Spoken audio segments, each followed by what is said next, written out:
score is aching. Someone who will share his feeling. Helpful for love, helpful for love. I give a sick, I'm just a killer bad. But now I'm left here feeling still bad. Oh, the way he makes me feel, the love is never real. So dumb. I give a sick, I'm just a killer bad. But now I'm left here feeling still bad. When trail, that's how the way you make me feel, the love is never real. What's going on, everybody? I hope everyone's having a fantastic evening, fantastic afternoon, fantastic pre-noon, no matter where you are in the world. I'm Hasan Piker, and this is the HasanAbi broadcast coming to you live from sunny California, Los Angeles, folks. We're live and alive, and I hope all the boys, I hope all the girls, and I hope all the MBs are having a fantastic one, because today's a beautiful day. Today's a wonderful day. Today is Sunday. That's right. It's Sunday. And you know what that means, or at least some of you know what that means. That means I'm live. I'm alive once again. And it also means we're going to be having fun. It's Sunday Fun Day. That's right. This is the part of the broadcast where I tell you a little bit about my personal news. It's Sunday, July 16, 2023, 11:36 a.m., 78 degrees and sunny out here. I ended the broadcast early, so many of you are probably going to be asking, like, what happened? Some of you were like, what happened? What the fuck? Wait, what? Oh. Heard Kaya barking in the background. Yeah, it's because it's Murat's 30th birthday on the 18th, and his girlfriend wanted to throw him a super secret special banger at my house, which is what we did yesterday. That's why I ended the broadcast early. And then, you know, they were having fun. They were partying in the backyard while stream was going on. Like 1 to 3 while they were setting it up. And then after Murat got there, it was a party. So that's what we did. That's why I ended the broadcast early. Also, additional updates. Alex Press, who is a writer for Jacobin, as you guys know. You are familiar with her, friend of the show, Alex Press, who I've had on many, many times over, has arrived. She has landed inside of sunny California, Los Angeles. She will be staying with me for the duration, for the most part, as she writes numerous stories for the Hollywood strikes that are ongoing. That's right. Alex Union Boss Press, famously. What did you get your brother? I got him a couple things. One's a secret. I won't be revealing it. But the one thing that I revealed to him, some of you might know, he is a biker. So I got him a Bell Staff, the Bell Staff jacket that, like, which it's like the one that the one that they made for Ewan McGregor. That's the one I got him, I'm pretty sure. It's got like flex pads on it. It's got, you know, padding, protective coverage, protective padding on them. It is leather, yes. I don't know. I didn't care about like the material that it was made out of, but I cared more so about the I cared more about like the protection, because Bell Staff is a iconic brand that makes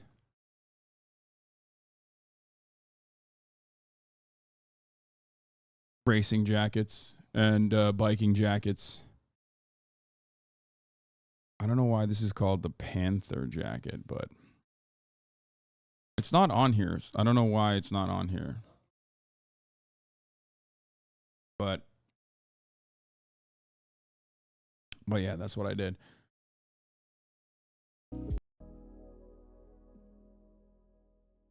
Oh, here it is. The McGregor one.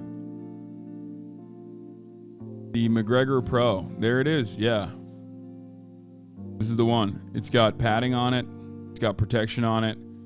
It was designed with Ewan McGregor for his long way adventures. This waterproof motorcycle jacket is made from waxed cotton sourced from a Scottish mill close to McGregor's family home and is lined in his clan's tartan it's fitted with CE approved armor and finished with vintage style hardware.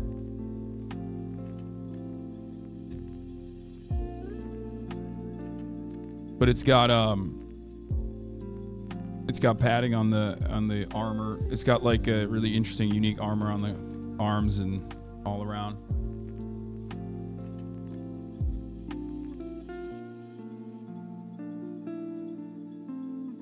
Looks like a World War II German jacket. Yeah, it's not. It's, you know. Will you be joining Ludwig's Bike Gang? Yeah, I haven't told this to Mariah, but I want him to I want to get on the dual sport at a certain point. I do want to do that. I have a couple of jackets from them. They're pretty solid. That's what I've heard.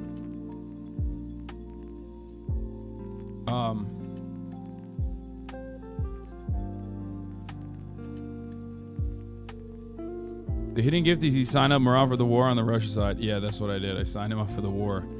Very simple. You just go online and you're like, I want this guy to do 1K for a pretty solid oof. I mean, my brother's 30th birthday. I don't know why you guys are fucking giving me shit for that. You know what I mean? Like, fuck you guys. What are you supposed to spend money on?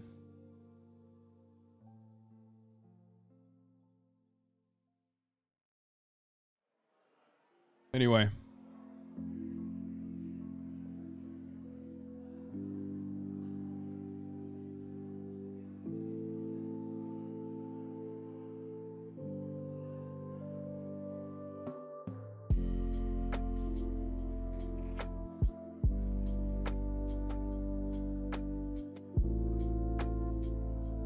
Do you feel more recovered today? Actually, no. This morning, I mean, I spent yesterday, but for a long ass duration of yesterday, I spent it upstairs in my room. As people were partying downstairs, drinking, because, you know, I'm not the biggest fan of drinking. Unless it's on like very, very specific occasions. But you know, I got a lot of Yakuza out of the way, so that was really good. But this morning when I woke up, my rib was like more annoying. It's just like, it's not pain right now, it's more like nuisance. It's gotten into nuisance territory. It went from pain territory to nuisance territory, where it's just like there, you know what I mean? It's just kind of there. But, I mean, I think it's healing pretty fast. It's just uncomfortable. It's like a dull pain. But yeah. Not the end of the world. I'll survive it. For some reason, your stream always has a weird phasing on the audio until I pause and unpause the stream. I don't know what that means. New MAGA rap just dropped. Marjorie Taylor Greene by 4G Auto Blow. That's crazy. Love that. But anyway, yeah, there's not really anything else going on. I just kind of spent the morning hanging out, not really doing too much. I did not even take Kaya out on a big walk, but she's just hanging out with Fiona right now and like running around the house at the moment. So, because Moran and them are here and they're cleaning up after themselves a little bit.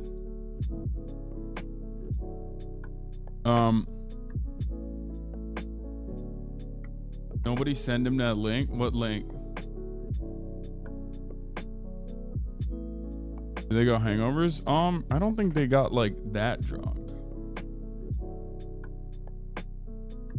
First time ever my neighbors officially came over and told me to fucking pipe it down, you know, quiet down. That was a fun experience. Motherfucker walked right into my house too. That was weird. I thought he was the Uber Eats delivery guy, so I like let him in. And then he opens the door. I'm like, whoa, what the fuck are you doing? He's like, I'm your neighbor. Like an old ass man. And it's like, it's funny because I It's like, bro, this is America. You know what I mean? You can't just like walk up. You can't just like walk to a person's house like that. You know what I mean? You can't. This is like,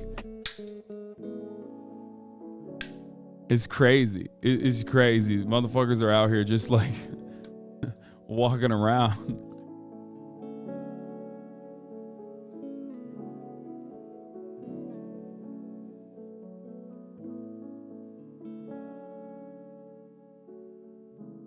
My neighbors did that in the 90s before 9/11. Yeah, no, I'm fucking around, obviously. Why didn't you shoot him? Wait, no. Bill Burr said he likes Jimmy Dore. Oh, Jesus, fuck. Oh, no. Oh, I wonder if that's how he got like into all this leftist shit. Anyway, this is the first time I've heard something about Bill Burr where I'm like, oh, that's devastating. That's terrifying. Say it ain't so. You know what I mean?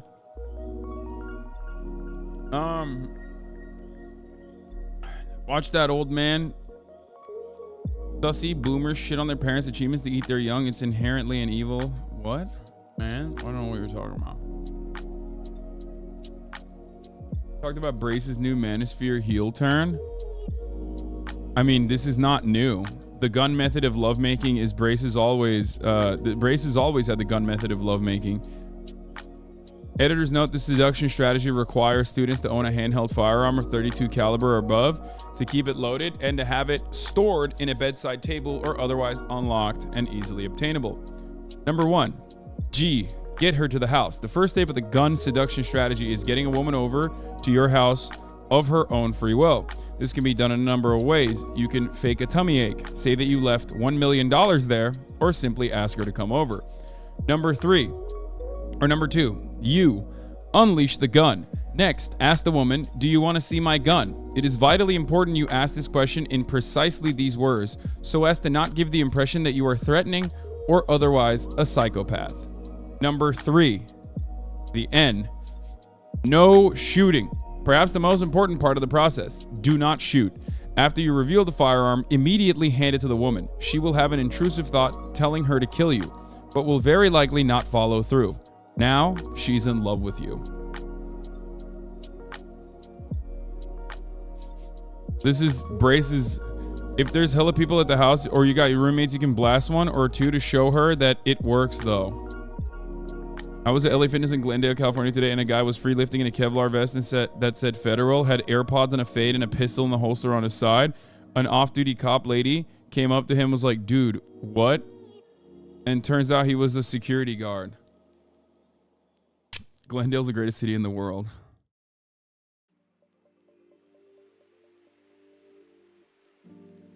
Yeah, he was just practicing the gun method. Oh yeah, the LA Fitness by Goer got some wild ass people. Yeah.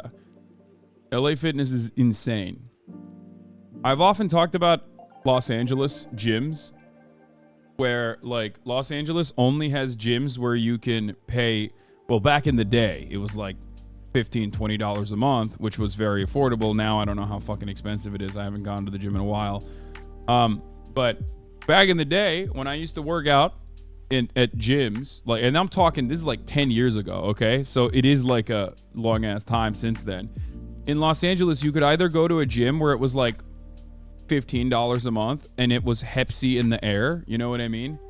Or you would go to the grossest gym of all time, like an LA Fitness, or the most expensive gym of all time, which was basically the same exact amenities that you would get at a YMCA in Middle America, but also with eucalyptus towels.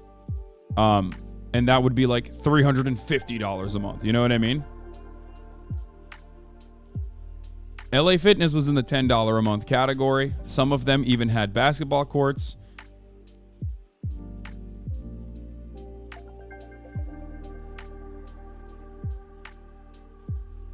Some of them even have basketball courts. And let me tell you, if anybody's like, hey man, we're balling up, and then they tell you it's at LA Fitness, just don't show up. Maybe even terminate the friendship right then and there without even telling him. Irish goodbye out of that friendship. You will never have a good time playing basketball at LA Fitness. I'm just letting you know. I've done it a lot. I've played basketball everywhere. I played basketball in Turkey. I've played basketball in public courts. I love public courts. I'm a huge fan of public courts. You know I ride or die for public parks, specifically public courts. With one exception. LA Fitness. This franchise has, pound for pound, the absolute worst fucking games you will ever encounter. Now, I'm not even talking about like worse because like the guys are worse. The competition is usually not bad. Okay? Competition is usually not bad. It's just that like, do you want to get into a fist fight? Are you actually willing to play basketball, or are you trying to get into a fist fight? Because basketball, you might not be able to play because sometimes the lines are long, okay? There's a lot of teams waiting. But you will 100% guarantee get your cardio out in a, you know, in a bout of fisticuffs. You understand? You will get in a fist fight. You might not be able to play basketball, but you will definitely get into a fucking fist fight. So, consider that reality when your friend says, hey, I'm trying to ball up. I got this sick-ass indoor gym. It's called LA Fitness. When they say that to you, just look at them like, be like, motherfucker, you've been doing BJJ lessons recently? You've been doing Muay Thai? And now you're telling me you want to play basketball? That's awfully suspicious. You don't want to play basketball. You want to fuck some dudes up.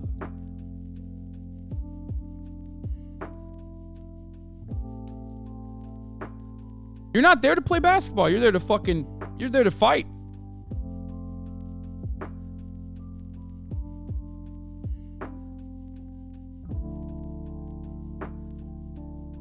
I mean, think about it this way. Tekashi 69 was able to escape his ops after snitching very publicly. Okay, and avoiding a lengthy jail sentence for years. Okay, for motherfucking years. Who got to him? Who got the Tekashi 69? It wasn't even like that. It was some random dudes at a LA Fitness bathroom. Okay? It wasn't even like, oh, fuck you, Tekashi 69, like you snitched on the homies. No. Just a random altercation in a fucking bathroom where they beat his ass. Think about that. Your ops might not get you, but if you go to an LA Fitness, you're going to get that ass beat.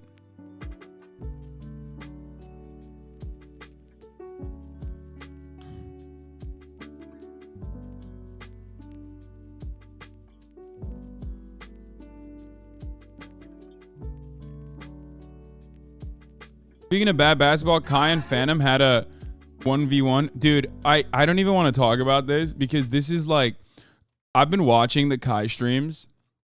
It's literally like, oh, I'm happy that happened to you, but I wish it happened to me instead.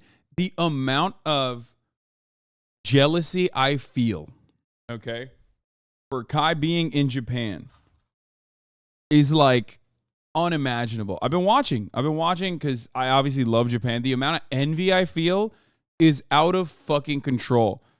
I've seen clips of Speed out there too, Phantom.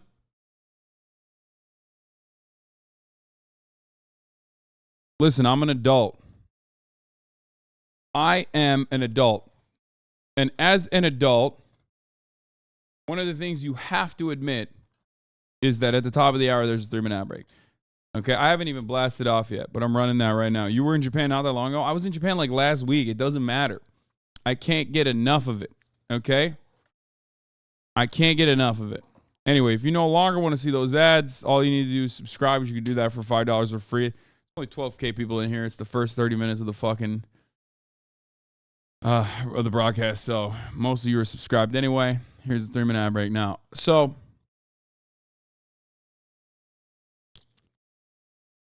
his camera operator is so good, adds a lot of comedy to the stream. Oh, I know.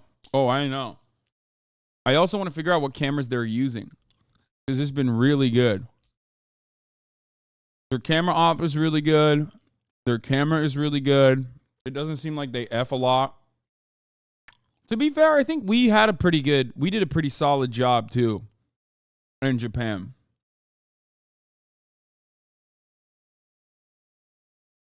I think we did a pretty solid job too in Japan. It wasn't great during the anime expo, but as far as like the production side, my Japanese streams are pretty solid too. But probably some red or black magic doesn't look like Sony. I don't know. I'm trying to nail it down though. I do want to figure out what's good. I do want to figure out what's happening, how they're doing it. Now, they of course played the worst basketball I've ever seen, which is ironic because like this is what I wanted to do in Japan as well on one of the days, but we didn't have time for it and we had some other stuff lined up, so I did other stuff instead. I think it was like Saturday morning.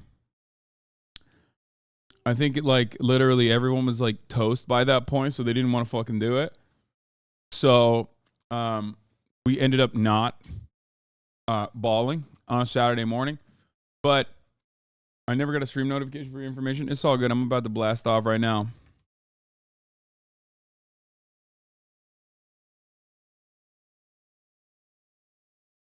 Take the under the desk on a wild spin.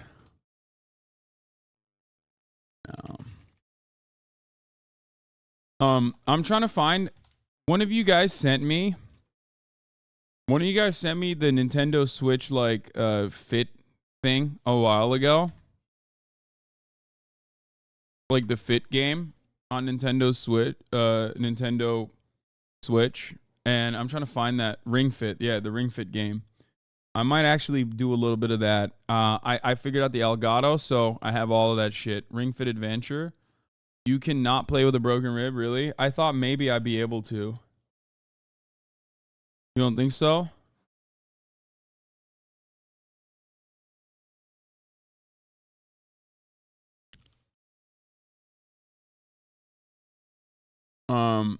Anyway, let's blast off real quick though. Here we go. A lot of it will be hard because it uses squeeze and pull motions in the ring. Wait, really? We'll see. We'll see. Don't force it. You're not young anymore. No, it's all about pushing in the ring, and that shit will destroy you. I think I could possibly do it. Rage got upset that Tom Holland got back shots. Yeah, I don't know what to say about that, but anyway, I think I have it. You should play this game Charlie played last night. Vaudeville is an experimental whodunit game based on the latest AI technologies that generate dialogues in real time. Oh my god, it's probably shit. They're doing AI dialogue. Are you leaving? Peace, dude. Wait, where's Kaya? Oh, wait, bring her here, bring her here. Okay, don't bring her here. Anyway, blast off. We're blasting off, chat. Here it is. This shit is definitely getting removed from Steam in the near future. I mean, I think there's also a 10-year age gap between your crew and Kai's crew. What do you mean? What is that? What difference does that make?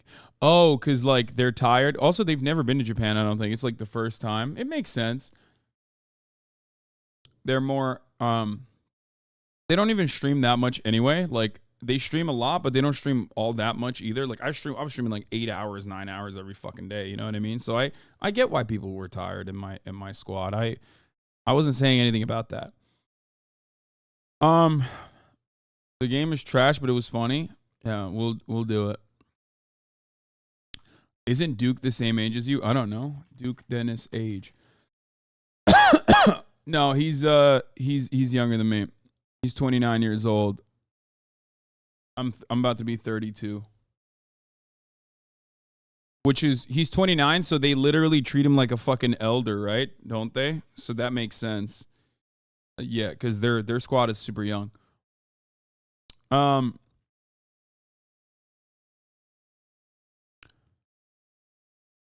But yeah, I am older than Duke Dennis. Anyway, they played basketball. This was the worst basketball I've ever seen. I mean, this was disrespectful, okay?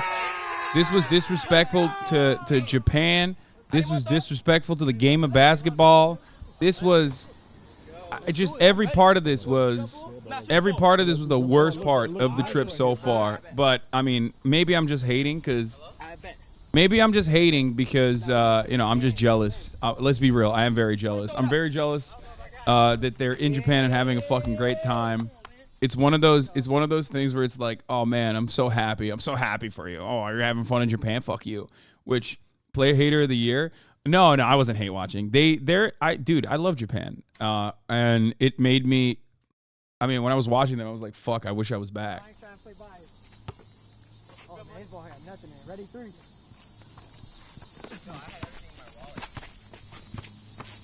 That's my ball. Okay, we'll skip a little bit.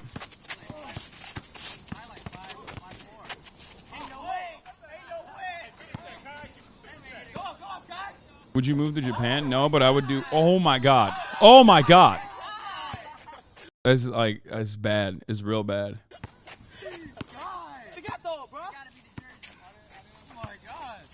Why is it just twitter.com that's pinned? No, it's not. It's the pinned tweet is my blast off tweet.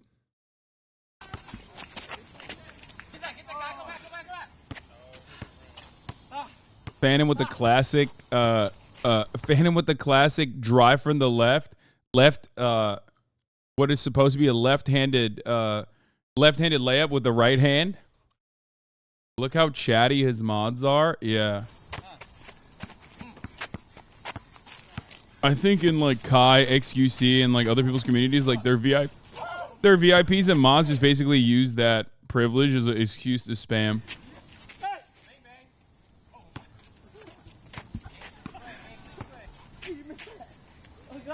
The lights were brighter than expected.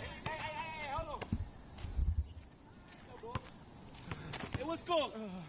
I think I scored 10 already. I ain't scored 10. So I haven't watched that much, but some of the things I was wondering is like, how do they have security everywhere they go? It seems like they have security everywhere they go. Right? Because like they get swarmed and shit, but they're always like, there's always like an element of safety no matter what. Well, they're also in Japan, so it doesn't really matter, but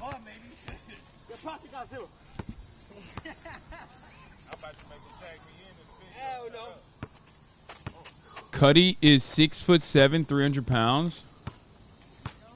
Yeah. Obviously, in Quartermain, people are saying you don't need security because you're big. So is Phantom. Phantom is pretty big too. The security, the security. Oh, look at that swish. Yeah, bro, Cuddy doesn't play. Whenever he says something, everyone around him listens. Yeah, I think that's like the big thing with having like a security person is that like they can do things that you as a content creator would not be comfortable doing. Like I would never fucking pop off on someone because they're being like annoying or helicoptering around or anything like that. You know what I mean? But if you have a security person, they can just be like, no, we're done. Stop. Move. You know what I mean? But yeah, I don't really need security in Japan regardless. Making you versus Charlie look like the MJ Bulls versus Pistons. Yeah, they are. If you were 6'7", 300 pounds, would you want to fight people no matter if you were a content creator or not? It's not fun. Wait, what?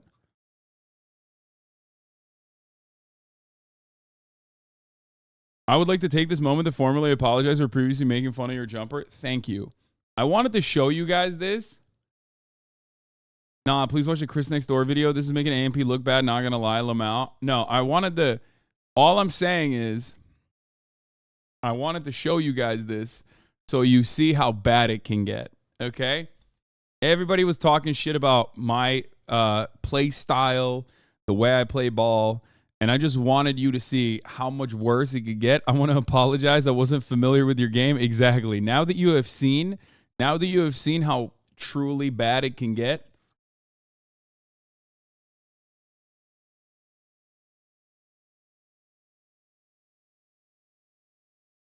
Hasan should run Creator Clash Basketball Edition. Bro, against Phantom, you have no chance. First of all, Kai is like what? 5'3"? So Phantom can't be that much taller. Doesn't seem. I think the only person that could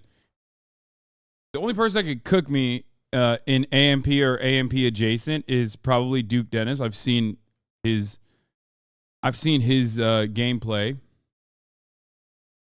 Let's be real.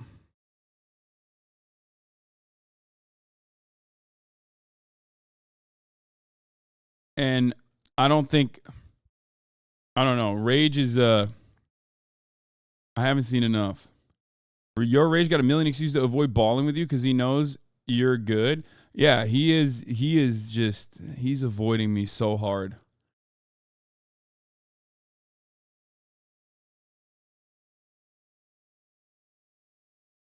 Baiting for the 1v1.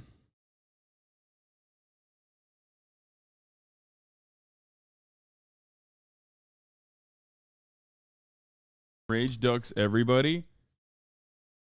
Watch Rage's video. He's injured. He's injured again. When is he not injured? He's worse than me, man. How old is Rage? Your Rage gaming age. How old is he? He's 25 years old. He's got fucking a worse body than me. How is this happening? How is he the bionic man? He deadass has a bone-on-bone knee issue. Oh, I had that too. Wait, I had the patella issue. They had to do a laparoscopic surgery to take out. It ended up being more than that, but they had to take out like a ping pong ball sized bone out of my knee because it was just like fucking, it got ripped away when it like broke off from my patellar and it was just swirling around in my knee for the longest time. I mean, this was many years ago. I had to take it out. I was literally lifting with it. I was squatting with it. I was hitting PRs with a goddamn bone swirling around in my knee. And the doctor was like, dude, this is horrifying. We have to take this out immediately because if it stays, he has loose cartilage in his knee. He actually plays basketball and his knee is injured because of it. Yeah. No, I get that. Yeah, you're not supposed to do that. I know what that's like because I have done that for years. It's not good.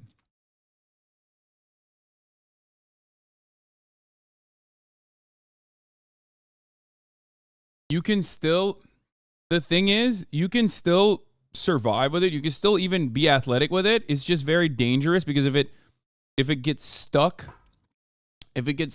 in between your kneecap, like, because there's a bunch of like cartilage and a bunch of bone there. If it gets stuck in between an area where it's not supposed to, it could literally brick you. Your knee is gone. Your leg is gone. Which is why I had to get it taken out. It's very disgusting. I know.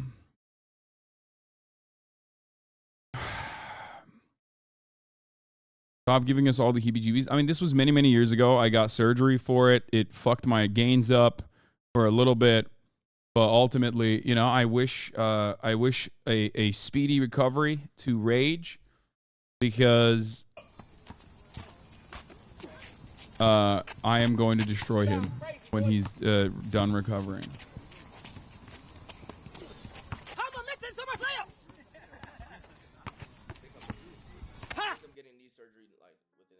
It's bad. You know, like, yo, your bones pop and crack, right? Every time my knee cracks, it hurts. Like, it's like a knife. I jump every time. Like, bro, like, these past few weeks, I haven't been able to do it's bad. But here's the thing. If I need surgery, I'm not mad at it. You know why? Tell me why. Perks. No, I wouldn't be not mad at getting surgery because I get Percocets. Tell me why I wouldn't be mad at me getting surgery. Because what? Finally, he has no excuse left? What is he going to do? What is he going to do if once he gets the surgery and his, like, knee is completely healed? How is he going to keep ducking people? That's the problem. You know what I mean? Like, it's kind of like all these dudes that were like, oh, affirmative action is bad. Affirmative action is bad. Guess what? Now affirmative action is gone. You have no other excuse to tell your fucking parents why your ass didn't get into fucking Harvard. Okay.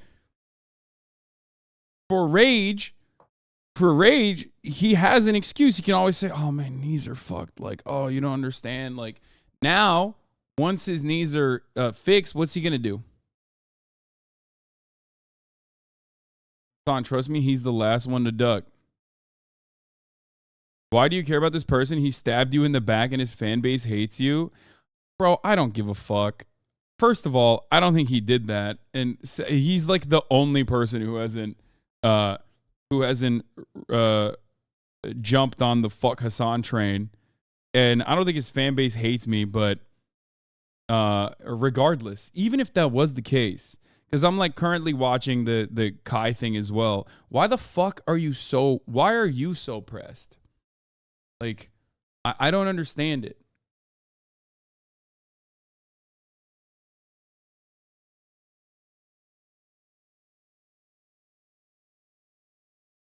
It's like you're coming in here and you're like, dude, please hate this guy. Like, I hate him and you should too. It's very odd.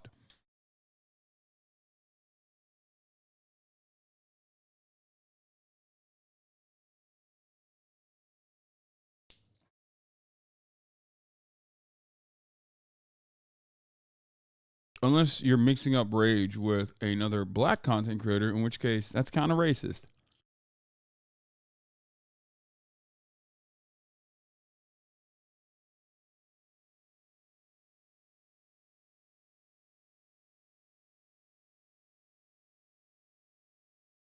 But,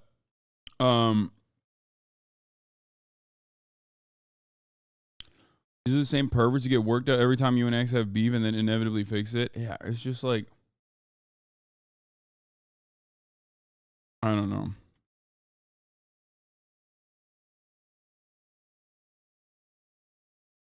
Regardless, touch grass is the solution here. Ultimately, you have to remember, in this sphere that I'm in, people are my peers. You know what I mean? So I'm always going to toe the line unless someone is like very actively just like engaging in awful kind of commentary, like doing the Aiden Ross route. It's you know, I'm always going to not be aggressive towards them. Now, it will fix the problem. Look at you. I would finally have an answer, chat. All these years, I haven't had an answer. I would finally have an answer. And, you know, I don't think it'll be that long of a recovery. Like 2 months? 1 year. Hell no. Okay, but look, seriously, though. If I actually need knee surgery, no more jokes. No jokes. Because that's some shit. Can we agree? Can we lock in? Pinky promise me. Let me see the pinkies in the chat. Can we lock that in, bro?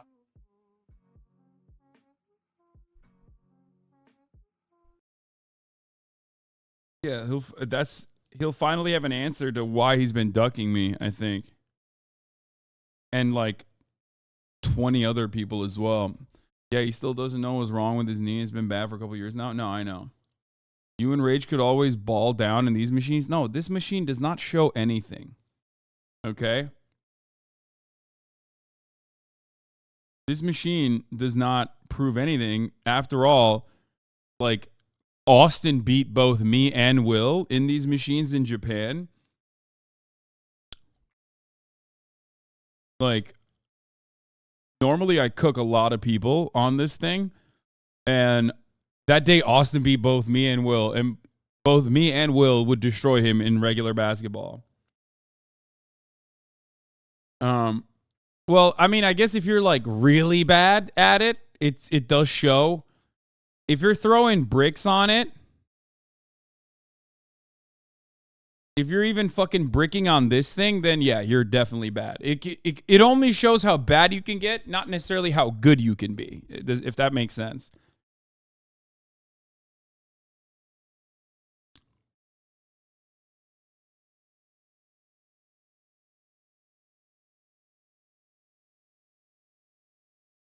Maybe Mr. Show needs the Roma Rage.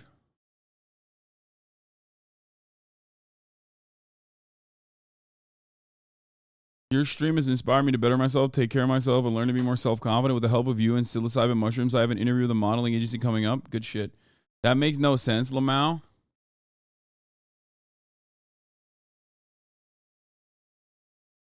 Well, it makes sense. How come we're talking about basketball skills and not who can swallow the most amount of glizzies?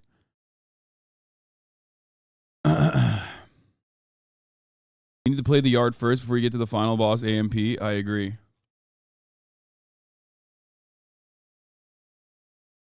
Are you getting any closer to dunking? No, I am not getting any closer to dunking. Oh, I haven't tried in a while.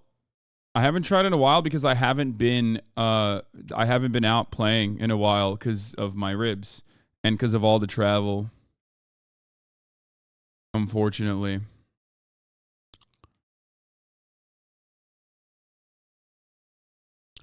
You know why all the LA courts have Clippers sponsored logos on them now? I've been wondering this shit. I don't know. I've thought about it as well. I think it's probably because they have like a sponsorship program where they probably donated some money. You know what I mean? Anyone else know Discord or Twitch noties? Really? It's Discord is not notifying people? The new AMP court is crazy. Yeah, this looks fucking awesome. That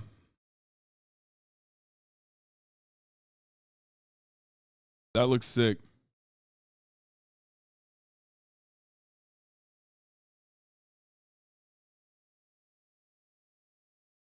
Discord always sends the notifs 3 hours late, really? I don't know. I don't know why.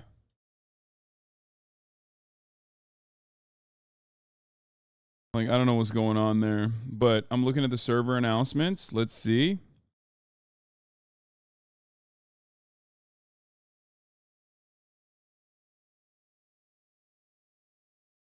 Yeah, they haven't done a Discord notification today, I don't think. Unless it's in a separate area. Is it a separate tab? Isn't it under server announcements?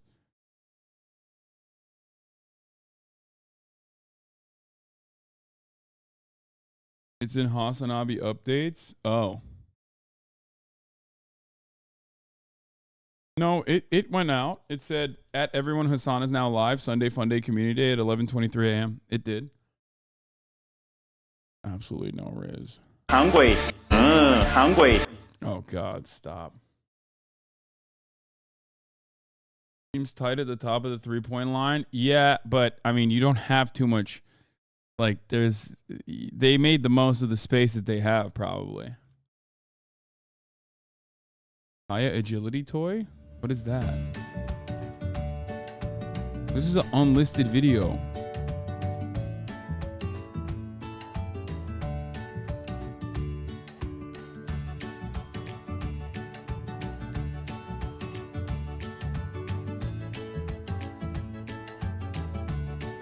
I have this. I have a Kong ball that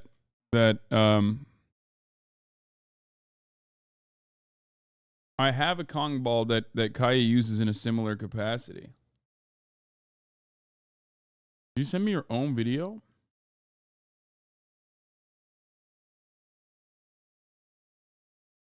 Top tier content. This is why I stay here. I mean, my ADHD is out of control. And listen, it's a Sunday. I don't want to do a lot of news or anything. I just want to kind of freestyle. So that's what I'm doing. That's what I'm going to be doing today. I want to look at like dumb TikToks. I want to look at dumb shit. I want to have fun. I don't want to take it super seriously. And I'm not interested in taking it super seriously.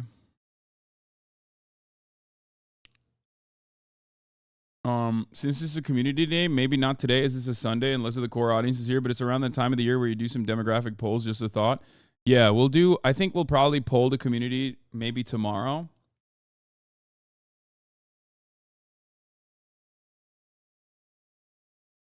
I was thinking about that. Dumb TikTok.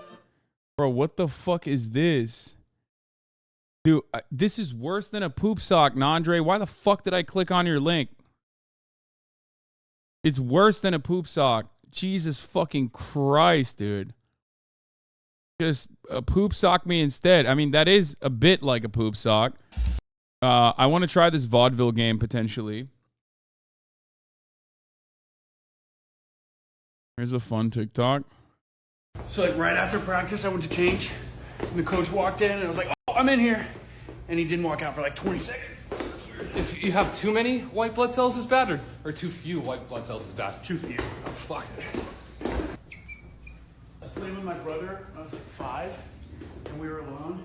And I pushed him in the pool, and I didn't know he couldn't swim. Oh, and he died. Did your dad forgive you for... He did, but I can tell when he looks at me that it's never the same. His last words were like, I never made enough money to travel to the places I wanted to go. So I wasn't drunk, but, you know, there was no chance I was going to stop to see if I hit someone. His dad was a high school teacher, and he got caught sexting a student. Yeah. So he had to, like, move to Oregon, and now he only sees... Dude, I say Sunday FUNDAY, and you want me to fucking watch Olayemi iDubbbz talking for 49 minutes and him, like, apologizing for being racist? Like, this is the antithesis to fucking FUNDAY. Oh, God, chat TikToks are always so... I just gotta... I wanted to watch You Lud and Boy Boy with Emeru and Miz at Anime Expo, but maybe that's boring. No, I don't want to watch that. Oh, I saw this. This is San Fran socialists killed historic Anchor Brewing. Critics say they're blaming Brace for unionizing the brewery and not like the subsequent sale that basically destroyed the business. Japanese beer giant Sapporo, which has owned San Francisco mainstay below signature brews for Anchor Stream since 2017, said the brand was crippled by sales loss during COVID-19, while angry workers faulted Sapporo's mismanagement and poor marketing. So who do we believe?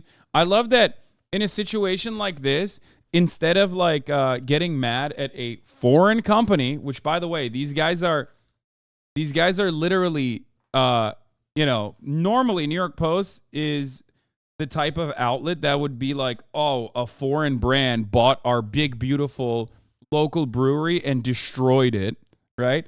But they hate unions so much that they're like, it doesn't even matter that a foreign brand bought our local brewery and destroyed it. No. It is historic. The brewery is 127 years old. As drinkers mourn this week's sudden closure of the Anchor Brewing Co., the 127-year-old company that pioneered America's craft beer industry. This is a 127-year-old company that is literally one of the oldest. You know what I mean? The purchase was made in 2017. It's a very popular beer in the Bay Area. Brace, friend of the show Brace, a.k.a. Pispit Granddad, played a role in unionizing this brewery.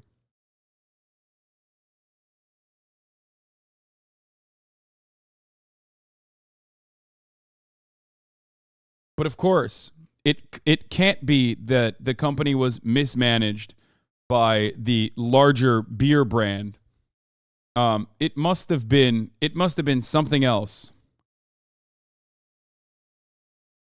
But locals such as Greenberg told the Post that the cadre of Democratic Socialists drove the push to unionize Anchor's modest 61-member workforce in hopes of inspiring the masses to take on the power of capital. This union was not prioritizing the long-term health of the business, says Greenberg. Who the fuck is this guy? Who is the random local that they found?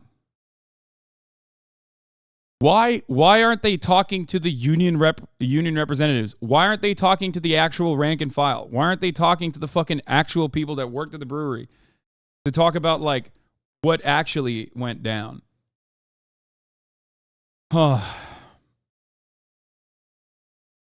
is it that the guy that they went to is some fucking guy, just some guy? It's the New York Post. That's on brand. I hate it. Biggest Boy versus Most Jacked Boy compilation.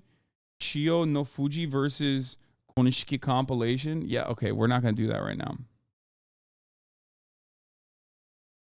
Random local person who they made up for their narrative. It's probably not a made-up person. It's probably someone, usually like a outspoken right-wing person. Here's Brace's response. I'm a conservative small businessman and job creator who publicly left the left for being too woke several years ago. Please correct this misinformation.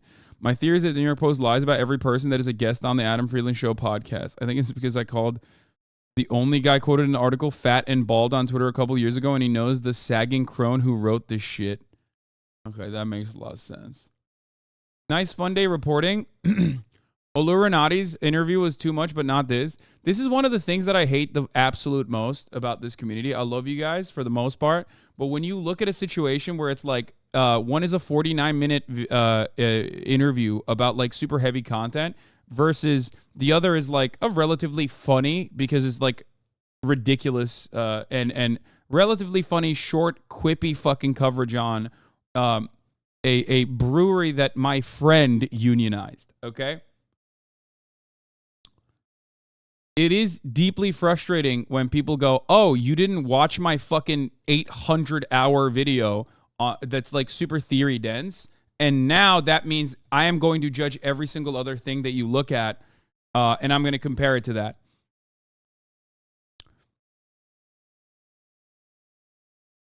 How about, what if I decided to not watch it for any other particular reason? You know what I mean?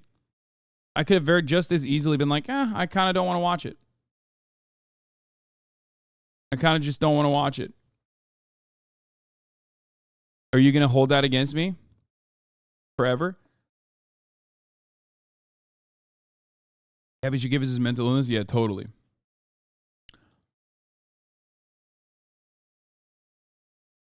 Greenberg, a political commentator and former mayoral candidate for San Francisco. Love that.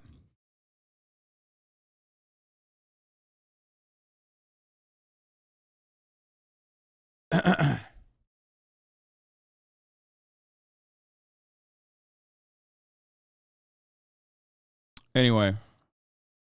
Yeah, former important guy is pretty funny. Like, guy who lost the mayoral race. It's great.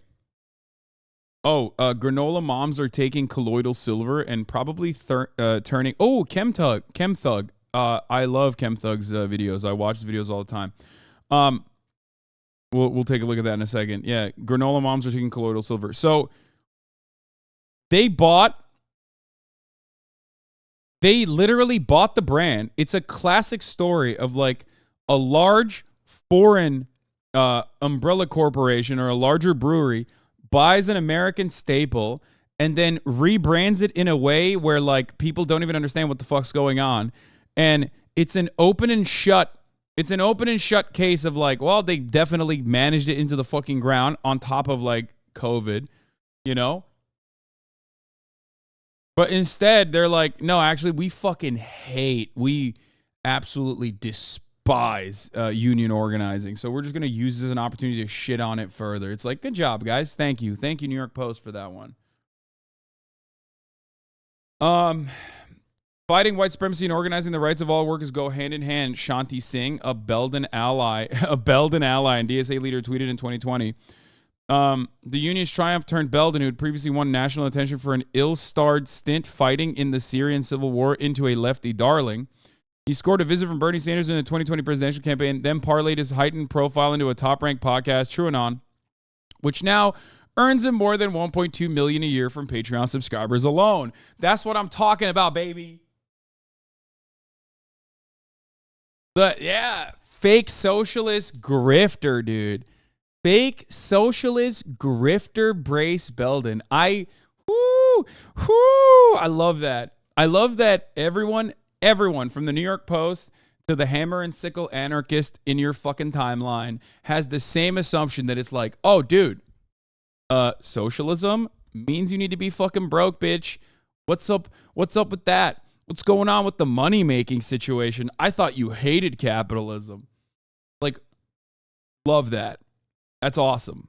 Anyway, being a socialist grifter really pays, investor Carol Roth, author of the new book, You Will Own Nothing, said. First Bernie Sanders and his 3 houses, then to BLM organizers, and now this gentleman who's doing very well for himself. I'm going to text him right now.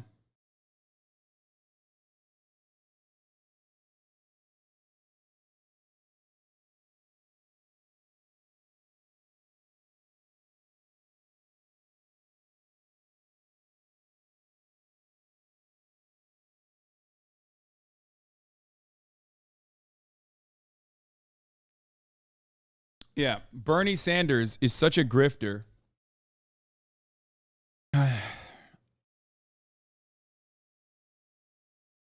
Shanti Singh, a Brace Belden ally and DSA leader, is definitely the funniest way I've been cited in a news article. Thank you, New York Post. Yeah. Some more grifters here. You know what I mean? Working with a tenants union. You know, just your typical grifter things. People that dedicate their entire fucking lives. People that dedicate their entire fucking lives to like advancing the cause. Great indication of what Sapporo USA thought a winning move would be. Dumbest fuck company in America and Japan. Yeah, they did this, and this should be your first indication that like they did not get it. You know what I mean? Look how sick the fucking brand was before, and then look at what they turned it into. Anchor was founded in 1896, survived a big earthquake, fire closures, and reopenings, prohibition, a decade or two where they just sold sour beer, both tech explosions, but Sapporo USA ran it into the ground in 5 fucking years. Anchor Brewing is one of the largest manufacturing facilities in San Francisco and provided dozens of blue-collar union jobs. Sapporo instituted very expensive automation, which cut capacity because it was slower than human labor. Just bonehead move after bonehead move. They also locked themselves into a bad deal with the distributor for multiple years, so that could be why it was hard to find as well. So you have this situation where it's very clearly the management.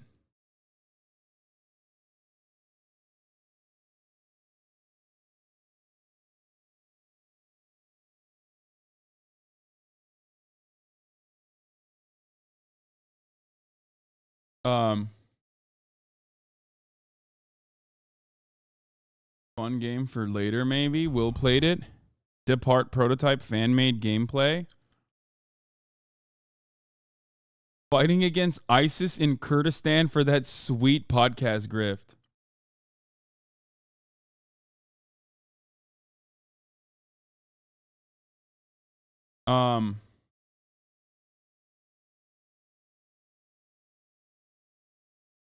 Hold on, I'm texting Brace right now.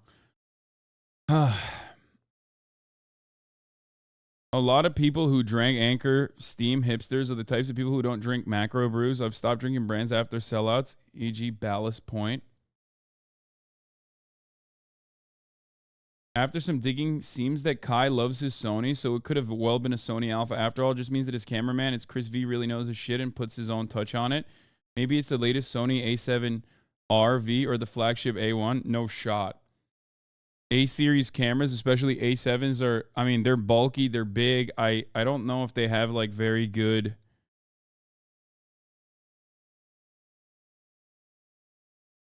Oh, he's not around.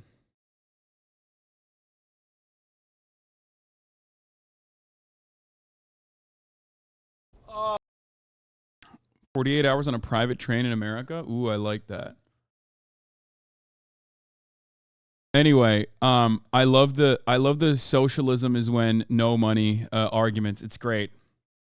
It's so great.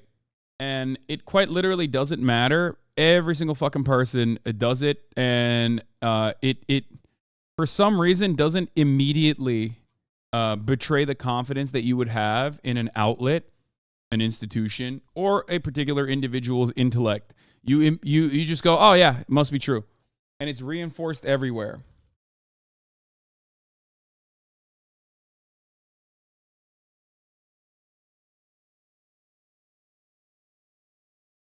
I'm very sympathetic to the workers, but there also has to be some reality, Ross said, and that's the problem with socialism. In the real world, the economic and math tenets quite literally do not add up. The formerly apolitical brewing industry has been roiled by culture war clashes.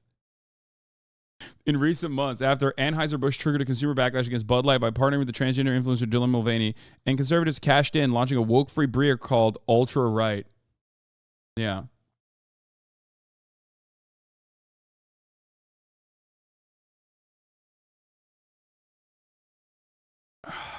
That's awesome. It's awesome. This article is great. Ah, yes, the uber necessary industry of selling liquid poison. Yeah, dude. I hate this vice of like brewing alcohol even though, you know, millions of people enjoy it and plenty enjoy it responsibly. So it's good that the one fucking brewery that was historic and has withstood the test of time, that was fucking unionized, it goes out of business because the other mega corporation that bought it ran it to the fucking ground in 5 years.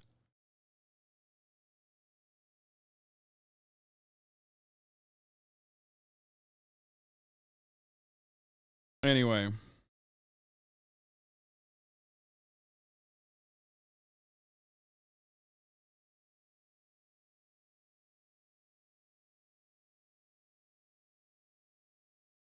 I'm trying to write messages from my Apple Watch. It's hard. Clearly not all breweries got the woke message. Sir, I'm agreeing with you. Anyway, I don't really understand what you were saying there. Brewing beer was literally made with human farmers rather than hunter-gatherers, but you know my feelings. Yeah, I mean, beer is old school. It doesn't get any more old school than that.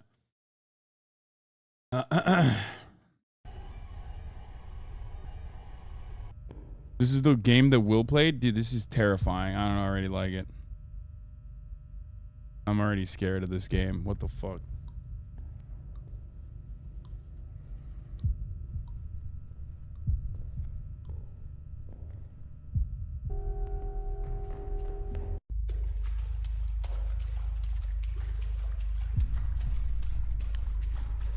What is it?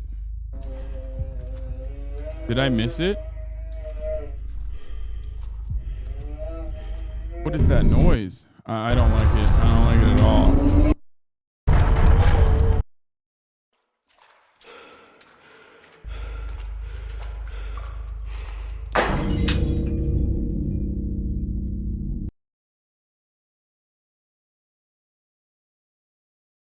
You will shit your pants. It's fucking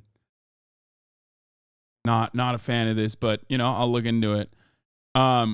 Oh, dude, yeah. The Grand Theft Auto 6 hacker who leaked 90 clips last year will reportedly not be found guilty due to being mentally unfit for trial, serving no prison time. I don't know what level of autism you need to have for a court to say that you are legally unfit. Okay? But it must be that same level that allows you to quite literally hack Grand Theft Auto.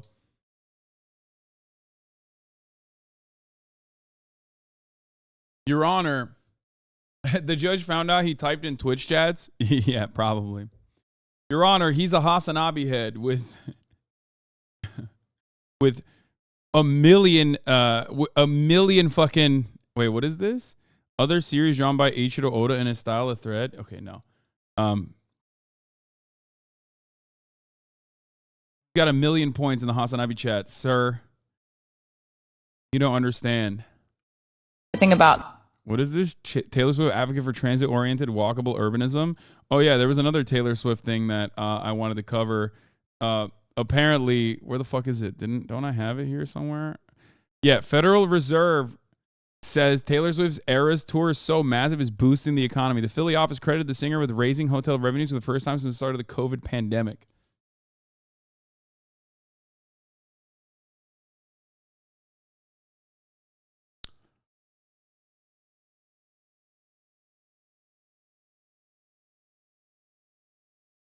My friend's friend sold her Taylor Swift New York tickets for $3.5K each. Oh my God. I will never understand this. I will never understand this, but hey, good for everybody that's enjoying it. You know what I mean? Good for everyone that's enjoying it. Good for you. I hope you're having fun with it.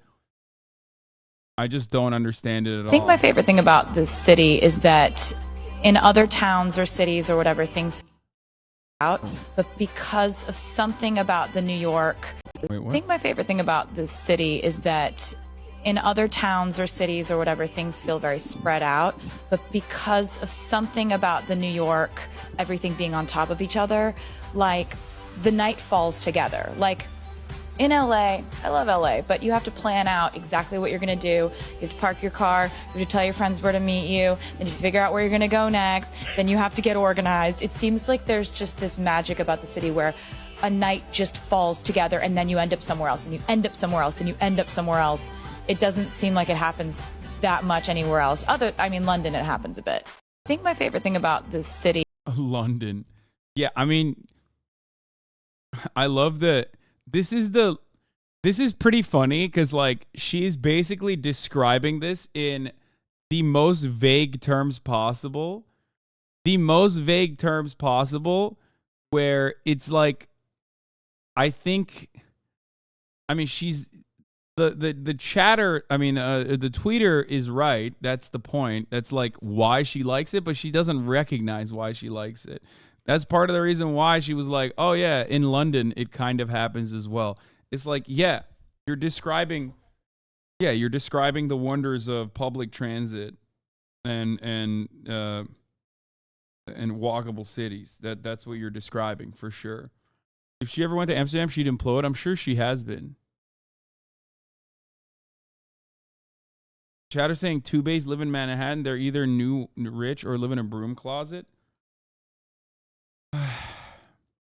I and a bunch of others got up, but plenty of others didn't have the option but wait and were, no surprise, upset. An elderly lady was crying because she was on her way to Pennsylvania. It was overall upsetting to see, like, why the hell are we letting our infrastructure deteriorate like this? What are you talking about?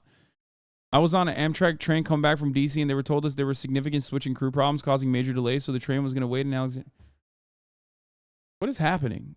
What are you writing in here? My man wrote a 2-part message about a train, like something that happens with, I feel like, Amtrak every single fucking day. What is this? This reminds me of an old clip. Damn, you look good, shorty. Thank you. What your name is? Amy. How old you is? 16.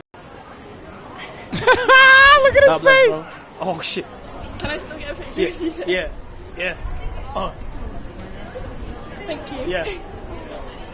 Oh my, dude, the camera guy is so good. He is so fucking good. He did a "You Died," dude. It's so good. Like, look at this. Of course. Damn, you look good, shorty. Thank you. What your name is? Amy. How old you is? 16. God bless, bro. Oh, shit. Can I still get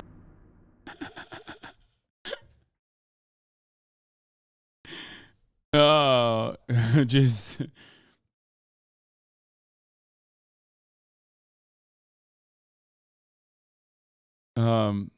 As a Sony FX30, is it? I'm gonna get the FX30 most likely. His whole life flashed before his eyes. Yeah, bro, these streamers have sitcom mockumentary cameramen. Yeah, I know, it's really good. Craziest thing is that girl is only 5'5". True.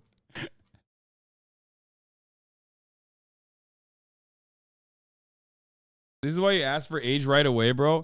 I mean, not really. You just that in my situation, I would just not have a, it would not. I don't know. It would just not be a conversation like that at all. You also don't rizz people up in public, But I mean, look, he's not doing anything anyway. He was just complimenting a fan, and then and then it turned into a funny moment. See this Kai clip? Not do anything. Ears on that side. Somebody said the fuck is a gear 5. hell no. We can't do this. Hell no. Why? Oh, you know why. Why? Oh, hell no. What? We can do this. Confused. Why can't we do this? No, we can't do that, bro. Put that down, bro. Why? Put that down, bro. I'm trying to understand why. Yeah, bro, I don't want to get a gimbal, okay? That's crazy. Get a gimbal and a color grade in your camera with LUTs. Yeah, I'm not trying to get a fucking gimbal, brother. That shit is way too complicated and way too bulky. This you? Wait. Okay, the difference is that person wasn't actually 16 for the record, okay? That YouTube short is like one of the first, when YouTube shorts first started, when you find out she's 16, that video has like 17 million views or something. Yeah, look, it literally auto completes on fucking YouTube. Look. Yeah, not 17 million, but has 5.9 million. I think there's a bunch of different variations of it that have gone Club interview? viral. Oh my god, it literally does. It really does, though. Oh, that's terrible. I'm gonna take that as a compliment. 16? I'm just kidding. Okay, bye. I'm just kidding. Bye. For the record, she's not. It really does, though. But it's pretty funny. It's got 5.9 million views. Am I meeting another black person in Japan? Yeah, I did. Yo, man, what the fuck? What's good, my nigga? Oh my gosh, you know how this is God. Bro, do you know how good it feels? You said call me God? No, I said what's good morning. But you know how good it feels to see. What's good, okay? Hey, chill, man. I've been drinking already. I said I've been drinking already. Classic Japan. Honestly, this was me. I did this. Yeah, I've talked about how like even white people, when they see other white people in Japan, they give each other the nod. You know what I mean? They're like, "Oh, hey, what's up? You're a white guy. I'm a white guy." It's because you're in the minority in Japan for the first time ever. You know what I mean?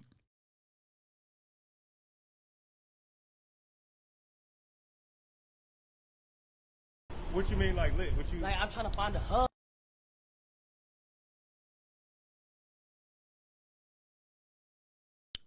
The first time I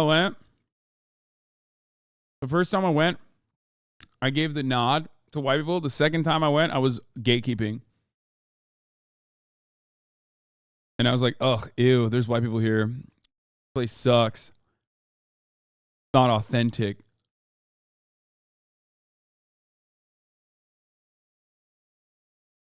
You're not Japanese, little bro. Never say that. Don't say that.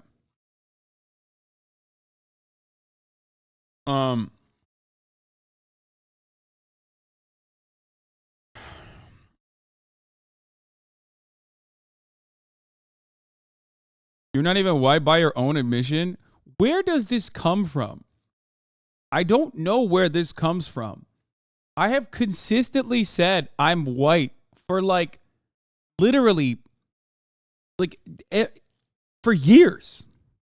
This Hasan Piker had pretty good takes. I wonder where he is now. Is another fallen fan, I think.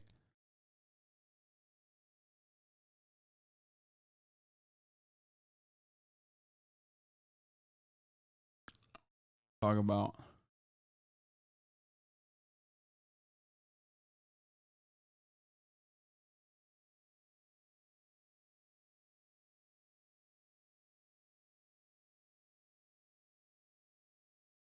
"90% of the white people in Tokyo are Australian. It's one of the only things I'm jealous of the Aussies for living so close to Japan compared to here in California." Dude, the flight from here to Japan is like 12 hours. The flight from Australia to Japan is like 9. So trust me, it's still pretty fucking far. Australia is still pretty far from Japan. Australia is just far from everything. You know what I mean? Fuck it, bro. Nazis are better than the top of the hour ad breaks. Jesus Christ.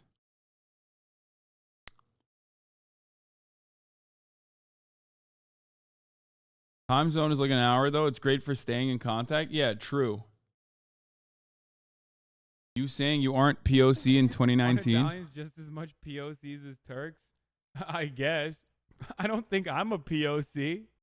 So, yeah, that's why it's funny. Look at that. 2019. 2019. I'm saying the same shit.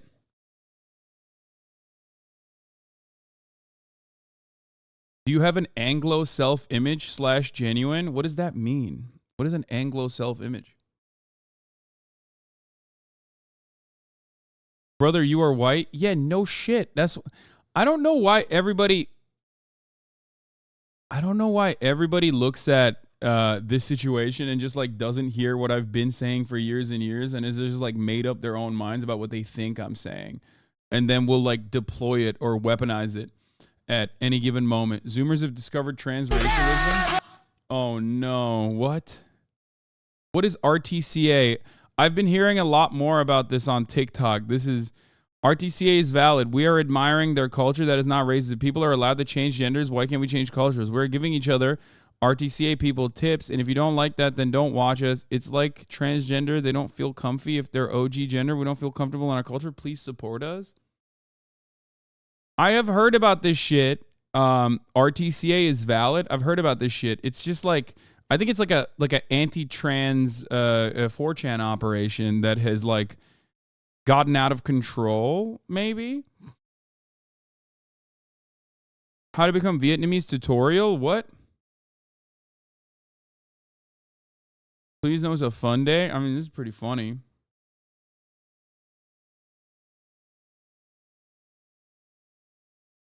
The thing is, what is it? Like, there is a medically documented phenomena of transracialism, but it only comes from adoption, right? Like, as far as I understand, that's it. Like, that's the only type of, like, genuine and valid, at least medically documented circumstance for that level of behavior, or that kind of behavior, that kind of thinking. It's like a psychologically documented phenomena. Or it's not medical, it's sociological. No, but it is medically documented as far as like psychiatrists. Like people have written on the subject. It's not biological, of course. It would not be how the fuck would it be biological? But that's pretty much it, and it usually surrounds a marginalized or minority group, like a member of a minority group being adopted into a white family, or sometimes vice versa as well. But this kind of stuff is more so just like, oh no, I am, my brain is broken from TikTok, and now I'm Japanese. My dream name is Akari Kobayashi. I've always felt connected to one place, one race. What? I believe I can be Japanese? What the fuck is going on, dude? Sean the Black has clips. If you want to see how wild these people are, watch this and the next two videos on this page. I finally found an RCTA server. So I have to do this template thing, and wait, should I actually get like a Japanese name or something? Oh shit, bro, I was filling this shit out and they're already discussing who not to verify. Wait, they said don't verify this person? Why? Too old? What the fuck? Too old? 27? Too old to transition? What's happening? And your reason for RTCA is not valid. For RCTA is not valid? Because I love Korea? Wait. You clearly don't know what it means to be RCTA. Wait, so these people in the fucking Discord are like taking it super seriously? Like they are. So, I think this is a perfect example of how, first of all, I love that they're gatekeeping race swapping. Okay? Like, that's awesome. Like, imagine being a fucking hipster about your psychosis. We can't let Berry-chan find out about this? This is kind of like the shifting trend a few years ago. Yeah, but even... Yeah, I think a lot of this is just like young people being online. I think that's where like the overwhelming majority of this comes from, it seems. Oh boy, my first HasanAbi stream. I wonder what he's talking about today. We're talking about transracialism. Great video on medically documented transracialism.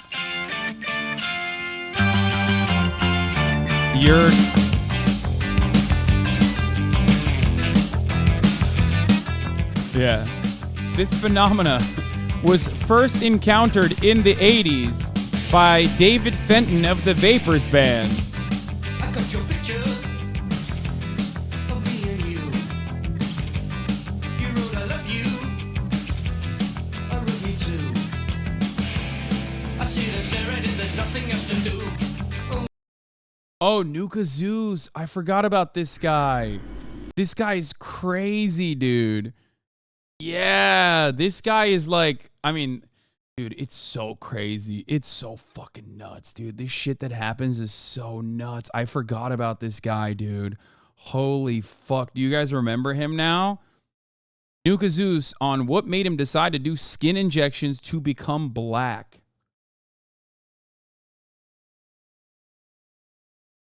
I did a video on him too. This tradition today is being held up by singer-songwriter John Mayer. What do you mean? Your hair is brown. Your eyes are hazel. And soft as clouds. I often kiss you when there's no one else around. This song is, by the way, about jerking off so hard you squint. Ah, the 80s. A wonderful time to be alive. He's trans-Japanese because of his Visvim obsession. Yeah, I don't think that's how that works. He does love Japan. That much I can confirm. He gave me some solid places to go to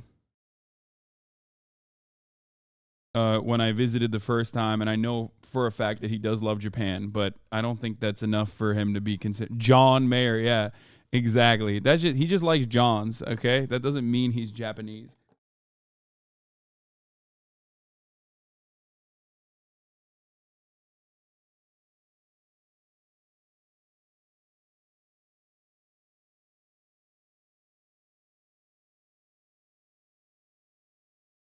Do you know what the song Relax is about? Wait, what? What is it about? Relax. Don't do it when you want to go through it. What is it about? Is it also about masturbation? And like...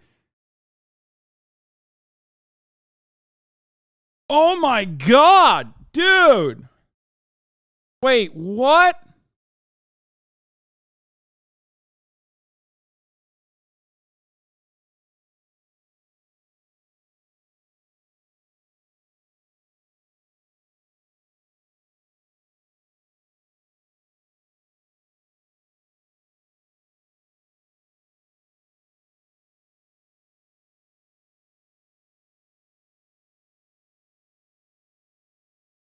It's about men sucking cock. Dude, these guys were doing cum retention. These guys were doing semen retention so long ago. I guess we haven't really changed that much. You know what I mean? Like I thought we had advanced. CTA? What's wrong with it? All right, let's get back to this RTCTA shit. Wait, I have to be careful. They're actually monitoring this shit. Race change to keep another. the verify chat clean, please. I'm so sorry. I just get angry sometimes seeing antis. I'll clear. Okay, here's the thing. Everyone in this Discord server, under normal circumstances, would probably go to jail. But this is the only instance where it's okay because, like, they're literally 12. You have to understand. Look at the way they're writing. They are all mentally ill 12 and 14-year-olds, okay? Hopefully, the hope is they inevitably move away from their obsession of being extremely online or their obsession of being Korean or Japanese to, you know, more fun hobbies that gets them outside, that gets them in the periphery of like other normal human beings, and inevitably they will grow out of it. After all, there are plenty of people who were a part of the, you know, the Minecraft stan communities that used to fight incredible battles online in the 2020s.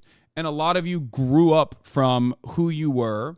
It ultimately wasn't, you know, as out of control as this, or maybe as insane as this, but like there are probably plenty of people with hyperfixations that back in the day would get mad at like Tommy Innit for saying he's a lesbian or something. And then there would be like a 100K like Twitter thread about how that's problematic.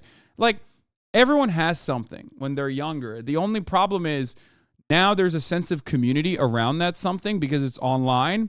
And being online basically has this effect of being online and the anonymity that comes with it basically has this effect of like assuming that the person that you're talking to is in your age range.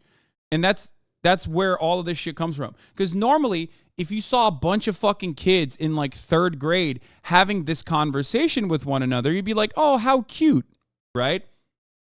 3rd grade, 4th grade, maybe high schoolers. If they were having this conversation with one another, you'd be like, oh, these guys are like, oh, they're crazy. They're just like, you know, the power of imagination. But now that it's online, you don't immediately assume or you don't immediately see what's going on there.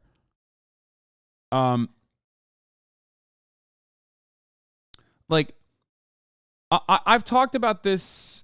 I've talked about this a lot. It's kind of like, you know, when I was younger, I loved Dragon Ball Z, and I would go in the pool, okay, and I would imagine I was fucking Goku, like going Super Saiyan and like flying when I was in the pool. Or when I used to play basketball, I would do the crowd noises myself after I fucking, dropped the dime or something. Like I'd be like, like I would imagine myself being Kobe Bryant. So, I mean, everyone did that. And it's normal. The difference is I wasn't online, so I didn't have another community of people. Like I didn't have a community of like-minded 12-year-olds, 13-year-olds, 14-year-olds that were like, no, you are literally Kobe Bryant, actually. If you will it, you can become Kobe Bryant, like literally Kobe Bryant. So that is the problem in many respects with the internet. You can find a sense of community for all of your niche hobbies, but it also has a capacity to basically make everyone think that like everyone that you're encountering online is an adult with a working, functioning brain. And that's an issue, right? That is not the only thing to do. Shut the fuck up. All right. Anyway.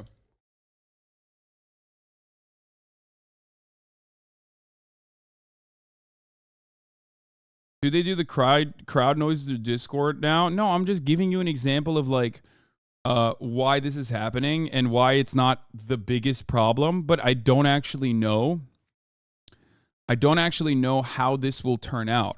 The reason why I'm saying that is because when I did all that stuff, I wasn't online. I didn't have this community. I didn't have any of that stuff. I was just by myself and with my friends, you know what I mean?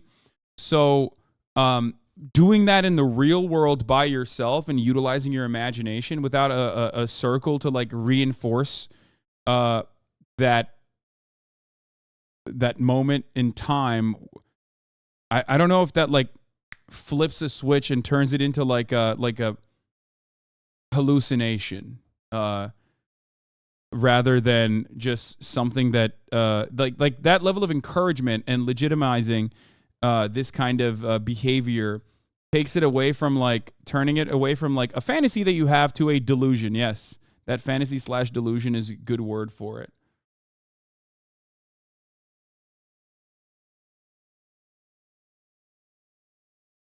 People having alters was very big on Tumblr in like 2018 or maybe a bit earlier where they thought they were actual fictional characters. Yeah. Playing pretend, though, is way more normal than trying to change your race, bro. I know. I'm saying that I wonder if me playing pretend would have turned into something that is genuinely damaging if I had what is this? The Great Hero Returns? While I'm at the gym. I'm watching it while I'm... The Greatest Hero, the return stream after the 821 event? What the fuck? Essential HasanAbi lore. No.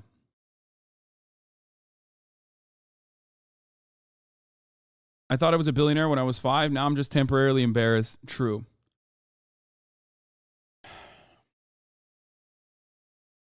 I think that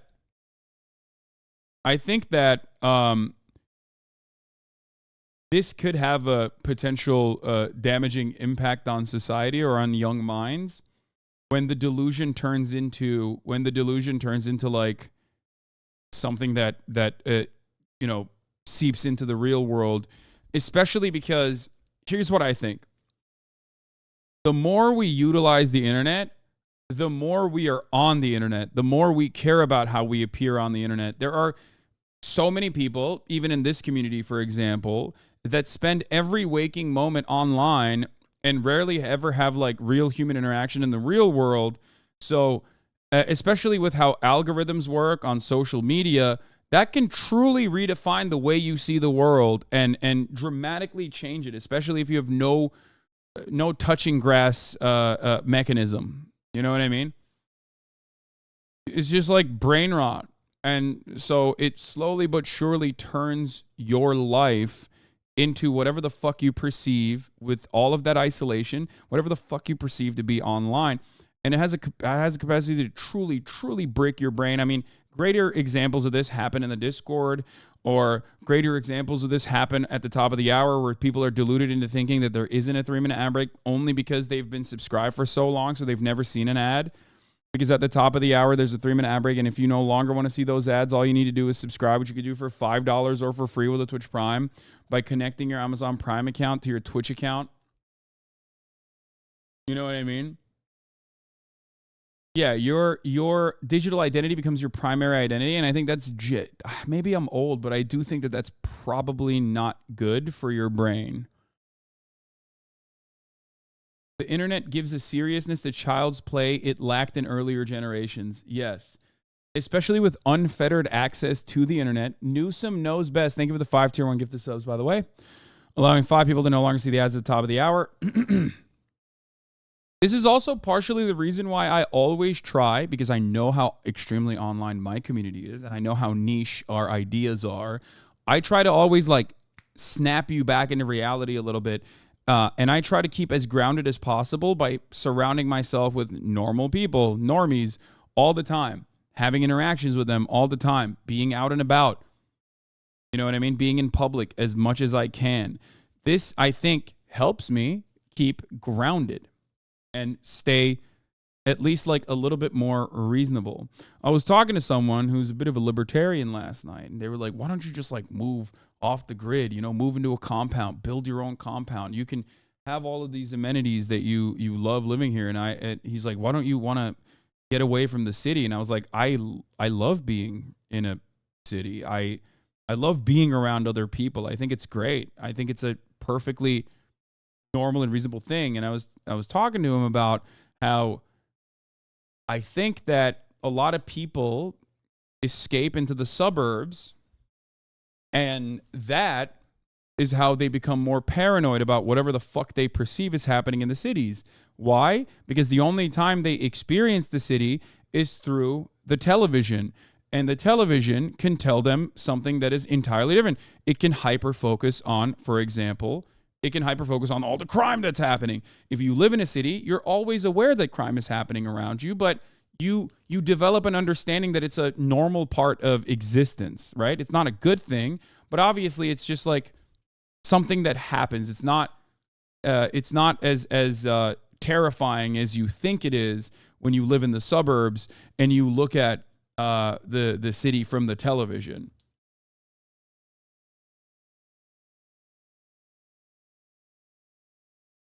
I think COVID did that for a lot of teenagers, by the way. I surrounded myself with people like this back in 2020 and 2021, but they deluded themselves into thinking they were fictional characters. So I kind of get the mentality of these people. Was also extremely depressed during this time, so that definitely contributed to it. So glad I at least grew out of it. Yeah, I think that COVID was a big reason for why people got like as wild as they did. It fucked everybody up.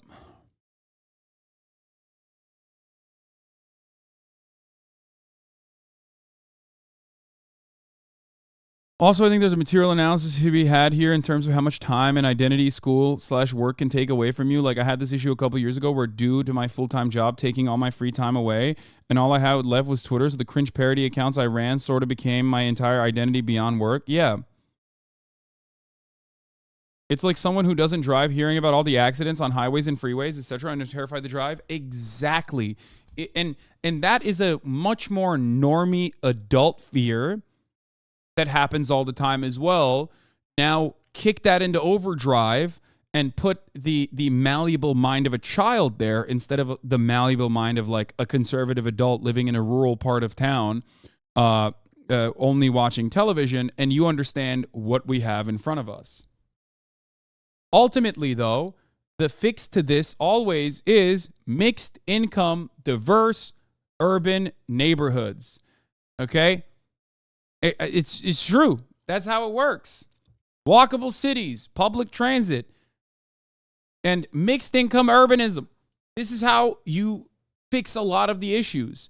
Public parks is how you fix a lot of the issues with touching grass. And I think that America has always been a powder keg, and it's gotten worse and worse in recent years as a consequence of COVID really kicking this mania into high gear.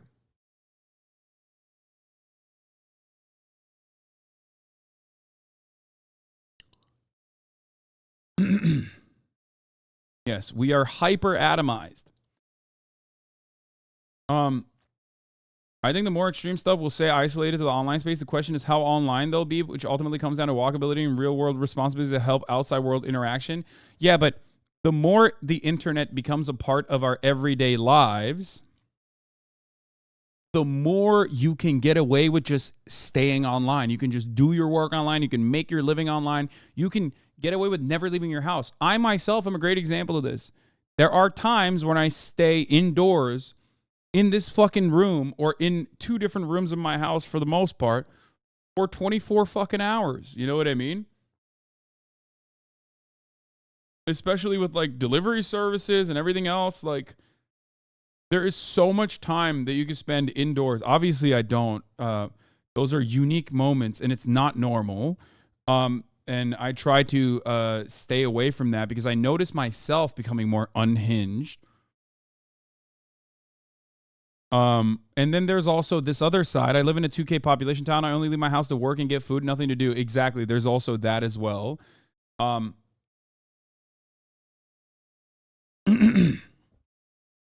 So, you know, this is something that impacts everyone from children all the way to adults. But the most extreme circumstances of like the RCTA, which is, what is it? Race change to, what is it? What was RCTA? They wrote it here somewhere. Race change to another.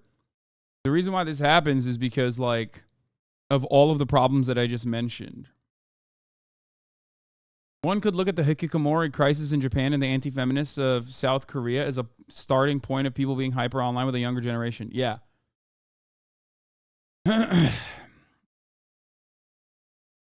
No, it's not. Race change to Asian is the alternative. That's funny. All right, so let's see the next videos that this person made. Pure incel. Where is it? Okay, I posted my thing and I'm waiting to get verified. I gotta pee. I really tried to make it so that I wasn't like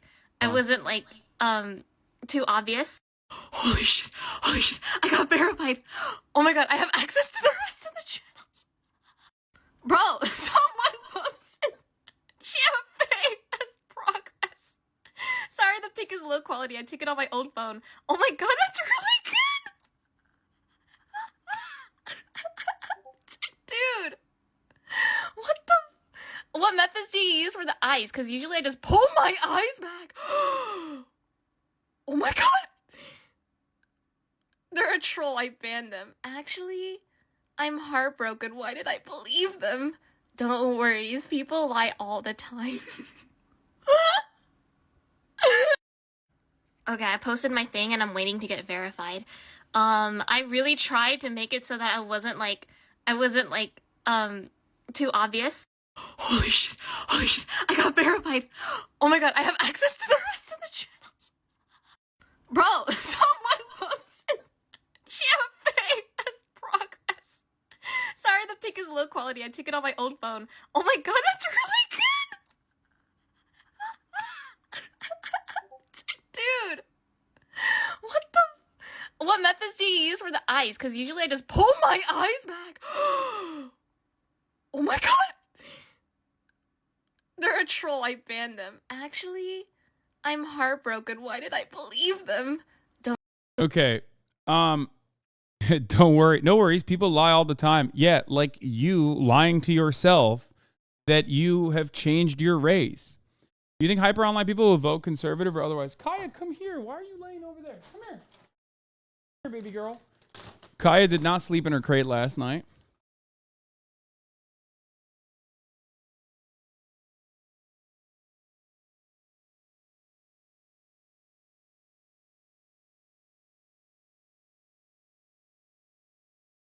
You're a good baby. Okay. What a nightmare. A Discord full of Ollie Londons.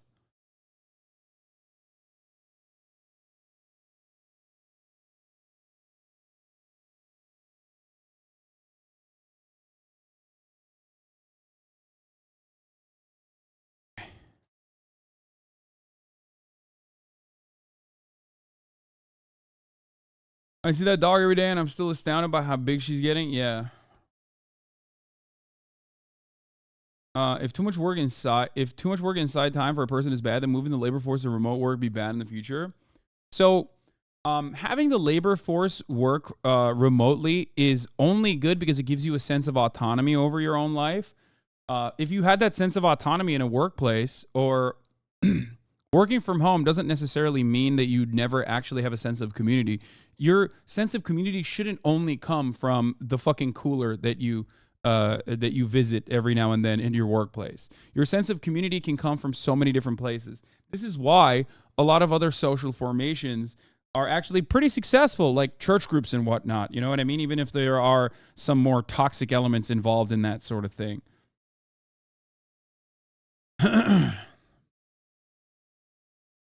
That's such a childless take. Lol, exactly. There's also so much going on with work from home that gives you the flexibility to like live your life and be able to take. The RCTA community watches manifestation videos to get monolids.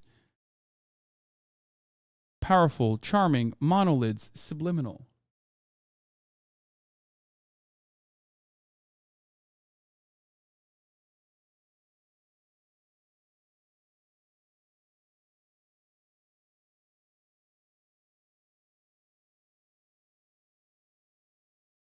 The older I get, the more I understand why churches are so useful for society just in terms of building a community.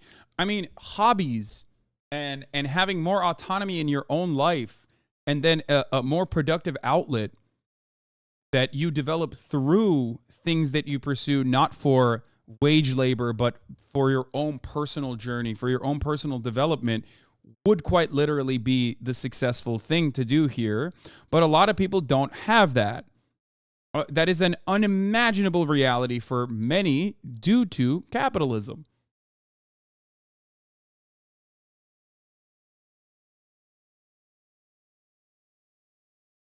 What is this? Kai and Phantom confronted a Japanese man going through it and gave him a rare 2,000 yen bill. Okay, anyway, let's finish this first. We'll look at that later. People be posting their fucking... Do I look more Hispanic? Not really. It's crazy. This is when I started. You look more Hispanic before. Now you look less Hispanic. What could I be doing wrong? Nobody said anything in the... We all agree this is racist. I think these people are so sad that I don't even know. I feel like it transcends being racist at that point. It's like... Racism comes from like having a level of historic power that you're tapping into. Like if we're thinking about it more spiritually, I guess, when you're racist, race fetishization can come from racism as well. Race fetishization can come from racism, obviously, in many instances, but it's like,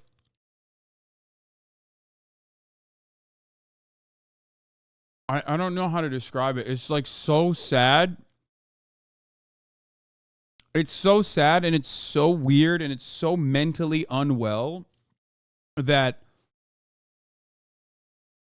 it's not malignant, is genuine stupidity. Yeah, I don't know how to describe it. You know what I mean?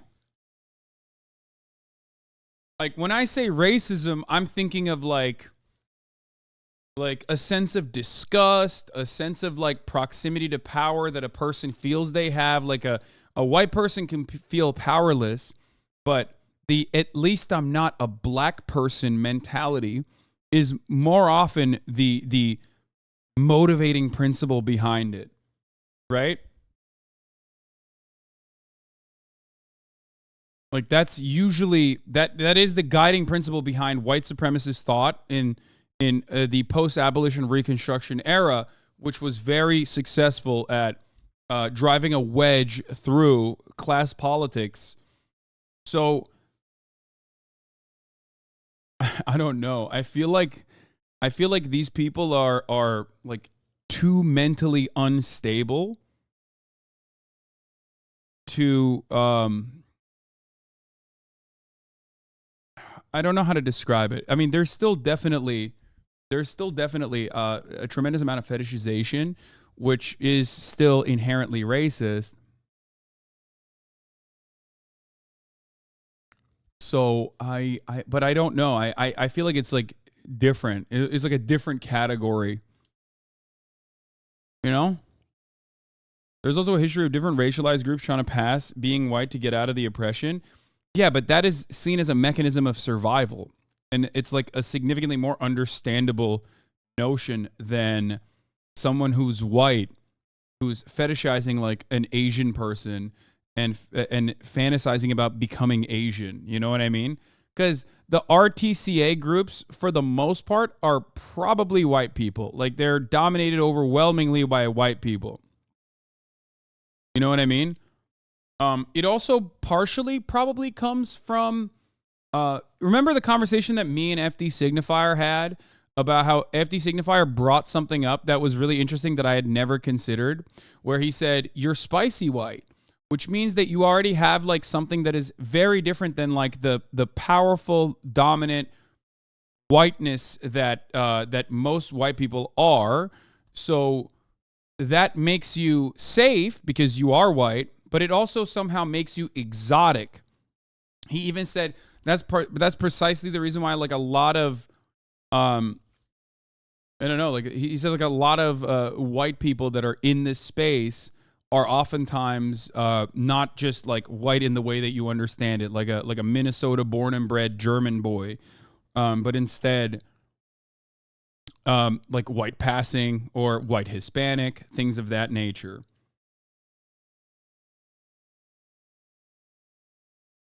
Do you see what I'm saying? So that I think, despite my whiteness, that I think gives me a different experience. So I don't have any kind of. So how do we explain Ludwig? I mean, Ludwig is perfect.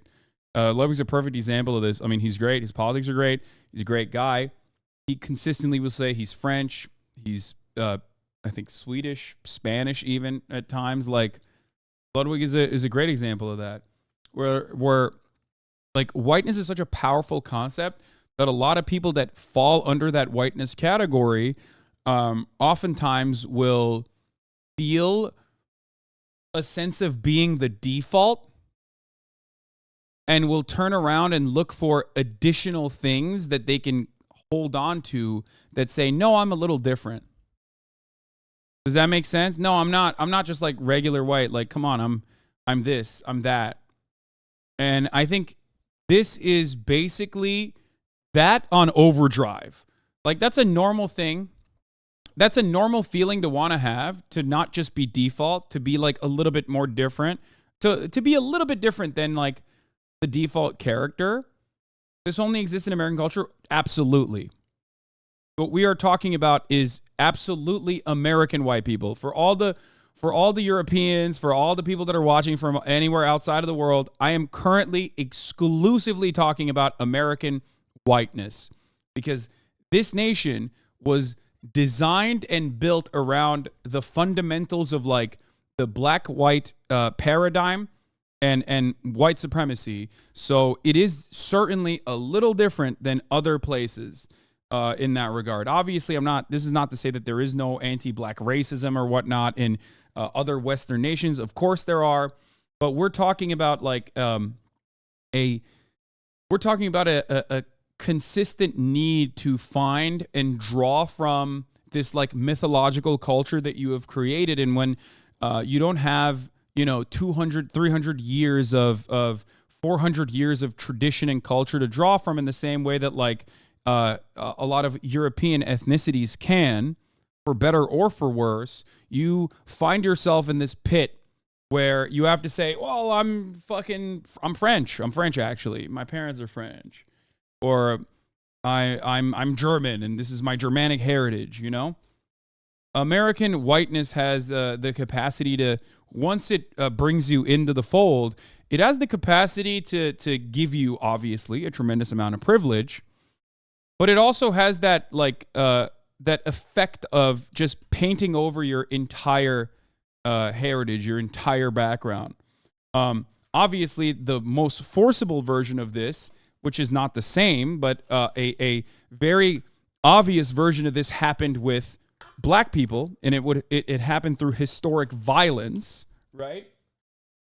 Which is why there is a real pointable black culture in the United States of America, because that culture was created out of oppression. That culture was created out of slavery. That culture was created when black people, African men and women, were stolen, robbed of their own individual identities, their ethnic backgrounds, and were through the sequence of violence and oppression and slavery and you know, other forms of systemic oppression that still permeate through every orifice of society in contemporary American experiences, still have like an identifiable, tangible, pointable culture.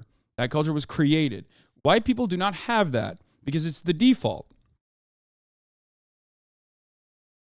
So for that reason, I think that a lot of people try to point to something to say, no, I'm not like just default. Here's some of the differences that I have.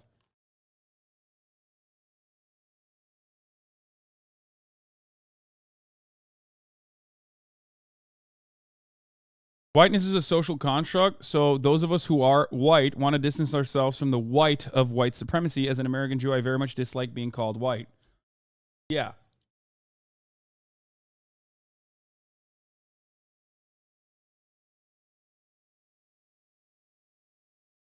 You follow Hugo de Crypte for French news? I met him. Great guy. I'm going to see him again soon.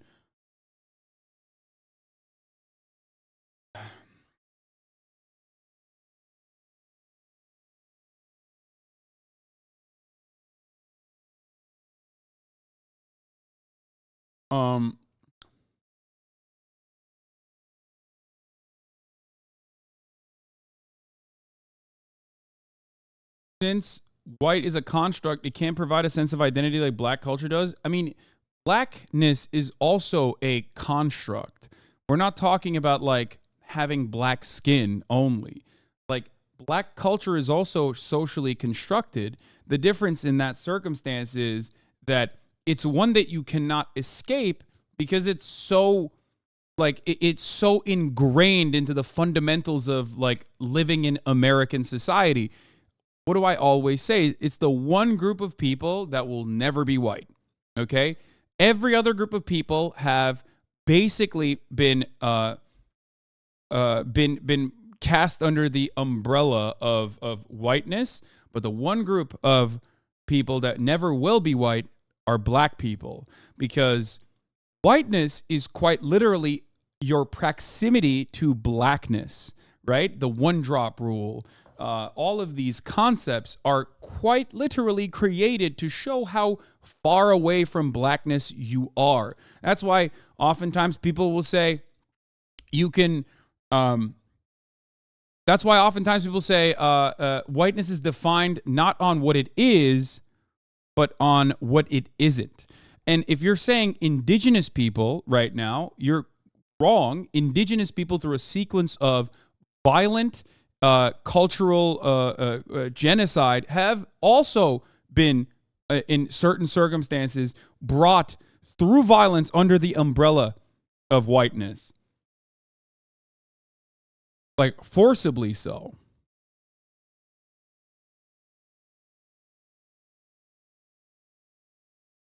Indigenous people in America, but indigenous people in South America as well. Indigenous people in North America, certainly. But certainly indigenous people in South America too. What the fuck do you think white Mexicans are?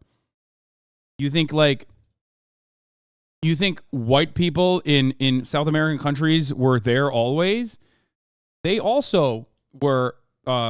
It's a mixture of violent assimilation, colonialism, like, and becoming white in the United States of America. Just adding that doesn't mean black people can't be whitewashed. No, they certainly can, and it's usually through a need for survival. It oftentimes is like born out of a need for wanting to survive in a white dominant society.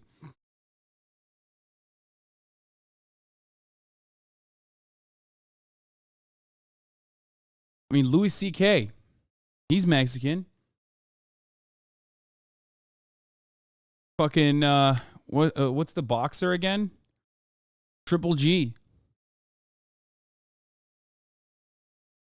Or no, not Triple G. Not Triple G. Sorry, Canelo Alvarez. If you didn't know, or Triple H, not Triple G. What am I saying? Sorry. I'm fucking it up. But Canelo Alvarez is a great example. If you didn't know who Canelo Alvarez was and you never heard him speak, and you exclusively saw him from afar, you'd be like, "Oh, that guy's Irish, right? That's an Irish motherfucker." I mean, look at this.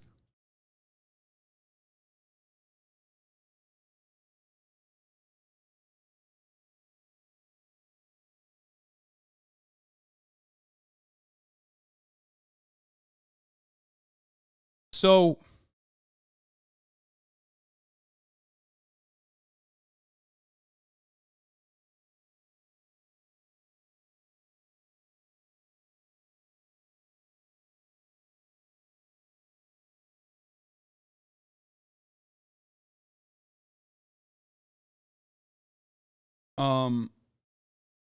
what was I saying? Anyway, so I think that's where some of this stuff stems from, like a need from this is like one of the other negative consequences, I guess, of having like being born into the dominant the dominant subgroup, where it's the other side of like being white.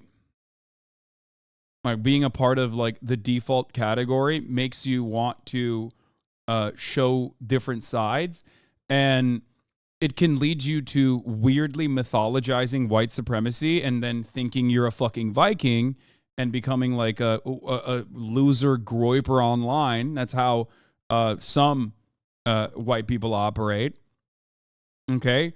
Or it can manifest itself in this way where you're like, I'm constantly trying to move away from it. And a healthier version of that is, people living in Boston who are like 11 generations American being like, oh, I'm going back to Ireland. I'm actually Irish, right? And then a less healthier version of that is this, like a significantly less healthier version that oftentimes children are engaging in, is the fantasy that you actually aren't white because you don't feel white because you're actually technically Asian or Hispanic or whatever the fuck, right? And then having a Discord server full of other like-minded children who are reinforcing that behavior. What could I be doing wrong? Nobody said anything in the vent channel, so I'm gonna type something up. I typed out, guys, I'm so sick. My parents won't support my RCTA journey and I just can't take it anymore. Face reveal, I'm kind of insecure, but I tried doing the Asian anime look. After watching subs in anime, it kind of worked. Oh my god, you're so pretty. Oh god. Oh my god. This has to be like a joke server, right? Like, okay, this is kind of fucked up because that's me. That's a photo of me. I don't know how they got that. I did not consent to having my photo and my likeness and also my real world experience be brought up in front of millions of people, okay?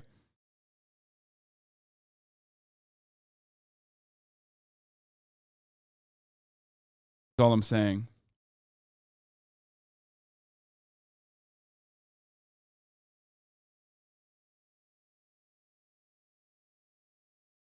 Yeah, one thing that sucks about my family having been in America for 400 years is that I have no nationality in Europe to identify with. I'm probably equal parts English, Welsh, Scottish, Irish, and with a little bit of French and German. Exactly. You are exactly who I'm talking about. Like a person who is so white American and been here for so long, and because America doesn't have any kind of like serious culture outside of just like hyper capitalist white supremacy, you just don't have anything to associate with. You don't have a cultural backbone. You know what I mean? Bro is 1/3 Disneylandian. No, literally though. And I think that is something that probably haunts like 11th generation white Americans, that they don't have anything to like associate with. Okay?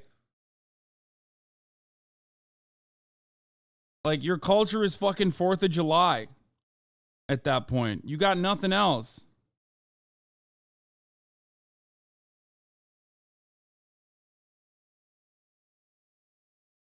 Like, think about it. Remember we were laughing about, I mean, in a tragic way. Remember when Donald Trump was like, we're going to fucking destroy your cultural landmarks? And then Iran, I think, retaliated with, we'll fucking destroy your cultural landmarks. And we were thinking like, what cultural landmarks could they destroy? McDonald's? Disneyland? Think about that. In America, what fucking cultural landmarks can you destroy? The Twin Towers? The beacon of capitalism? Like, what do you have? I guess Mount Rushmore, which, you know, would probably make a lot of people happy. A lot of indigenous people, at least. Which was, again, stolen. It's either all stolen or just a signature of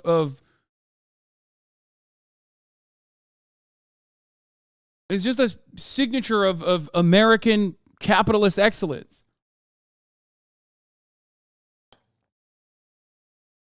Our cultural landmarks are symbols of capitalism. Like the Bass Sports Shop Pyramid. Or the new fucking sphere that was created by the Madison Square Garden family. You know what I mean?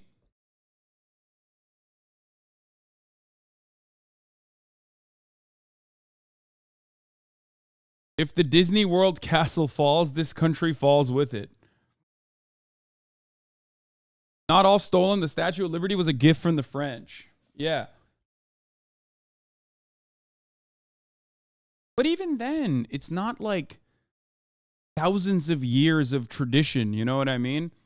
That's what I'm saying. Like, the Statue of Liberty is still a relatively new thing, and the ideology that it's supposed to us to present is absolutely one that we do not abide by. You know what I mean? The whole, like, give me your fucking hungry, you're tired, you're poor. Like, nobody gives a shit about that.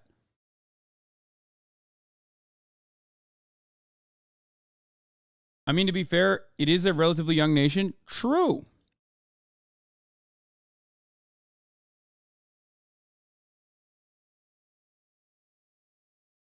Damn, man. White Americans have no culture is a played out L take. That's disappointing. Wait, what? Go ahead. Explain to me then. I would be fascinated. Like, I didn't say white Americans have no culture. I said that white Americans and their culture is not tangible. Whiteness is a socially defined construct, can only be defined by what it's not, okay? Not by what it is, in the same way that, like, crafted cultures like black culture can be, okay? But white American culture revolves around beacons of capitalism. That's it.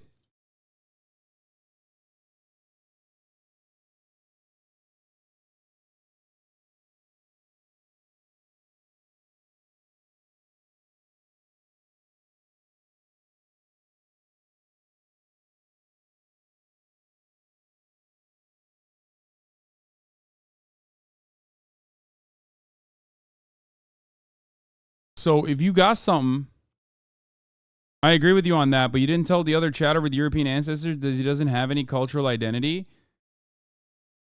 Yeah, I think you misunderstood the point I was making there. Because white Americanhood is OP in many respects, But like that chatter was personally talking about him struggling to identify with like one unique aspect of his background because he is so perfectly at the center of like being a white guy in America. Equal parts Welsh, British, fucking French, German. You understand? So he doesn't even have like one thing that he can grab onto.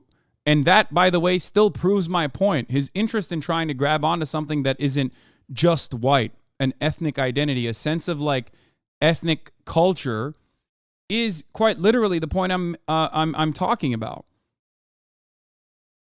I think you're misunderstanding my point here.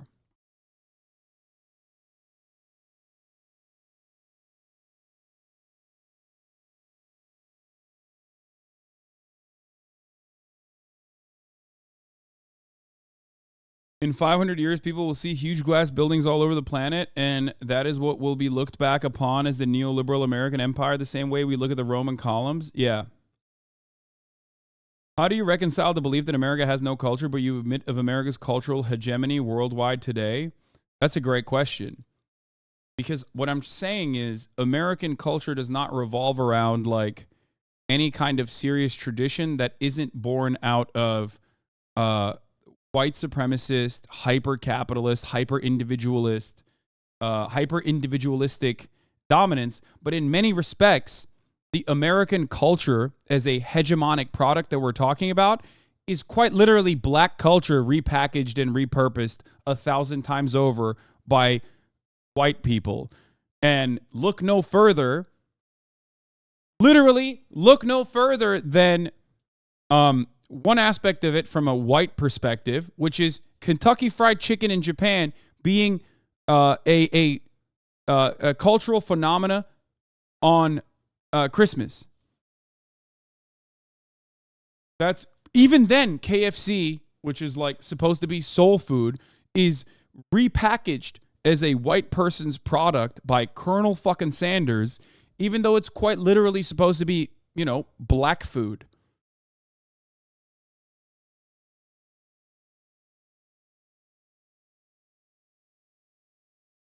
Do you get it?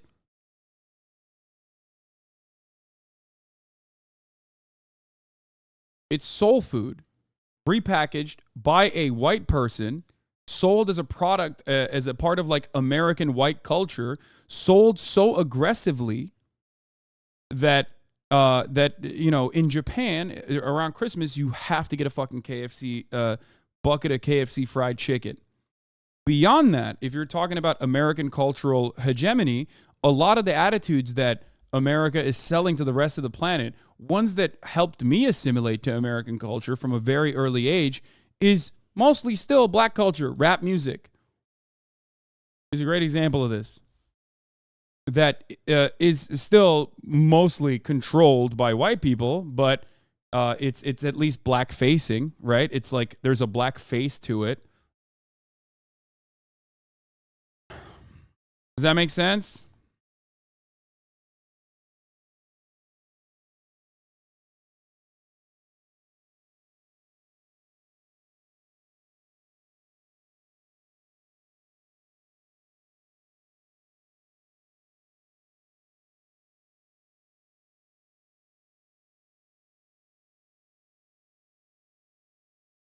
I had a neighbor rent next door. When we first met, he said, if you hear yelling, it's just that he's German. I think he was born in America. Probably.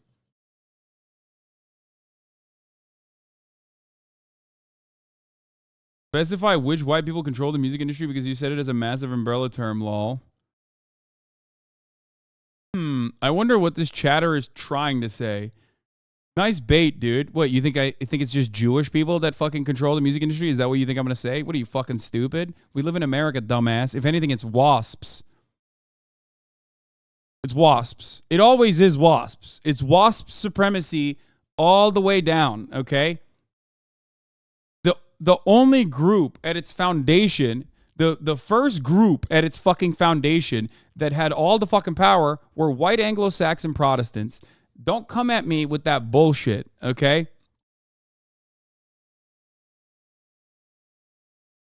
So stupid.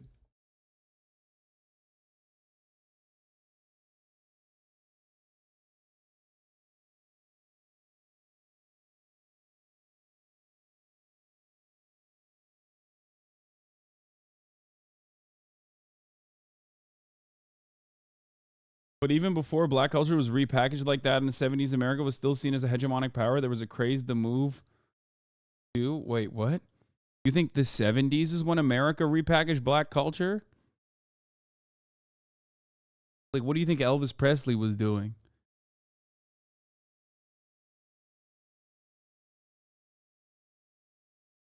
Like, you know what I mean? Delineating a U.S. white culture is difficult because of the heterogeneity of racial ethnic groups in the U.S. versus the homogeneity of European culture with clearly defined boundaries, which has been unsettled this century.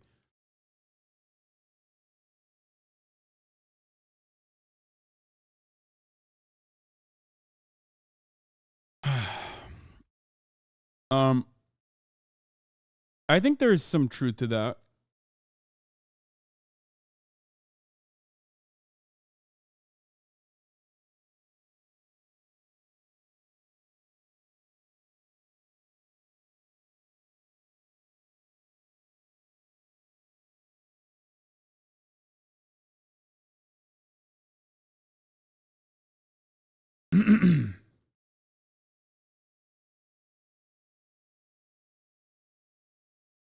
I think what makes America great is, in many respects, its diversity, the fact that it's a melting pot. I do love that personally. You guys know my opinions on cultural appropriation versus cultural appreciation, or an amalgamation of culture, rather. I've talked about this quite frequently. But also, at the same time, it is an amalgamation that is churned out as a product that in order to consume. It's a product that reinforces capitalist hegemony. It's a product that is like created and sold with the express purpose of sales, with the express purpose of like having you consume it, and that's what makes it bad. There is no like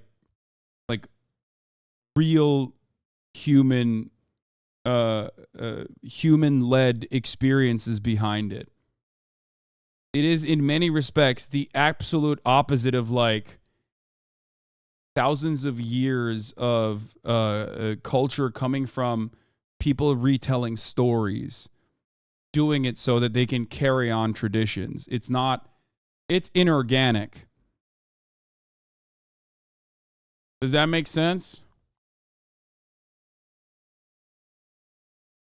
It's purely manicured, packaged, commodified, so that you can consume it as a product. It is the most like capitalist way of looking at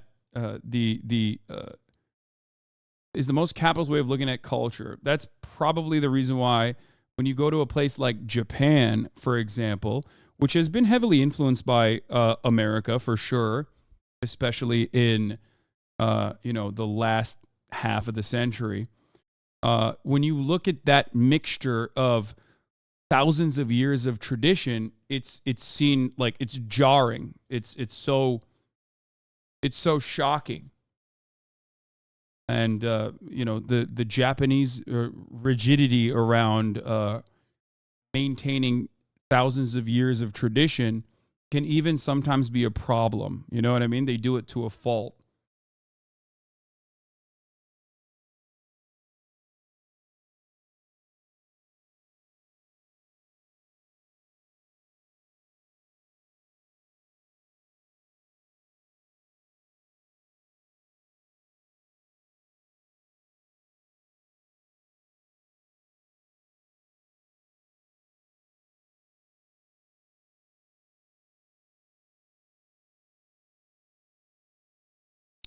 Anyway, it's been 0 days since Hasan talked about Japanese culture. I mean, we're quite literally covering a group of individuals who think they're like, in some instances, Japanese when they very clearly are not.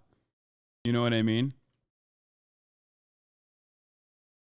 There's no way this is real. Anyway, I'm waiting for someone to respond to my vent. Oh, someone responded, "I'm so sorry."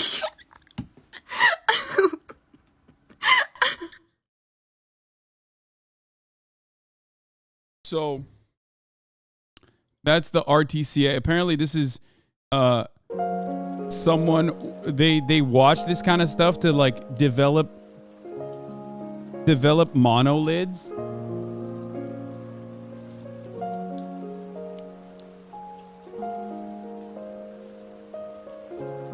They listen to these subliminals to like start developing, like physically changing their eyes.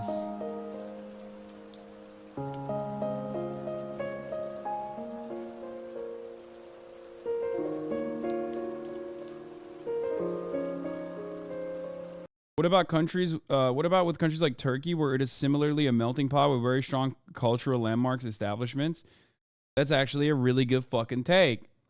That's actually a really interesting perspective. Turkish people have the Ottoman Empire to fall back on, and that is like if the Ottoman Empire was still around right now, I'm certain that just like in America, the dominant in-group who of like Turks in that situation would probably be grasping, like would probably be grabbing onto other identities that show that they're like cultural signifiers. They'd be like, "Oh, I'm Slav. I'm actually from the Balkans or whatever." The difference is that the Ottoman melting pot happened, 600 fucking years ago, rather than what? No way, you can't be that stupid, please. No, people are that desperate and that mentally unwell. It's working.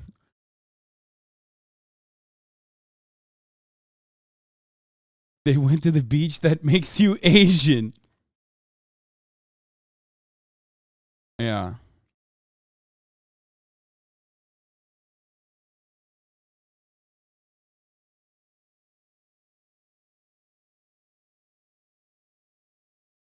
Everyone knows Rainy Ghibli OST makes you so sad your eyelids droop so you become Asian. Yeah.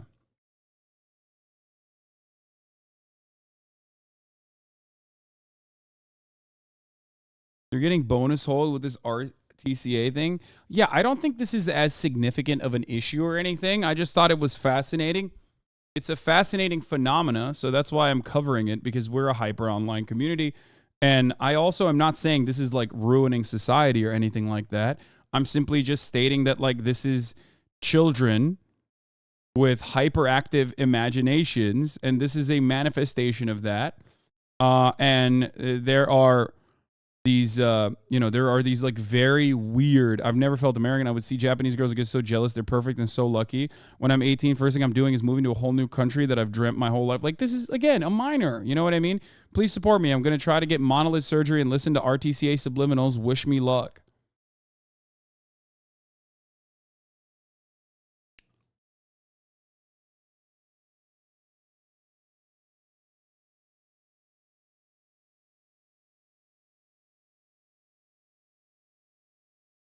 Did you know that Mexican citizens can stay in Japan up to 6 months without a visa? Flexicans win again? God damn.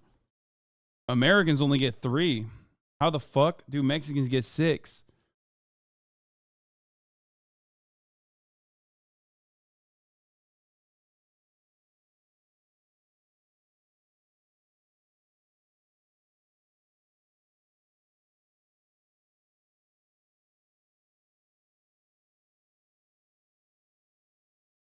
Anyway, transgender is okay, but transracial is bad. Not a good look. Really? 25 month subscribers? That's insane. One is like a legitimately, oh God, I hate this so much.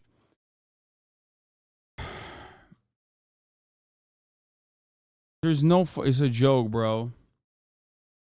Okay.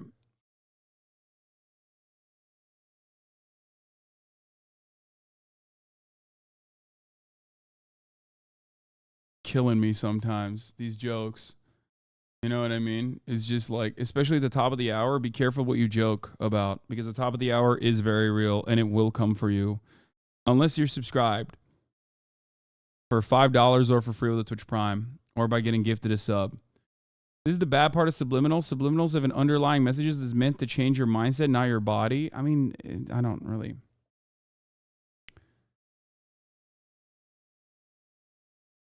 Because Mexico didn't fuck them over after the West opened trade with Japan. Being nice equals good stuff. Fact.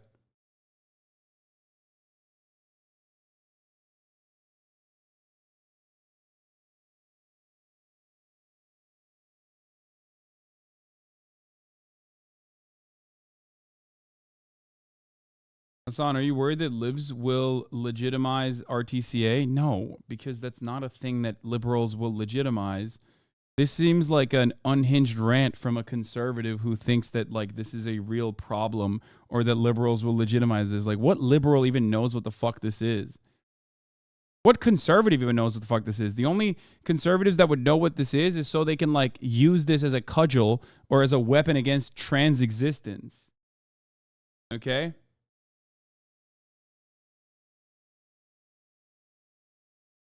That's it.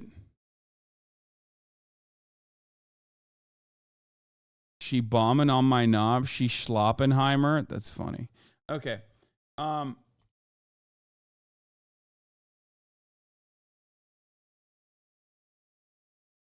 don't get it. Japan is different because they blah, blah, blah. But anyway, when are you bringing back Durag Tuesdays? Oh, always. Big fan of Durag Tuesdays. I've always done it. After Ottoman dissolved, Turkey advanced in societal modernization through European-like institutions and policy. Yeah, famously, the Ottoman Empire, throughout its existence, was not modern in comparison to its European counterparts. Like, what the fuck are you talking about, chatter? Get out of here. Ahistoric bullshit. Yeah, in its later years of existence, that was a problem. Failure to modernize quickly was a issue in the Ottoman Empire. But it is hilarious to consider the Ottoman Empire being a primitive society when European cousin fuckers were literally dying to rats and shit.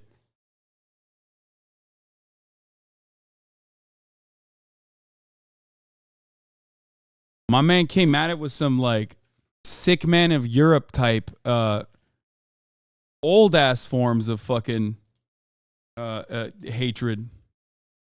Yeah, you know what other society is failing to modernize or rather organize itself to the need of its citizenry? I can't think of any of those.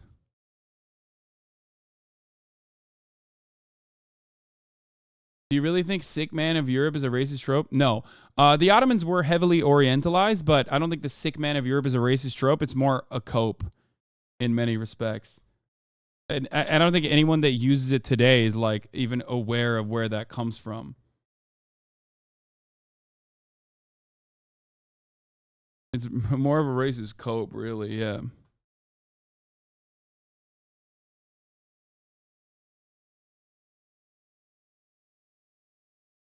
People use it today for the UK. Wait, where the fuck was I? So yeah, RCTA is a fascinating, wonderful phenomenon. What the fuck is buddy. this? Squidward! Free cleaning service? Census taker? Good day, kind sir. Would you like... Diogwit, what can I get you today? OMG, is that Gaelic? It feels so nostalgic to finally hear it. Actually, it's called Irish, but are you visiting relatives? I'm actually RCTA, American to Irish. You've no idea how good it's finding to meet a fellow Celt. I'm sorry, what's RCTA? What the fuck?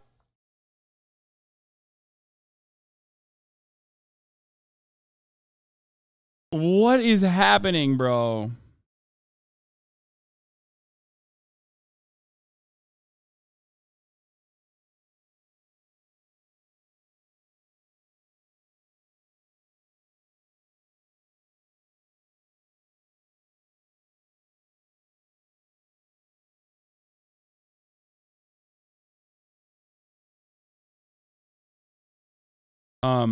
As an Irish person, I met an RCTA and they called me a slur because I don't have an accent, even though I was born and raised in Ireland. I've just realized that I am RCTA Irish. American to Irish. Or you could just like I don't think this is real, by the way, but, or you could just move to Ireland. You know what I mean? You could quite literally just move to fucking Ireland if you're white, and then your accent will probably fucking change. You know what I mean? Eventually, a little bit, and little by little, you will become an Irish national. You know what I mean? You have the capacity to do such a thing. Aren't you literally transracial by moving from Turkey to the U.S.? Yeah, dude. Yes. Because I'm Turkish, which is a race, and now I'm white American, which is a different race than Turkish. That you're right. Immigration is being transracial. RCTA to Turk, not serious, I think. What? Hey guys, I'm new to RCTA account. Let me introduce myself. American to Turkish. I've always felt wrong in being American. Every time I went to Turkey for vacation, I felt a connection to them. I recommend watching Turkish shows to feel more Turkish. My goals: get thick Turkish hair, thick brows, eat Turkish food, and learn Turkish. Remember, RCTAs are valid. I go by the name Asya. It means Asia. I'm so excited to become Turkish because then I'm Asian and Middle Eastern and European. This is fire. There's no I'm joking. Okay, there you go.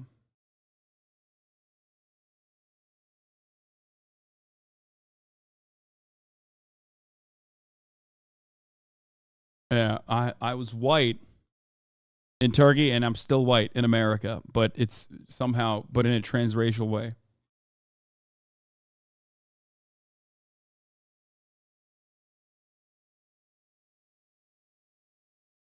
This shit is insane. I love that. I love chatters that go, all right, fuck this RCTA shit. Time to move on to finger skating. All right, let's finish this video. I've never heard that one. Oh, it means race change. Wait, what? To another. I never felt American, but always felt a deep spiritual connection to Celts, fairies, and I love potatoes so much. Alright, see how that flies around here, girl. OMG, my name isn't Girl. My Irish name is Raisin. Do you mean Roisin? No, I don't. You obviously have no idea about the Gaelic Irish. You're probably fake.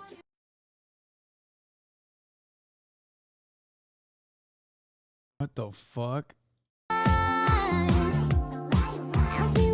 Listening to British music, practicing my accent, watching British TV, eating British food. Beans on toast is actually really good as long as the toast doesn't go too soggy. I really want to try Cadbury's chocolate and scones. Okay, this is a joke, man.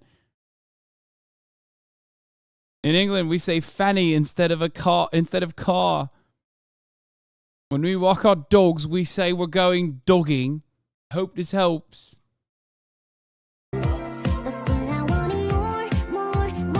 Bro, this one didn't take, okay? If your child is trying to racially transition into being British, you know, you should... This is the one qualifier where you're allowed to do a super late term abortion, okay? This one didn't take. Put the kid back in, okay? Let it sit in the oven a little bit. Take your whole-ass, grown-ass adult child and put it back in the oven. Let it cook a little bit. You can't. We need a reset on that. Yeah, here's what British people are doing, okay? Nothing like eating a lovely home-cooked meal by Tubbo. A little bit of waffles, sausage, and fucking baked beans. Okay, that's a joke. That's a joke. Come on. No one's doing that. Learning about British history. Someone in the comments told me about the Battle of Hastings, so I've been researching that. Smile. Using more British slang and kisses too.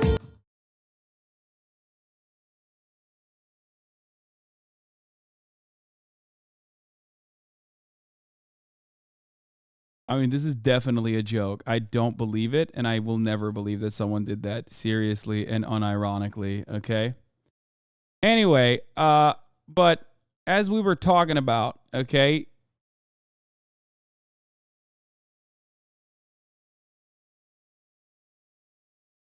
all I'm stating is this, okay? All I'm stating is this.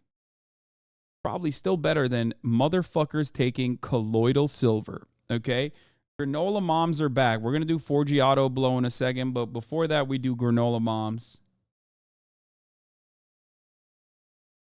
Colloidal silver. Colloidal silver is something everybody should have in their medicine cabinet. It electromagnetically attracts the bacteria. Just a teaspoon under the tongue. I'll have to look at what it does. Yeah, I don't even know what it does, but just take it. Just take it. It's good. Just fucking take it. Don't even know.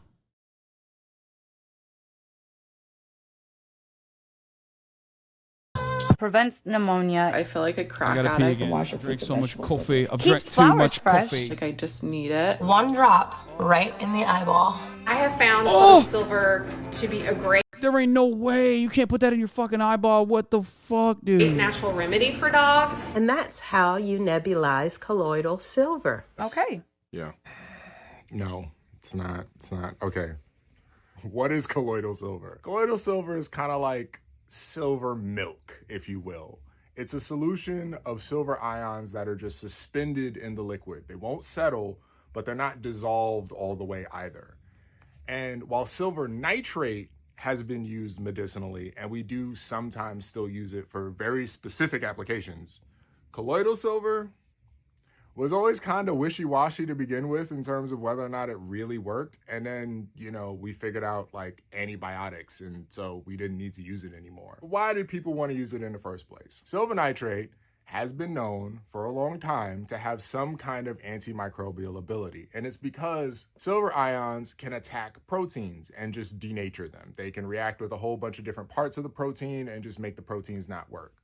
This isn't specific to bacteria necessarily, but a single-celled organism is going to have a harder time dealing with that than you or I. So, that's where that comes in. Now, colloidal silver, as I said, is not the same thing as silver nitrate. Colloidal silver doesn't really work quite the same, if at all.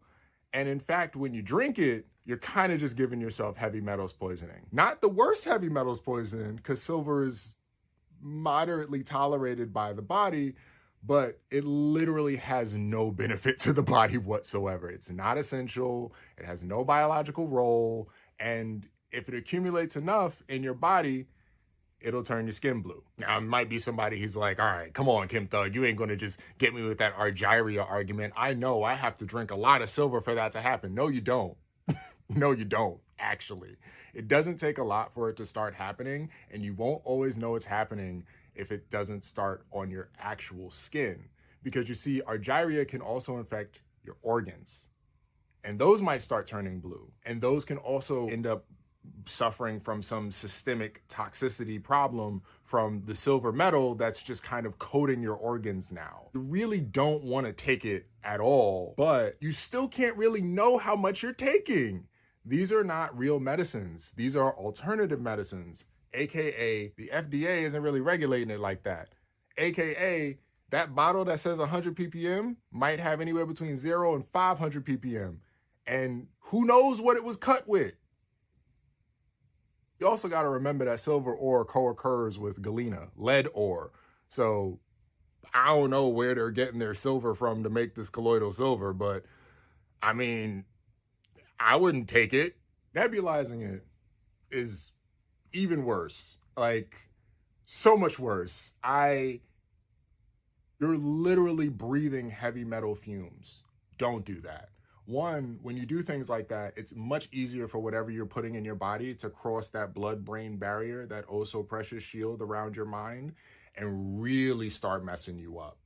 But two, unless you are 120,000% certain of what's in this solution that you're breathing, you should not be breathing it. I would not do that. And again, there are no actual health benefits to taking colloidal silver. You want to gargle some colloidal silver? No, just gargle some lemon juice. Gargle some salt water and lemon juice. That will do it. That is plenty potent for antimicrobial activity in your throat. You do not need to gargle heavy metal solutions. Silver is a heavy metal. It's not good for you. Please don't ingest silver in any form unless your doctor is prescribing a topical silver medication to you. But yeah, this is straight up in the trash heap of alternative medicine, not good for you. Some would refer to it by the term quackery. It is a defunct medication that was kind of questionable to begin with. Quackery. And for all the reasons that people might want to take it, there are alternatives that are known to work and work better with fewer negative side effects. So please, if you or someone you know is considering taking or buying colloidal silver, just don't. This is Kim Thug. Finally, an explanation to why hogs the way they are. By the way, this has been a thing for a while. Adjust your TV set. This man's skin really is The only difference is the media used to make fun of these fucking kooks. blue. He used to look like this, a good-looking young man with a shock of red hair. But after using a home remedy, Paul This guy was Carson just looks RCTA, but to a Smurf, and you guys are here laughing. like this. Were you around my shade before? Yeah, probably a little lighter. So how did this happen? It all started when Paul was looking for a cure for flaky skin. Doing his own research, he read about drinking a solution of silver in water. At first, things were fine, but then Paul started rubbing it onto his skin, and it started turning blue. When did you first realize that you were blue? A friend that hadn't seen me in a while came by and asked me what I'd done to myself. We compared our arms. Paul's used to be fairer than mine. Now it's a dull gray blue. And despite the change in his skin color, Paul kept drinking the stuff because he says it cured ailments Like being white? Like what was the ailment? He also lost his hair, it sinus seems. problems. This is the logical conclusion of I'm doing my own research, by the way. Here it is. And even arthritis. Paul showed me how he makes it. Motherfucker, sinus problems. Bro, it's just like it's the peak of not worth. Okay? Like I fix my sinus problems.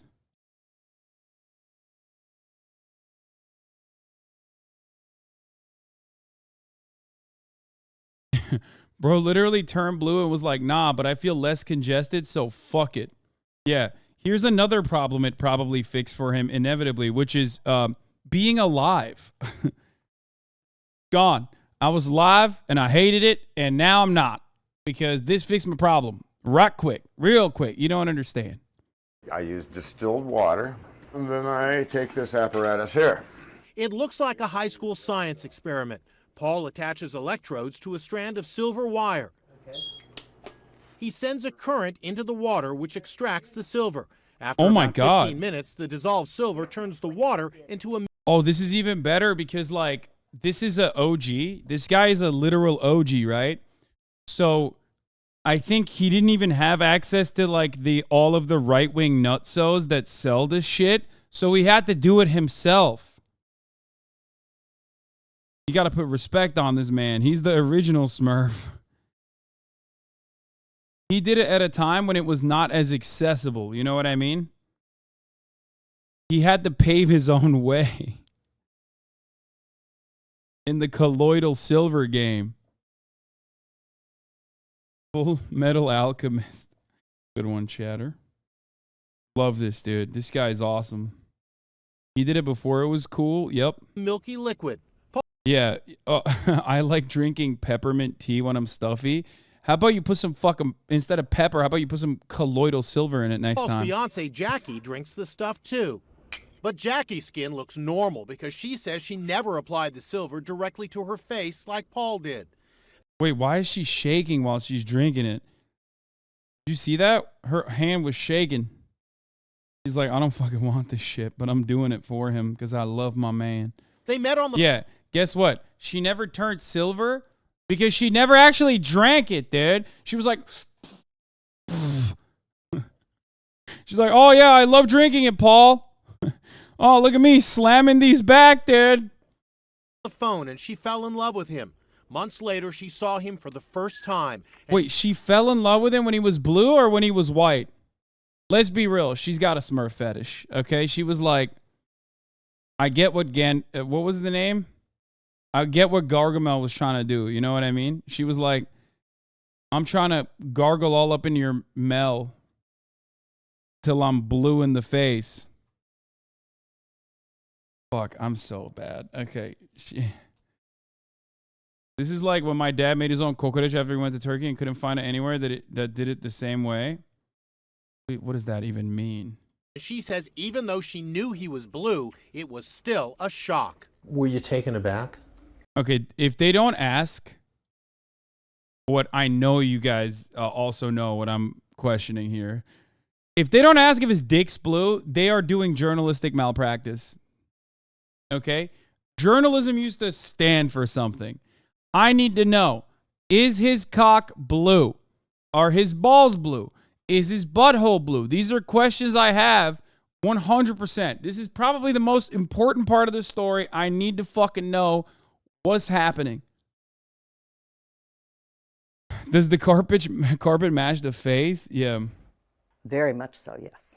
Yeah, I had to really look at it. Okay, she answered me. Ma'am, when you first saw it, was it blue? Back? Very much so, yes. There you go. She said it. Yeah, I had to really look at it and keep looking at it and remember who I had talked to and who I had fallen in love with. Paul says his blue skin has many advantages. He never sunburns and doesn't need to wear sunglasses. Here he is with his fiancée on a recent trip to New York City. But he also says there are some side effects he doesn't like. Do you feel that you have been treated differently because you're blue? There are side effects I don't like. Like everyone going, oh, dude, you're fucking blue. That's really weird. Or people who love the Blue Man Group constantly coming up to me and going, I'm blue, I'm a die, or whatever the fuck those lyrics are. I hate it. I hate it. I don't even like the Blue Man Group. I think those guys suck. And everybody's coming up to me, okay, constantly fucking singing those goddamn lyrics. At a certain point, I fucking hate that shit, and I can't stand it.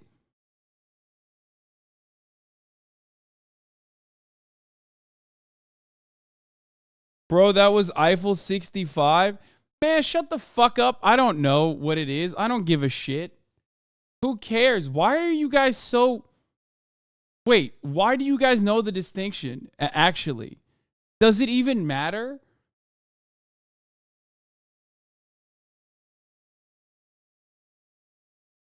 He did?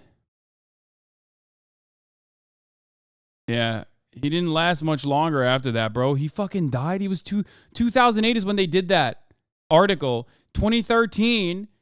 Oh my God. He lasted 5 extra years with the blue shit. Blue Man Group is a completely different thing. Guys, it was a joke anyway. It wasn't even that good. Holy fuck. I can't believe you guys are correcting me on this. I don't care. Okay, sorry. Everybody's an Eiffel 65 fan in the store, in the shit that I made up. Oftentimes. Some of the people were less than polite. But despite everything, Paul says he has no regrets about using his silver remedy. If you could change back to the way you were, would you do it? I'm not sure. Really? Really?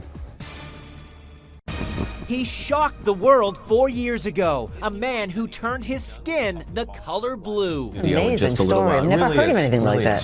This is a first on the Oprah show. Wait, oh no, he survived 1 extra year. Never mind.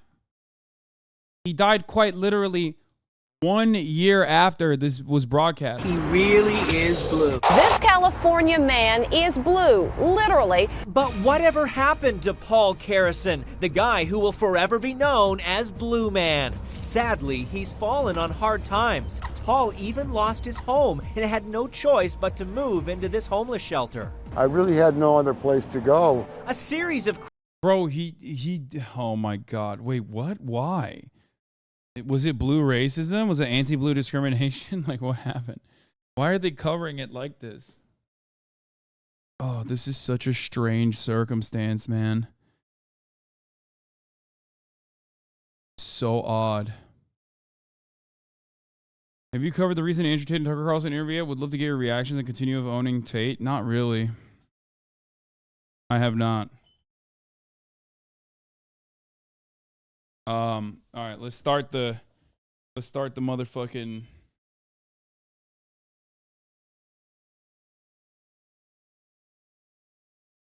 Let's start the walking part of the broadcast, you know? Wait, hold Hold on, I gotta stop this for a second, actually.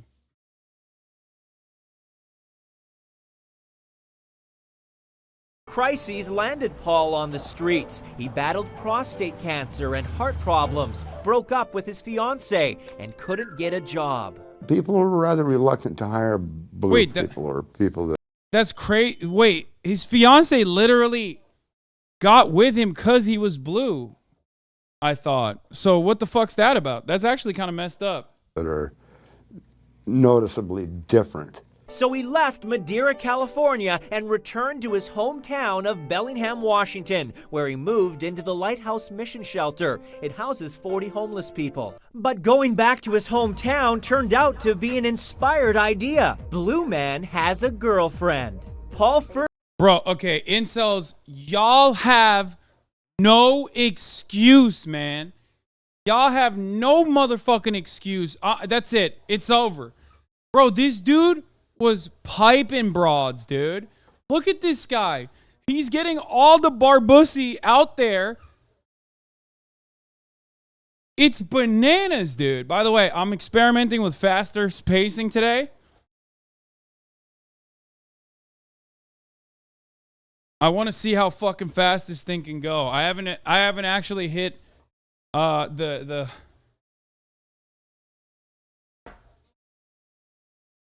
I'm at a 5 now.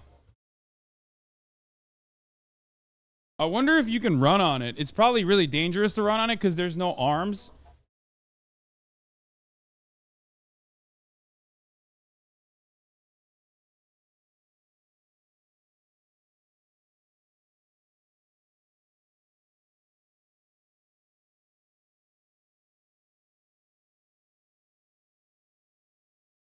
Hold on.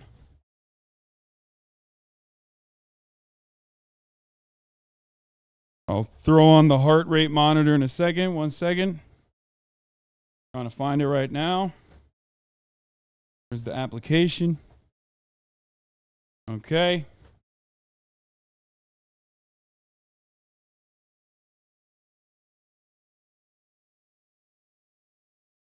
Where is it? Boom.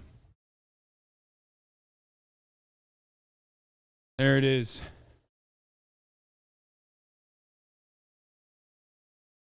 Why did Constantinople get the works?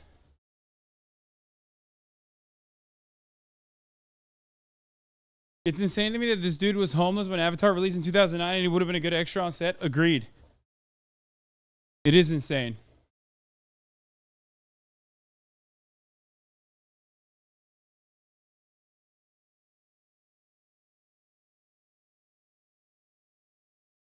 Yeah, it's called Istanbul Chatter. Get with the program. First knew Joanne Elkins 47 years ago in junior high. There's Paul in the yearbook, and there's Joanne in a beauty pageant around the same time. Paul got in touch with Joanne, and she helped him move out of the shelter. Now they live together. He's quite the guy despite the fact that he's blue. Oh, she loves him for who he is, despite the fact that she's blue. She ain't a blue chaser like the previous lady who fetishized him for being blue and then left his ass in the fucking dirt when she no longer wanted it. I also like that they are both wearing blue. Mojo, you are correct. That's a nice little touch. Sad news about the man who achieved fame as the Blue Man. Paul Harrison has died at age 62. Harrison shocked the world 5 years ago when he came forth as the man whose skin had literally turned blue. As a young man growing up in Washington State, Harrison's complexion was completely normal. His skin turned blue after he sought a cure for flaky skin. Doctors told him there was no hope of reversing the pigmentation, and life was never easy for the man whose fame was skin deep. People are rather reluctant to hire blue people or people that are noticeably different. He's quite the guy despite I wonder why my heart rate is blue. Okay, this is unrelated to the blue thing. I wonder why my heart rate is much lower right now and I'm going much faster than I did yesterday. Isn't that interesting? I'm at a 5 and my heart rate is actually lower than it was. Well, now it's going up. Uh-oh.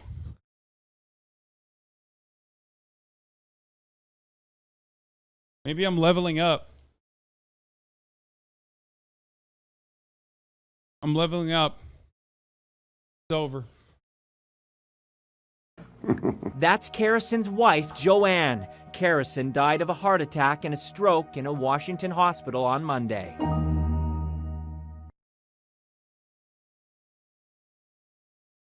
No, these are Nike Air Max 97s. They're not Vans. English high school students try American food. I'm down to watch that. Send it to me. You just got banned. Or you got blocked.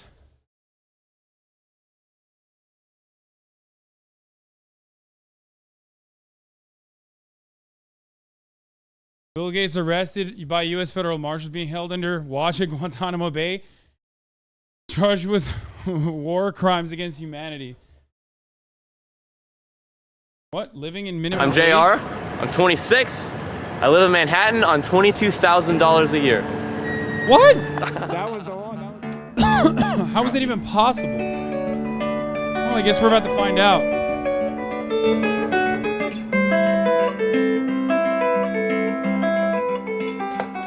Hello, hello. Come on He in. has a house? So this is the place. This is it. It's one room. That's it. It's a shoebox. Yep. Wall to wall. And what we got? We got 72 inches. We're out of tape. So this is only 12 foot, and we are at, so I'd say this is 14 foot by 6 foot. 84 square feet. Oh, okay. Well, plus your bed space. So what is the rent of this apartment? $687 a month. $8,244 a year to live in Hell's Kitchen. You can't beat that. No, you can't. You Come can't on. beat that. You can't beat that. How did you find this apartment? Craigslist. I had no idea what I was doing. This was like kind of like a back burner apartment. Like, worst comes to worst, if I can't find anything, you know, I was looking for bedrooms in Brooklyn. $700, $800, $900, $1,000 for a bedroom, right? And I didn't find anything. This was. Why do you keep saying his dad is the landlord? Actually? Are you making that up? I mean, it's not really an apartment, so it does make sense. It's quite literally not an apartment. Where's the bathroom? I don't even see that. This is my only like saved tab. You can't increase it legally 5%, more than 5% yearly, for as long as I.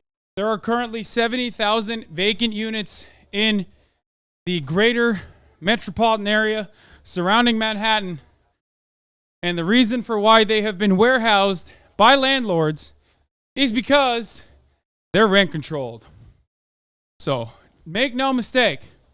Whenever dumb motherfuckers on Twitter constantly say, why would landlords just not rent out their units? That's the reason. They're waiting it out until they can change regulations or until they can just fucking completely fucking break down the apartment complex, redevelop it as a luxury high-rise, and sell those units or rent out those units without any kind of rent control whatsoever.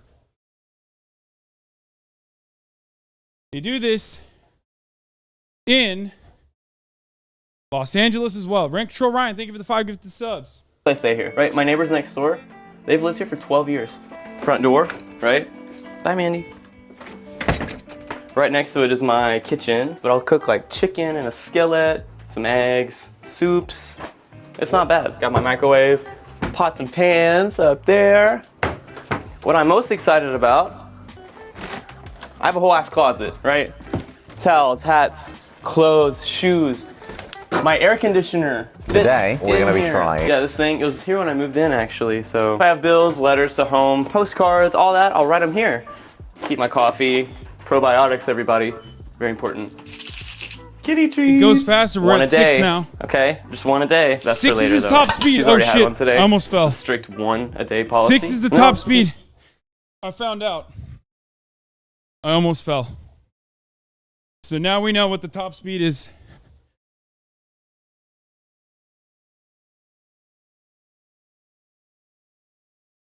I'm almost already at a mile. It's not the same 6 as you would see, I think, on a regular treadmill though, because I think I'd have to run at 6 miles per hour. But to be fair, I'm almost at a mile.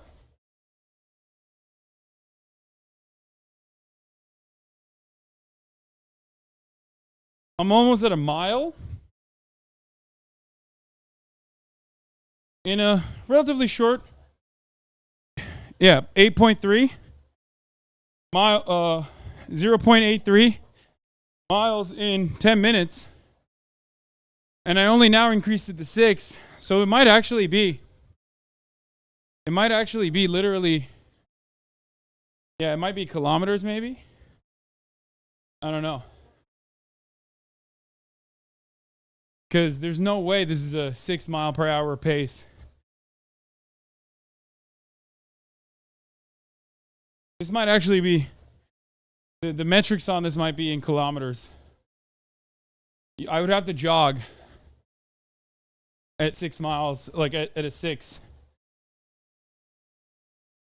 This is a fast walk.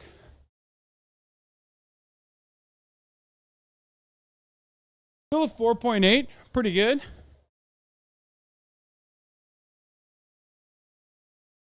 At 6-7 miles per hour, you do a mile every 10 minutes. I'm almost at a mile, but I think it's a kilometer. I think all of the measurements on this thing are kilometers, we're finding out. Because I'm at a 6. I've officially reached 0.97. You can see my legs above. Bought it on Amazon, but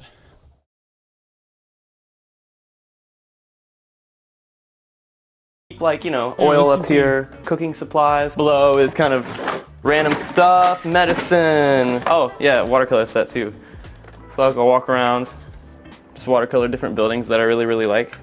So this window right here, we're in it, in the painting, right? So walking around New York City, I feel like I'm in this beautiful painting. So I wanted to put that on paper, kind of what it feels like. There's a photo taken in 1940. This is the building. This is my living room. It's Mandy's living room, actually. Store stuff in my nice little bookcase. Cameras, all that stuff. This nice wingback chair and the ottoman. It's like, I can't afford to go buy brand new furniture. I don't really know anyone who does that. Salvation Army, I thrifted it. It was like 80 bucks. Find cool stuff for the cheap. The window. It opens all the way. This is probably my favorite thing about my whole apartment. If you look outside, you can see Times Square. The H&M building. It pokes up over the walk-ups. It's just really, I've dreamed of this, right? Never did I think of sunlight as a commodity, right? That's how I have plants. So in the wintertime, the sun's facing this way.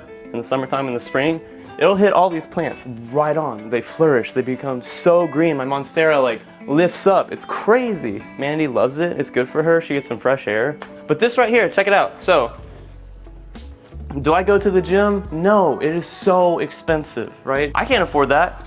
So if you back up, check it out. Every day, every morning, I lay out the mat, I got my yoga. Yeah, you can't beat that. A $0 gym in Manhattan, what the heck? Come on. I bike to work every single day, right? So I go to the Hudson, go down a couple miles to Chelsea. I bike every single day. Rain, snow, heat, I don't care. When I'm seeing people, yeah, I take the train. But, you know, how many people can fit a bike in their apartment? So how much? Yoga ain't gym? What do you mean? Chad is clearly have never done yoga in his shows. Why the fuck did it start peaking? I don't know why maybe because I started moving my arms. But yoga absolutely is gym. You're wrong.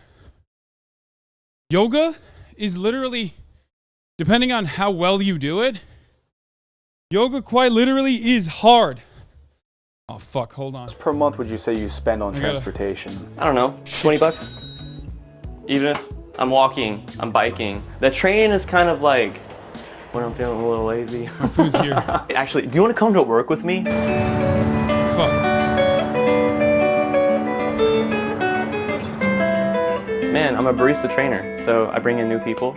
Oh my god, this is like a fucking millennial Tumblr era meme that like a Republican guy would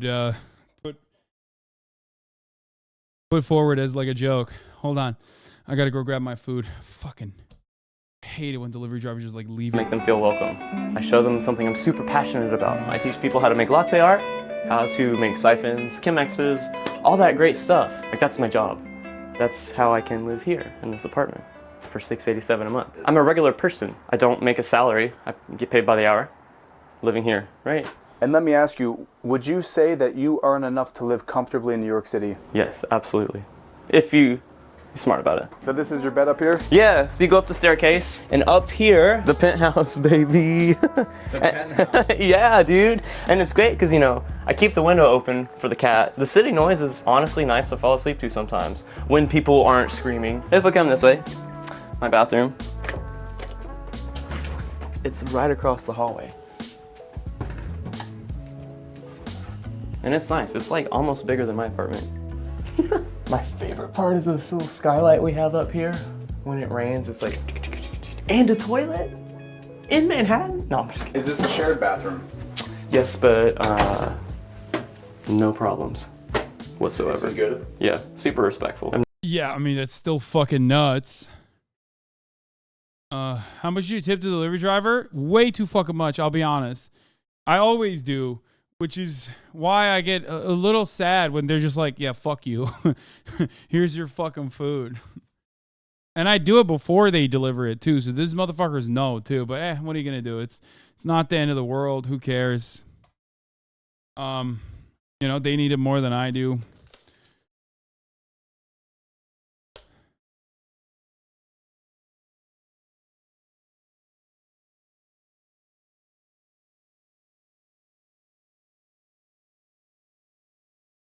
This is a propaganda piece for low wages? No.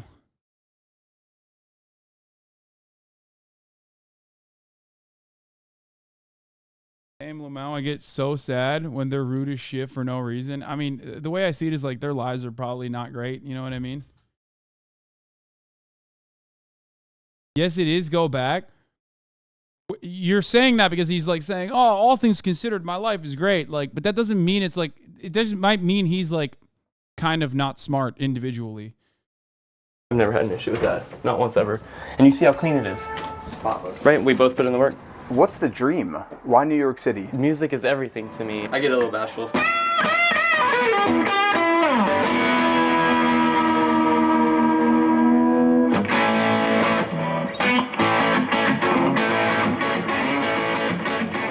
And I figured, you know, I love people and I love places and putting yourself out there. Yeah, I have a small space. I don't have a lot of stuff. But what I have, I love. I appreciate it more than I ever did anywhere else I lived. This bike, it takes me everywhere. I love this bike. I respect this bike. This guitar, that is the most distilled way of self-expression that I have in my life. So I take care of it. I oil the fretboard. I change the wires, right? I do all this stuff to make sure, you know, it stays okay. Because, like, I'm not just going to go out and buy another guitar. Getting a little deep and stuff, but yeah. What advice would you give to someone who has a big dream and wants to move to New York City? Is it possible in 2023? Yes. It is possible. Right now, I gave up almost everything in my life. Family, friends, possessions, my car. I wanted to be here more than anything else. This is the first place since my hometown that I feel like I belong here. Just go for it. Mark Twain said, go out on a limb. You're saying Wild Bro does basic maintenance, but like, I get what he's saying. Especially if you're an American, having like a minimalist Spartan attitude is unironically both refreshing and also truly unique. So it is definitely different than the norm. Okay. What is this? There's another store. I'm Frankie. I'm Grant. We live on Billionaires Row and we each pay $750 a month. For rent? What the fuck? How? Limb, right? That's where the fruit is. New York's this beautiful tree that produces fruit year-round. I'm picking these apples, right? I'm eating them. I mean, this guy was like the only artsy guy in his fucking... Where is he from originally? I'm sure he mentioned it. But he's giving like Midwestern vibes, you know what I mean? Like... Thriving because of that. I get the most actual, realistic, full human experience here. I walk down that street, I hear French, Arabic, sometimes Italian, Spanish. In my hometown, do you know what I heard? English. So I'm getting this insane. Yeah, bro, he's from Toledo, dog. Yeah, no shit. He's like, wow, it's wonderful. It's so sick. It's so unique. There's culture here. Plus, he's new. Also, I just want to say to all my fucking naysayers about my resting heart rate, suck my cock. Notice how fucking fast that shit recovered? Okay, as soon as I said that, it jumped up because I got excited. But I'm just saying. Notice how fast my shit recovered?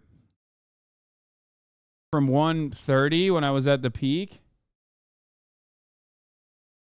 This guy talks about New York City like you talk about Tokyo. Yeah.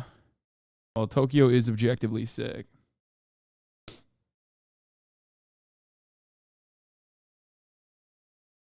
Bro, your heart rate won't go down to actual resting for like an hour? That's what you think, dude. Look at how low my heart rate is.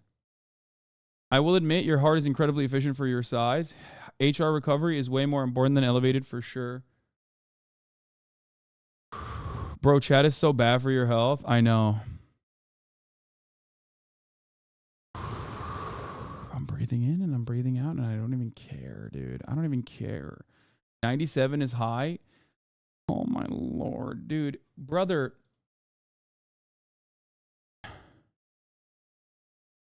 It's not. What is wrong with people? Why are people like this? Why are people so self-assured about like things that they're objectively wrong about?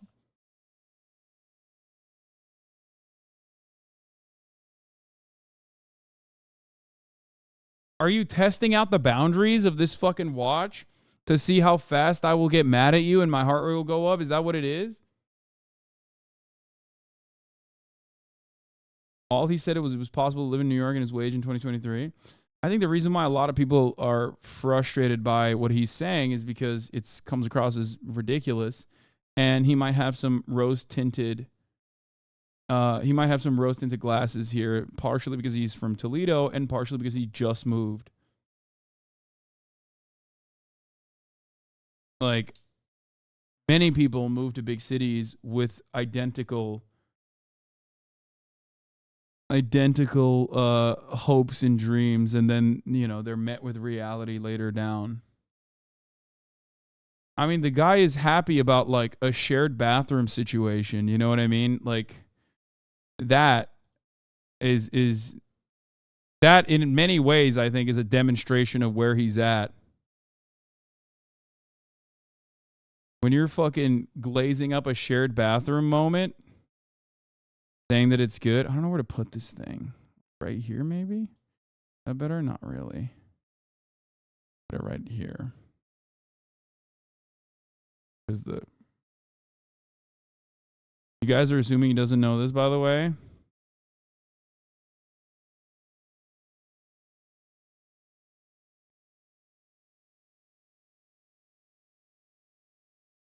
Experience of all the cultures put together in one little 5-borough bubble. I make $22K a year, hourly. You gotta want it, right? You can't just kind of, oh, I guess I'll go to New York. No, like, I am going to live in New York.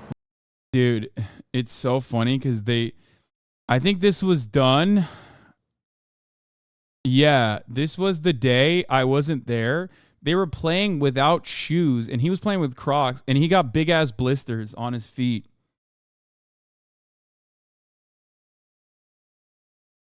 Pretty funny though. Would you say right now living in New York City is worth it? Yes, 100%. 100%. If I was living in half the size of the space, paying twice as much, it would be worth it to me, Eric. No doubt in my mind, no hesitation. I would have still done everything to get here for that. Period.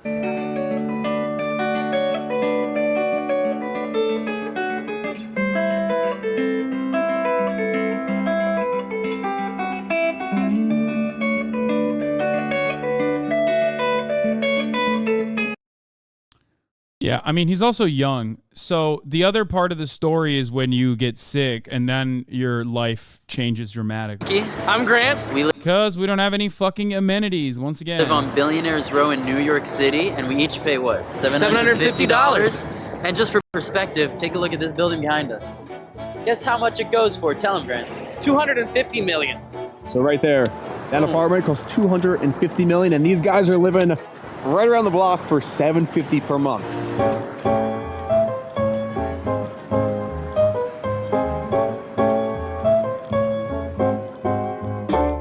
This door. I get this door. This is original, right? Yeah. I think it's either original or they put this one in the 50s, but it's old as hell, that's for sure. So I think this place was built in 1928. I think it used to be a hotel itself, especially when you like look in the apartment, how we really only have that like wet bar. That's like the only thing we have, and then the one room. It feels like no one was ever supposed to live here for as long as I think we have, but you know. What is the square footage, do you know? No idea. Let's measure. Okay, so it says 10.7. By 11 foot? 11 feet, yeah. 110 for this space. 13 feet by 5 inches. And what's this one? 13 feet by 8 inches. Yeah. We'll say 275, including the bathroom and closet. Found it over LinkedIn. It's not on Craigslist, not on StreetEasy. Really, really bizarre story. I don't know anybody else that has found an apartment on LinkedIn. But we have our kitchen set up here, super tiny fridge. This cabinet, no matter what. Okay, this is actually pretty fire. What? These are some fun lies? You think they're lying? What we do, we've tried to duct tape it, we've tried to nail it, it just won't. It looks terrible in Zoom calls. That's why I have this thing here. We set up a blue screen for self-tapes, acting, but also I use it for Zoom calls, because why not? The sink is very interesting. We do have to cover up the top to make sure our pest friends don't get in, but also the water is extremely slow. So it takes about an hour for us to get our water. Water bottle. I've got a lot of Trader Joe's vegetables, chicken fried rice, dumplings, fries. Very, very little. I don't even know what's in the damn Brother, there is no way that that is legal. I am almost certain. Bro, that water is coming out like someone is in the fucking ground floor pumping it with a hand crank, okay? No shot. I'm fridge at the moment, so we don't really cook much here. 4 days out of the week, I'm eating mainly just where I work. If it comes to like actually eating here, I probably almost never eat in the apartment. That's kind of the beauty of the location and having the pizza place next door, places that are open until, 12 o'clock, 2 o'clock at night. I call Amore every day for lunch. Hello, Morty Pizza, how can I help you? Hey, can I get a Frankie special? And it's right next door.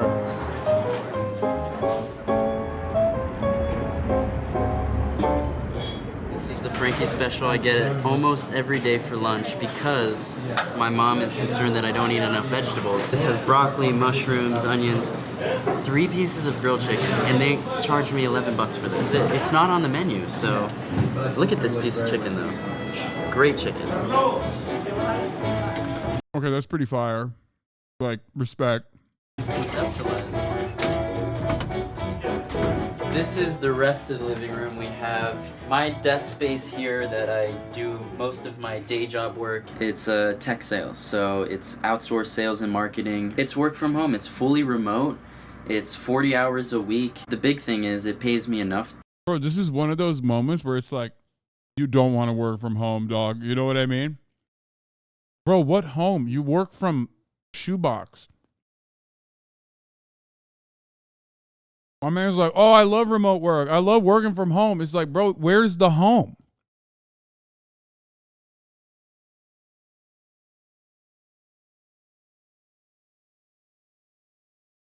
You should probably find somewhere to work that requires you to go into the office.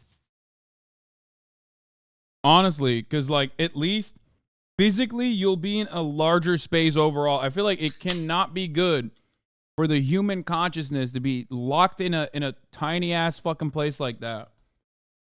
Brother, I'm in the studio 10 hours a day, sometimes 12. If this studio was smaller, I would probably go crazy, okay? Human beings are not meant to be confined into tiny ass rooms for that long. to make it in New York. I do a lot of reading in the morning. I try to wake up 6 a.m., 7 a.m., do my push-ups right here, lay out the mat. We have all of our self-tape equipment set up so that we could just do a self-tape whenever we need. And then this space is really used just to hold all of our clutter, all of our books, all of our camera equipment, mic stands, voiceover equipment. My fucking studio is literally larger than their apartment, is what I'm trying to say. Much of a living space as you can have in the tight quarters. It's kind of the all-purpose room. Yeah. Especially when one of the two of us is still asleep, the other one has to get up and do something. This becomes kind of the de facto space of where things get done. It's also where we're most creative. My storyboarding of this was up down. Remember we talked about this? I love points of intersection. Like I love like trains. I want to write something about like a subway. Like I love confined spaces because I think your setting motivates. Okay, fair. Okay, this guy just loves confined. I was gonna make that joke, and then he just said it for me. I was like, this guy loves the subway. He loves his house that is like the size of a subway cart, like, or the personal space that you would have in a subway cart. You know what I mean? Like, he just loves being tight, dude. He would love Japan. This man would. Bro would love ADX Florence. Yeah. Dude, I love Supermax. Prisons, like, they're very good. Action. We have our guitar here. We play music in here. If I don't see the guitar, I don't play it. I like to keep this stuff open in the space. I know it doesn't look pretty. Yeah, my dude dreams about Kowloon, okay? He doesn't even understand why they took it down. He thinks it was, like, really fucked up that they did that. All of my stuff is kind of set up in this room so that I could be most creative. I think it kind of all ties to just this habit of being on the go. When you're trying to, like, build the life that you want to have for yourself, it's a matter of just, like, everything being ready that you can just do it as quick as you can, right? You know, there's like that 5-second rule of like, if you don't do it in 5 seconds, you're not going to get it done. It's in that moment of hesitation that the whole system can kind of crumble down on yourself. Because if you don't have the clear vision of what you want to do, where you want to go with the day, let alone your life. I mean, we talk to agents and managers about people who will spend 40 years trying to be actors. And it's just because if you don't do it every day, you're not putting in the work outside of even what, you know, your management or your team or people are telling you to do. That's where kind of you drop the ball. And then I'm pretty sure the 5-second rule is something else, but the fuck do I know? I haven't read every Rich Dad, Poor Dad style book. You have to watch this vid while we're talking homes. It will break your brain only. Today we'll be delving into one. Okay. Hud, I trust you. I feel like that'll be fire. And suddenly your life's passed you by. It's no longer enough to do just one thing in this industry. You have to make... Why is he dressed like that? ...make your own work. The people who succeed are not just the people who are sitting waiting for a green light from an audition. It's the people who are saying, you know, what do I want to say? What is my truth? What's my story? And then how can I create something out of nothing to showcase my own talent, but more than my own talent, my own perspective and experience. I think that is what makes... Like, they seem super pleasant. They just seem very misguided. You know what I mean? Like, I feel bad making fun of them because they seem like dorks. You know what I mean? Not in a bad way. I feel like they have good intentions, but they've been misguided by, like, every podcast that they've watched and listened to. And all of the self-help books that they read, they keep telling them all the same shit. All extensions, all tentacles of the same superstructure that upholds capitalism. The myth of meritocracy, the American dream, you know what I mean? All of that reinforces your naivete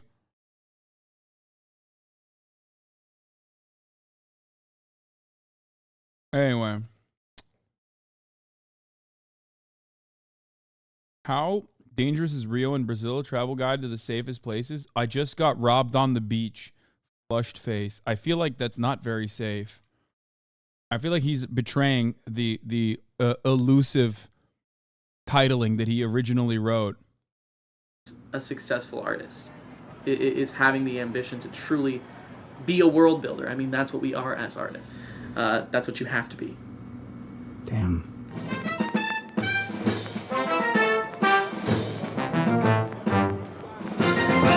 But let's go into the bedroom. One sec. I gotta hop down. I'm actually up on the kitchen right now, getting a better perspective for you. Knocking over shit. Come on. So we actually reworked this whole space. We reworked the bed to be that way. This is Grant's bed. Glamorous. No fucking way, dog. No way. Brother. Ain't no way. Bro, you are sleeping on a cot. You're sleeping on an ottoman, homie. What is happening? This dude was like, here, you get the dog bed. Like, I'm not even joking. I think Kaya has a bigger dog bed upstairs in my bedroom than what this dude's sleeping in. That's not even a twin? Yeah, that's half a twin, dude. That's an accident at birth style twin. You know what I mean? It used to be comfy.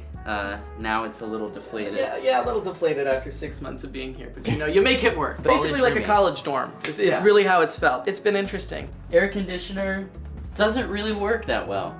On the fritz most of the time. The outlet is out right now. Yeah, actually that is true. The outlet is out in about half of the apartment right now. What do you mean it's out? It doesn't work.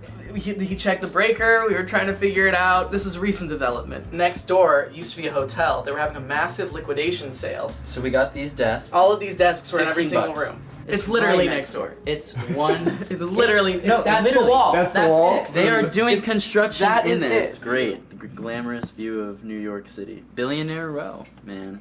So this is Ernest Hemingway and John F. Kennedy's favorite cologne, and they sell it at the plaza. I dated to celebrate. No, this dude is like 100% like a Ameriphile, but from a very specific era. Like he is his experience and the way he presents himself is like a mishmash of like 1920s to like the 70s. He maxes out. He peaks in like the 50s era, but it goes from like 50s to the 70s and ends in like the 70s. He's like picked different aspects of all like different American culture. And he is just fetishizing it so hard. You ask this dude about the roaring 20s, he loves he loves it, dude. He's like, "Oh, yes. I'm shocked he doesn't have a fucking transatlantic accent." You know what I mean? "Yes, that's right. Welcome to my humble abode." You don't understand. It was American. It was a great period of American ingenuity. The real problem wasn't the oligarchs. The real problem wasn't the oil barons. The real problem was a lack of imagination.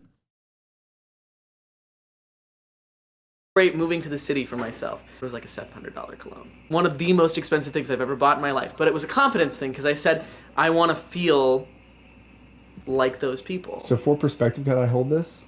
For perspective, this is your rent pretty much in a bottle. We have the bathroom. Oh, dude, here. why you gotta be like that? This opens up. We get a little bit of sunlight here. The shower, it's either cold, freezing cold, or like super steam hot that we can't even get in. So it's always like a little nudge here, a little nudge there to really get the perfect Goldilocks temperature. It's very tight.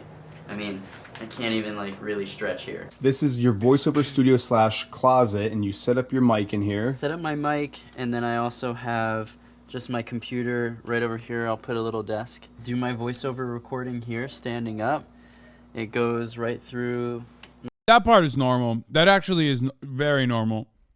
Like, I've done test voiceover recordings, and I do it literally in the laundry room, which is not even like a real room. They tell you to do it in your closet to dampen the noise. That part is normal. Like, I have like a fake room under my stairs that's very tiny. It's a lot larger than his fucking closet, but it's still very tiny, all things considered, because it has like a washer and a dryer in there. So you do it in a room like that, so there's less, like, I guess, reverb, echo. My computer, and I send in my MP3. What advice would you have for someone watching this who wants to move to New York City and doesn't know how to? There's never a right time to move to New York. There's a million reasons to not move to New York. If you're waiting for like the stars to align, they're never going to. You just have to do it. You just have to go, because that's what this city is. That's what this city is built of. It's just people who see something for themselves, see something for their future, and then make it happen. It is one of the best things I ever did. And I say that in our tiny little apartment here, you know, living like we live in a college dorm right now. But there's no other way for it to happen. Like, you have to be willing to do that. You just gotta lean into the grunge, into the challenge, into the living sparsely, into the just wanting it. It is enough to want it. Because if you want it, it's already real in your mind. You just have to do it. Bro.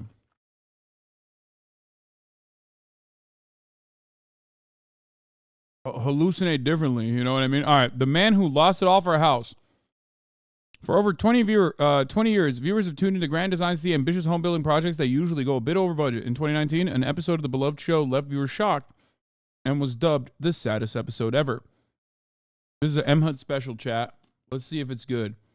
Edward Short's dream of building a massive modern lighthouse in North Devon turned into a nightmare when his vanity, greed, and stubbornness got the better of him. One of the most disastrous and gut-wrenching episodes of the beloved home in... Immediately, I miss the Aussies. I hear that Aussie language, and I go, oh, I miss my boys. You know what I mean? It's like it's like they're here, mate. It's like they're right here next to me, mate. The Aussies. It's like, Alexa, Alex, or Nor, where are you? Improvement TV genre. There's something almost universally appealing and satisfying about watching a home renovation and seeing the big reveal. But this episode of Grand Designs that aired in 2019 left viewers shocked and was dubbed the saddest ever. For those who don't know, Grand Designs is a popular British show that first aired in 1999 and is still going strong in its 23rd season currently. It follows amateur builders who are often in over their heads as they take on the ambitious task of building a unique home. The show is also famous for its charismatic presenter Kevin MacLeod, who is known for his poetic monologues, passion for great architecture. Wait, isn't Kevin MacLeod? Oh no, that's Kevin MacLeod. I was thinking like, isn't that the guy who makes the fucking music, like this copyright-free music for YouTube? I was wrong. Oh no.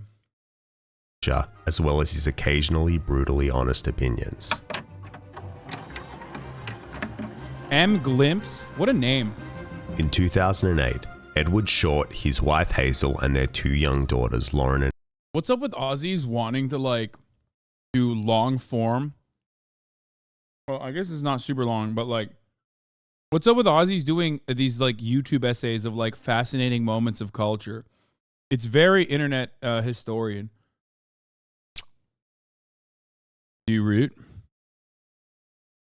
You say MacLeod as well? Oh. Wallaby tube, Outback slate, Outback slice of life. You were someone's short. My haircut for you, man. Haircut inspiration. Buzz cut. Not for a buzz cut. Exactly. Summer's coming up. The main thing I was looking for is really short on sides, really short on the back. Leave a little something in the top and front. Oh that wow. Can, like, okay, so you're actually going for a fairly big chop today. I am, yeah. Yeah, it's this kind of like round silhouette that we have. We've seen this one, Ornor. We've seen this one. He uses me as a photo. Your ADHD is unmatched. I've gone fucking bananas mode, dude.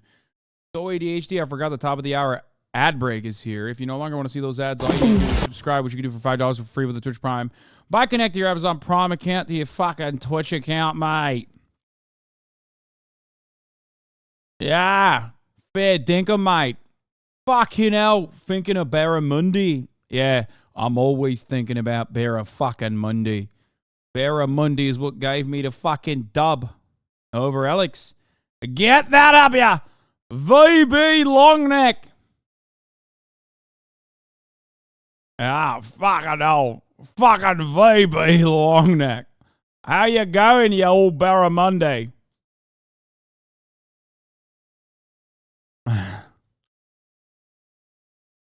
Barramundi is for tomorrow. It's Barra Sunday today.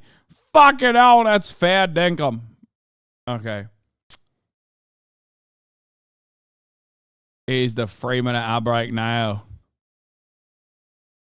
I just joined. What's happening? Oh, I was just gargling. Hasan, RCTA to a Brit? No, it's Aussie.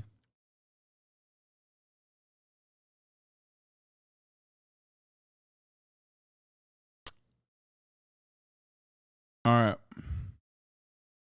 Let's keep going. And Nicole moved from London to the picturesque North Devon for a sea change. Edward was a veteran of the music industry. He had worked with stars like Elton, just like Kevin MacLeod, John, and Van Morrison, and released several popular music compilation CDs. Hazel decided to leave her career as a fashion buyer to spend more time with her kids and embrace a slower pace of life. The family had always loved the beach, so Edward and Hazel purchased a property right on the cliff in the village of Croyd. The Short family were thrilled about their idyllic new life. They could gaze out at the stunning ocean views whenever they wanted and had private access to the beach where they enjoyed jumping off the rocks, kayaking, and fishing together. Okay, jumping off the rocks seems like an incredibly dangerous hobby. It's like, hey, I love dying for my hobby. Also, the sexiest beach in England. After a few years, Edward and Hazel decided that their plot of land deserved a more special and dramatic house. Their current house, which was built in the 1950s, was still very solid and had served the family very well. But Edward had a vision of an Art Deco mansion with a lighthouse-like tower. He drew inspiration from the luxury villas of Ibiza where he worked in the 90s and dreamt of building a modern palace that would match the drama of the landscape. The couple decided to place their entire life savings into the project. Architect Alan Phillips, fresh off a collaboration with the U2 frontman Bono, was hired to bring Edward's vision to life. The house would be situated as close to the edge of the cliff as possible for the ultimate drama factor. But the location presented many challenges. The crumbly sandstone cliffs are exposed to strong winds and rain, making the building... Bro.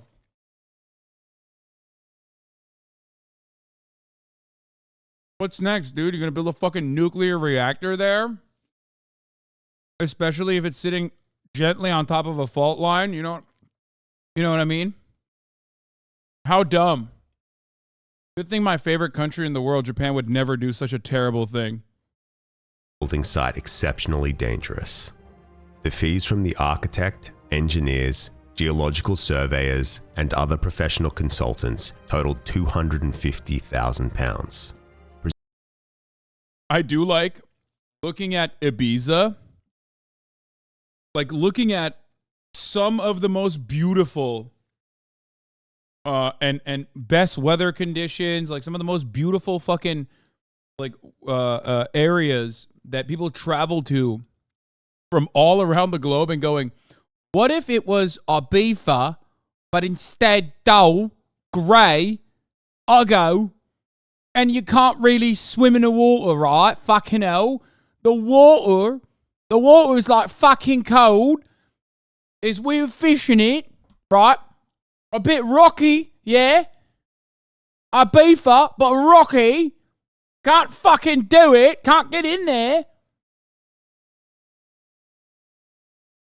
Presenter Kevin MacLeod, gobsmacked, noted that some people's entire builds cost that much. Yeah, full of sewage. To ensure the house wouldn't topple over into the ocean, the foundations required 25 large piles driven into the sandstone, securely anchored to the hard bedrock. Hundreds of tons of steel framework would be required to support the vast concrete structure. The house would have 6 bedrooms, including a 4-story glass tower for the master suite with a storm observation room at the top. The extravagant home would also boast a guest suite, a cinema, an 18-meter-long infinity pool, and triple glazed floor-to-ceiling windows built to withstand... Oh, you know you gotta put a fucking, what is that called? A suicide pool or whatever? What's that called? Infinity pool. Where did I say suicide pool? I don't know. Whatever. You know you gotta put one of those. Oh, might as well be called that. I mean, here it is a suicide pool, but in other situations it's an infinity pool. But you gotta put that, dude, because you know why? Because you can't get in the fucking water. Withstand gale force winds. Almost every room in the house would have wide, uninterrupted views of the ocean. The idea was that as the sandstone naturally eroded, the piles would gradually become exposed. There is literally nothing funnier than doing this in England. Like, I'm not getting over this. I can't get over this because the water you're looking at is shit. Like just move to Ibiza, brother. You spent more money. It's so fucking dumb doing this, and like the water you're looking at is England. Giving the illusion of a house hanging from the cliff. A new cantilevered bridge would also need to be built into the cliff for the driveway which accessed the main road.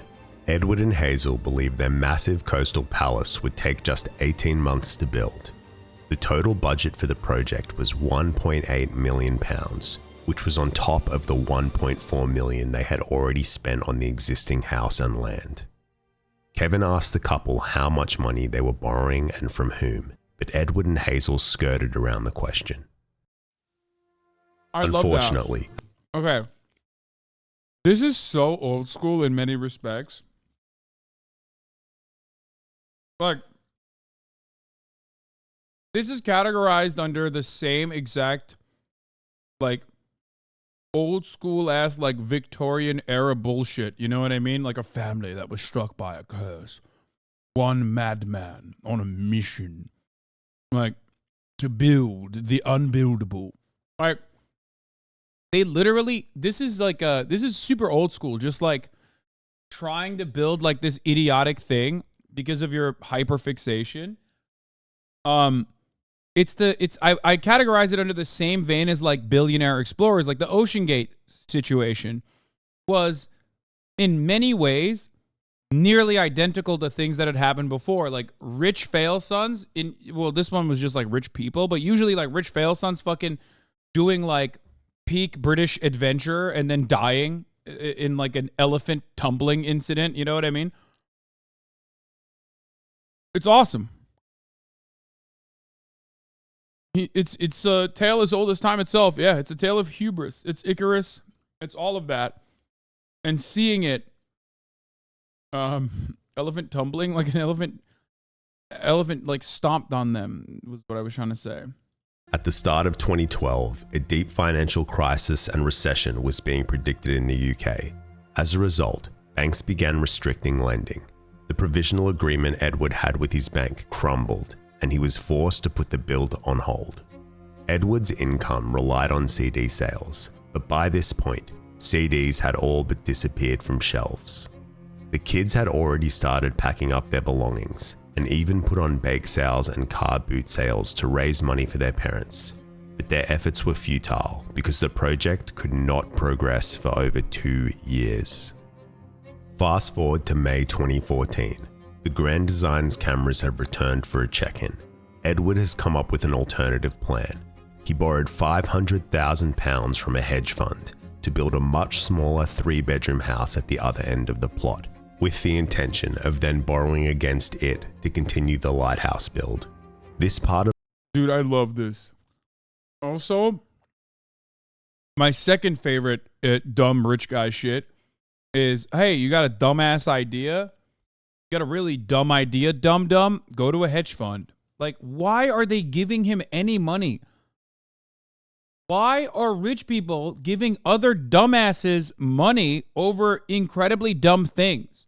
Who was like, oh, dude, this is awesome. Yeah, this guy is over leveraging himself, but it's just like, it's so stupid that like a bank was like, no, this is smart. I don't see anything bad here. Of the land was also made up of crumbly sandstone, so progress was slow.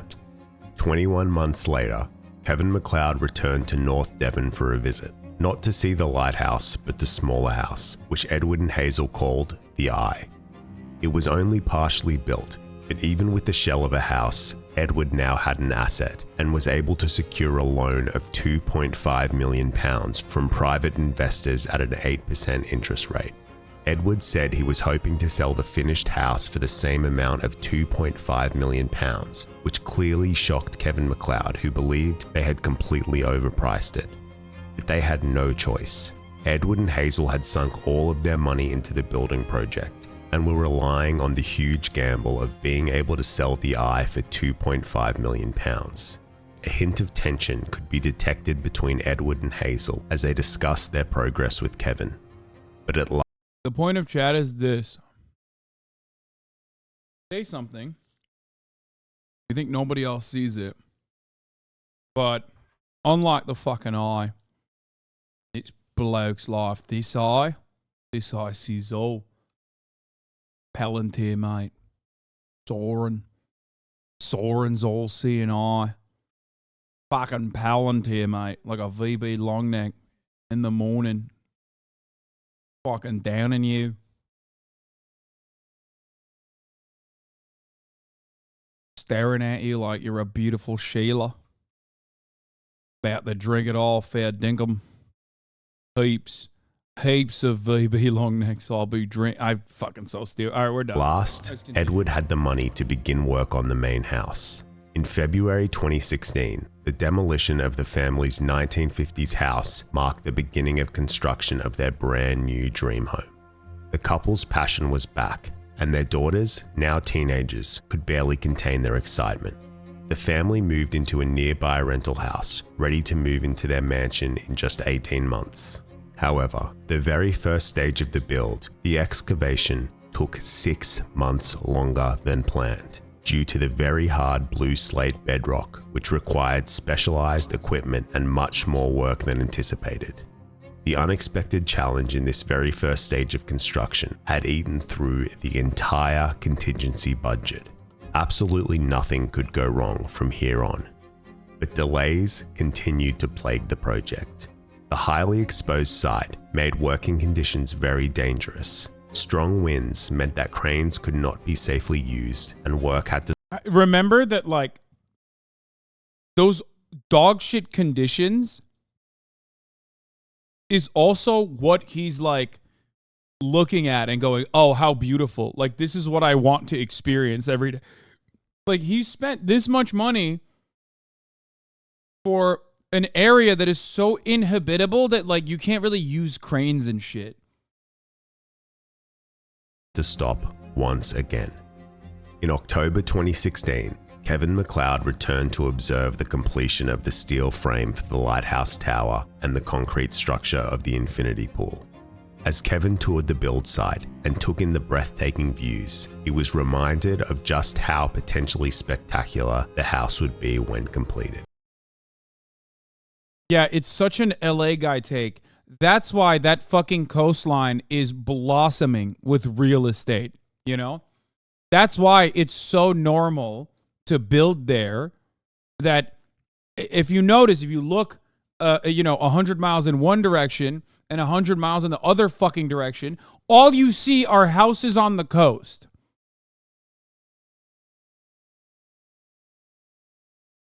Like, what do you mean?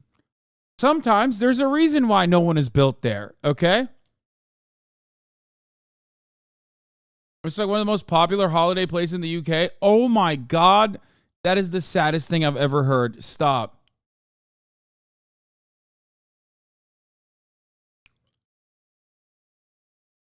Oh my God, bro. This shit makes Ohio look exotic, okay? Edward revealed it was highly likely they would go over budget, but refused to compromise on any aspect of the design. Like, I'd rather fucking go to Toledo than look at this situation where it's like the wind and rain is just like pissing on my face all day. The smaller house next door, the Eye, was now almost complete and the pressure was getting to Edward. He admitted he was absolutely terrified and knew full well that there was a chance that the Eye wouldn't sell for the £2.5 million price tag. In February 2017, 70% of the budget was now gone, but there was still just a skeleton of a lighthouse to show for it. The main house was about to face its next challenge, building the driveway, which was cantilevered like a floating bridge with no supports underneath. It required extremely precise engineering and workmanship, which drove up costs, leading to a loan extension of £500,000. In May 2017... Wait, what's the total at now? Also, M-HUD, you're right, this is a banger. This video is a fucking banger, dude. It's bangers and mash, lad. Which is what we'll be eating for the rest of our fucking lives. Because I've put all of the money in this fucking house that I'm not ever going to be able to live inside of as we stare at the fucking wind and rain. 4 million quid. Are you fucking mental? Edward decided it was time to list the eye for sale. But there was one significant problem that prevented this guy just did the one, but in England. it from selling for its premium price tag. The fact that it was next door to a large construction site. Edward found himself stuck in a horrific catch-22 situation. He couldn't sell the eye until the lighthouse was finished. But he couldn't finish the lighthouse because he didn't have the funds he hoped he could get from selling the eye. It's now February 2018, a staggering 7 years since the project first started. The building site has been closed for 7 months. Edward shows the cameras around the hollow shell of a house. It is like, dude, I love when my beach destination has wet snow part of the year. You know what I mean? Like this in and of itself, immediately you're like, oh, this was a mistake. Okay? Immediately. This is such a, like this phenomena at the quote unquote beach, which is just rocks, by the way, that you fall into and bust your skull open. The family you're building it for has grown up and moved away. I mean, this is just insane. Hasan, winter exists. Yeah, I know. But like, it's significantly more manageable in places where you would build something like this. I don't even like Malibu. I think that is fucking ridiculous. The way that they've built Malibu is silly and stupid. The entire state of Florida is designed and built on swamp wetlands. Is designed to fucking be underwater. Hasan has bad nature takes? No, man. No, I have good nature takes. I believe the greatest thing that man has done is overcome nature, okay? Every facet of our existence is a fuck you to nature. Now, having said that, I also personally respect nature. And what I mean by that is sometimes you got to leave things alone, okay? Sometimes you have to leave certain aspects of nature alone because if you don't fucking do that, it will swallow you. Okay? And you're watching a man refuse to capitulate, and you know it's a failure. Spoiler alert. The fucking title is called The Man Who Lost It All for a House, right? It's not called The Man Who Bought the Man Who Made the Nicest House in England and has a happy life now with a happy wife. That's not what it's fucking called. So you already know what happened. And you're over here still defending these decisions. Weather damaged and stacks of building materials are scattered around the place. It's a bleak situation. Hazel and the kids are nowhere to be seen. Edward's debts are over £3 million now, but he is still determined to bring his vision to life. He's clinging to the hope that his land, which he had appraised at over £7 million, could give him some borrowing power. Kevin compares him to a gambler who doesn't know when to stop. Why are you doing an Aussie actually? Because the guy's doing an Australian accent. The show then jumps to September 2019. Hopeful, uplifting music plays as Kevin delivers a monologue about how it's been 8 long years since the project commenced. He gushes about how stunning the landscape is, and his excitement is palpable. As viewers, we're expecting to see the happy family of 4 give us a grand reveal of the completed seaside home, followed by a triumphant tour of its luxurious interior. Uh-oh. Cut to a grey, barren, deserted concrete shell. Some windows are boarded up, steel beams are covered in rust, and someone has spray painted the words, "Please finish," on a wall. Kevin MacLeod describes someone. I wonder who did it. The scene as a desolate carcass. Edward greets Kevin. Deep wrinkles have set in around his eyes, and the sides of his hairs have grayed. Edward reveals that for 2 years, the house has sat here untouched due to lack of funding. The locals are unhappy with Edward and consider the construction site to be an eyesore on the landscape. Reflecting upon the situation, I like that this is considered like, it was so uggo that even British people were like, mate, this is a fucking eyesore, mate. Like, imagine British people having the audacity to consider something ugly, or rather, imagine having it be so fucking ugly that British people are saying it's ugly and an eyesore. An eyesore to what, dude? Cliffs? Look at the fucking, like, look at the jagged edges on those black cliffs, dude. What the fuck? They're like, this is an eyesore, bloody eyesore, mate. Edward admits he was way too ambitious at the start and should have built something smaller and simpler. But he stood firm in his decision to try and complete the house without compromising on the design or quality. Bro, adding please into your vandalism is the most British people shit I've ever seen. True. To Kevin's relief, Edward did have something finished to show. The Eye, The located Eye. just 100 meters away. The sleek, minimalist house with its spectacular ocean Bro, put a fucking jacuzzi instead of the fucking infinity pool. views impresses Kevin. But due to the hazardous construction site next door, no one was actually allowed to live in it. Edward estimates that it would cost an additional £2 million to finish the lighthouse, a daunting figure. Why would anybody ever trust his estimates ever again for the rest of anyone's life? Like, I'd be like, oh, 2 million? Okay, so what you're saying is it's going to cost 10 million. Got it. Like, we know your ass don't know how to count, okay? We know you are the worst at estimates. That causes Kevin to grimace. Edward also opens up about the toll the project has taken on his personal life. His marriage has collapsed, and he is racked with guilt about letting his pride take over and sink his family into enormous debt. His former wife Hazel, no longer happy life, happy wife, who had done well in her career, was now left without financial stability. Their daughters, Lauren and Nicole, are now grown up and had flown the nest without ever getting to enjoy life in the lighthouse. The episode ends with... Dude, this is so sad because ultimately, like, please look at this, chat. Like, the daughters didn't get to enjoy life in this White House, or a lighthouse, sorry. Like, this is what they were enjoying. This shit that looks like the La Brea tar pits, okay? Like, dude, every single time I see the England coastline, I understand why they tried to colonize the entire planet, okay? If I had to live there too, I would literally leave and go anywhere else for numerous months out of the year. Anywhere but here, man. English people love that shit. It's not objective. Wait, what? There is no way British people look at this and go, look at it. Look at how fucking lovely. This is my wife, Deborah. Isn't she beautiful?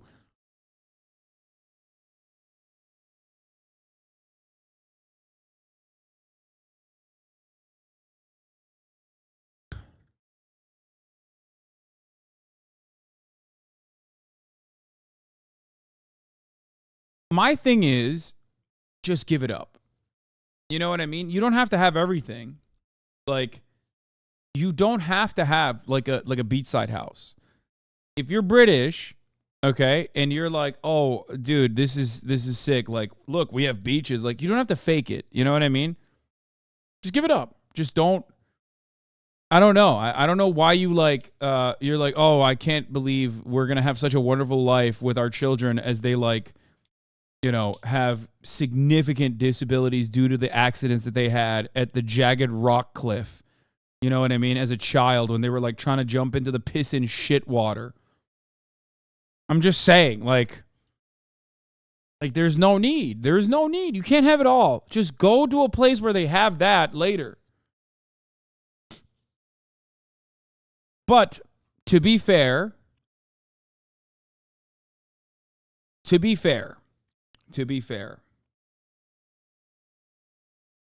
all I'm stating is, you don't have to badmouth the ocean that bad. All I'm stating is this. I live in Los Angeles. My word is completely irrelevant. Why? Because I live in Los Angeles and I've been to the beach a handful of times in the 10 years that I've lived here. So we actually have nice beaches out here. And even then, I refuse to go. So if I'm not going to fucking Malibu or Santa Monica or whatever, and like touching the beach and getting in the ocean, you bet your fucking ass I'm not going anywhere near this shit. Whatever the fuck this tar is over here. With a flicker of hope, as Edward says he might be able to secure another. The UK has nice nature. Not every beach needs to be. No, I think the UK has beautiful nature. I'm not even joking. I love the fields. Like, I love when I get on a fucking train. I love looking around and looking at the greenery. It's just that's why I said it doesn't have to be everything. You don't have to have everything. You don't have to have everything. You know what I mean? Like, you can just have what is this?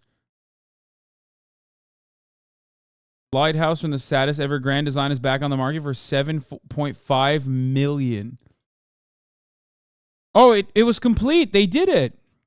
Wait, there's a positive aspect to the story. He fucking did it. He did it. The man of lad. The lender. And it's a fucking spoiler! Spoiling ass chatter! What are you fucking doing, mate? You know what's funny about this entire situation? Alex is here right now. She's like, hey, I'm going to be upstairs. I'm going to be writing all day because I want to like pre-write some of the stuff for my articles.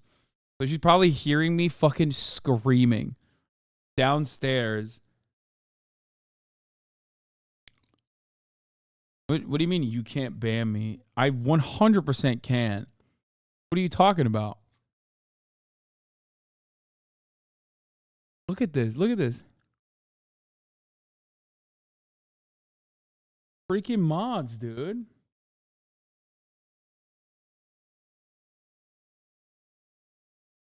Yubi doesn't remember, I don't think, when I used to ban my mods all the time. Young Peasy might be next, motherfucker. You better watch it. You understand? Yeah, you fucking heard me, bitch. Just remember. Certain he'll be able to finish the house. When this episode of Grand Designs aired in October 2019, it left viewers shocked. There have been other episodes where the build doesn't get finished. You guys get unbanned, UB. But watching Edward demolish a perfectly good family home, sink himself close to bankruptcy over 8 years, then the demise of his marriage left many calling this the saddest ever episode of Grand Designs. Many viewers were also critical of Edward, believing that it was vanity that drove him to prioritizing a luxury beach mansion above everything else. In October 2022, the Lighthouse saga concluded as Kevin MacLeod returned to North Devon in the highly anticipated Revisited episode. It's been 3 years since Kevin last saw the construction site, and he's cautiously optimistic about whether anything could be salvaged from the project. The house appears to be finished from a distance, and as he approaches closer, he is surprised but thrilled to see a completed and furnished architectural masterpiece. Kevin marvels at the pristine white exterior, comparing it to the whitewashed houses of Santorini. A much happier looking... Yeah, except not Santorini. This is very important. Nicest beach in Britain. It's actually where you went in Brighton. Yeah, I know. That's what I mean. It's like... That's the whole point, is that, like, here's the thing, okay? The reason why the places that you're bringing up, no one would ever substitute for, like, Brighton, is because it's just not like, it's just not the same. No one is like, oh my God, the beautiful beaches of Brighton. Fucking hell. Like, no one from Spain is traveling to England to go look at this, okay?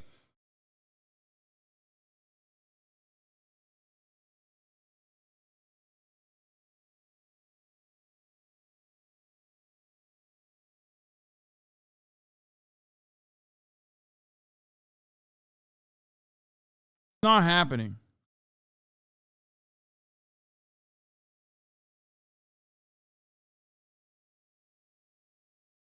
When you fall on the beach and get a concussion because it's all rocks and no sand. Yeah.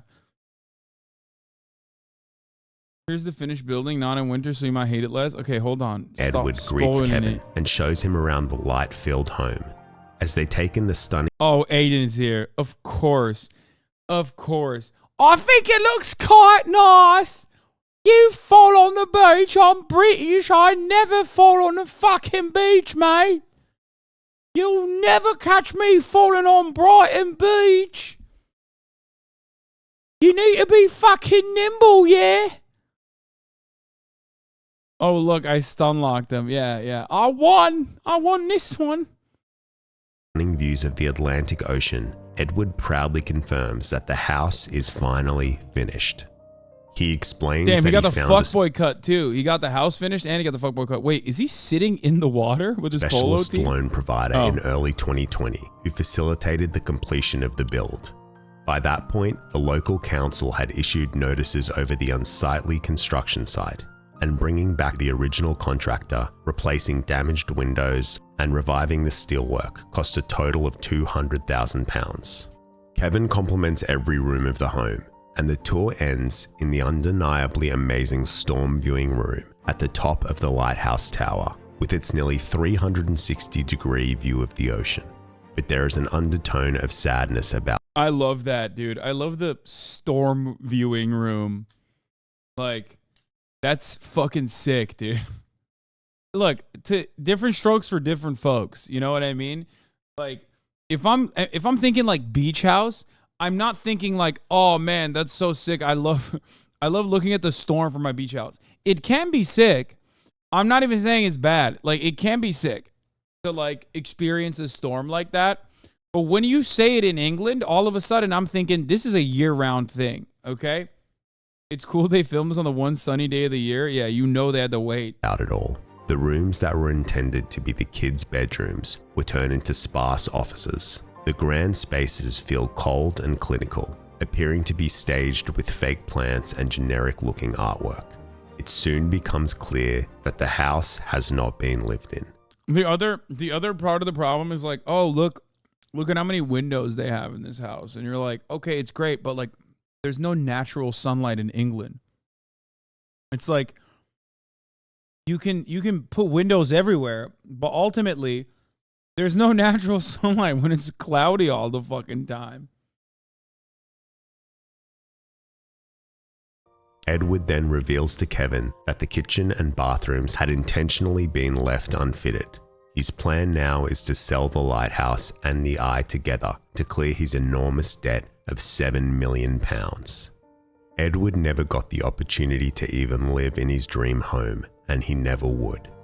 He came dangerously close to bankruptcy and had put his family through a decade. Infamously, clouds are opaque and no sunlight gets through that. Oh my God, you fucking nerd. Shut up. Of immense financial and emotional stress. The original cost estimate for the build was £1.8 million, but the total cost of both houses... Like, that's the funniest part about this is like this works perfectly fine. Like, you did not have to break this down. It works perfectly fine. You literally got the same exact fucking view, except like a little bit further away, so it wasn't actually as dangerous. Your takes on this video are turning me into a hate watcher. Yeah, you could have just like renovated the interior a little bit. Maybe bust open some of these fucking walls and like make the windows larger, and you would have been fine. A little sunroof, okay? And my man was like, nope. Because like ultimately you don't change the weather. You don't change the climate. You don't change the environment.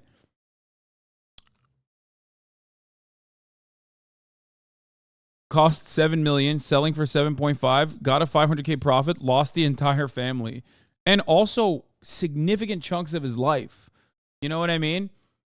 The entire time he could have like literally parked his ass in Ibiza. He could have just gone there and gotten a house for much cheaper, sat on it, maybe even fucking flipped it a couple of years down the line to move into something even nicer. For the build was £1.8 million, but the total cost of both houses ended up being close to $6 million. Kevin, the host, seemed to have aged 50 years from the start to the finish of this house. Yeah, the host aged even more watching how devastating this was. Edward and Hazel are now on good terms and have both moved on with new partners. Edward hopes to give Hazel half of any profit made on the sale of the house to restore financial security to her life. Their daughters, now in their early 20s, reflect on the difficult toll the last decade took on their parents, but ultimately are happy to see the house completed and their parents finding some relief. Lauren's Instagram account also features several photos of her with her friends hanging out at the I House. In July 2020, the property was listed for £10 million. The I was included in the listing as an annex that could be used as a guest house, gym, or music studio. There were some negotiations with a potential buyer in... I don't think you can comprehend this, but some people actually want to live in England. Not everybody's forced to live there, says Gabe Bowser. Okay, I think I shit on England a little too much. People are now getting actually touchy about it. I'm sorry, guys. England is beautiful, okay? There's a lot of great cities, nicer than many parts of America, okay? Stop being so mad. But also, at the same time, I get why you guys tried to fucking colonize the rest of the goddamn planet, because everybody was desperately trying to fucking leave, okay? I'm just saying. Not very habitable.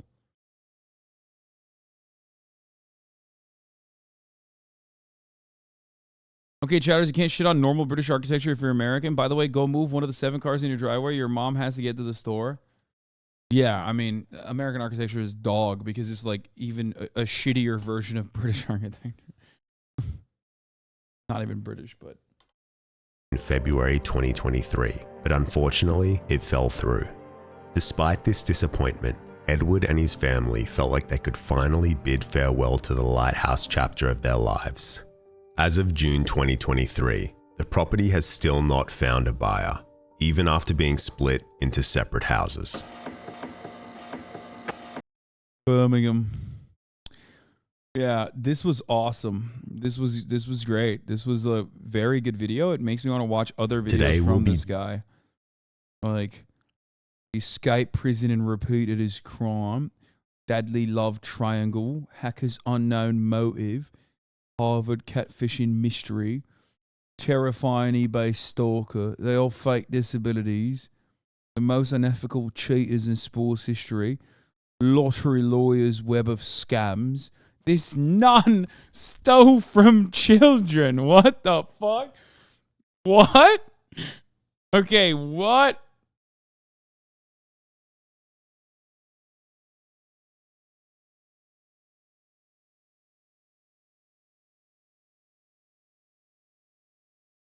Worst deals in Shark Tank history. The disturbing tale of race around the world. What is that? The woman who cheated the Boston Marathon?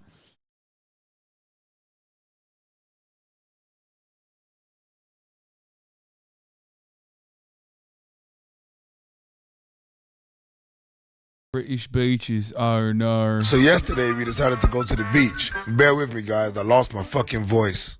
We made a quick stop at a rest stop to use the bathroom. Check out the gang in the back of the car, everybody was vibing. And then we were off to the beach. We thought it was gonna be an easy walk. Everybody was vibing. And then I pulled up on some goddamn mud. The beach was like 20 miles away. That's not. I don't know who decided to call this place a beach. Oh! But where I come from, beaches don't look like this. Overall, it ended up being an absolutely shit day. I didn't get to go swimming. I lost my wallet. The sun started to make people act funny. It just wasn't for me. I know that's... Oh! Oh! Oh, hell no. UKHotels.com. Go. England. Best beaches in England. Diddledore. Okay, this one actually does look good. Fistral Beach. Okay, that one is the shit one that they probably went to. It just looks better in this photo. So if that's number 2, I already know this shit sucks. Okay? Dude, come on. Come on. This one literally looks like that beach that they went to on a better day. Okay? So you got one. I'll hand it to you. This one photo of this one coast from this one angle on the one sunny day in England does look kind of good.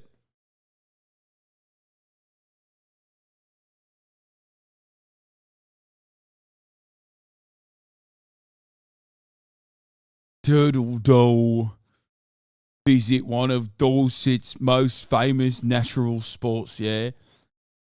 Cornwall sucks? Okay, click off this link. Stop. I regret this. Yeah, no shit you regret it. You try to fucking sneak a fast one on me by being like, look at Fistral Beach in Cornwall, mate. Look at it. Isn't she wonderful? And then I fucking look at it, and I immediately realize, even on the one good day, it's still literally the same exact, dusty-ass, muddy-ass looking-ass beach.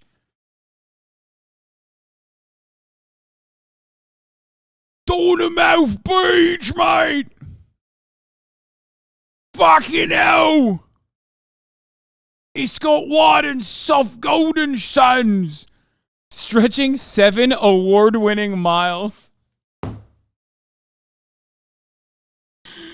7 award-winning miles. 7 whole miles of fucking sand, lad. The English Channel isn't known for its warmth, but Bournemouth is fortunate enough to have a microclimate creating some of the warmest waters in the UK.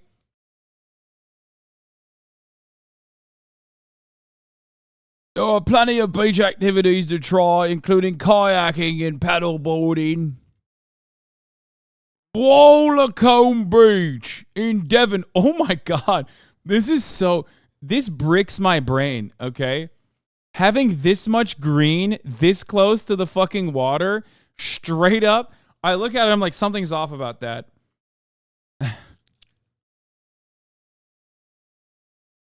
Why the fuck is there this kind of turf right next to the water? Wait, Bournemouth is shit? Stony ass beach? Wait, what? So they're lying? Wait. Look how long the nice one is. Oh my God, their nicest beach is this.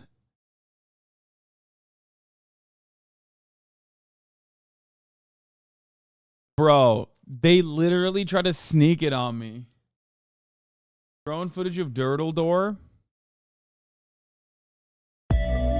Yeah, this does look good. This is the only one that's like valid out of all of them. 80% of beaches in Cornwall have raw sewage alerts. What?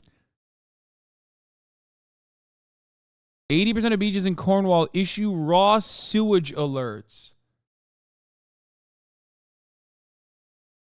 Wait. There is no fucking way that the number 2 list on this, the number 2 beach on this list has an 80% raw sewage alert.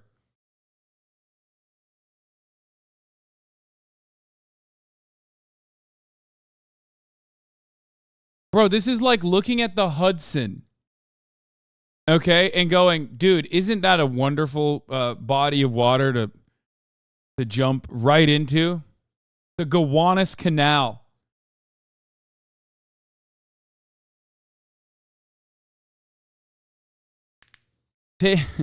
Come on down, guys. Take a dip. East River, not Hudson, Lamau. Take a dip right in the fucking right in between. Just swim to the Statue of Liberty. You know what I mean?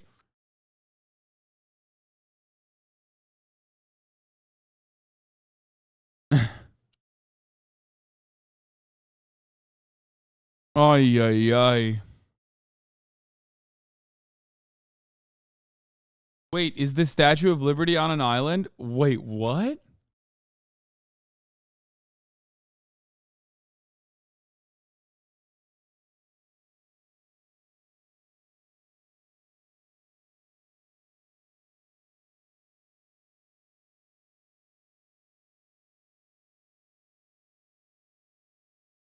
You don't need to focus on that comment. Someone said, wait, EU education? Well, technically it's UK education. No longer a part of fucking the European Union. Brexit means Brexit loud. What happened? Is this Aiden Ross? No. It's not Aiden Ross.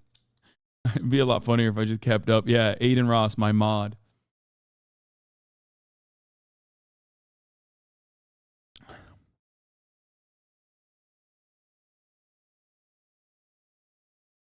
That's one of the best bot filters we have.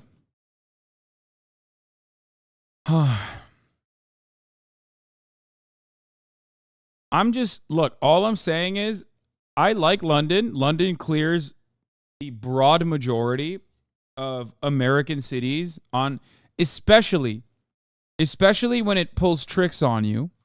Aiden was talking about how due to climate change, England is more nice now. And I believe that. Like, you'll go to London and, you know, maybe you'll get one of the 8 days that's sunny. Okay. And then all of a sudden you're like, oh my God, this is one of the best cities. I would love to live here. This is such an incredible city. I wish they had air conditioning, but, you know, it's really hot, but it's so beautiful. It's so fucking beautiful. All right, bye.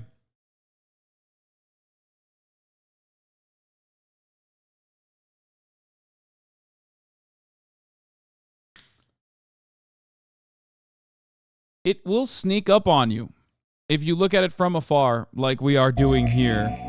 And people were saying even Dirtle Door is like Rocky. But make no mistake, it's still fucking shit, lad. I love that British waterfront situation. All right, I want to see this one. 8 months completely alone at sea. It is 1969 and communication with home is limited. It is just you and your mind, thinking about all the mistakes you've made in your life that have led you to this point. This is where 36-year-old Donald Crowhurst found himself. He now had to make a critical decision. Here you go, your remodded Ubi. In May 1967, Francis Chichester became the first person to sail around the world solo. He made one stop in Sydney and after 9 months alone on the open seas, returned home to England and was greeted by 250,000 well-wishers. He was a national hero and was knighted soon after. The following year, the British Sunday Times newspaper decided to sponsor the first non-stop solo round-the-world yacht race. It was an open race with no qualifying requirements, as long as competitors started between June 1st and October 31st to ensure they passed through the Southern Ocean during summer.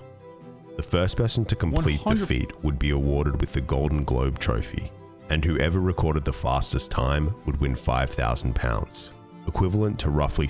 Bro, you're aching for it. You are aching for it. You're looking for it right now, young Peasy. What, you think you can have a private conversation in my chat of all places? This is the one fucking Twitch streamers chat where there is no privacy.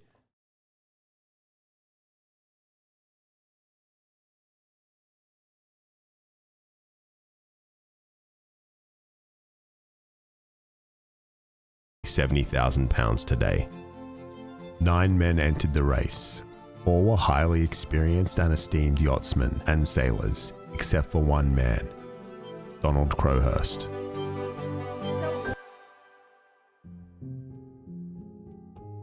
Donald Crowhurst was a business owner and amateur sailor from Bridgewater in Somerset, England. Growing up, his family was very poor, and Donald had to leave school early when his father died. Like, this is beautiful. It's a beautiful town. You know, stay in your lane, right? Love this. Okay? Love this. It's nice. This is nice. Again, they found the one sunny day to take this photo, but still, I digress. It's nice. Donald worked in the Air Force in the 1950s as a pilot and as an engineer. He married his wife Claire in 1957, and together they had 4 children. In Bridgewater, Donald started his own electronics company, Electron Utilization, and manufactured navigational equipment. Business was slow. Donald made just enough money to feed his family and keep a roof over their heads. He always had a yearning for adventure. I feel like this guy was like too ahead of his time, you know what I mean? And begun to feel like he hadn't used his skills and abilities to achieve his full potential. When Donald heard about the Golden Globe race around the world, he felt compelled to enter. If he could build a boat using his own electronics and inventions, then complete the race or even win, it would generate a huge amount of publicity. He would become a national hero like Francis Chichester. He believed this was his chance to completely turn his life around.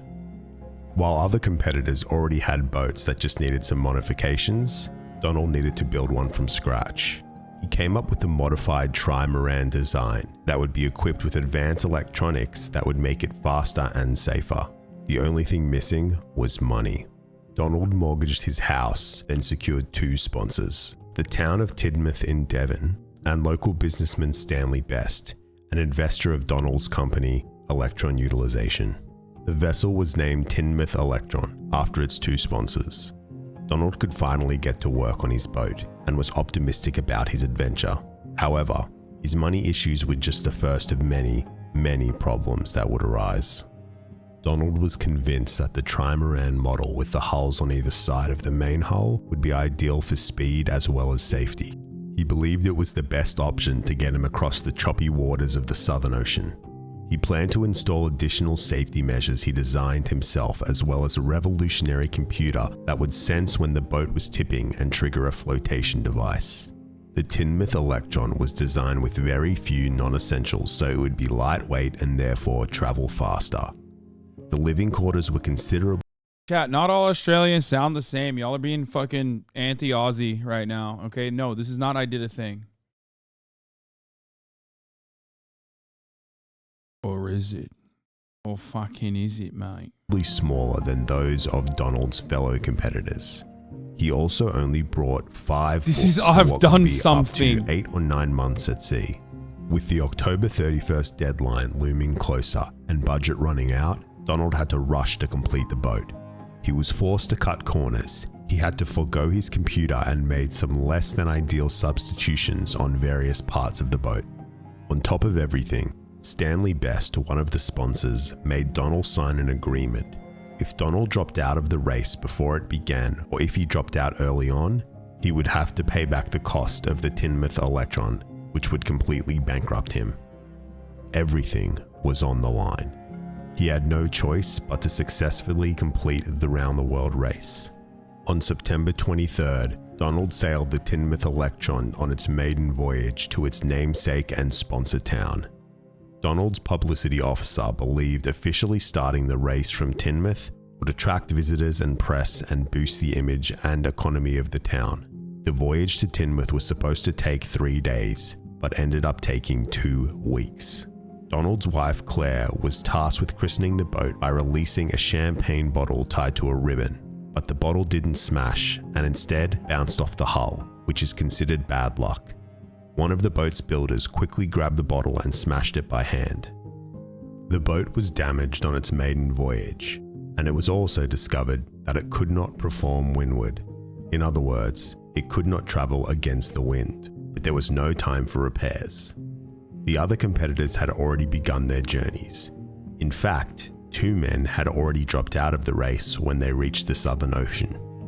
There was no chance Donald could win the Golden Globe trophy for first man home, but there was still the £5,000 cash prize for the fastest time. In the days leading up to the deadline, it was total chaos. Donald and the boat builders were scrambling to get everything done, but they were dangerously behind schedule. Donald was also proving to be a clumsy sailor and was imprecise with navigation. He simply wasn't ready. It was a terrible predicament. Either he drops out of the race, goes bankrupt, and plunges his family into poverty, or he takes the unfinished boat out to sea to face near certain death. The night before the deadline, Donald confessed to his sponsor, Stanley Best, about the issues. But Stanley reminded him of the agreement, and the next day, Donald got ready to start the race. On the 31st of October 1968, crowds gathered in Teignmouth to watch 36-year-old Donald Crowhurst begin his solo voyage around the world. Donald farewelled his wife Claire and his 4 children and took off. However, immediately there was an issue with the sails and the boat had to be towed back for repairs. Finally, at the very last moment before the race deadline, Donald departed on the Teignmouth Electron, and before long, he was just a tiny speck on the horizon. I feel like there was a lot of opportunities for him to just be like, all right, fuck this shit, I'm out. Ocean Gate Zero? No, dude. This kind of voyage was conducted. Oh, sorry. I just burped in the microphone like Sean Hannity. This kind of stuff was done so many times before this guy, and it will continue to be done.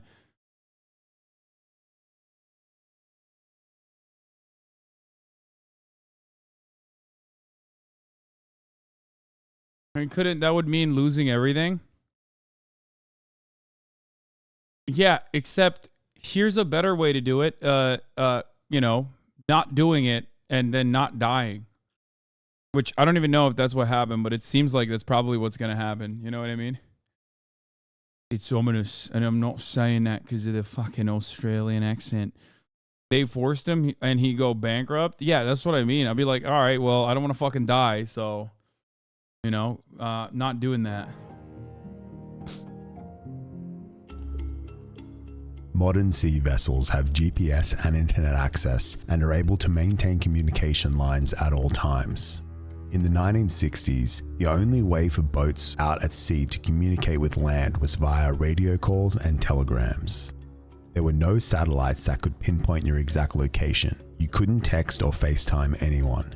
You were truly and utterly alone in the vast and unforgiving expanse of the ocean. No. That's Donald crazy. had a long journey ahead of him. First down to the South Atlantic, past the Cape of Good Hope, where he would then hit the Roaring Forties. The lack of large land masses in the Southern Ocean causes extremely strong westerly winds, creating endless storms that circle the planet, producing waves of up to 10 meters or 33 feet high.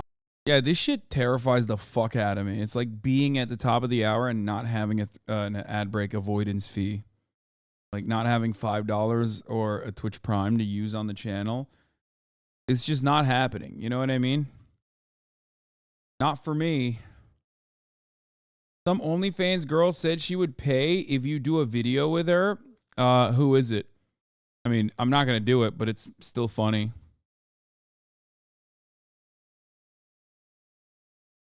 Also, yeah, no shit. It's my mom, return her calls. Thanks, white guy one. Yeah, I don't know if that guy's being...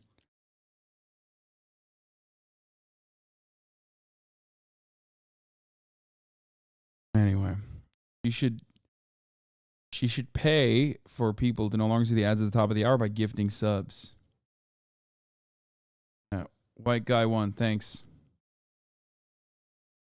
Probably Adam22's wife, I assume, he's making a joke about Lena the plug, right? How about you plug your credit card number in there to subscribe for $5 to avoid the top of the hour ad break? Here's your 3-minute ad break now. Yeah, this is the first white guy. Thousands and thousands of miles later, he would pass the south of Australia and New Zealand and sail across the Pacific to Cape Horn, where the seas are very violent. Finally, he would sail north. Wait, how does that work, chat? Look. Look at this. He went from one side of the map and then comes out of the other side. How does that work? I don't get it. It's the Cape Horn. There's a big gape there. Fucking hell. It's like the snake game. Is there like a portal there? Is that what it is? He has to hit that gape and it's like a portal and then it comes out of the other side. Boop, like that. Teleportation. Past the equator, back into the Atlantic and home to Britain. That was the plan anyway. Donald struggled with his boat for the first few weeks of his voyage. It was unfinished, damaged and leaking, and any fixes he could make would certainly not survive the turbulent southern seas. The BBC provided him with a camera and tape recorder, and Donald did a good job of appearing like everything was going well. But his logbook? Here's the thing I don't get. Wait, how do they know? How at the time, how does he prove it? I guess there's like landmarks there, but isn't there? I feel like you could cheat it a little bit, no? Well, I guess not. You go to New Zealand. Finally, he would sail north past the equator. He wrote about how he believed his chances of survival were, quote, 50-50, and that soon he would have to make, quote, a bloody awful decision. Meanwhile, 3 more men had dropped out of the race due to illness and dangerous conditions. Robin Knox Johnston was in the lead.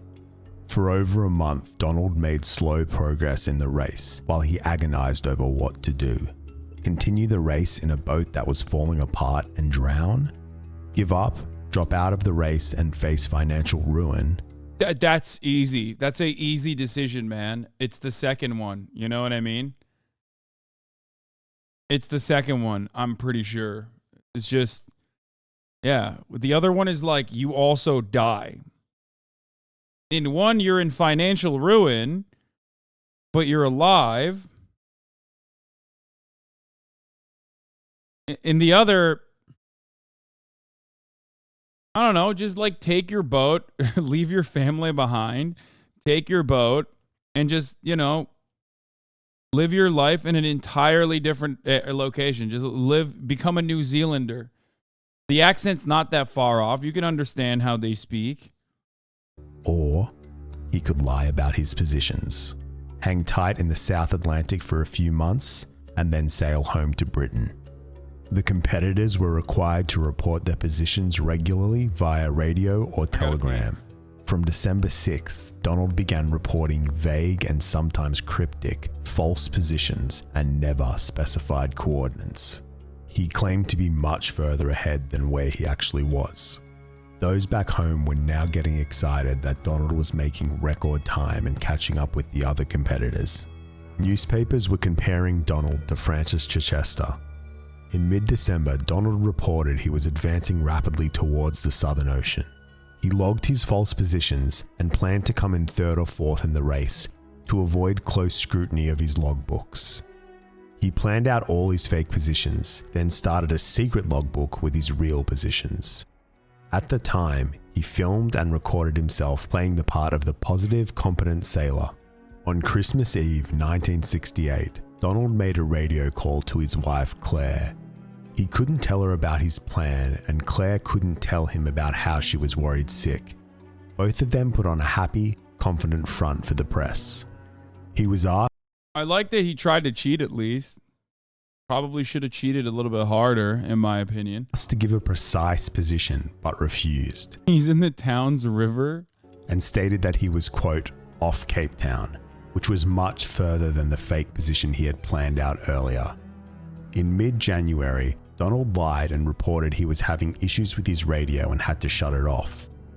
Due to the radio silence. Wait, technically cheating in that situation actually is bad for him, right? Because then they can't really figure out his precise coordinates to save him either. Not that anybody would, because he's broke, because he's not like a rich guy anyway, I assume.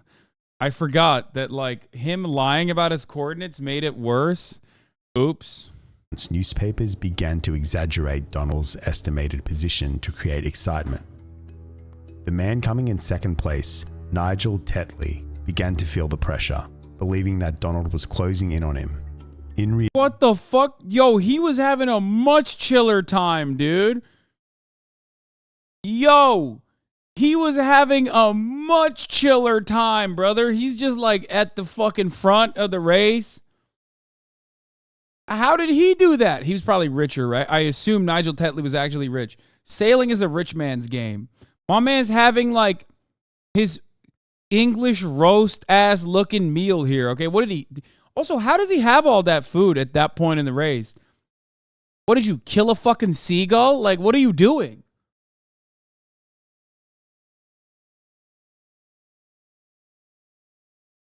There's a guy who took a photo of him with him too. Nigel Tetley began to feel the pressure, believing that Donald was closing in on him.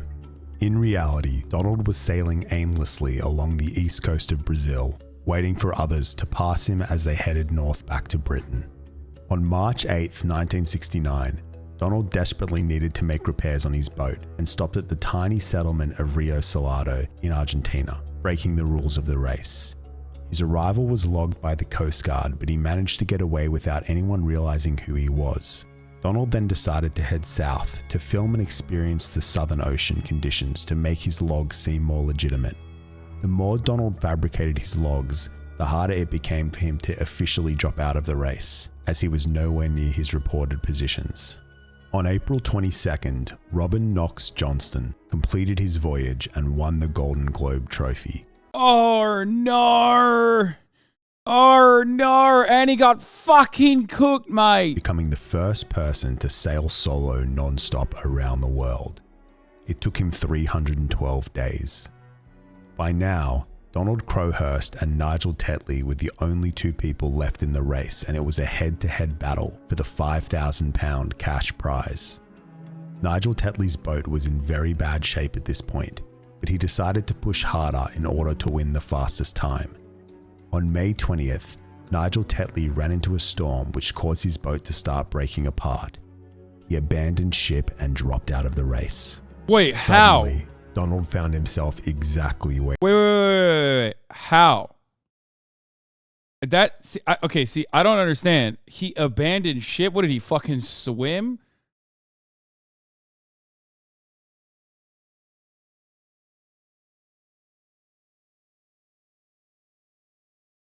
Orcas, like life raft? He just like radioed it in. I'm abandoning ship, so they had to like come get him, I guess.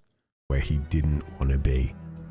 He was the last man standing, and his falsely reported high speeds guaranteed him the £5,000 prize. He wanted to avoid close examination of his logbooks, but now it was inevitable. He had calculated fake positions to write down in his logbook, but some of his speeds were unrealistic. Plus, he never actually experienced the Roaring 40s and had no idea how accurately he could describe the conditions. In mid-June, Donald and his publicity agent exchanged telegrams about television appearances, interviews, and how a fleet of boats and helicopters were waiting to welcome Donald. My man is fucking out there just communicating with his PR guy, bro. Oh my God. Over the next several days, the Teignmouth Electron drifted in the mid-Atlantic untended as its captain descended into a deeply disturbed state. It's hard to imagine how Donald must have been feeling at this stage. He had already endured 8 months of total solitude while also battling the harsh conditions of the open seas. He couldn't drop out of the race as he was far behind his reported positions and he would be exposed as a fraud. He couldn't keep going as his boat likely wouldn't survive, and if it did, he risked being exposed through his fabricated logbook. His reputation as a businessman. It's pretty funny. It's pretty funny because like, it's pretty funny considering that like even if he wins, he's still fucked. Would be destroyed and he'd face financial ruin. Desperate, lonely, lost, unable to find a solution, Donald began writing about philosophy and metaphysics. Over the next 8 days, he wrote a 25,000-word manifesto that revealed how tortured and disconnected from reality he became. His manifesto... Average philosophy graduate student, by the way. These are the moments of mental anguish. That's awesome. Okay? Average manifesto writer, like this is the kind of shit that you need to be in to be able to write a manifesto. Was rambling and incoherent at times. It contained ruminations about mathematical and religious philosophy, as well as mental arguments with himself and with Einstein about the purpose of life. He seemed to have concluded that human beings were all part of a game controlled by some higher beings. His mental state... Don't let 2023 Americans catch wind of this, dude. They will believe it. Nowadays, you fucking see that? Nowadays, that shit would be fire, okay? That would go hard in the QAnon circuits, dude. Oh my God, if Andrew Tate got these writings and then reread them and played it off as his own, holy shit. It had deteriorated so much that he didn't even mention his 4 children in his writings. Towards the end, the writings became more and more unclear, but alludes to a revelation. Now is revealed the true nature and purpose and power of the game offense. I am what I am, and I see the nature of my offense. It is finished. It is finished. It is the mercy. Donald's last log entry was dated July 1st, 1969. The Tinmouth Electron was found abandoned by a cargo ship in the mid-Atlantic. It is presumed that Donald had jumped overboard. Only 3 of the 4 logbooks he carried were found, including one with his real positions. The truth was reported in the newspapers.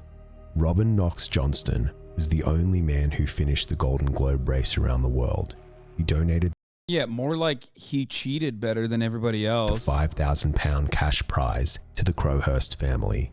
Today, the remnants of the Tinmouth Electron... Okay, I spoke too soon. He's a good guy. He seems like a really good guy. My bad. I'm sorry. ...lay abandoned on the Caribbean island of Cayman Brac. Donald Crowhurst's body was never found. Yeah, he was a good guy. That was definitely a good guy move. He didn't jump. He just escaped in the Matrix and the feminists didn't want you to know. I mean, I feel like, what if he made a homie in like the little Rio town that he was in? And then he was like, bro, come save me. Like, and he secretly communicated with them and he told nobody. And then he was like, and now he's just like, he lived out the rest of his lives. He lived out the rest of his life in Brazil. He came to Brazil. The best vid on this channel, by the way. This channel's got some bangers on it, dude. amglimpse. I'm hitting them with a sub. I like it.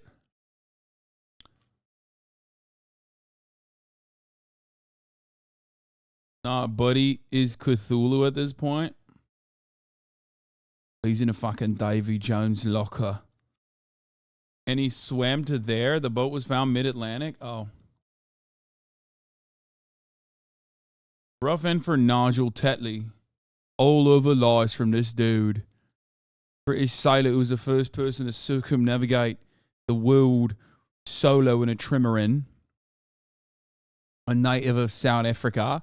And a lieutenant commander in the Royal Navy. Tetley entered the 1968 Sunday Times Golden Globe race, which was the first non-stop, single-handed, round-the-world yacht race. Tetley sailed the Victress, a Plymouth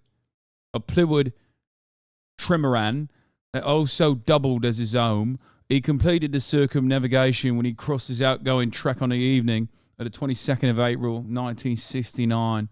But at that point, he was still 5,000 nautical miles from finishing the race and claiming a prize for the fastest passage. The Victress at this point was slowly disintegrating, but Tetley thought he was being chased by another trimaran piloted by Donald Crowhurst. So instead of nursing his ailing boat along, he continued to sail as hard as he could. The Victress broke up and sank under him. Tetley had time to get off a Mayday call before taking his life raft and was picked up the following afternoon. It later turned out that Tetley had not needed to hurry. Donald Crowhurst had faked his round-the-world trip, sailing only in the Atlantic and radioing false position reports. Tetley was never able to raise enough money to completely outfit the new boat. Though showing no outward signs of stress or depression, he went missing on the 2nd of February. His body was found 3 days later, hanging from a tree in the woods near Dover, England. Oh, God. body had been discovered clothed in lingerie and the hands were bound behind the back. The opinion offered by a pathologist suggested masochistic sexual activity. The coroner, noting that there was no evidence that Tetley had deliberately taken his life, recorded an open verdict. Oh, he was just into self.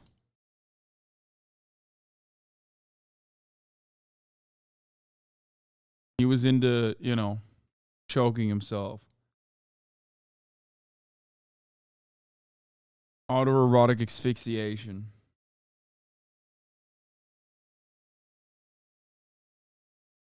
I feel like when you die doing that, though, you die doing what you love. You know what I mean? Like, I feel like that's got to be like the biggest nut you've ever had. You know what I mean?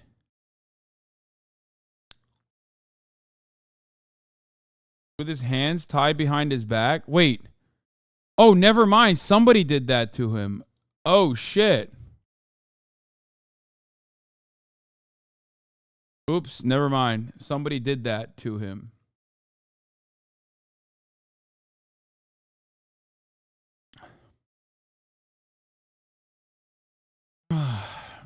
Oh, yeah, you cracked the case? Listen, I'm stupid. It's 1994 at LaGuardia Airport in New York. 24-year-old Prince Khalid bin Al Saud of Saudi Arabia runs to airport police officers, screaming that he's been kidnapped, and points to the two men who had been accompanying him. If there are any of my loyal subjects here, please call the embassy. And CNN, the prince shouts at stunned onlookers. And CNN. The confused airport police officers detain the men, who calmly present some paperwork and explain that they are bail bondsmen. The police allow them all to go.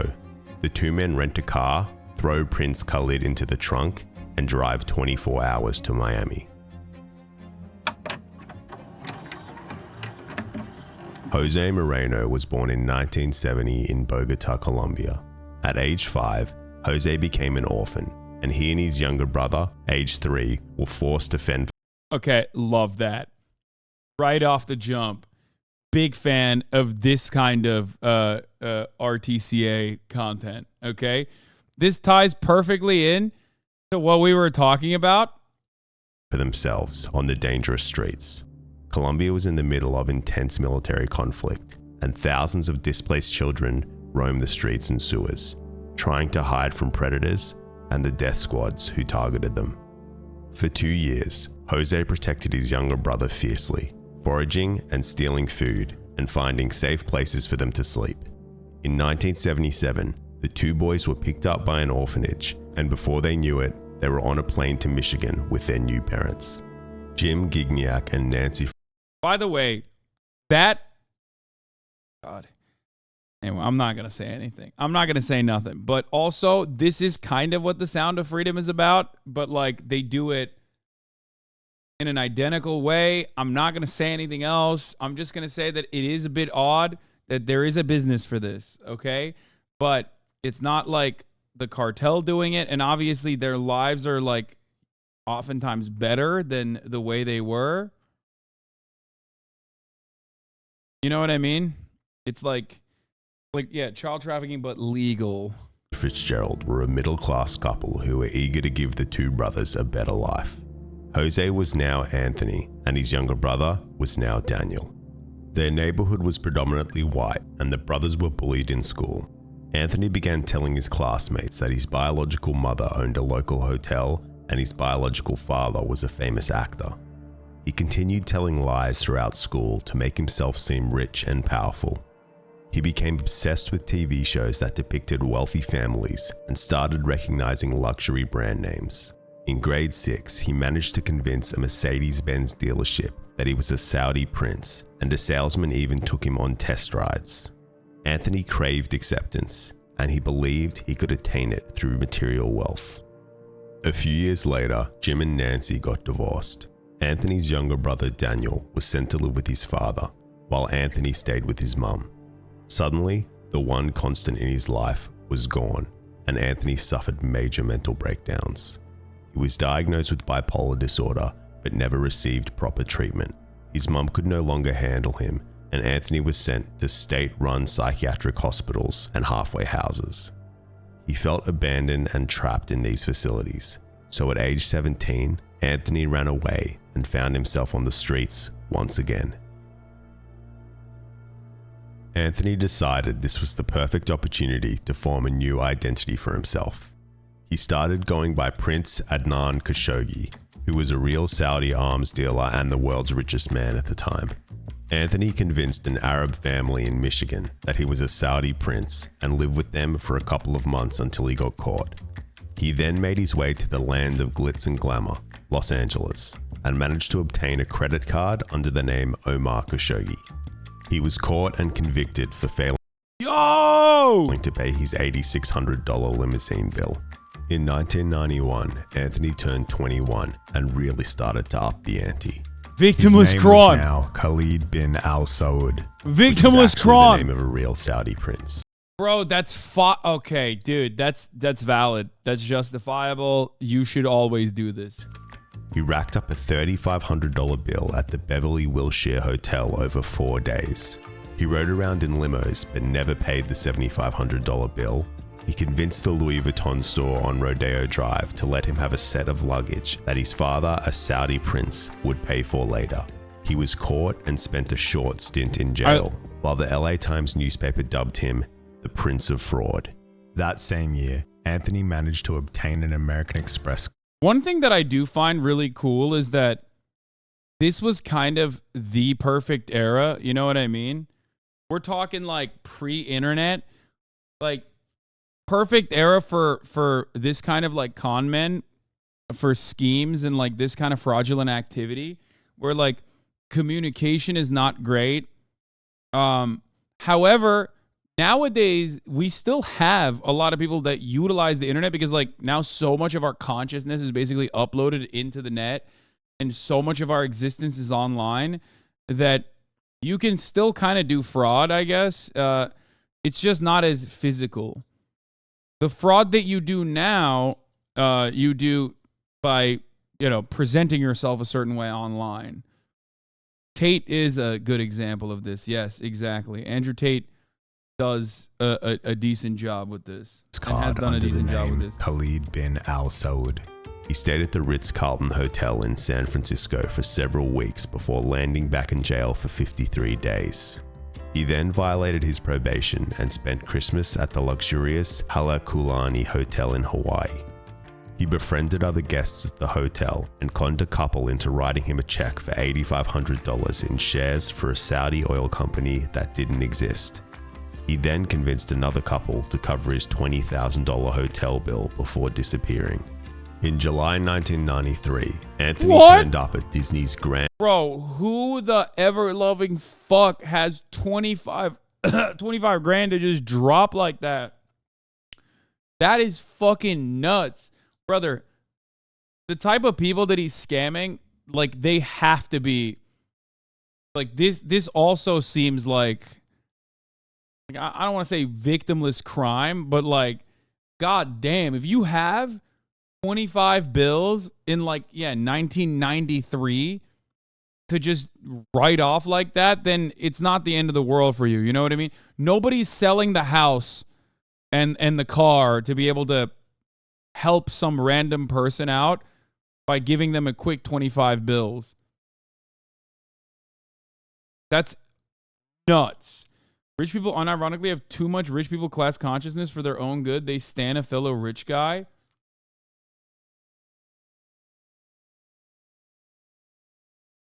I'm just saying, like, I've been casting the story in my head. It should be an HBO show.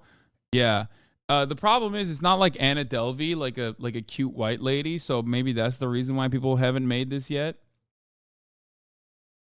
You know what I mean? I just don't. I love con men stories. Catch Me If You Can is great. You know what I mean? But I genuinely don't think that like the people that gave him this kind of money, like they're not losing it. You know what I mean? Like they forget 25 bills on a daily basis. And Floridian Resort in Orlando, where he ran up over $14,000 in fraudulent credit card charges. He pleaded guilty and was given probation, and once again, The Catch Me If You Can guy made up his story? No, really? No, wait. Isn't Catch Me If You Can also the television show with the super handsome man?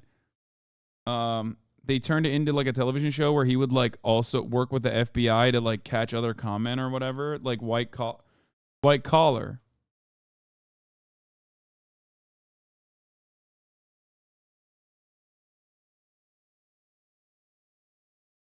Matt Boner. I low-key love that show. Dude, I had my fucking like CW USA era, okay? It's not CW, USA era, where I would watch White Collar, I watched Suits, but it became unwatchable later. But I certainly did like White Collar when I like the earlier seasons. Vanished. He was caught after he swindled $27,000 out of the Grand Bay Hotel in Miami and $51,000 from the local Saks Fifth Avenue. Burn Notice was never charged for with me. fraud and grand theft. While in jail, I couldn't get into as Prince I couldn't get into Burn Notice. Sorry, I'm gonna run this back. Hold on. The Grand Bay Hotel in Miami and $51,000 from the local Saks Fifth Avenue. He was charged with fraud and grand theft. While in jail, Anthony, as Prince Khalid, began calling lawyers to pay his bail. He promised that his father, a Saudi prince, would cover all the legal fees. Oscar Rodriguez was an attorney from Miami who saw this as a great business opportunity and agreed to take on the prince as a client. Oscar Rodriguez hired 2 bail bondsmen to post a $46,000 bond to release the prince. The bondsman picked up Anthony and drove him back to their office to wait for the money from the Saudi royal family. But when hours passed with no sign of the money, the bail bondsman had to drive Anthony back to jail. In the car on the way back, Anthony asked the bondsman to stop at an American Express office. He got out of the car, entered the office hysterically crying, and claimed that he had been mugged and all his credit cards had been stolen. He said he was fearful of how upset his father, the king, would be, and begged to get his cards replaced. The American Express staff asked him to verify his identity by correctly stating his last 2 purchases. Little did they know that Anthony had sneakily promised Rolex watches to other staff members who agreed to give him the correct answers. The next day, American Express issued him a platinum card with a $200 million limit. Oh, dude, this is like, okay, by the way, this low key is like using racism to your advantage. They're like, oh, he's a brown guy and he claims he's Saudi. You know what I mean? He's a brown guy who claims he's Saudi, so like he must be, right? Like if you hit the right kind of like the right sense of entitlement, if you hit that frequency perfectly, these guys are probably used to rich people fucking bullying them all the goddamn time. And the racist patina allows him to like take it to the next level. This is why they constantly lock down my $2,000 credit limit account and I have to call to verify and give info I don't even know about myself.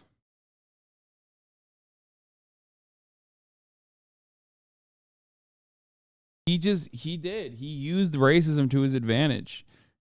Free this man. Anthony went on a shopping spree before... Also, $200 million? What the fuck? $200 million? $200 million? Like, do Saudi royals... like, in the 90s? Like, what's going on? What... Like $200 million in the 90s? Like, what the fuck? They were just like, oh yeah, this guy's going to do 9/11. Let's give him the money. Like, what is happening? Which, by the way, original 9/11 did happen right at that year by the Blind Sheik, which was failed, the first attempt.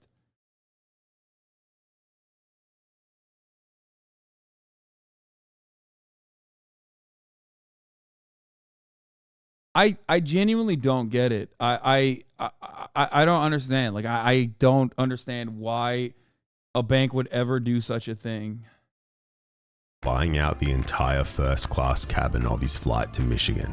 He pledged to donate $1 million to a university in his home state Then he flew back to Miami the same day. Why? The two bondsmen who accompanied him the entire trip started to believe he really was a Saudi prince, until they received a phone call from the American Express fraud department. This is when the altercation with LaGuardia airport police officers occurred. Anthony was sentenced to 616 days in prison, but being placed behind bars did nothing to stop his. It's kind of wild that like even financial crimes, I guess like technically it's like kind of a victimless crime, but also even when you're doing rich guy crimes, like even then you get imprisoned for a significantly shorter sentence than like, I don't know, being caught as a poor person with drugs on your body. You know what I mean? Like they were like, well, he's got the rich guy era around him. I mean, the aura of a rich guy around him. So we might as well just like put him in jail for 2 years. Fuck it. Scam streak. It was now August 1994, and at some point, Anthony had reconnected with his younger brother, Daniel. From prison, Anthony contacted Syracuse University and informed them that Prince Khalid wished to donate $45 million to the school. He requested that the university wire a portion of the taxes from the donation to his bank account based in Michigan. Syracuse wired $16,000 to a bank account held by Daniel Gignac. Dude, that's awesome. That is fucking awesome. That's so sick. Both brothers were convicted, with Anthony receiving 46 months for wire fraud. He then had 37 months added to his sentence when he lit his jail cell on fire and spilled shampoo on the floor to make guards trip so he could escape. Anthony continued to run his grifts from prison through the late 90s. He fooled a Yale graduate lawyer and even had a meeting with Johnny Cochran, who was by then famous for his defense of O.J. Simpson. Anthony was released from prison in the early 2000s and returned home to Michigan to live with his mother, Nancy. He went straight back to his old tricks. He was given 2 Cadillacs, no questions asked. He dined and shopped and stayed at hotels without ever paying the bills. All of this was because he convinced people that the Saudi royal family would send payments. In 2003, Anthony was arrested for impersonating. The internet is this guy's biggest fucking enemy. I swear to God. Like the window of opportunity is shrinking as like technological advancements are being made. You know what I mean? Like as he advanced through life, the internet is making it harder and harder for him to scheme. And he's also old enough that he can't like really keep up with the technological advancements and he can't use it to his advantage, it seems like. So notice how like the schemes are getting, the window of freedom in between schemes are getting shorter and shorter. Impersonating a diplomat. He had charged $11,300. What, Hasan? Wire fraud is still a thing. This is just social engineering. It happens every day. No. I know. That's what I'm trying to say. I already mentioned that. I said that like with the internet, this kind of like physical schemes became harder to do in this way, but he wasn't fast enough to learn like sim swiping. You know what I mean? He wasn't fast enough to learn sim swiping or NFTs or whatever. I mean, look at Jordan Belfort. Greatest example, right? Jordan Belfort, Wolf of Wall Street, did his fucking time, came out of prison, and is now deeply invested in cryptocurrencies and NFTs and shit. He's still doing it. Sim swapping. Sorry, did I say swiping? I mean, I guess you could say swiping or swapping. You're technically stealing someone else's sim. You're not physically doing it, but... $, at Saks Fifth Avenue and $17,600 at Neiman Marcus to his quote, family accounts. It turned out real Saudi princes and princesses did have accounts at the stores, but they informed the American authorities that they had no association with the Michigan Prince Khalid. This time, Anthony found himself in an interrogation room. He insisted that his name was Khalid bin Al Saud and even had plenty of presumably forged documentation to prove his connections to the Saudi royals. Anthony Gignac is not my name. I actually legally changed my name to Khalid bin Al Saud. My social security number is Khalid bin Al Saud. My college transcript is Khalid bin Al Saud. I know it's hard to believe. Everybody, I know it's like, you know, this kid is super good. And I mean, I give myself credit for being intelligent. He's glazing himself. Also, My man literally, he does not sound like a fucking royal. Are you joking? He sounds like Poke through a voice changer, like the Bill Dipperly voice changer. Are you joking? Like, this is the voice that he put on? Like, how did he have any charisma? He's got zero riz. People were, what the fuck was going on? People are dumb as bricks, bro.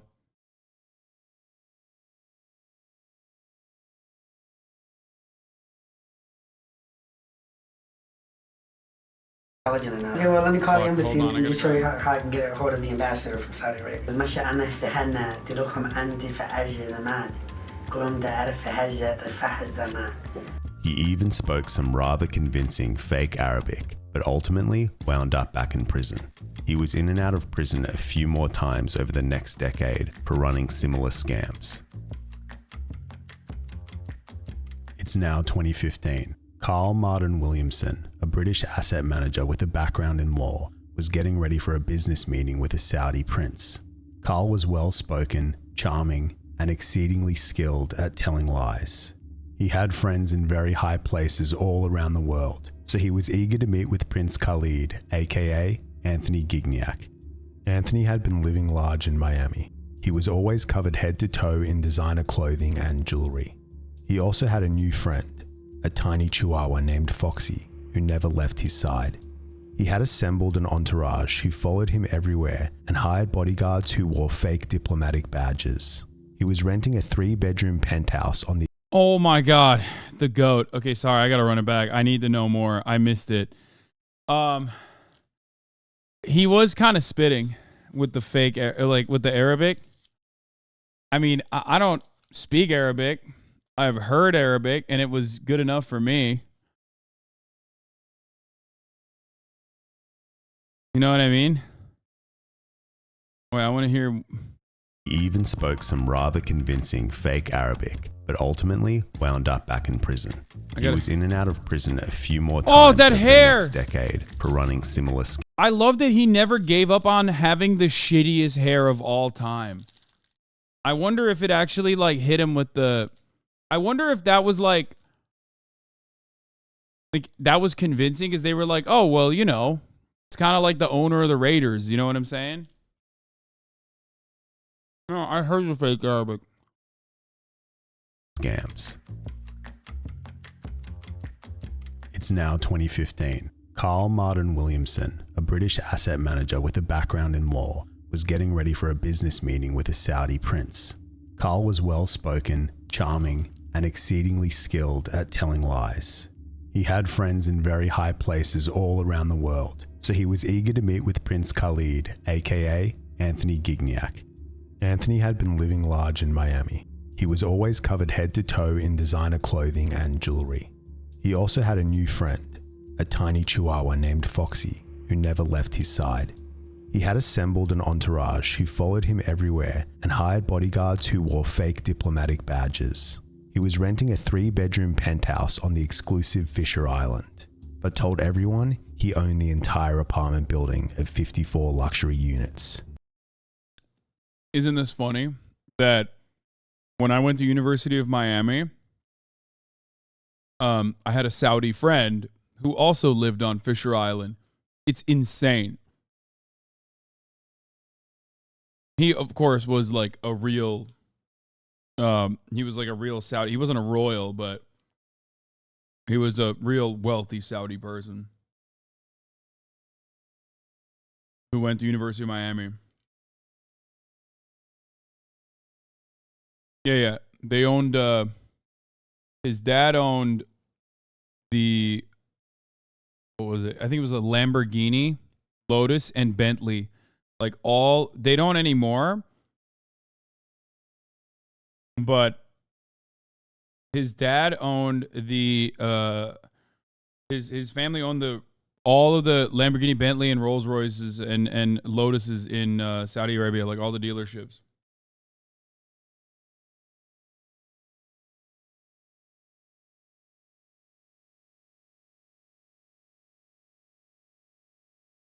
It was like he was back at grade school, telling lies about his status and wealth to win friends. Anthony had a proposal for Carl. The world's largest company at the time, Saudi Aramco, had announced they were considering going public. The Saudi Arabian oil company was valued at a record $2 trillion. And Anthony claimed that as a Saudi prince, he could offer a quote, Bro, I'm not kidding. He's like Ariana Grande. He could be Korean here, okay? My man could have slipped into that so quick. Like, he's Colombian, but he like lied and said he was like Saudi. But right here, if he just told motherfuckers he's like, he looks less Arab. He looks more Korean than he looks Arab here. Friends and family special for potential investors. Carl didn't hesitate. He agreed to set up an investment company for the prince, Martin Williamson International. Carl worked his connections and told potential investors about his opportunity to buy the pre-IPO, or pre-initial public offering, so that when Aramco does go public, they would see the same level of returns as the Saudi royal family would.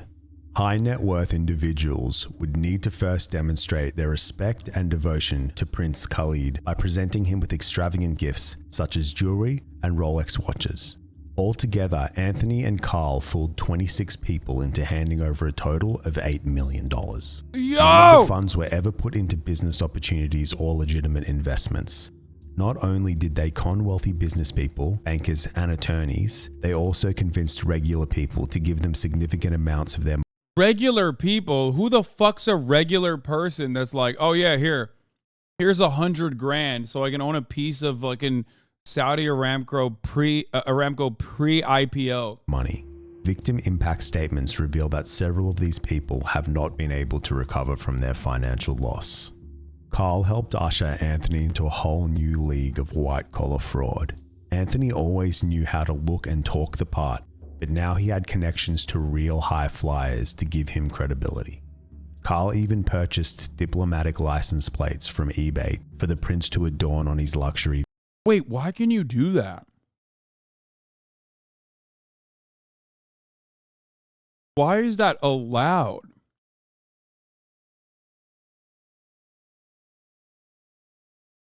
This dude's awesome. Vehicles. Anthony and his entourage hung out on his yacht, took joyrides in his Ferrari, ordered thousands of dollars worth of food at Miami's top restaurants, and posted it all on Instagram. But Anthony's appetite for opulence was only growing, and he soon found his next target. Jeffrey Soffer is a billionaire real estate developer who lived the life that Anthony Gignac pretended to live.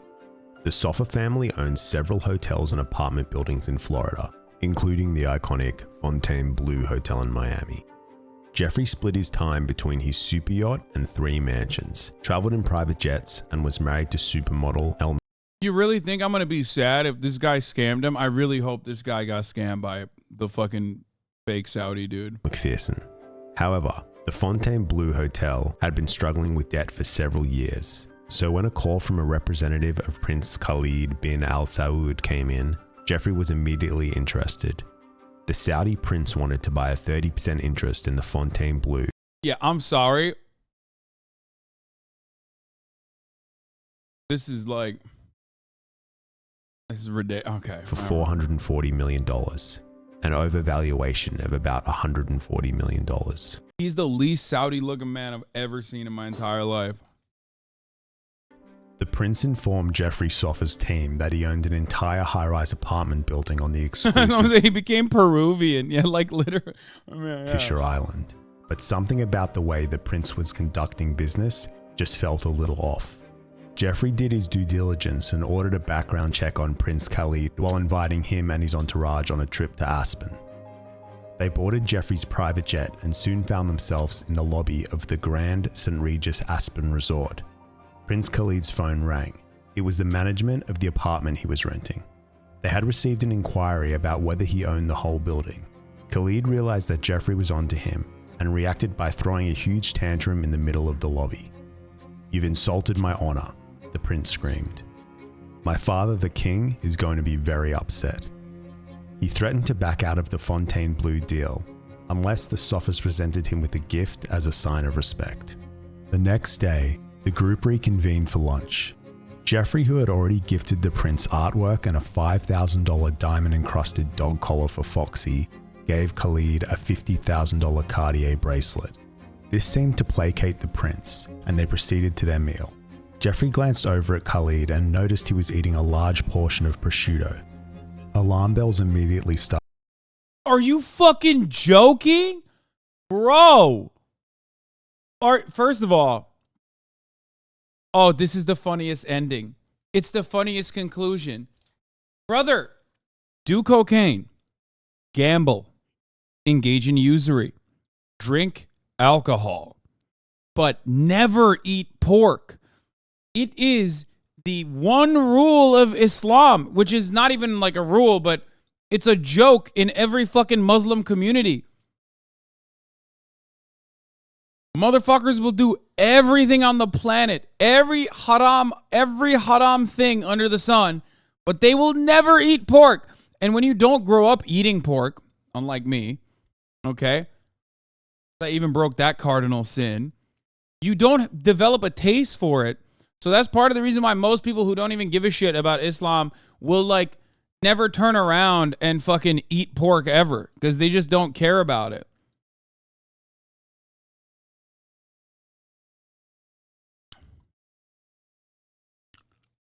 It's literally the joke.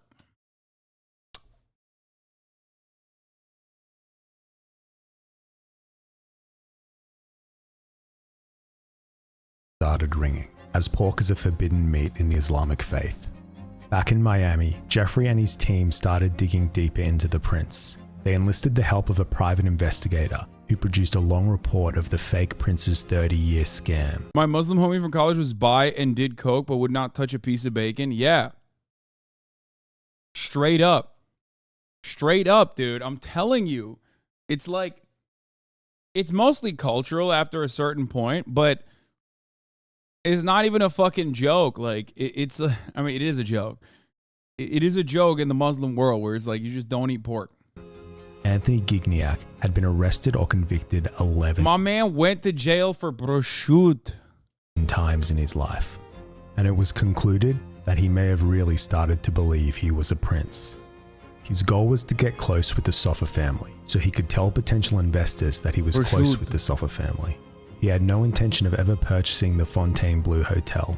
This report was then handed over to the FBI, and the Diplomatic Security Service, or DSS, was assigned to the case. Anthony and Carl had been traveling around Dubai, Hong Kong, and London to meet up with more potential investors. They were now offering opportunities to invest in a non-existent casino and pharmaceutical company. Anthony was, of course, flying with someone else's passport. DSS agents were waiting for him when they landed at JFK International Airport on the 19th of November 2017.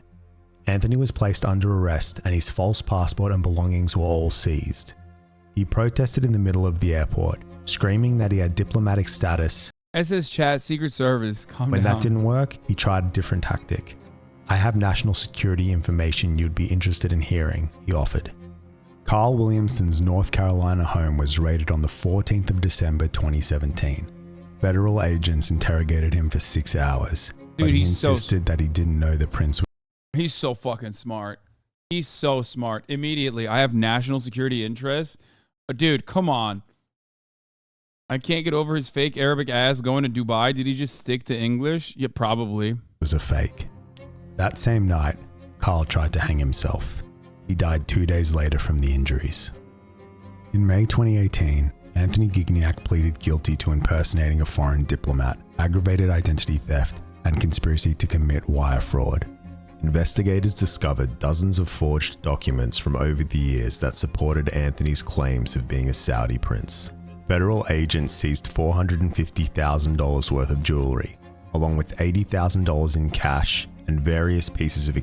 It's awesome because, like, God, what a perfect demonstration that, like, rich people are not rich because they're fucking smart and they earned it. You know what I mean?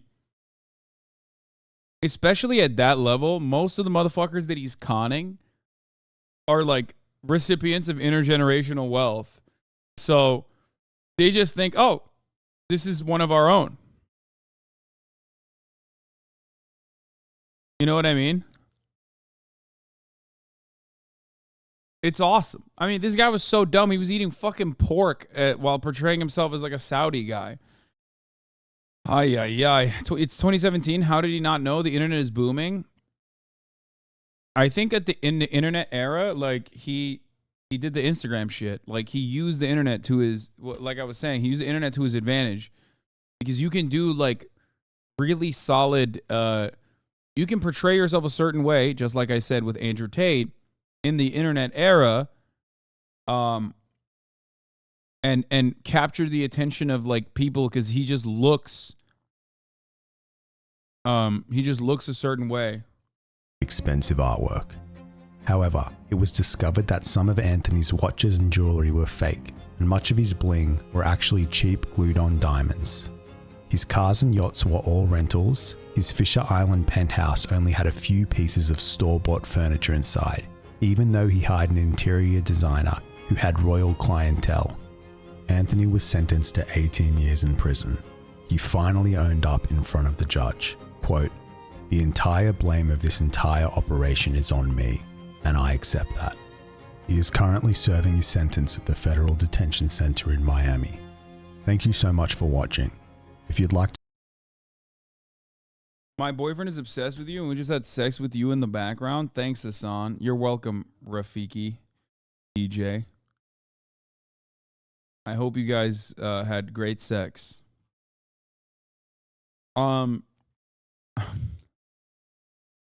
He wins the ultimate con. Our taxes allowing 3 hots and a cot. Well, I mean, he lived a pretty good life.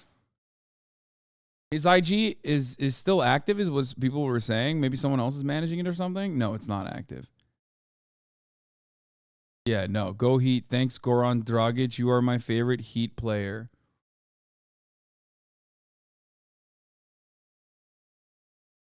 Nail polish choice, though. Bro, he had the... Dude, this is how people thought he was still a royal. Because he has that finger thing that the British king has. You know what I'm saying?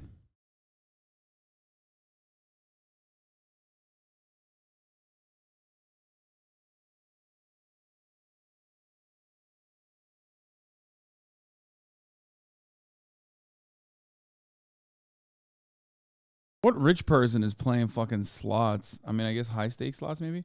He actually escaped to Brazil and changed his name to George Anthony de Valder Santos. God is real. I like the mentality of people that go back to his Instagram, old-ass Instagram page and say, like, fuck you, dude. Like, what, did you get conned by him? Why are you so mad? Like, this guy is writing for America in the chat.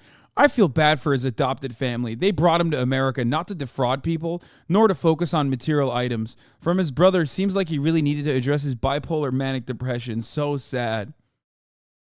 Like, it seems like they're more mad because he, like, was a fake rich person. You know what I mean? Like, if his family was just rich and he did all of this shit and, like, conned a bunch of people, like, the only problem with this guy, the only issue with him was that he was just not born into intergenerational wealth. So many people do this shit all the fucking time, and it's not even criminal. You know what I mean? The irony. Hope you live the rich life in the state pen, you thieving pig, where you fat, dirty ass belongs. I love that. You're like, you didn't even want to write ass. Put dollar signs.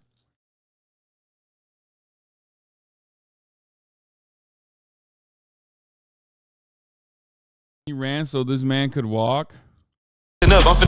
Oh yeah, this is I mean, this is pretty funny. The wire fraud. To show y'all how to hit a bank. Just pay attention. It's a quick way to jug in any state. First, you want to get a bank log from a trusted site. Do your research because the information must be right. You gotta be on point. Don't be sitting around trying to get high. Hit a big play. Don't get booked for a petty ass crime. Do they got Verizon or they work for Sprint? You gotta know that if you want to hit this lick, you gotta call up to the company and SIM swap that bitch so you can get the phone calls and text message that they get. You need that so you can log in with the code. But before you do that, make sure that you don't do this wrong. Now let me find out that your dumbass tried to log in through the phone. You gotta change the location into their home. This isn't like, I mean, yeah, TJ69 is 6x6 is better, but I mean, he's not wrong. This is like how you do it.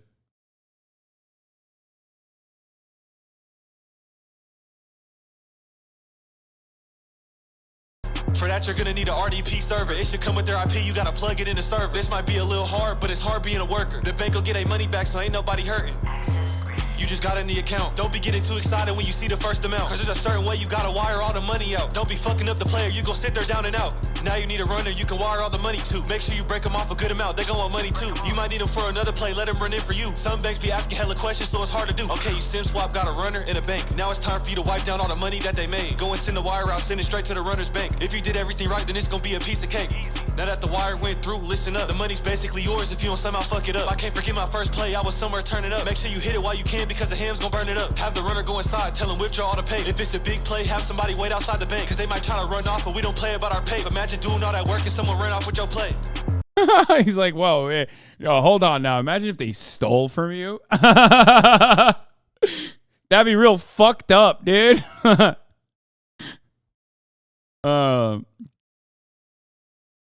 Anyway. Kind of unrelated, but do you use Verizon or Sprint? Oh, good one, dude. Good one, dude. What is this? This guy's better. You know Miles, Hong Kong.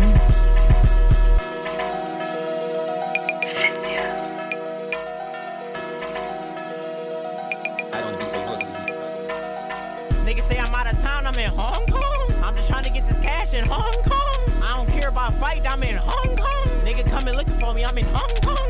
I just went to the store and got a honey bun. My mama just called, said you got some money, son. I forgot what time it is, I'm in Hong Kong. If they looking for me, tell them that I'm long gone. I be in the booth freestyling all the shit. Say where your keys go, I stole the shit. Could've went pro, I ain't have to be a rapper. I see a ghost, bitch, I think I see Casper. Growing up, bitch, I wanted to be an actor. Now a nigga out here being a rapper. Not a turtle, but bitch, I'm a snapper. Feel like a raptor. Niggas say I'm out of town, I'm in Hong Kong. I'm just trying to get this cash in Hong Kong. I don't care about fight, I'm in Hong Kong. Nigga coming looking for me, I'm in Hong Kong. I just went to the store and got a honey bun. My mama just called, said you got some money, son. I forgot what time it is, I'm in Hong Kong. If they looking for me, tell them that I'm long gone. This was fire. This was bars. You know Miles dissing his family. Compilation, Kiss Me Through the Phone, Office Visualizer.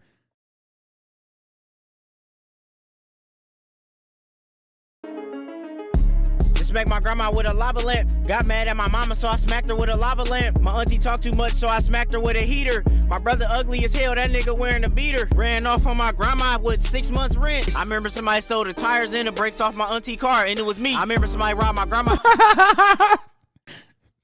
house, and it was me. They still don't know to this day, they think it was the neighbors. Just for the neighbors keeping it cool, I had robbed them too. I told my cousin somebody stole his bike, I'm the one that stole it. I played my cousin game and took it home, I stole it. Ran off on my grandma for 200 and beat her ass. Beat the fuck out my granddad, nigga, wash your drawers. My mama smacked my nose and ear off, bitch, I can't smell or hear. Why my dad take my ass cheek, I'm one cheek wonder. My grandma mad cause I sold her rocket chair, it ain't my fault. You know you should've locked that shit up when I came around. Me and my dad steady beefing cause he hate how I get down. I sold that nigga truck yesterday for a £1/4. We still trying to figure out who robbed my mama for $20. I was broke as hell the same day she got robbed for $20. I ain't gonna lie, it was me who robbed her for the $20. But don't tell my family cause they still looking for the person. This is awesome.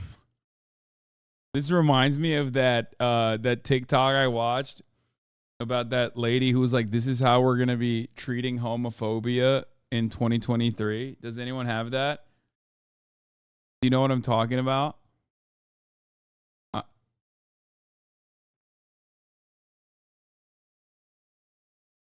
It? Oh my God, you were fucking Anthony DeValder. Fuck you. Take an hour off.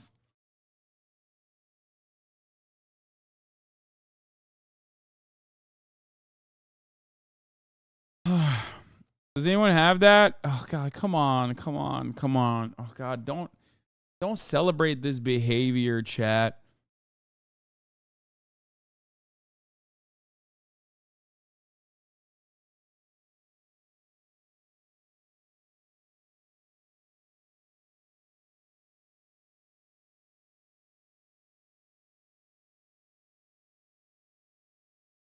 Okay, well, rest in piss Dobby on TikTok? No. Come on, it's related. It's related. It's related. When mom finds the poop sock better version. Okay, we're never gonna get it now. Now everybody is doing the thing where they're like, I want to be the next guy that gets banned.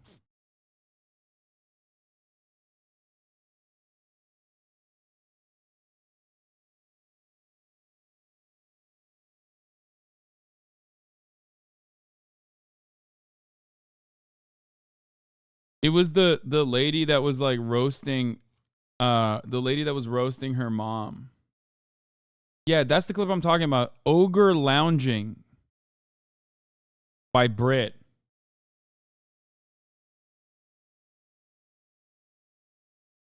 This proves that Chad is a hive mind. Yeah, but usually Chad is a electronic Roberto. Thank you for the electronic Roberto meme. This is actually the one. Let's go. Thank you, Sinclair Senpai. Finally, someone in the chat. It's like chat wants to cuck their own content. Like, this is what I wanted to show you because it's like related to the whole like dissing your family thing. From now on, I'm fighting violence with violence when it comes to homophobia. My mom said I look terrible on my way to work today. I wear men's business casual because it's physically more comfortable and it fits. And everything's not mad short and mad tight like how it is for the women's clothes. And also, I'm 5'11". They don't make shit for us. Okay, you gotta order that shit. I don't have order and tailor money. But she said I look terrible and I look ugly and I look like a man. There's 104 days you're in credit card debt, bitch, and you have no man. And summer's over, ho. Like, I could get back nasty with you, bitch. But I stay. And you see that fucking neck? This neck is consequences of minding black women's business. Okay? And sleeping with black women's husbands. If we want to really talk about what's an abomination. Because, mira, don't. It is one of the most ruthless things I've ever seen, dude.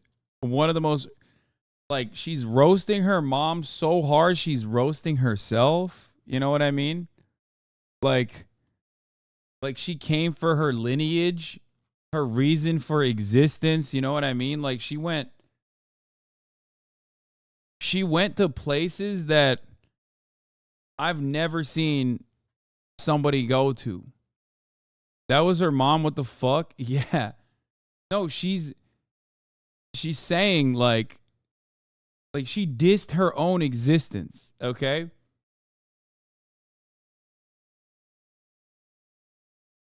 It's such a fucking wild roast that most of the chat didn't understand what she was saying. Like, most of the chat have this normal brain where they think like, well, of course she's not talking about her own mother and like, you know, how she was made. Anyway, let's watch this one. I'm tired of workers' rights not being prioritized in this country, and we're entitled to suggesting it should be different. I don't think so. So I just got yelled at for asking a very reasonable question. So I'm applying to go somewhere, and I just wanted to know, are there accommodations for people who struggle with time blindness and being on time, you know?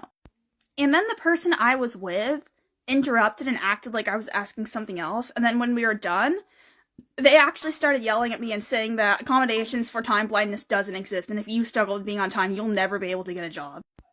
You know, provided you're trying your absolute best to be there. And then they're like, your stupid generation wants to destroy the workplace. And yeah, I think that a culture where workers are just cut off because they struggle with being on time, when there's other solutions that we can... I'm about to say something. I feel like this is one of those fucking moments where I just trigger the absolute worst babies on the internet by criticizing this. You know what I mean? This is going to make chat go crazy. Alert, alert, alert.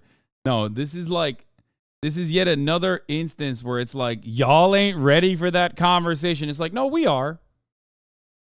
No, we are. What are you saying? What's going on? We are ready for this conversation. It's ridiculous. It's ridiculous.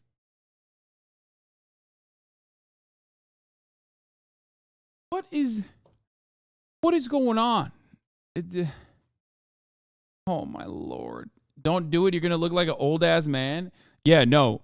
The way it goes on the internet is that the more Zoomer you are, or the younger you are, the more valid your frustrations are in this situation.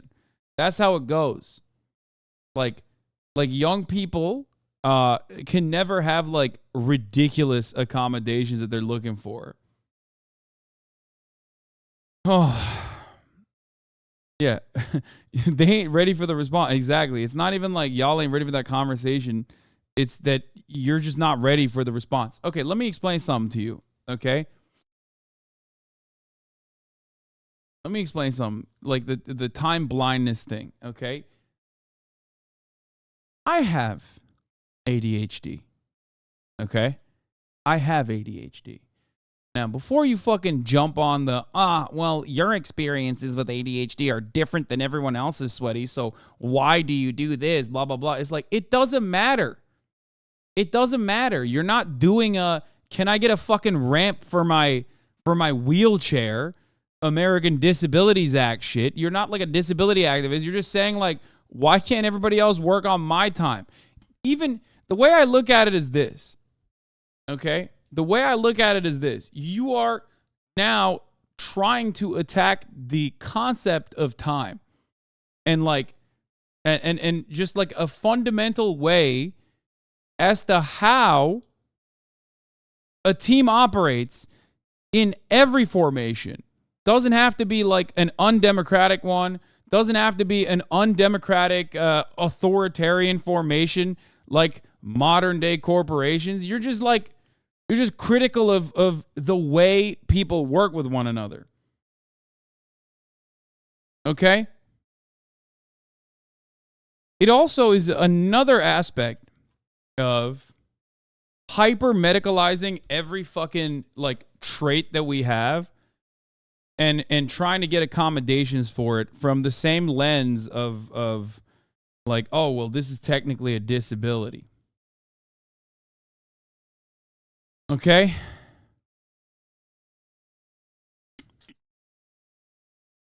To be fair, bro, that's kind of how you operate. Your personality is being late and forcing people to accommodate to that. First of all, I cannot believe that you are on Twitch.motherfucking-TV.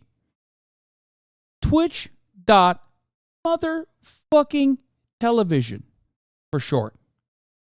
And you have the audacity to say that I am not the most punctual, most organized, most on-time motherfucking Twitch streamer, the most consistent motherfucking Twitch streamer on the fucking planet. Okay? Are you out of your mind? Don't ever come at me like that. Even if it's a joke. You're late every day. Bitch, I'm here every day. And I'm late every day by like 10 to 20 minutes. Sometimes an hour when I got a bunch of other real world shit that I need to do for a time commitment that is 8 to 10 hours a day. Okay? You're out of your fucking mind.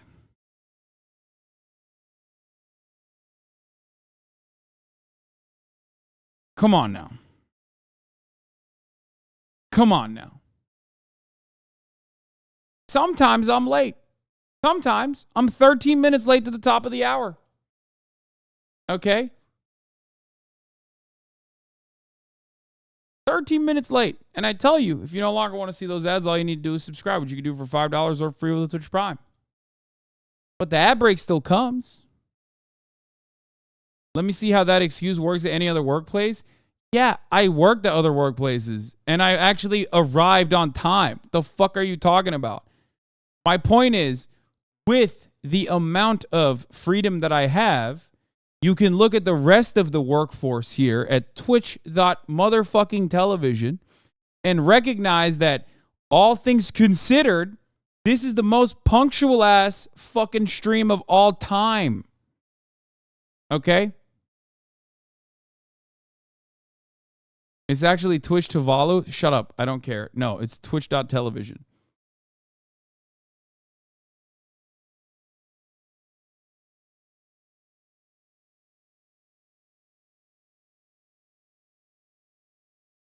It's crazy. Because the normal way that this should work is you just go live whenever the fuck you want. You go live for 3 hours some days, 10 hours others, 14 hours on one day. You know what I mean? Or you just don't go live for 3 weeks in a row. Okay? Meanwhile, I'm here every goddamn day.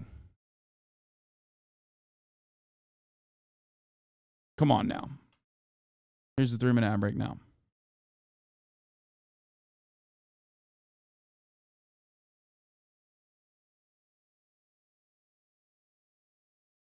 We can look to. I think that just anybody who thinks it's okay to just The too afraid to answer the phone population is mad at you now. Good job. meet people like that, yeah, that culture needs to be dismantled. And then I asked that person, how can you feel good about yourself upholding this kind of system? And then to think I'm entitled. No, if people think it's okay to treat others like this, that's entitlement. That's awesome. That's fire. Ay, ay, ay. So the person who yelled at her apparently was her mom. And apparently she's like anti-trans and pro-life or some shit. Is that what it is? How the fuck is the job supposed to give you accommodation to get to work on time? Like that's some shit you need to do before work. Set a timer, accommodate yourself. No, she took yet another understandable grievance with the structure of a workplace. Okay. And then turned it into an incredibly petty conversation where she's like kind of in the wrong. You know what I mean? Do you see what I'm saying? Do you understand it? Like it's peak online activism. And a lot of radlibs themselves are completely blind to like the weirdness of this thing because you guys hear the right words come out of her mouth. You hear structural analysis that sounds exactly like the ones that you've engaged in many times over. And then you go, oh, it must be real. It must be right. It must be true. Without ever thinking like, well, what if this was like a team situation where like you are required to be on a deadline or on time and like all of the other, like you're fucking over other people.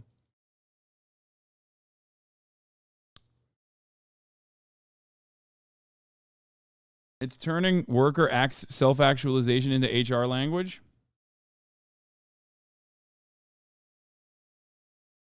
Why are you assuming that an accommodation for this would interfere with the workplace?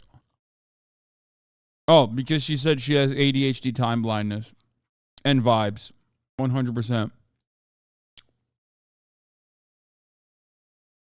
And she left out whether or not, she also personally left out what the actual circumstance was. And there are tools that can assist you to accommodate for that kind of problem. Oh God, I just meant not punish people for being 10 minutes late. I'm sorry. And also, like, again, I also have ADHD. Guess what? You know what I also have? A fucking iPhone with 11 alarms set. You know what I mean? Good thing we have technology that helps for that kind of thing.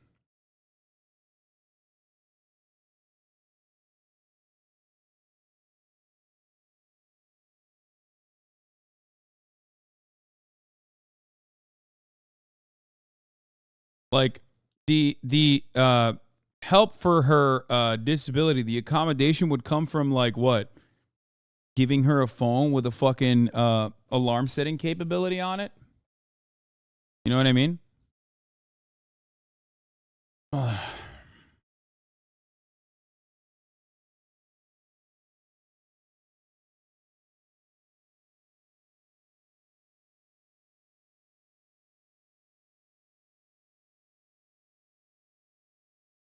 It was during a college visit.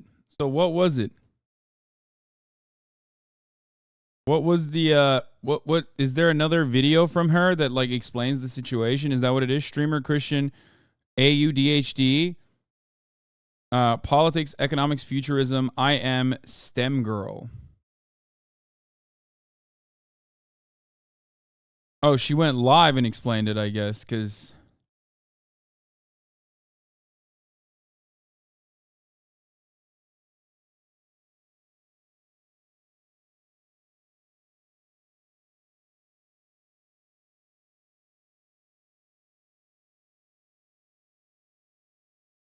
notice that's another systemic compliance that intersects the individual.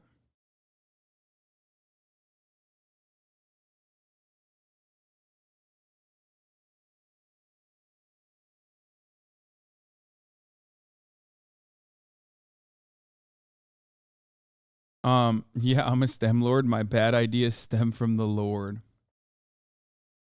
Where is it? Does anybody have it or no?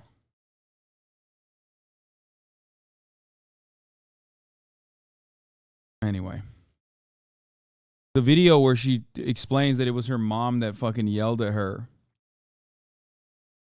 Someone was saying that she went live and then talked about how it wasn't actually a real workplace and that it was actually her mom that yelled at her. And then people found out that she's also transphobic and pro-life.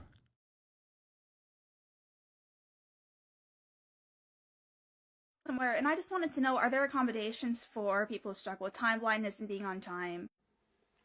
It was her mom.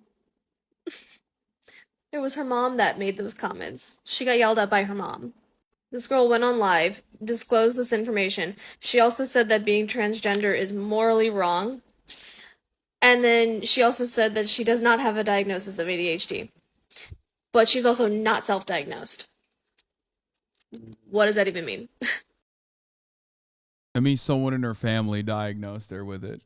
And that's just a way to say that. Oh, God. Classic XU take, but he said what writers, actors want everybody to make a fair amount.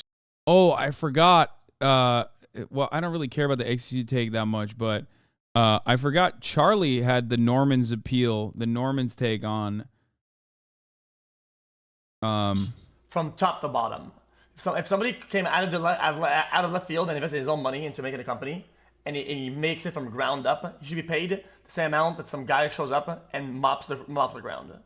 Why are they using this fucking emote? Y'all are dumb. That is socialism. You understand how that works or not? Yeah, that's how it works. Thank you, Felix. Bro, there's no way I can explain this to this man. I've done it so many fucking times. I've said for a in through one ear, out the long other. time, Hollywood is an evil place. Not exactly a brave take. No one's going to be gasping or have their jaw on the floor. But you might be questioning, Charles, how can you even say that? You yourself are a Hollywood superstar thanks to your game-changing performance as District 8 hospital helper in the Hunger Games Mockingjay Part 1. That's true, he did do that. A bit hypocritical to say Hollywood's evil when you yourself were a large part of the reason Hollywood is successful thanks to reinvigorating public interest in cinema? Due to your exceptional acting as the District 8 hospital helper and single-handedly carrying the Hunger Games franchise on your extremely strong back, a back that's built like a Greek god and Adonis. If I was to lat spread right now, I'd look like a bat.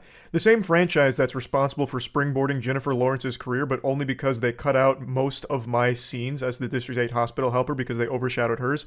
And, of course, you're not wrong, my sweet sunflower, but it's because of this level of expertise with a performance like mine, District 8 hospital helper, which is still widely studied across all theatrical colleges across the nation, that I am able to say with a high level of confidence that I know just how corrupt and evil Hollywood is from the inside. It is rotten to its very core. And it's extremely nice to see that most people are really waking up to how fucked up. Damn, mods are so fast with it. I couldn't even I couldn't even click the XQC chat message. Hollywood is as an industry.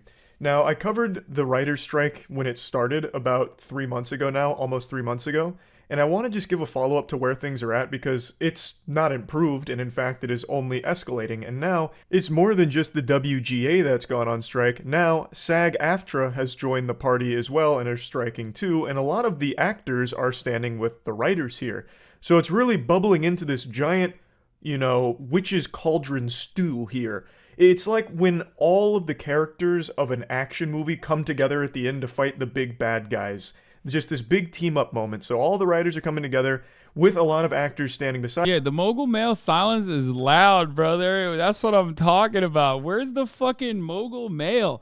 Mogul male silent on the Nick Merckx criticism during LGBT Pride Month. Mogul male silent on fucking workers' rights. What's happening, dude?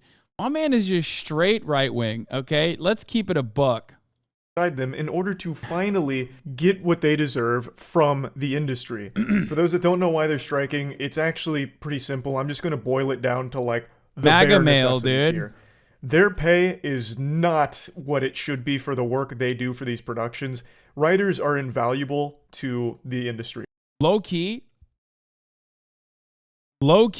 kind of brave of Charlie, a rather apolitical content creator who has cultivated an apolitical following, to come out and straight up swing for workers' rights, especially when it's like the type of worker that the average American looks at and goes, they're all fucking rich, dog. Fuck you. They're all rich pedophiles, you fucking idiot. Like, why are you defending their rights? They're all making $700 million and also spending all of their ill-gotten gains on baby spinal fluid.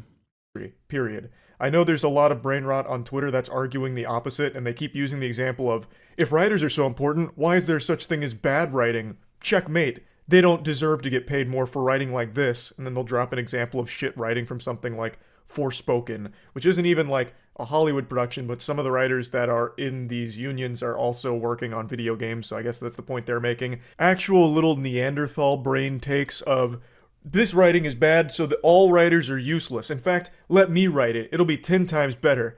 And their only experience writing is fucking summer book reports in middle school. It's just a stupid take.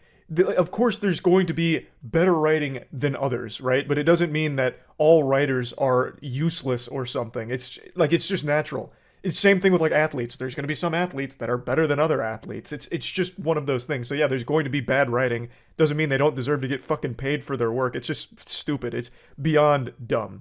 Writers are... Once again, everyone would be better equipped. Charlie's doing a pretty good job of covering this. But once again, just a little bit more of Marxist lit being taught in schools would immediately allow people to communicate why this is just in a perfect way, which is they are working and generating value. They are asking for some of that value back. That's it. It's that simple. Same with athletes and same with the writers. But, I mean, this is great. This is super great so far. Are one of the most important positions to any production, full stop, 100%. And their pay has not reflected this. They're not being fairly compensated for their work, and they haven't been for a long time. They don't have a lot of options in terms of like royalties either. It's just very unfair to writers. And obviously the entire industry has been changing with streaming becoming more and more prevalent, and they're just falling behind on keeping writers adequately compensated. In fact, their pay has fallen, and they're not... Yeah, I mean, they're not falling behind. It's deliberate. New distribution mechanisms means new opportunities where the capital owners, the studio bosses, the employers will shut out the workers from the same exact revenue streams and the same exact revenue structures that they had in prior iterations like DVD releases and, regular live television. Not getting any like real reasonable profit shares or splitting or anything. And that's actually the whole point of why unions are so important. It's a perfect demonstration of the necessity for unions, which is that without collective action, without collective bargaining, without unions saying, no, you can't do that, there is never magnanimous bosses that will turn around and go, oh, you know what? We do have a new revenue structure here. Let's just give that to you, as a matter of fact. We should offer you points off of that. We should offer you better residuals off of streamers. You know what I mean? They will never do that. That's not how this works. And it's not how it should work either, for the record. I want everyone to understand, like, there is a reason why I believe the things I believe. I'm not even asking the CEOs to fucking do the right thing. I think that's lib shit. There is no doing the right thing. They are doing the right thing. They don't think that the system is broken. And many of you, not in this chat, but many Americans don't think that this structure is indecent or exploitative, right? They don't. They love capitalism. They think there's no better alternative, and all their alternatives have led to death and demise and mass poverty. So for the record, technically what the CEOs are doing isn't wrong under the current way that things are operating. People love to say, oh, these guys are evil, they're villains. Not really. They're winners. They are working within the confines, within the boundaries of this structure that was designed. It's not the CEO that's a villain, it's the system. You're moralizing capitalism. You're recognizing that people operating under the boundary set, people operating in their class interest in a society that was designed to churn out these outcomes, are bad people. But it's not that they're bad people. It's that the system is bad. And a lot of people don't see that. They forget that, and they love moralizing. And then they say, oh, it's actually bad. It's every rich person that's just like a bad guy. They did bad things to become rich across the board. And like, you know, we gotta we hate the rich. We hate anyone that's like rich. Fuck this. That's why we're mad, right? And it's like, no, that's a manifestation of the anger that you feel towards the system. And you have nobody basically telling you like, no. This is how it's designed to work, and it's bad because of the outcomes that you're experiencing. So then it just basically becomes like, oh, I'm just flinging for anything and everything that I can touch because it's easier. That's why the late, great Michael Brutz used to always say, be kind to people, be ruthless to systems. Exactly. Now, having said that, say you, Mr. Make the Rich Pay. Exactly. Having said that,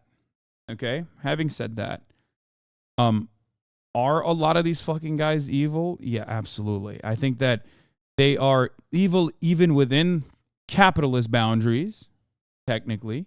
They're evil in their own personal lives and the way that they operate. They also lie, cheat, and steal on top of everything else. And the reason why it gets to this point, even when the overwhelming majority of society think that like capitalism is fine and dandy, okay, I'm contradicting myself. Yes, just hold on. Let me fucking cook. Okay. The reason why, even though the overwhelming majority of people are like, well, capitalism is great, I love capitalism, they still get mad at these guys because they take it above and beyond. That's why people try to make a distinction. Those who love capitalism and yet actually hate the consequences of it on their own personal lives will try to make this distinction. They'll say, oh, it's not capitalism, it's corporatism. It's corporate consolidation under capitalism that's wrong and bad. And it's like, well, technically, if you learn a little bit about it, you'll recognize that it's not crony capitalism, it's not corporatism. These are all additional flavors that they've added on to just inevitably defend capitalism. Like there's a perfect capitalism out there that actually works. No, this is capitalism through and through. It's the system. This is why it was designed. This is how it was designed. These are the outcomes that they are supposed to generate. You don't like it because it is always going to inevitably erode whatever kind of safeguard measure there was in that was put in place by labor unions and by union organizing, by labor action, whether it be direct action, whether it be violence in certain circumstances. The entire system, the entire structure is designed all the way from every single institution to the government under a capitalist nation state is designed to yield these outcomes. Okay? And no matter what happens, unless there is a dictatorship of the proletariat rather than a dictatorship of the bourgeois class, you will always, no matter whichever social democratic principle you believe in, no matter how safe you perceive yourself to be, like those in Europe that always look at America and go, oh, mate, you don't have fucking healthcare. That's fucking mental, right? The system is designed in this way so that inevitably, before you realize it, it's fucking 13 years of the NHS getting crippled deliberately by those capitalists with the ultimate intention of ripping it apart and selling the scraps to private enterprise. That's it. That's why I always say, Europe, you're following America's footsteps by 10 years. You're just 10 years behind. You know?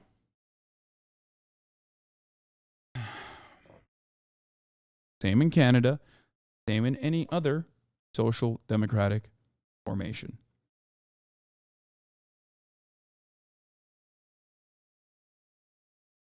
Thing like that.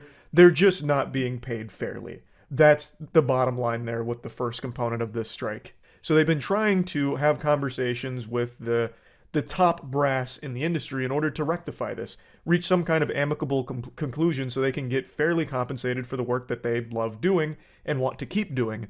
But that hasn't really happened, so they were left with no other options except going on strike. And another big component of this is AI. As AI continues to evolve rapidly, a lot of the soulless money zombies at the top of the Hollywood food chain have taken notice and have recognized that if they start to integrate AI into their productions, they can save a lot of money by not having to pay writers' salaries or pay writers. They could just start using AI in order to get their desired result. It's cheaper, they have more control over it, and clearly the WGA as well as SAG-AFTRA, like pretty much all writers, have a bit of an issue with that. So that was another one of their points, is they would really like if they didn't just fucking blast AI into the industry to try and like phase them out. Like they don't want the AI trained on their works. They don't want any of their works to be used to try and develop some kind of AI model off of it. So those are really the big things. And this has been going on for about 3 months now, and the response from the big boys has not been positive. So according to reports, they are determined to break the WGA and now by extension SAG. See? This is the tipping point. No matter how much of a capitalism defender you might be, whether advertently, inadvertently, whether you recognize it or not, when you see a big bad CEO behave in the most demon-like way possible, it's hard to look at that and go, "Oh fuck, man, I'm still siding with the CEOs." You got to be an extra bad dick rider for that. SAG-AFTRA, since they're also striking at the moment. So their in-game, according to the executives and the insiders here, is to allow things to drag on until union members start losing their apartments and losing their houses. They call it a cruel but necessary evil. This is par for the course for Hollywood. This really tracks. Anything evil that can be done, Hollywood does. So not just Hollywood, every other industry. Evil is what you personally consider it. That's the difference. There is a level, however, there is a level of allowed evil that we perceive as acceptable from an early age. You see what I'm saying, chat? That's just capitalism.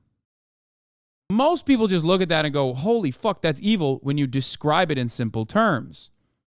If you describe the labor theory of value, and then on top of that, describe the extraction of the surplus labor value, most people would look at that and go, wait a minute, that's kind of fucked up, right?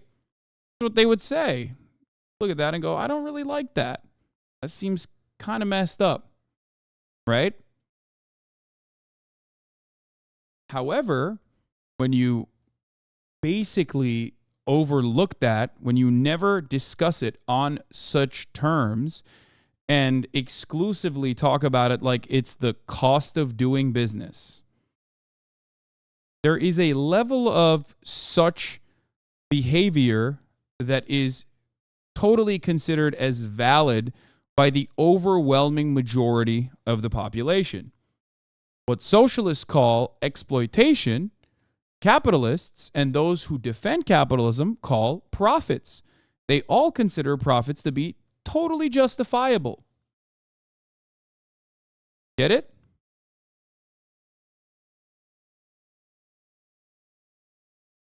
When you go above and beyond and just like keep squeezing as many profits as you possibly can from an already fucked over population, that's when people start noticing. And that's when they go, whoa, whoa, whoa, what the hell's going on? And I do think that in the United States of America, due to corporate consolidation, due to a century of Red Scare propaganda that has perfectly vilified all matter of socialist thought, CEOs and business owners and landlords and the like have gotten far too comfortable. They've gotten so comfortable that they can just say the quiet part out loud and assume that there will be no backlash. And to a certain degree, they're correct. Because what are you going to do? The structure, once again, is designed to protect them. The structure is completely normalized by the overwhelming majority of the population, and it churns these outcomes on a daily basis, and everyone assumes it is the norm. So when they go a little overboard, people go, wait, we got to correct this behavior. This is kind of fucked up. But everybody turns around and still, once it is corrected, everybody turns around and still goes, all right, you know what? But this system is still the best. Right? This system is still the best. It's still the greatest. And the media defends it, and the media is there specifically to defend it and normalize the pain that you feel and terrify you of any other alternative. Okay?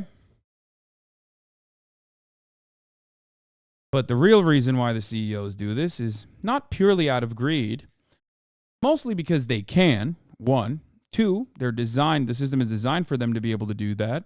And last but not least, profit does have a tendency, the profit rate has a tendency to decline.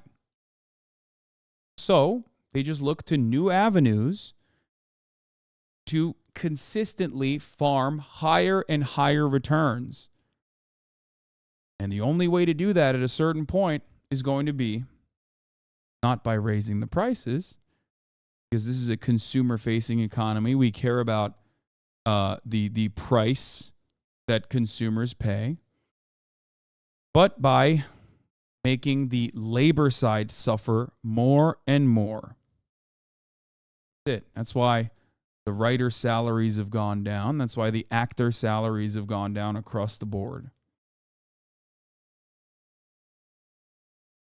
Let's continue. So they're playing hardball here. They're not giving in to any demands. They're not budging an inch. They're saying, hey, might be a cold Christmas, and you might not be able to afford to have a place to live anymore because fuck your demands. So they're saying, like, the strategy is simple.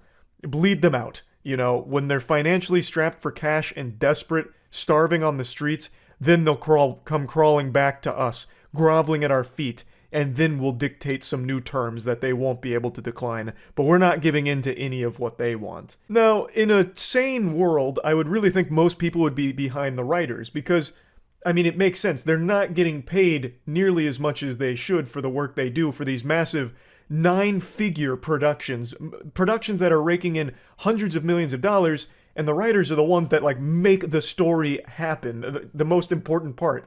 Like, you can't just have a movie of fucking nothing. You can't go in there and just have, like, a bunch of noise, right? It's not TikTok. It's not you're going to the theater for jingling keys for 10 hours.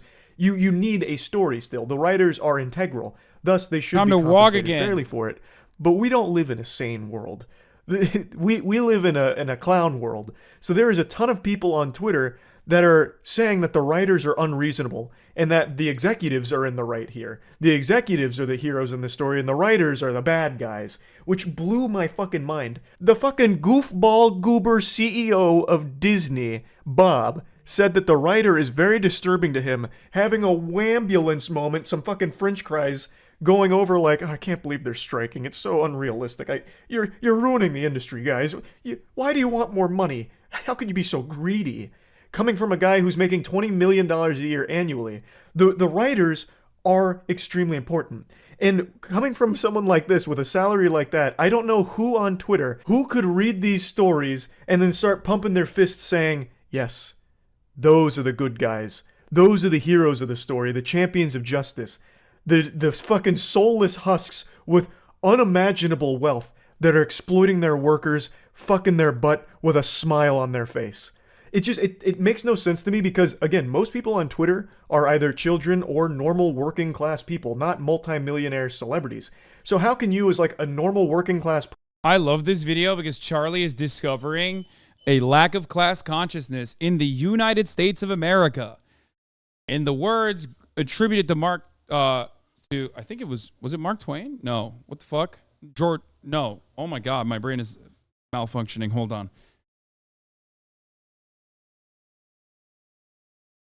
Okay, 5 is good. No, not George Carlin. Steinbeck. In the words that are attributed falsely oftentimes to Steinbeck, socialism will never come to the United States of America because the proletariat or the working class do not see themselves as an exploited proletariat, but temporarily embarrassed millionaires and billionaires. That's it. That is at the heart of Americans without class consciousness. They look to billionaires, they look to millionaires, not as people who are sitting atop society, behaving like demigods that have taken everything from the working class, but instead they look to them as beacons of success, titans of industry, people that they one day will be exactly like. It's peasant brain, as I like to call it. Anyway, let's continue. Person, be excited and celebrate that other working class people like yourself are being exploited. It actually just doesn't compute up here in my noodle how you reached that part of decay in your mind. Like, why wouldn't you want the workers to get paid more? Why would you want the wealthy executives to continue to nickel and dime all of their employees in order for them to make more tens of millions per year on their annual salary? Like, I don't get how like a normal person sides with them. Like, they're not going to give you money just because you're fighting PR battles for them on Twitter. Dumbass Disney CEO Bob's not going to find your Twitter account and start clapping for you. He's not going to just swoop in there and be like, you know what, Jacob? I am so glad you made this tweet. Are you one of those people? Yes. I am David Zaslaw, a person who has hired and a person who works in the industry as a boss. I made $498,915,318 in the last 5 years. I made that money in 1 year, 365 days. Right, you caught me. You did. I am not a mere Twitch streamer with a contract, albeit a shitty one, from Amazon that takes a percentage of every dollar that I generate for them. I am Ari Emanuel, sitting atop the franchise William Morris Endeavor.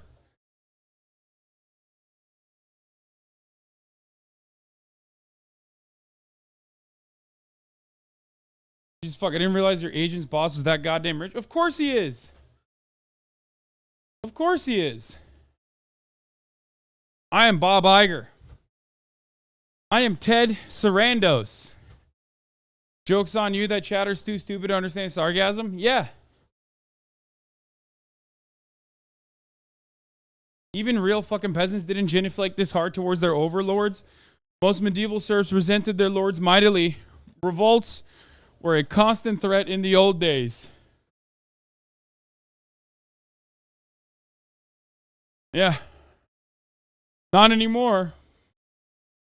Because due to technological advancements, due to exponential growth, due to living in the imperial core, the labor aristocracy has certain amenities that keep them sedated. This is the greatest trick of neoliberalism. It makes you feel like you've won. Makes you feel like, and in many respects you are, at the top of the fucking food chain. Makes you feel like there's nothing to complain about. Why are you complaining? You can watch sports. You can watch whatever the fuck you want to watch on TV. Why are you fucking complaining?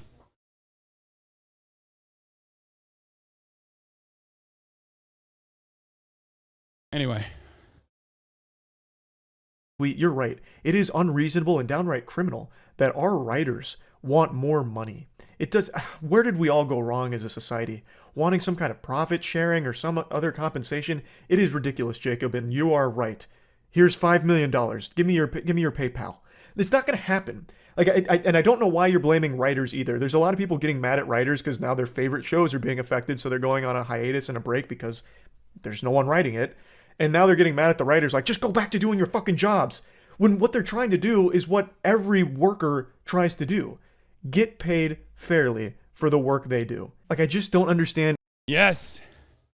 The class antagonism, or rather the class interests that you have as a worker, if you are a waged employee, salaried in the form of a W-2 or contracted in the form of a 1099, no matter what, if you work for a boss and not yourself perfectly, completely, you want very specific things.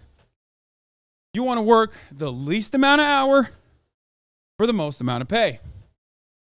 Your boss, on the other hand, your boss's boss, rather, your capital owners, and the people that work for them, like your boss, they want you to basically work for the most amount of hours for the least amount of pay. As much as they can get away with. This is the contradiction. This is the inherent class antagonism. This is why bosses and workers are always pinned against each other. This is how it works. This is how capitalism works. And who could be against that? I really don't. Honestly, I don't.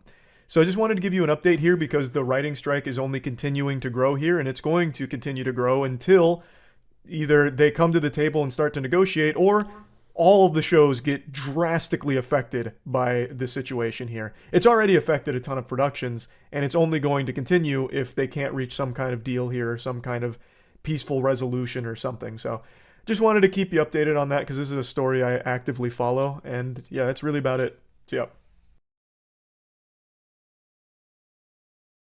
I'm walking at a 5-kilometer pace.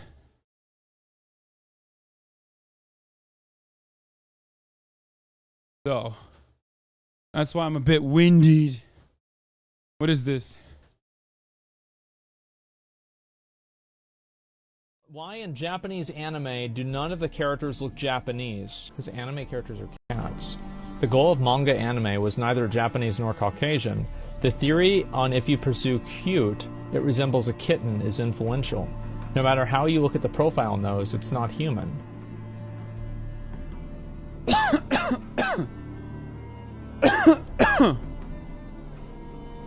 Japanese anime characters are cats, not Westerners.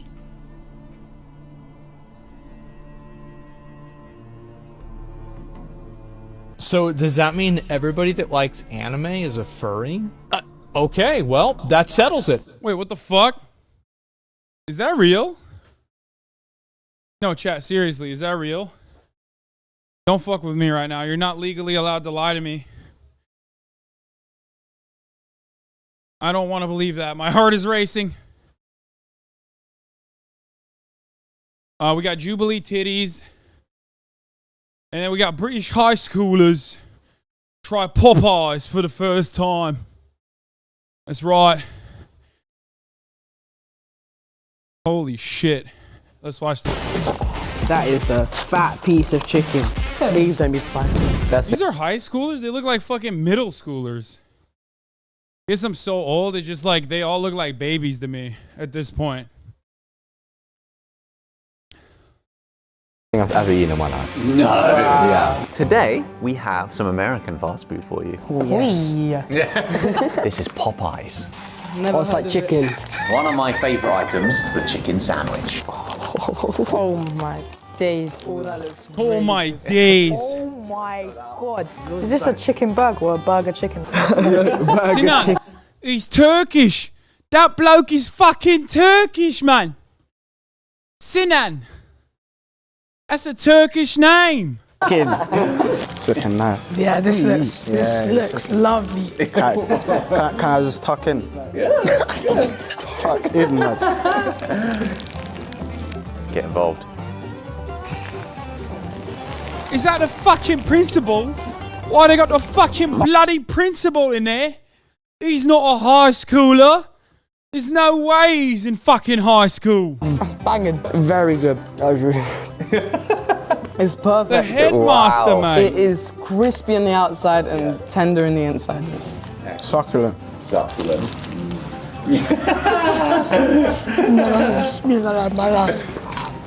Did you hear that crunch? I think the sauce pairs with it well. It's a perfect combination with the spiciness. Is that cucumber in there? Or was that pickle? Pickle, I thought so. A little pickle, yeah. This is really good. The thing is, I don't really like pickles, but just like with the chicken, you can't really taste it. It's kind of like a nice flavour with it. It works, right? What is there not to like? Absolutely amazing. There's something better than KFC. Yeah. Like, at least there's something healthy. Yeah, what, a pickle? Yeah. Well, classically, have it with some fries. Just hope they're not like KFC fries. They look seasoned. Well, these look very seasoned. That's a proper fry right there. Look at that one. These are tough to get into. How? They're just nice. Compared to other fries, they're tough. I'm feeling the chips. You're feeling the chips? Yeah, I like them. It's way better than McDonald's chips. Really? That's good. We're a bit picky about chips, you know. Oh, okay. Yeah. I like all chips. Oh, wow. Dude, I don't know what's going on, but this fucking dumbass watch literally stops my activity, my workout at 2 minutes and 19 seconds every time. Even though I set the goal at 2 minutes and 19 or 30 minutes. I think it's literally because like it's not on the app. If I move away from the app to turn on the Pulsoid application, it stops tracking it.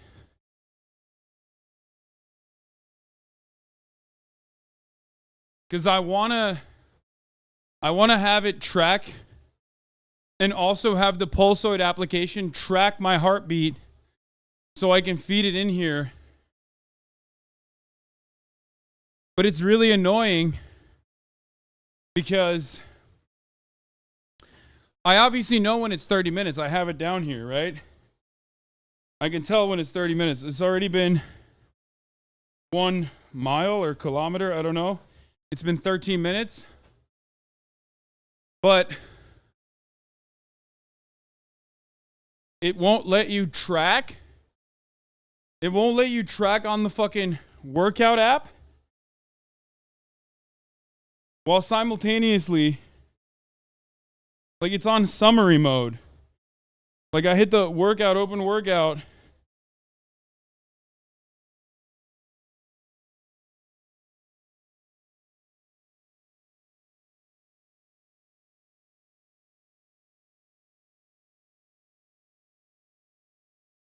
Oh, you gotta hit other. Let's see. Oh, now my heart rate is stuck at 133. See, yeah, it automatically kicked it off of Pulsoid. It can only track one thing. It doesn't track two things. I'm sweating. It doesn't track two things.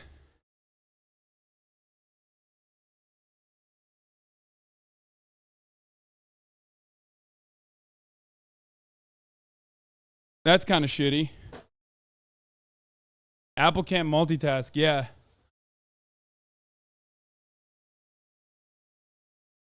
So I won't be able to give you guys my active heart rate if I want to track my actual workout on the Apple Watch. Whoop was able to do that. Apple Watch, not able to do that. Wow, yeah, you can tell. Potatoes. I'm not like massive fan. That's weird because I'm Irish. Okay. Might have to cut that part out. No. Well, have you put fries in your burger? Why not? Why not? Give it a go. Fair enough. There's no rules in this game. I've never seen anyone do that before. Popeyes. Does it improve it? Yeah. No. Yes. Yeah. If I shake my head, then it means yes. It means, boy, you have no idea. Another essential Popeyes item is, of course, their classic fried chicken. This is what I'm talking about. This is what I'm talking about. Please don't be spicy. Please. It looks really big. Yeah, they're way bigger. You get like really small wings in the UK. But that is a fat piece of chicken. Look at that. Oh my god. Oh my days. Oh my days. Oh wow.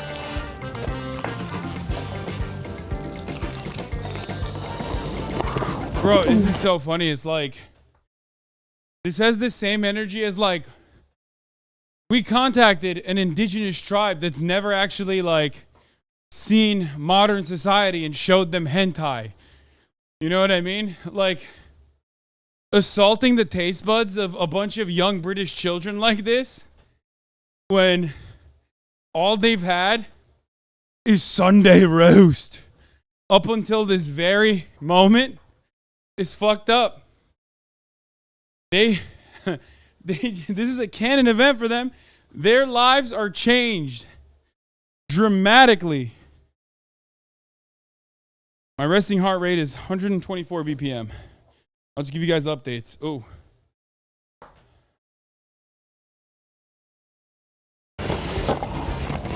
I like the sandwich more. Okay, yeah. All of them. Oh, I don't know. They're all just so good. Everything so far. That's really juicy. Yeah. That's the one. Yeah. They have way more crunch than any UK chicken wings. Yeah. It's way better. Like you need like loads of dips and anything for like KFC chicken. Yeah, But to this is actually just, make it it's just taste. perfect. Yeah, this is bang on. You feeling the spice? Yeah. You took a massive bite. I don't like pepper. Don't like Too spicy for Pepper's too you. spicy for me. Oh no. This is the best chicken I've had from a fast food. Pepper's too spicy for me, lad. What the fuck? Bro. Oh my days, this isn't the Colonel. That's funny. Oh my days. I can't deal with pepper. Really? Yeah. In Popeyes, it's very common to have a lot of different sides with your food. And if you want, you can dip it into this. Mash gravy, yes. What? That's gotta be criminal. What do you mean? Criminal? Yeah, you have to put the gravy on the mash. That's what it is, look. It's ready made like that though. Yeah, it's perfect. I don't know if that's gonna be good. You had fast food mash and gravy before? No. Nah, he's not feeling it. Don't lie, you're not feeling it. It's not good. So it's not bangers and mash, mate. It's not mushy peas, mate. That is really nice. I might just carry with the chicken. Okay, It's okay. honestly so good. You tried dipping the chicken in the gravy? No offense, but is your resting BPM really that high? Mine is 50 to 60. Yeah, it gets even higher when I fuck your mom at night. Every night, dumbass. Do I look like I'm resting? Do I look like I'm resting? Fuck you! It spikes at the top of the fucking hour when there is a 3-minute ad break. Because I think about fucking your mom for the next 3 minutes, but I won't.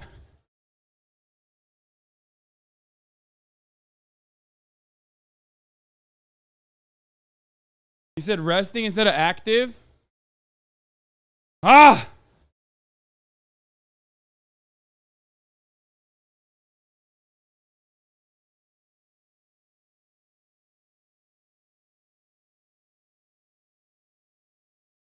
Anyway. If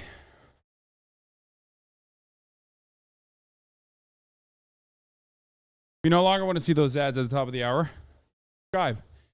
$5 or for free.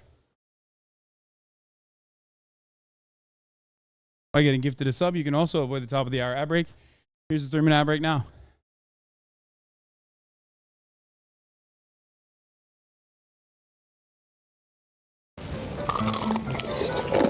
Fried chicken gravy. I didn't expect it to be that seasoned. It just makes it better. Can I dip the burger in? You can dip the burger in if you want. Yeah, I'm gonna try that Go soon. for it, mate.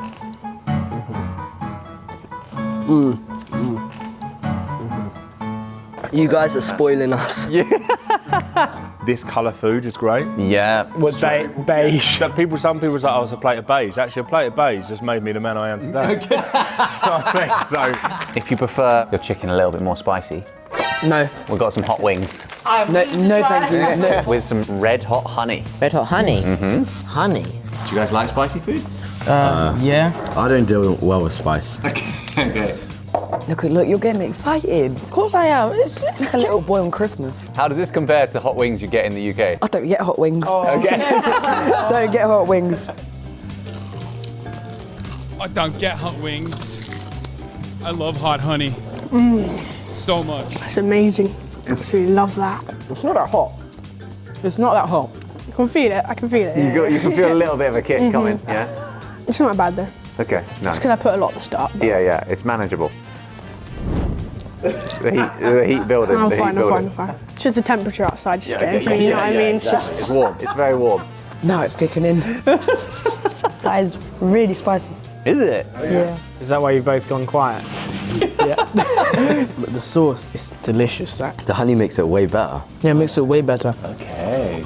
It's like sweet and Me spicy at mum the only same time. buys Yeah. me It's like mushy the perfect peas. combination. How do you think this compares to Oh, your I'm local chicken shop? It makes it look bad.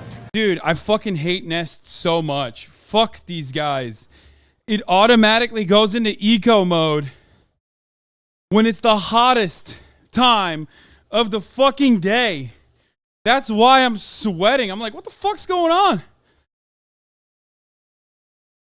It's literally like woke ass Google forcing you to fucking sit in your own sauna sweat. No, you can't turn it off. I have chatter. Plus, it has machine learning. I literally have it. I turn it off every day. You think the machine is that stupid? It literally magically resets it somehow.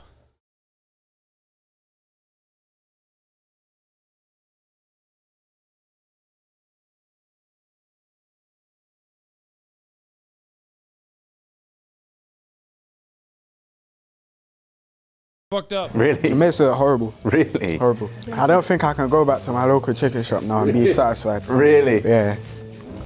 You're devouring the food. Yeah, they were. You're getting stuck There's in. nothing left. I'm so hungry. You don't even understand. I bet he was rumbling in English. If you need something to help cool down the spice, Please. another classic side at Popeyes, some mac and cheese. Oh, mac and cheese. That is not happening. That, please. I'm just fine with my chicken. Oh, mac and cheese. Honestly, Yeah. out of all the mac and cheese I've tried in my life, Yeah. I've never liked it. I'm not a big fan of mac and cheese. What? I don't have it now. Yeah. Bro, British people got some fucked up shit going on at their palates. Mac and cheese is like the most appealing to the broadest audience ass food. It makes no sense to me to hate on mac and cheese. What the fuck? Macs and cheese. Oh my. I prefer the sides to the mains. Really? The mash and gravy, the mac and cheese. Wow. Lovely. Just like, lovely. I can't believe they'd have this with this, though. I always think mac and cheese goes really well with chicken. There you go. No, I'm gonna pass this one. It's a thumbs up from me. It's like this for me. Split decision. And you get mac and cheese balls, don't you? Wow. That's how they're born. Deep fried. Oh my god. This mac and cheese is amazing. I don't care about the wings anymore.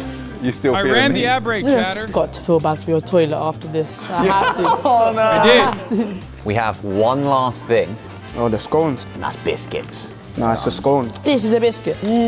That is an American biscuit. But in the UK, in Popeyes, they serve it with honey. Oh, that's so That good. might actually taste good. That's a sandwich and a half. God, I love that shit. That's really nice. Very fluffy. Oh my god, that is really good. Teach these fucking heathens how to eat, mate. I could eat so many of these. Yeah, it's dangerous. It's very dry. It's so good. You have to have it with honey. Yeah, with the honey. Okay, never mind. Maybe they have the shitty version of the biscuits. Crumpets, scones. Because, like, the American biscuits are not usually dry. I would say it's supposed to be, like, buttery. I'm eating it with the honey. Well, I guess they're dry in the sense that, like, it makes your mouth dry, but they're supposed to be soft. They're not crunchy. Like, these guys are biting into it, and it's got a crunch. I've never fucking had that. It's still supposed to be, like, fluffy. Still dry, bro. I think it's a bit too like bland. I've never had honey.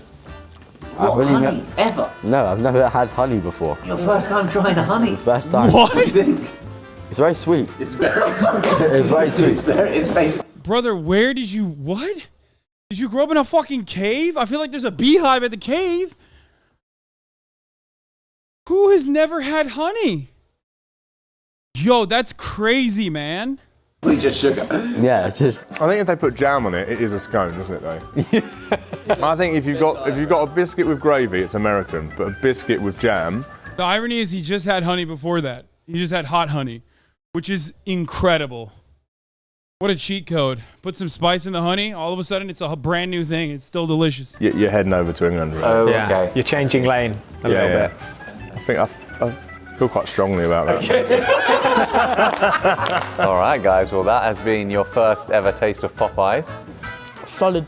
Very solid. It's amazing. Active heart rate currently Because they were too spicy. 135 BPM. Thumbs up, mate. Yeah, 100%. It's amazing. I definitely recommend it. Yeah? A lot better than British fast food. I like the sandwich. That's something else. Best thing I've ever eaten in my life. It's weird because they have good chicken in Britland. The worst traffic in Japan is not in Tokyo. Let me guess, world. near a military We all know base. that Japan has fantastic public transportation. There's the Shinkansen, aka the bullet train, that moves over 1 million people a day at speeds of up to 320 kilometers or 200 miles an hour. Then there's the local trains that do the heavy lifting of transporting the nation around, carrying tens of millions of passengers daily.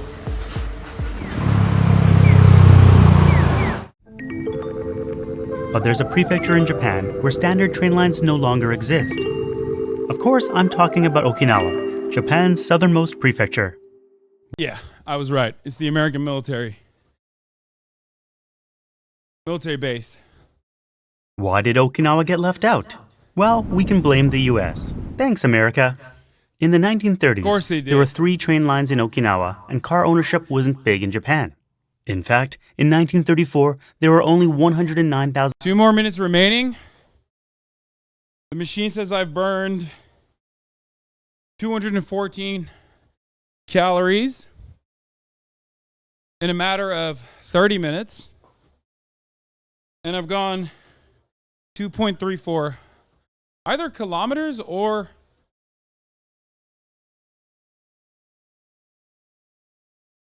miles. I'm still not sure.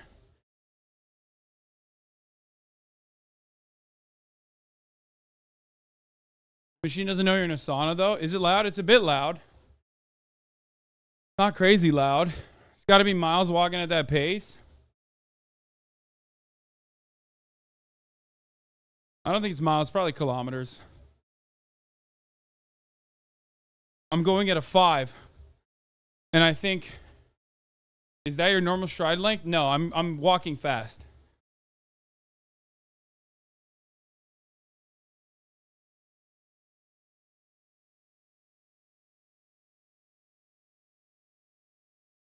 It's not a regular pace. I mean, look. Like a regular pace would be slower. I don't know how to describe it.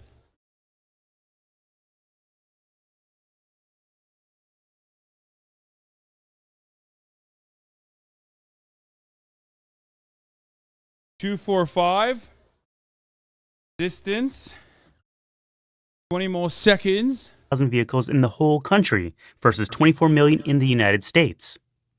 Then World War II started. Fuel rationing severely limited the use of private vehicles in Japan, and trains were the main people movers. And then in 1945, the US made landfall on the islands of Okinawa, the only inhabited Japanese islands that experienced a land invasion. During the assault, aerial bombardments obliterated all of Okinawa's railways. This is what Yonabaru Station, the train museum I was filming at, looked like before the war. After the battle, there wasn't much left. And as of present day, this is all that remains. What happened to Okinawa after the war is very different from the rest of Japan. 30 minutes. The rest of Japan rebuilt and expanded the railway network, with the highlight being the Shinkansen that opened up in 1964, just in time for the Tokyo Olympics. People at the time thought the era of rail was over, and that the bullet train was a big boondoggle. However, the Shinkansen has proved to be Japan's backbone of transportation. That was, wait, how the fuck do I stop it? That was... I'll give you guys in a second. I gotta pee real bad. And highly profitable. Most train lines were managed by the public company JNR, Japanese National Railways, which got its start in 1949. It was later split up and privatized in 1987, but during its 38-year existence, it was responsible for vastly expanding Japan's rail network. Except in Okinawa. Okinawa was occupied by the US between 1945 and 1972. During that period, the US was big on bringing freedom through highways, not only to the continental US, but to Okinawa as well. Only half a century, the modern miracle of individual transportation has given man an entirely new concept of liberty. The freedom to go wherever he pleases, whenever he pleases. もともとは警備員鉄道という、汽車が走ってましたけども、戦争で全部破壊されて、今はモノレールしかないけども、もう車社会にしたのはアメリカがいわゆる当時は1号線、今の国道58号線、そこをやっぱり軍港から戦車とかトラックとかを通りやすいようにして大きく道路を作って車社会にした。So instead of rebuilding railways like the rest of Japan did after the war, the US built out an entire network of highways designed to transport their vehicles as efficiently as possible from one base to the next. Consequently, the bases were positioned in the best locations possible for the US military, with the needs of the local population an afterthought. More than that, all the land required for the bases and roads were appropriated from locals. That being said, road infrastructure was vastly improved. Look at how beautiful it is, dude. Look, I mean, I see no problem with this. I don't get it. What's the issue? They gave Japan freedom in the form of a bomb. Well, 2 atomic bombs. What is this? Wow, I can't believe Hasan Piker has gone off the deep end like this. Guys, this is the reason why men don't want to date black women. If you're watching this and you're a black woman, listen carefully, okay? It's not racism. I'm not racist. My friends aren't racist. I'm speaking for all men. They're not racist, right? It's nothing to do with racism. It's to do with being masculine and aggressive. No guy wants to date a woman who's so masculine and aggressive. The average woman, the black American woman, is 180 pounds. Man's coming like Israel Adesanya, middleweight UFC champion. I don't want to date Israel Adesanya. 180 pounds. That's average. That's crazy, meaning more than... My man said, listen up, man. I'm not racist, right? I'm not racist, but I am, right? Fucking hell. All black women are fat. Like, what do you mean? But that is racist. Like, what are you talking about? You just grouped an entire race of women. Not racist, right? But here's some racism, right? Half of the black American women are above 180. They're coming like Brock Lesnar. And the problem is they're looking up to people like Cardi B, Megan Thee Stallion. Cardi B has literally been on interview saying multiple times how she's drugged people, stole their money, done all these. What? Bro, I can't even finish this, dude. This video is so bad. I mean, I was gonna like, I was gonna entertain it if it was like at least remotely entertaining. He's just like, it's just funny because like this dude's name is Hasan, and he's British, so you know his ass is like experiencing some form of racism on a daily fucking basis, but he's like so stupid and so. He's just so interested in being like another Andrew Tate copy that he just like forgot about all of that shit, and he's just now redirecting it back to someone else, another entire group of the population. Oh my God, you want me to fucking lose my mind, dude.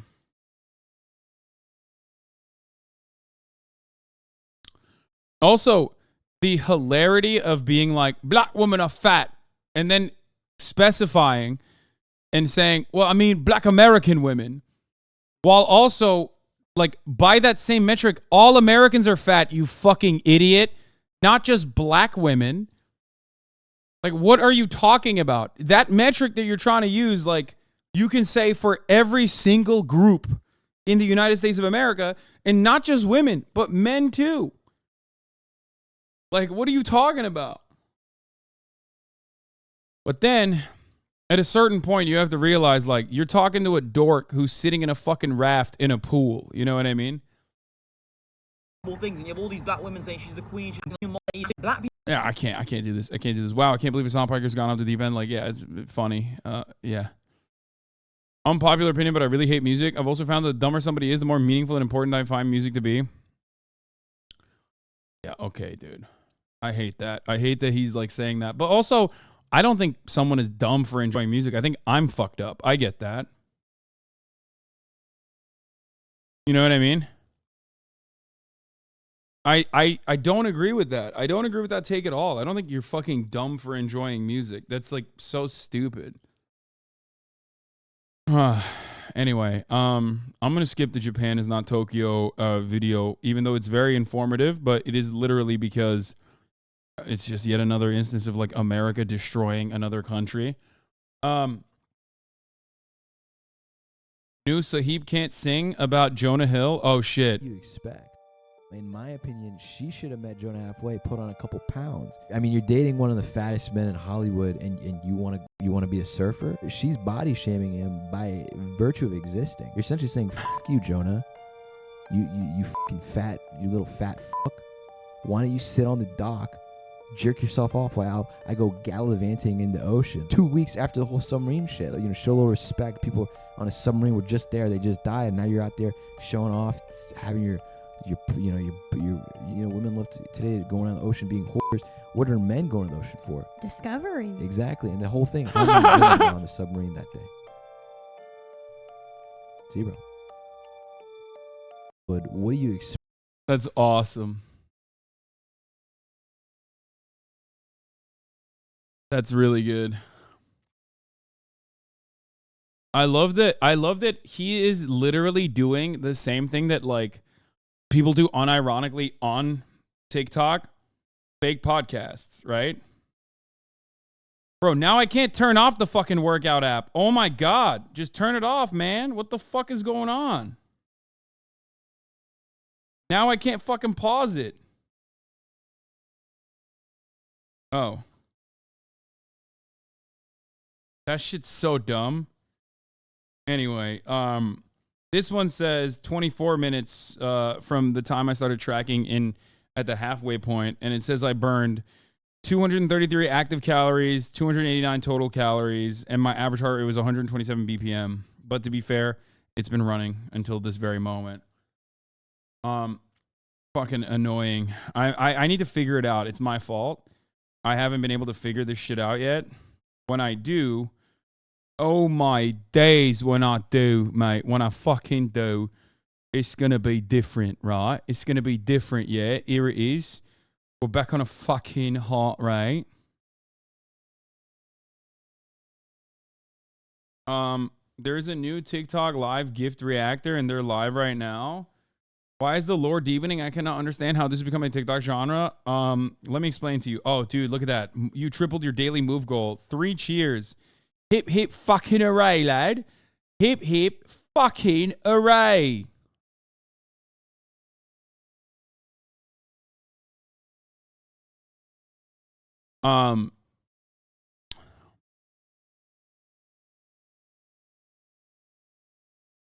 Here is why it's happening.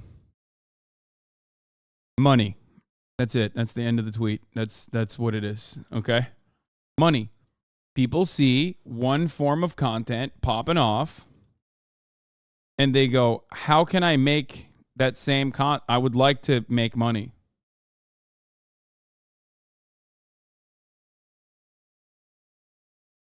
That's it. That's how it works. And then they immediately do copycats. I've seen Miles Morales, Spider-Man, where he's just like standing like an NPC in a corner.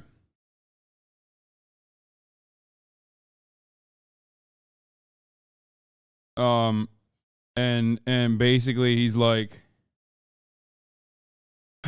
what the fuck? Why is it when I get off the application, it just like doesn't, oh no, it's tracking still. Okay, good. I think it's still tracking. Fucking better be. I've seen numerous different versions. You should do a TikTok React style segment, but we pay with channel points. I mean, how the fuck do people find it even remotely interesting? I tried watching for like 2 minutes. Shit was so boring. You did it. You did the thing. You did the thing that is what everyone is doing. It's only interesting for a short period. That's it.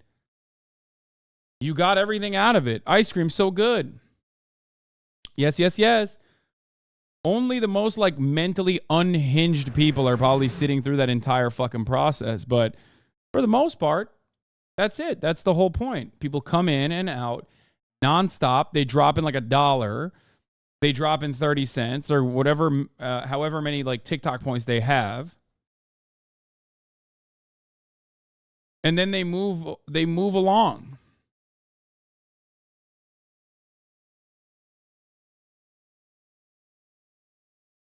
You get it? Here's the Spider-Man one, yeah.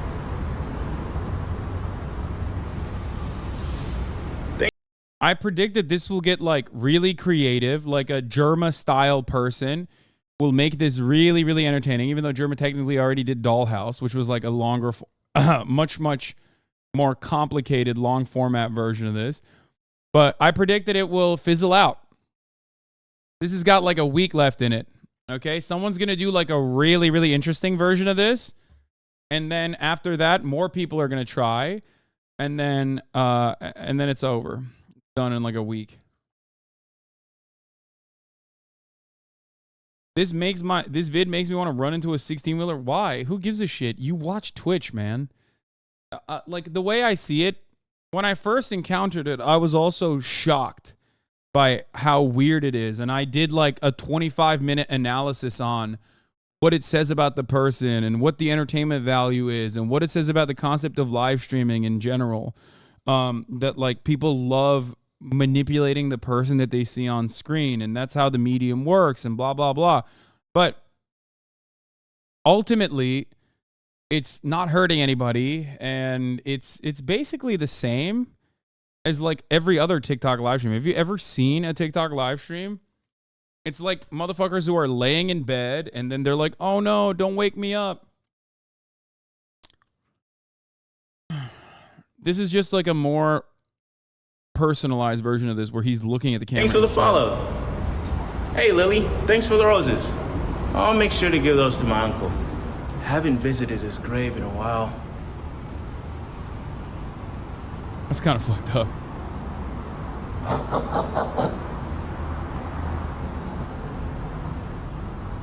You guys hear any danger? If you do, let me know. A new challenger. I like that. Thanks for the follow.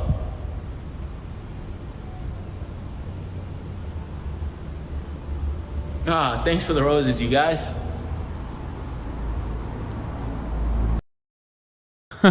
Kilometers Morales? Oh my god. No, why did I laugh at that so much? Oh no. That's so dumb. This is just an IRL action figure with catchphrases? No, yeah. That's what it is. Please watch till the end. I love roses so much. No chili hot peppers. So hot to my mouth. I don't like chili peppers. I don't like chili peppers. I don't like chili. Yes, yes, yes. Thank you. Yes, yes, yes. Thank you. Yeah. Thank you. Thank you, Anita. I appreciate it. Oh my God, Anita. Thank you.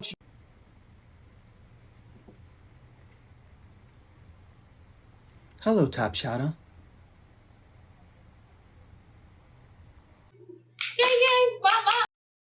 Why the hair straightener? Because Pinky Dolls, which like popped off on TikTok, was doing it.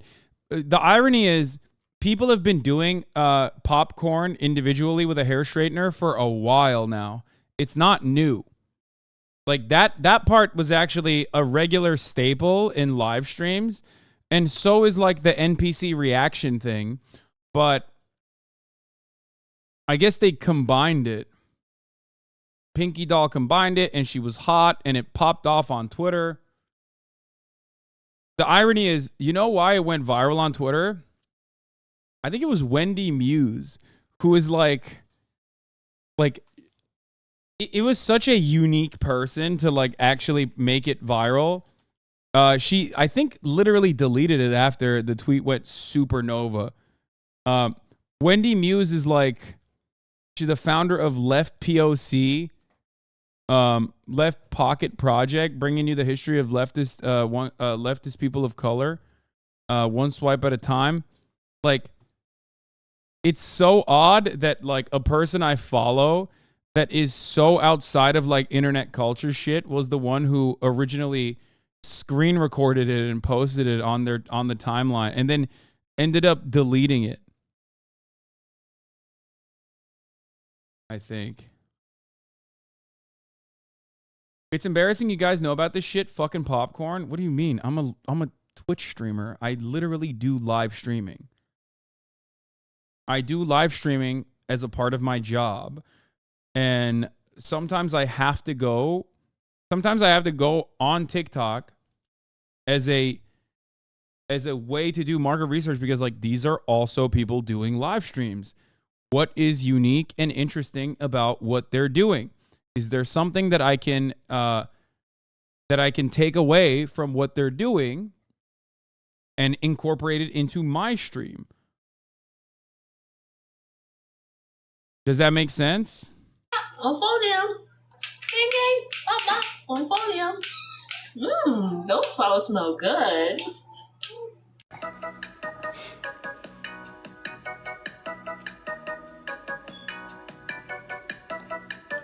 It's water.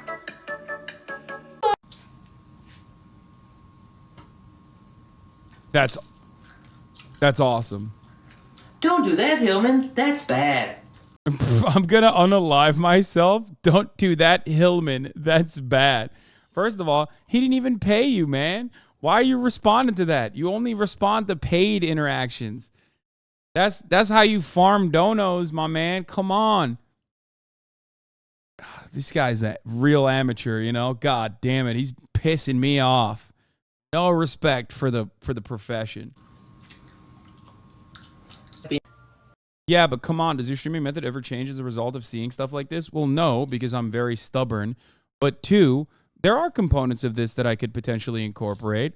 I could do something that is a meta-criticism of this. I could use this as an opportunity to do like a full-blown donation stream.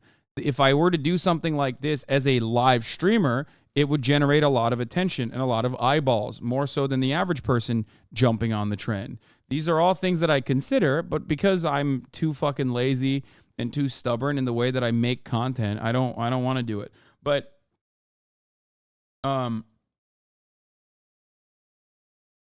yeah, basically I could do this for like a charity stream or something, like a component of it. We would unlock it. we could unlock it at like 100K. Ludwig would do it. See, this is what I mean. Exactly. Like a lot of people, like Ludwig, for example, also does this all the time. Because like you can't constantly fill, 5 hours of streams on your own with your own unique creativity. So Ludwig does stuff like that all the time. He also did, there was another trend on TikTok Live a while back where people would like try to peel an egg with a someone's getting annoyed. Someone's getting hot and bothered and annoyed. You incorporated Subway Surfer into your YouTube content? Yeah, literally. That was a good one.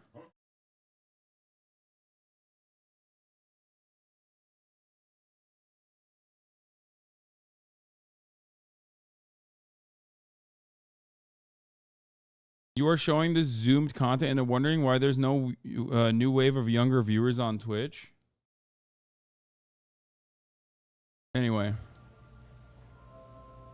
Yeah, Lud did the egg thing. See, it's the first YouTube stream I watched of him. Look at that. See? People watch it.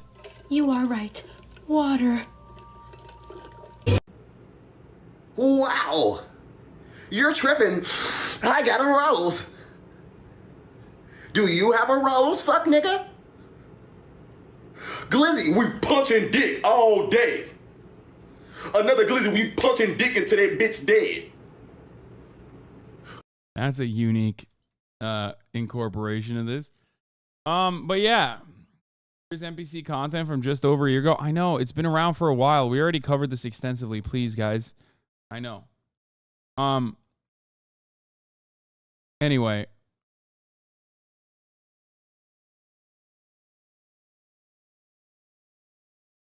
Have you talked about the Sound of Freedom stuff? No, I haven't.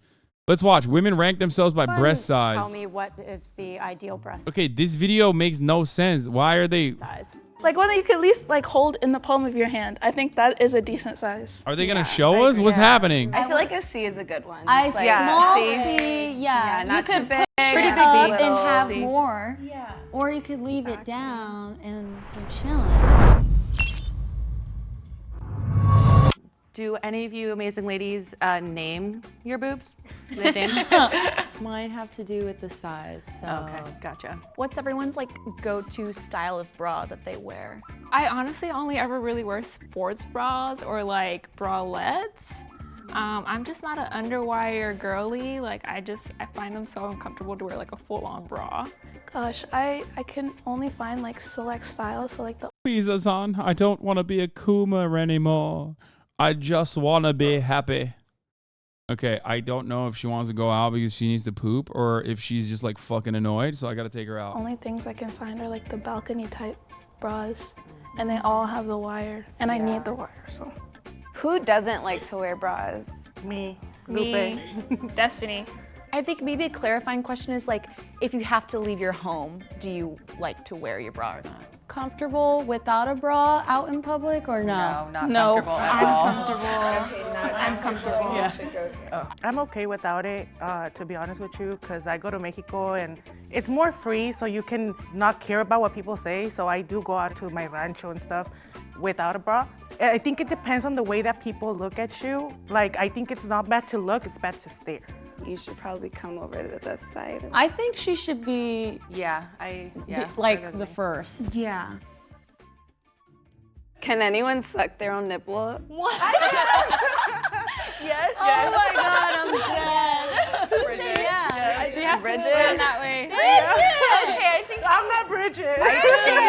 Hey, Anise down here also Not said on my yes. resume though. You can suck on your own nipple, Anise? yeah. I think you follow should probably me. go a little bit I down. don't know where I'm going. So do we feel like the two that could suck their own nipples, they should probably be like all the way over there? Or Yeah. Could everyone tell me what in their mind is the ideal breast size? I feel like like one that you could at least like hold in the palm of your hand. I think that is a decent size. Yeah. I agree. Yeah. I feel like a C is a good one. I It's like small C. C, Yeah, not you too could big, push it not up too little. and have C. more. Yeah. Or you could leave it down and you're chilling. Has anyone ever considered surgery? 100%. Yes, I think about it every day. 100%. Every day, right? Yeah. I've actually had surgery already. Do you regret it, or are you happy you made that choice? So I actually got it done in Tijuana, in Mexico, with, I'm guessing, not board certified surgeon. I don't necessarily regret it. I just wish I had gone with a better surgeon. I know that like a lot of influence comes from societal standards, but I think ultimately you can always talk to your doctors about, you know, what would be the best decision for you. But if you have the money and the time and you can do it, like do whatever is gonna make you happy. I feel like you should probably move over there then a little bit. Okay. And then if you went to Tijuana, I'm gonna guess it was probably to go get bigger. Right? Yeah. So how old were you guys when you guys got you started getting like breasts and having to start? Like late 8th grade. 3rd, 4th grade? I want to say, honestly, like 17. I feel like for me, like when my breasts started growing, that was like when I started to become a woman. And I don't know, I just feel like that was a big transition part. It's kind of when you get your period for the first time. I don't get it. Why are they like people who are, pixelized? like later bloomers might be like a little more towards the right.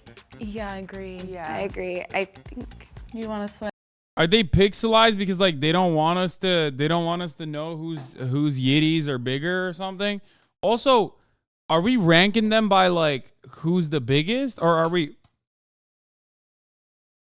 we ranking them by like what's the nicest? Like I don't really know.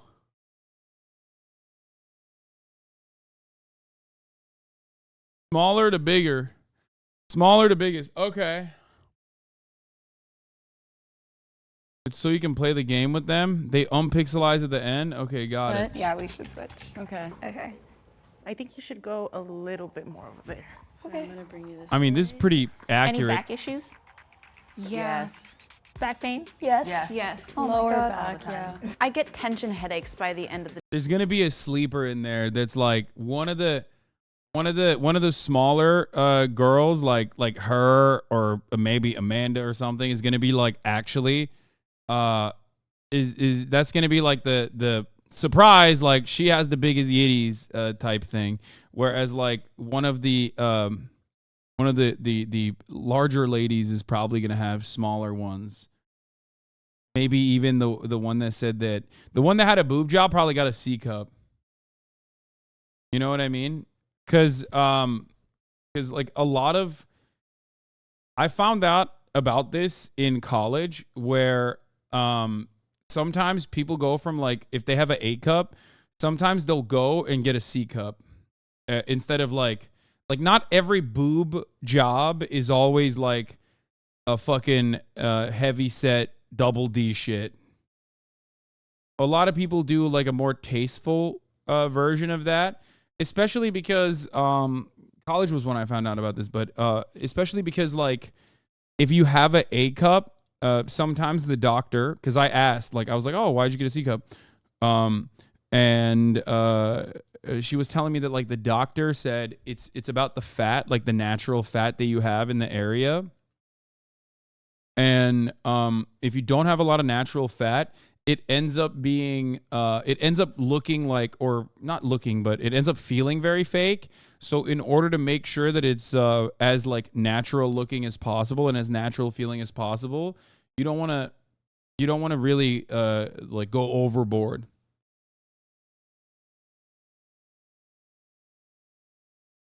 But you guys know my principle on this. I love all breast disease. All breasts are beautiful. ABAB. And, you know, I mean, if it gives you more confidence, then all the power to you. It's your body. You do what you want with it. Hopefully you're not doing it out of peer pressure or for the male gaze or for, you know, to abide by patriarchal standards of beauty or anything like that. But yeah, you know, I'm always saying to myself, hey, thank you for the breast. That's every time I see a titty in the wild, I say, thank you very much. It's great. Wonderful experience. Oh, for me? How kind. How do you know about this? About breasts? About breast surgery? I don't know.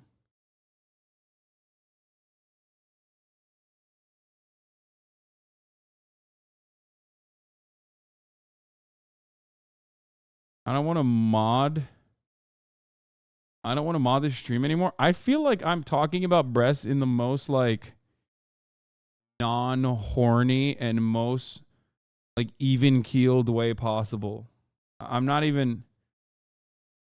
Yeah, I'm humanizing the breast disease and not necessarily talking about it like a fucking horn dog out of control who's like then obviously the other breast surgeries involve people getting breast surgeries after mastectomies or people getting breast reduction surgery. That's why like big boobs are very painful. Lot of back issues. So, you know. The day, I think a lot of it is linked to my bra. I am a refined breast enjoyer. I'm a polite breast enjoyer. Okay? Yeah, no boob size is best. All are good in unique ways. Exactly. I do have like the whole back pain and like trap pain situation, but I don't get the tension headaches. So I feel like should be more this way. What do you guys feel is more likable from like society's viewpoint? I think society tends to favor larger breasts.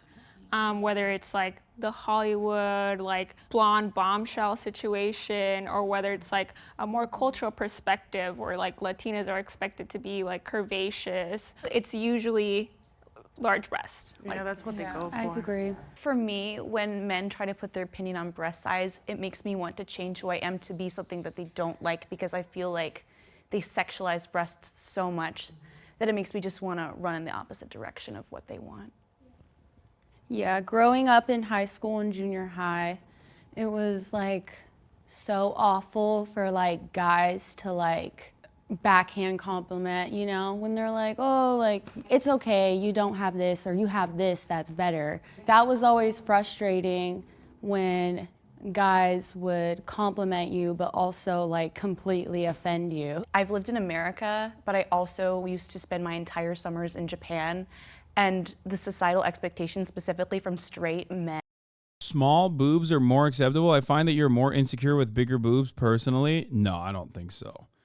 I think I've known plenty of women that have not even had small boobs in general that have not felt comfortable with their size and wanted larger breasts. We still live in a society where Oda, our woke socialist king, is drawing women the way he's drawing women. You know what I mean? Think about that. That says something.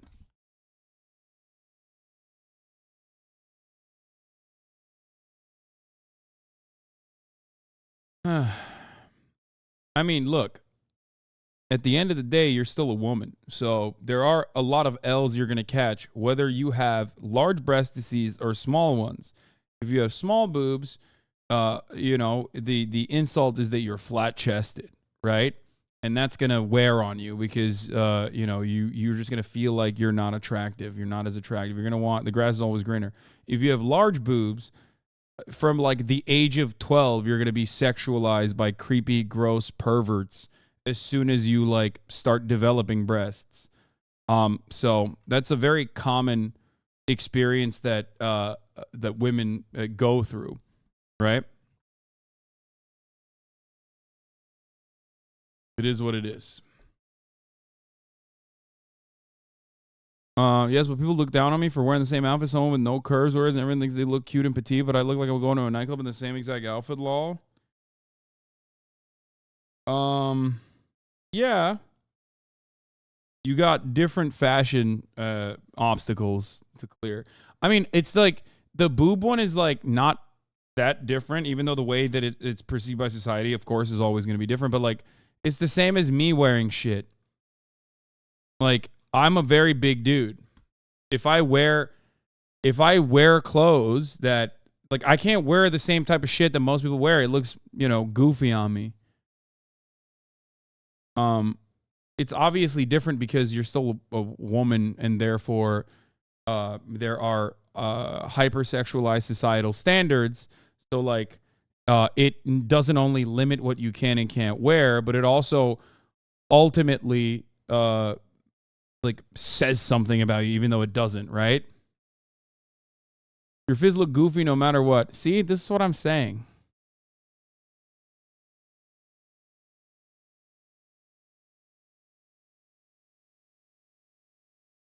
Fucking guy. Why are you being rude?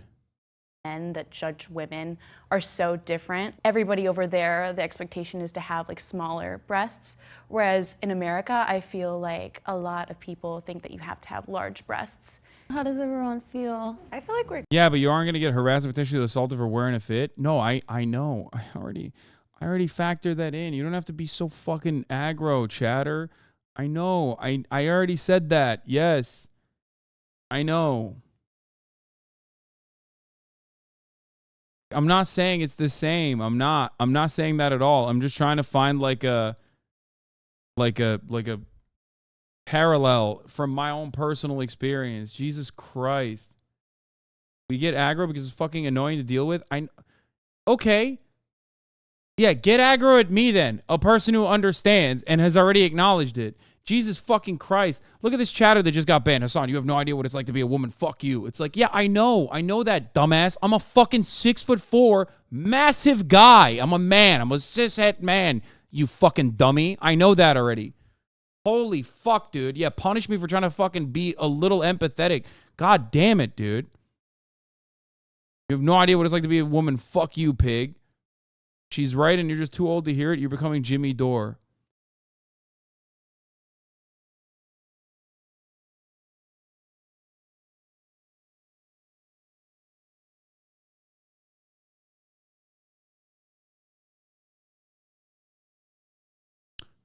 My fucking mind, I swear to God. When you're being a little sensitive, yeah, I am, because it gets really fucking punishing and annoying to constantly have those who are supposed to be the most charitable to what I'm saying, my fucking community, my core community, routinely like acting like they're random fucking losers on Twitter that do everything in their physical power to try and like twist my words. It's okay. I know you weren't trying to be aggro. You didn't hear what I was saying. I know. It's fine. Holy shit.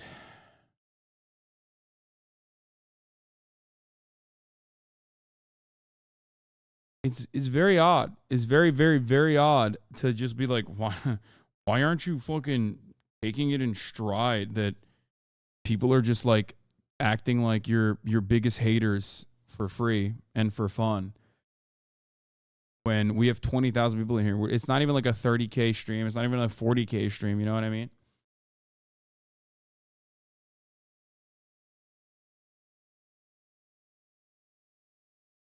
Anyway, let's continue.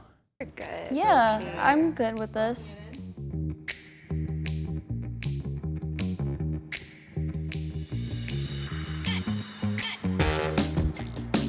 So I'm a professional bra fitter. I've been doing it for just over a year. Basically, there's two measurements. There's an under bust measurement and there's an over bust measurement. So you take the tape measure, you'll measure around your under bust. That number, if it's even, take that number. If it's odd, round up to an even number. Then you'll take your over bust number. And each inch of difference between your under bust and your over bust is a cup size. So for example, I measure 40 around and 45 over. 5 inches of difference is A, B, C, D, E. So I'm a 40E.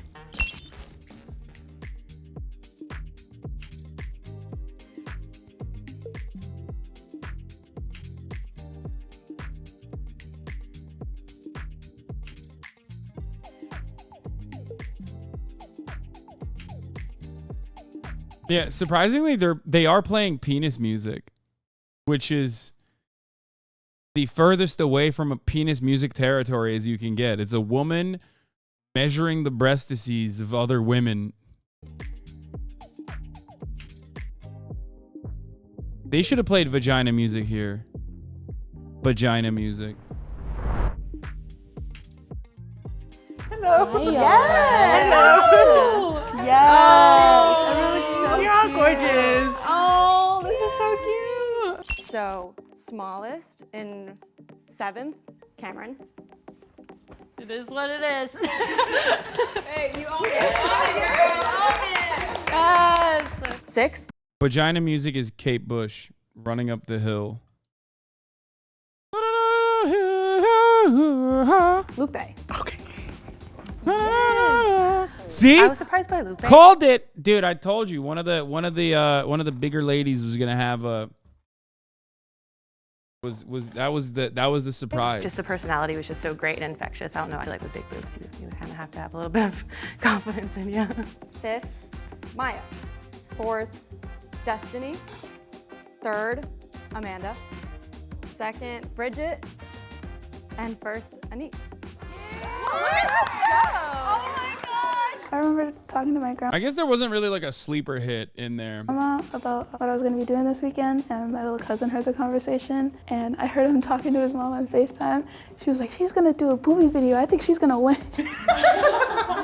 Cameron, just say your bust size. 32B. What the fuck? 28F.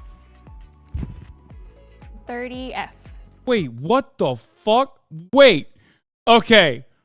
The big reveal was that everyone is fucking stacked. What is going on? By the third one, they're dropping F-bombs? What the fuck? Yo! Okay, I was wrong. They got some fucking bazongas, dude. They got some fucking honkers. Good thing that they fucking censored the whole thing. Oh my lord. Oh my days. Bro, number 3's rocking a F? Holy shit. Bro, what happened?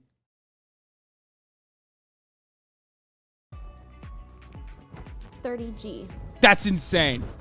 42G. 31I. Oh! Oh, I can't look! Oh my god! Because I was all the way over there, and I'm definitely not there. I do believe it has to do a lot with the attitude. Oh, what the fuck? Yo, Will has to watch this video. He's gonna love it. Oh my god. Bro, what happened? What are they putting in the chicken, dude? What's going on in America? What the fuck? Bro, I didn't even know they made breasts that big. Like, I didn't know they went that large, dude. What the hell? What the hell? I was over here like, okay, there's going to be a bunch of A cups, like maybe mid-C. You know what I mean? Like, they went C cup by the second. I didn't even know there was eyes, man. Bro, this is like, okay, I'm just going to say this. I feel like these are breastises that would wreck a Victorian child. You know what I mean? Like a serf finds out that they make breasts that large. Like, oh, what is going on? Are you fucking kidding me?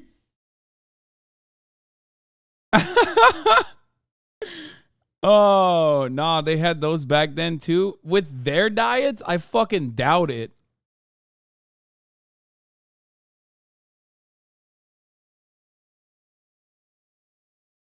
Boobs like this existed during those times, you himbo. They did? They made him that large back then too? What the fuck? They said they could suck their own titty. That's when I knew they all had F's or higher. What the fuck?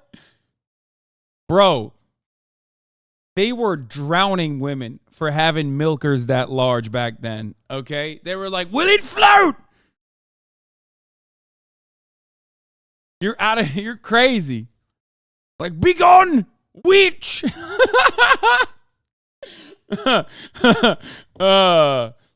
They're wrong, dude. Boob classes I to Z weren't added until 143. What? Like 1943? Wait, I can't tell you. I am very vulnerable right now. You could be lying to me about anything, and I've lost the capacity to be normal at this moment. I can't think straight. So you could lie to me right now. I will believe it. They put a patch on boobs. Like, what are you talking about?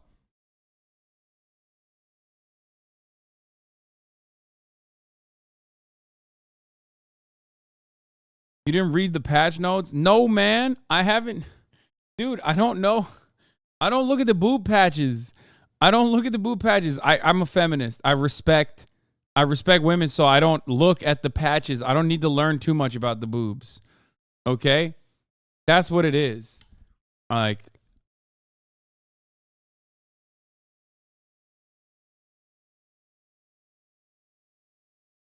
wait, you said Cajo is a 36H. Bro, there's a I. There's a I in there, in that group. Holy moly, what the hell? That's...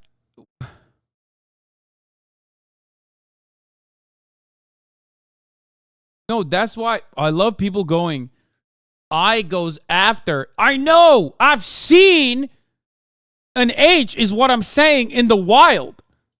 Which is why the I shocks me even further. Chat's like, you forgot the alphabet. Like, that's not what is happening here. I'm saying, like, that that's wild is what I meant. Anyway, like I said, as always, dude, did you hear they dropped a new boob size? Yeah, literally. Look, I'm obviously, you guys know, like I said, it don't matter how big they are, how small they are. All breasts are beautiful. ABAB. That's got to be horrifyingly bad on your back. It's just like,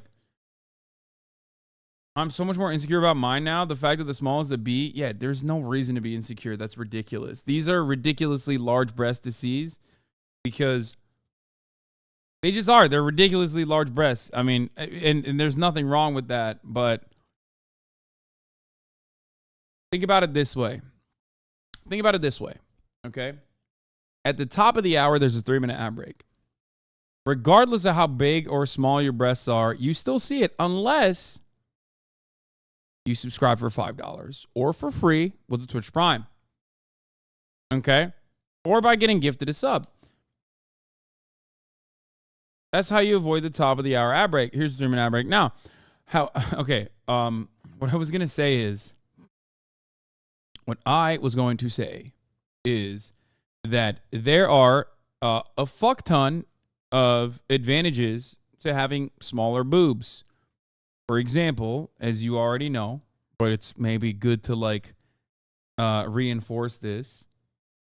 Okay, you get to have a lot of options with clothing. You can do the braless white t-shirt look, which is a designated staple. Okay, big-breasted up women, unfortunately, cannot do a lot of that kind of stuff, okay? They can't sleep on their tummies. Exactly. Taylor Cryptid is correct. A lot less back pain. You can run. You don't need to have one of these, like, incredibly restrictive sports bras that is just, like, suffocating you. Suffocating your chesticle. Less boob sweat. Less upkeep. A lot of these clothes are made and tailored and designed for someone of your breast size. There's plenty of advantages. You know what I mean? So there's no issue there. And also, think about it like this. Any guy that says like, oh, dude, first of all, I know men that are breast men, right? But any guy that would be like, that lady's got small breasts, ew. That's great. You've eliminated a fucking gross, creepy pervert from the dating pool. You automatically eliminated someone like that. You know what I mean? You don't want that. You don't want that anyway. That's crazy.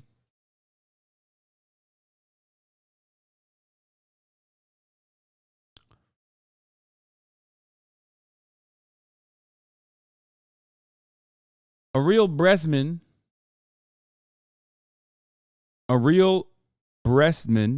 enjoys all breasts, all sizes. That's it.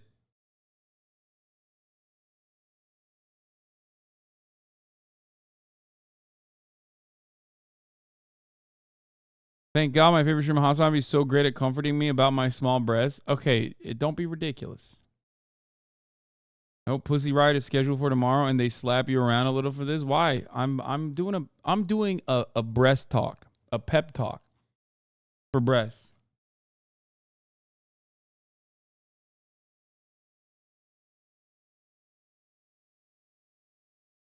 Yourself, I have a breast size that it's particularly seen as really small and not very appealing because I've always been a big girl and my breasts don't match my body. So it has been an issue, but I think it's more the way that I carry myself.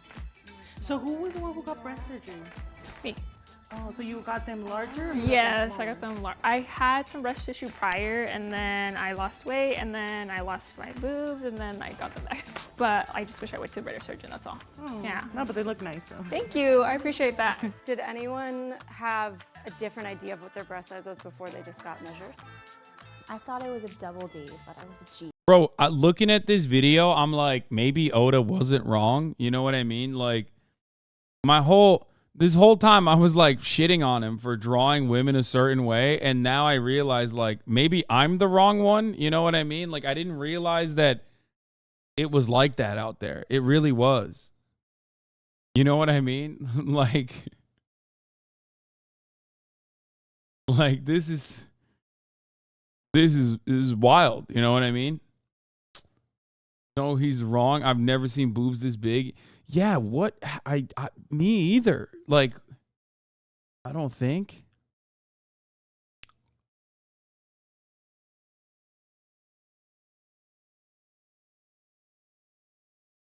At least he drew diverse women in Amazon Lily. Yeah, exactly. Like a giant woman with massive bazongas, and then tiny woman also with a super thin waist and massive bazongas.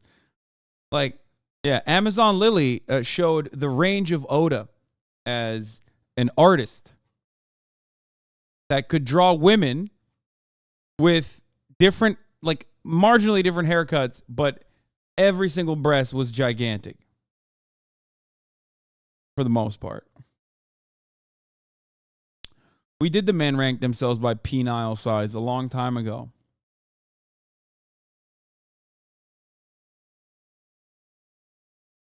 You literally stood next to Lena Paul on stream several years back. How can you say you've never seen honkers like that? I don't know, because I'm a fucking feminist, dog. I'm not like looking at a person's breast when I'm like standing next to them like that. It wasn't like that. It was not in that context. You know what I mean? God damn. Fuck you mean, dude? What do you... When I'm like standing next to a person, I'm not like fucking trying to get the cut of their jib. I'm not trying to like a fucking tailor bust out the measuring tape and be like, "Ooh, what do you got, an F size?" Like, I don't know. I'm just like, I don't look at that.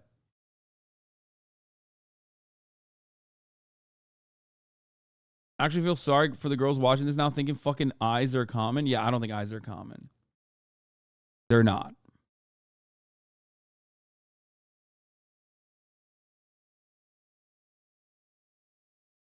DD and triple D are American sizes, which is why the women were confused. European sizing is the one that goes to E and F. Oh, that's why I was like, I thought, yeah, there was... You were literally in Tokyo with Kaho. You've been around them, lad. Yeah, I know.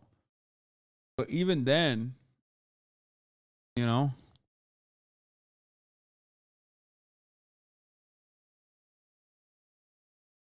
Your eyes don't pop out of your head when you see big breasts? Yeah.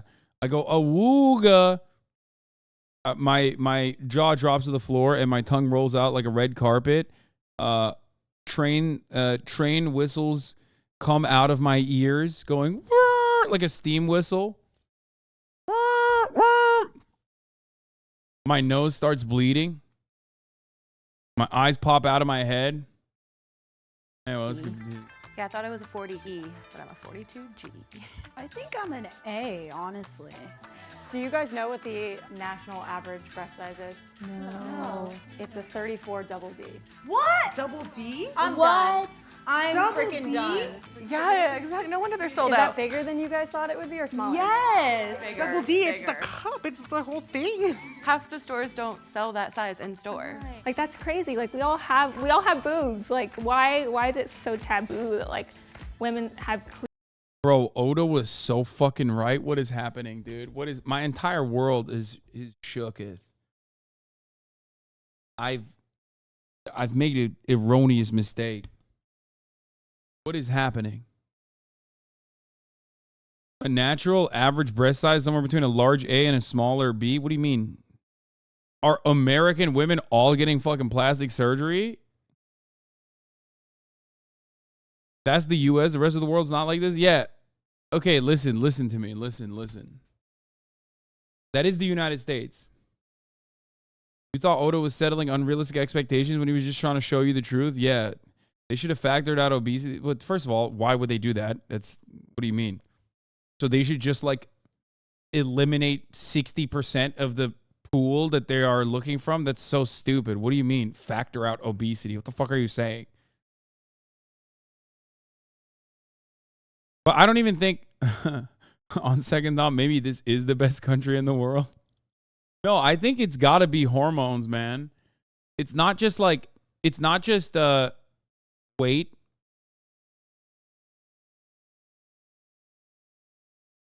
If this is average, why are passport bros going out? Well, that's more about like literally utilizing the power of their passport, I think, because they're fucking losers. But the average in the UK is 36D, which is a Euro C and an American F. What?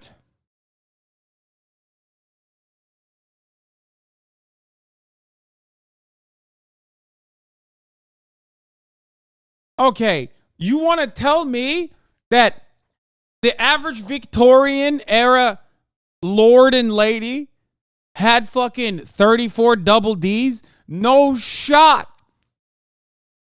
I'm sorry. That's not happening. Titties have grown a lot. Oh my days, okay? Or maybe women are lying like men do about their penises or something.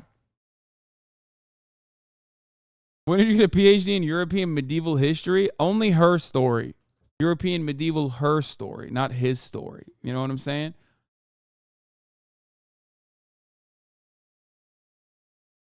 Hasan, most women do not wear the correct bra size. This is why you are all so shook.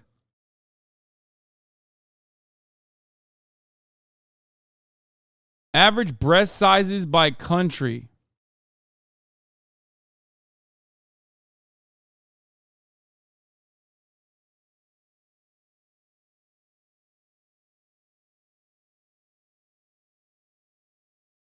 Okay. Norway, C to D. Luxembourg, C. United States, C. Who's lying to me?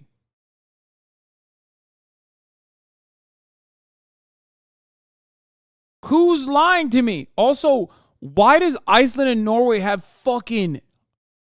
why do they got them yitties? What is happening? What is happening there? Someone is lying. Oh my God. United States average BMI 29 with a C cup. 27 in the UK with a C cup. Venezuela is B to C with 26.9. What is happening here? I don't even get it.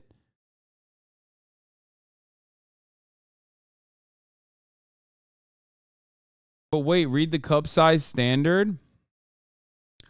There are at least 6 different size systems worldwide, all consisting of numbers and similar letters. In addition, there are manufacturers that vary these systems, again, for their own products. For example, the US size 34C already corresponds to the UK size 34D and the EU size 75D. It's 90D in France and 12C in Australia. So 90 is what they use in Turkey as well, I think. 90, what is it? 90-60-90? Yok. 90-30? No, 90-60-90. Right? Are there any Turks in here? It's like a meme.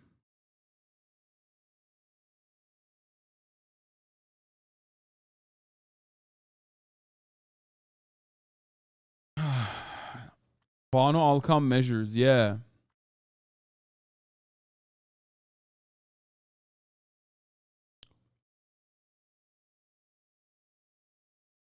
Our cups runneth over. America's bra size increased a lot. The average bra size in the U.S. increased by DD digits over the past 3 decades in the land of plenty.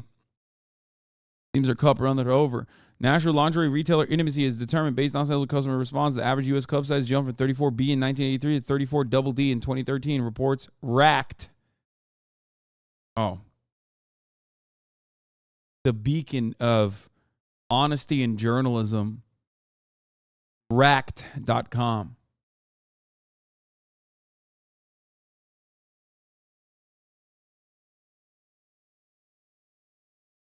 We need to get to the bottom of this, man. There's something wrong about this.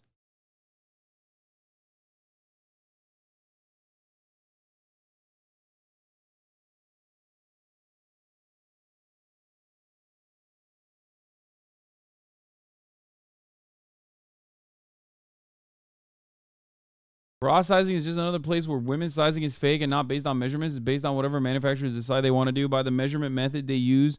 Yeah, didn't Brandy Melville literally do like where they would just like fucking size inappropriately? Like a lot of especially women's brands will just like size down on purpose.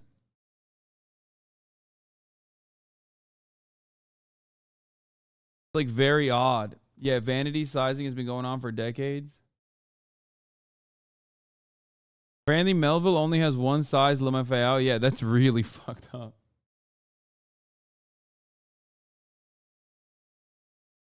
You ever go to Lynchburg College in VA for a semester? This Prairie Doggin and Poggin. No. The fuck is Lynchburg College?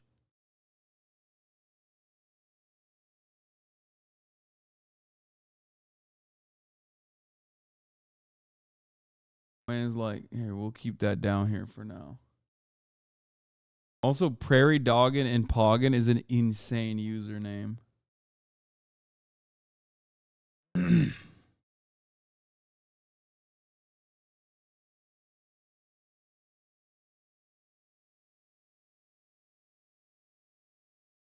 Well, it's a college in VA. Why the fuck would I be in Virginia? Anyway.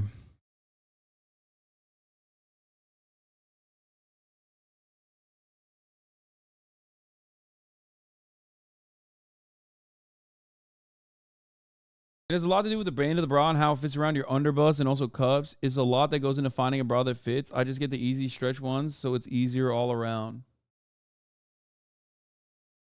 I'm a B through a D cup. That inconsistent? That's crazy.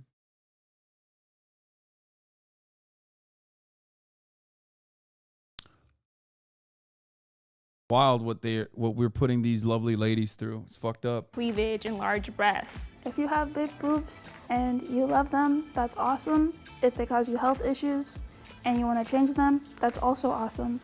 If you have small tits, it. Who fucking cares? Yay, boo. Yeah, why is she upset? Like, her boobs looked fucking awesome. Jesus Christ.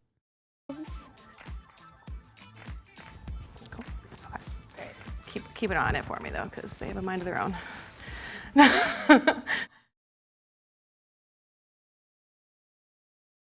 When suspects try to seduce cops, what the fuck Criminals is this? getting stopped by police can often use many violent methods to try and escape. But what happens when suspects try to seduce and flirt with cops to avoid sentences? Here are 4 examples of when this very situation was caught on camera. Starting with 48-year-old Kelly Barton, who drove into a lamp. I don't know if I want to watch this.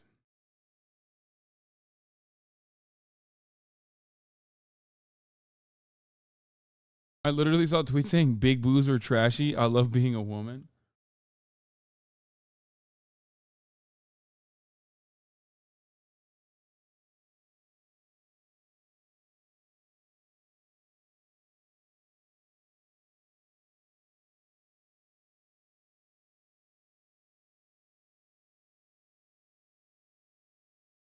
Nope, cops are notorious for sexual assault. This is a little one-sided. Yeah, that's why I said I kind of don't want to watch this. I want to watch this Anyone instead. can make themselves a millionaire. The trade to $1 million is insane. But it's still possible for them to do it, no? It's possible, but to say anyone? How are people going to, in a third world country, make money to be a millionaire Then maybe when... the way to become a millionaire from one of those.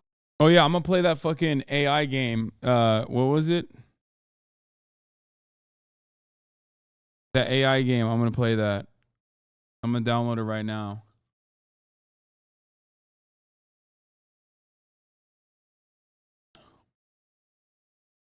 Vaudeville? Is that what it was? Bro, why is Steam trying to sell me another Steam Deck? Like, I already have one. Chill out, dude. It's not for broadcast? Wait, why? Oh, I have not. I downloaded not for broadcast.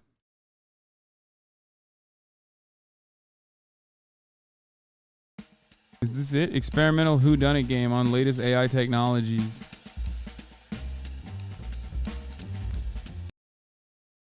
I'll download it. Cops caught me and my friend drinking underage at the river and asked us next time bring some high school cheerleaders with us. Nice. That's cool, man. That's not only fucking gross and sexually assaulty, but also on top of that, pedophilic. That's pretty sick. Expected.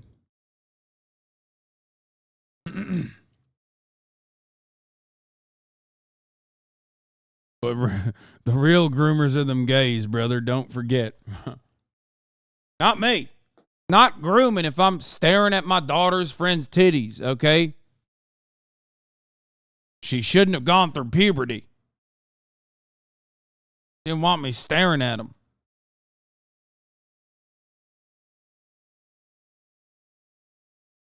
I would hope that Kama was trying to bring up how horrible that was, but maybe not. No, I think that person was talking about how horrible that was.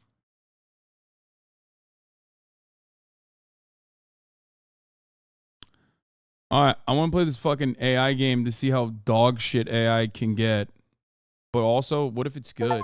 And then I like AI, you know what I mean? Think your dog is no longer behind you? What? Yeah, I know. You'll hate it, don't worry.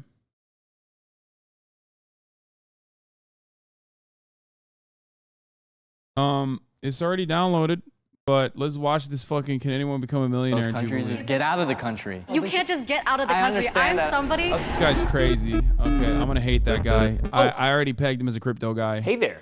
Did you know that? I would only date a millionaire. 3, 2, 1, go.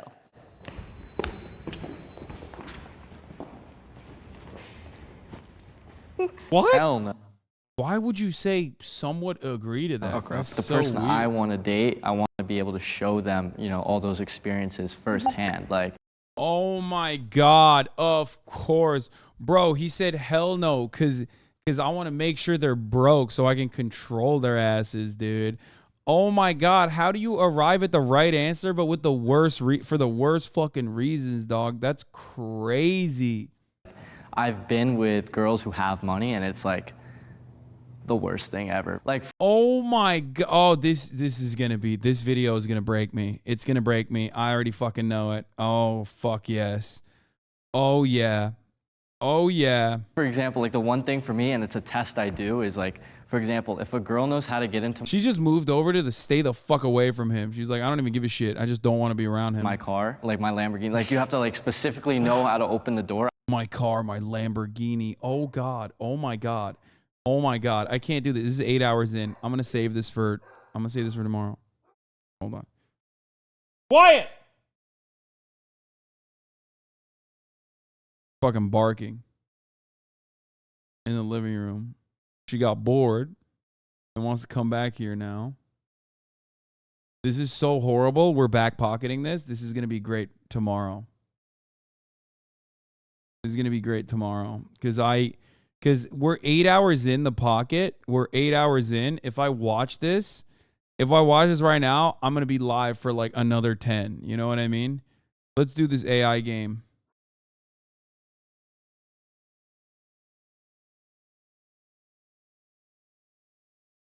I'll be doing a fucking 24-hour stream.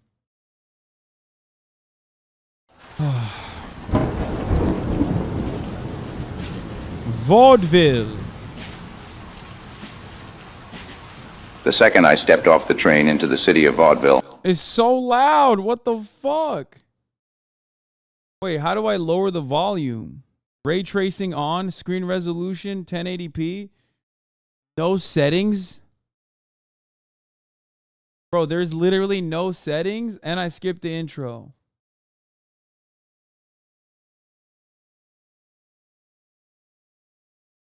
Oh my God. I gotta use the Windows mixer. That's craziness. Making me do that is crazy, dude.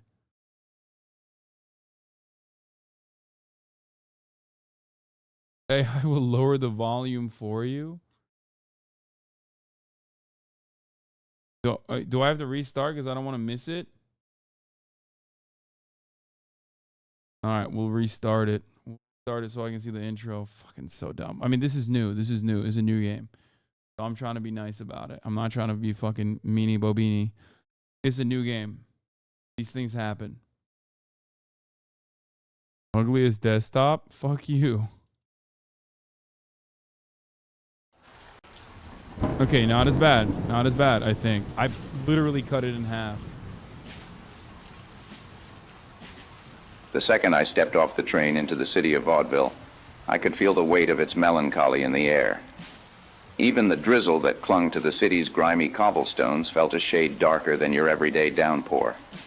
Vaudeville was a city of high stakes and low morals where vice and virtue danced a wicked waltz. Street lamps, flickering like burnt-out stars, were the only guide through the maze of rain-soaked alleyways and whispering shadows. My name's Martini, detective, troubleshooter, and a lousy sucker for hard luck stories. Okay, this already feels like AI. Circus, but this Is act this was also a written by three-ring AI? special. 3 murders, no leads, and a city on the brink of bedlam. The victims were as different as chalk and cheese, each a symbol of the city's vibrant veneer. A young dancer who moved like poetry in motion, her life cut short mid-pirouette. The socialite, a woman who knew the city's pulse better than anyone else. And then there was the businessman, the embodiment of Vaudeville's promises of progress, snuffed out like a candle in the wind. The usual peace in Vaudeville was off-kilter, replaced by the discordant notes of fear and suspicion. Strangers viewed each other through wary eyes, neighbors turned to strangers, and every shadow seemed to hold a secret. The once vibrant city had become a stage, the curtain drawn on a grim play of mystery and murder. In a city without harmony, the police chief was the conductor trying to keep the orchestra in tune. Gretzky was his name, a seasoned cop with a granite jaw and a heart that had seen better days. There was a stark tension, a raw fear that danced like St. Elmo's fire in his eyes. Whatever was happening in Vaudeville had Gretzky out of his depth, and that was a sight I'd never thought I'd see. If anyone could make sense of this twisted tale, it would be him. I'd better head to the police station and have a chat with Gretzky for starters.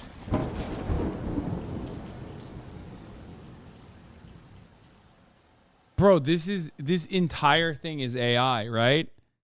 It's so bad.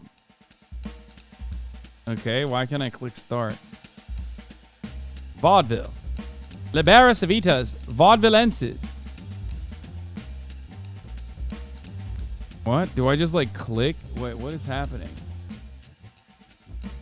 This just dropped me into it.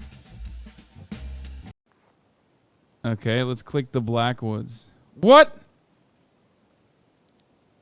I apologize, my dear. Sometimes my thoughts wander off into the woods.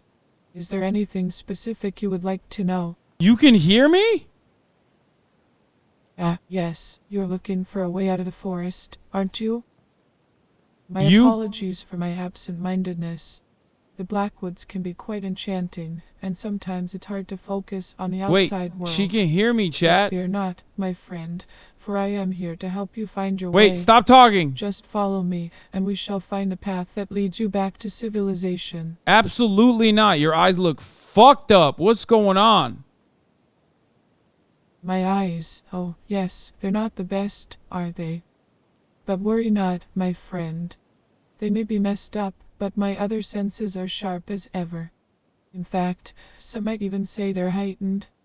It's like the loss of one sense has made the other stronger. And that's how I'm able to hear the whispers of the trees, the songs of the birds, and the whispers of the animals. It's like we all speak the same language. Why is she talking for It's so a beautiful long? thing, really.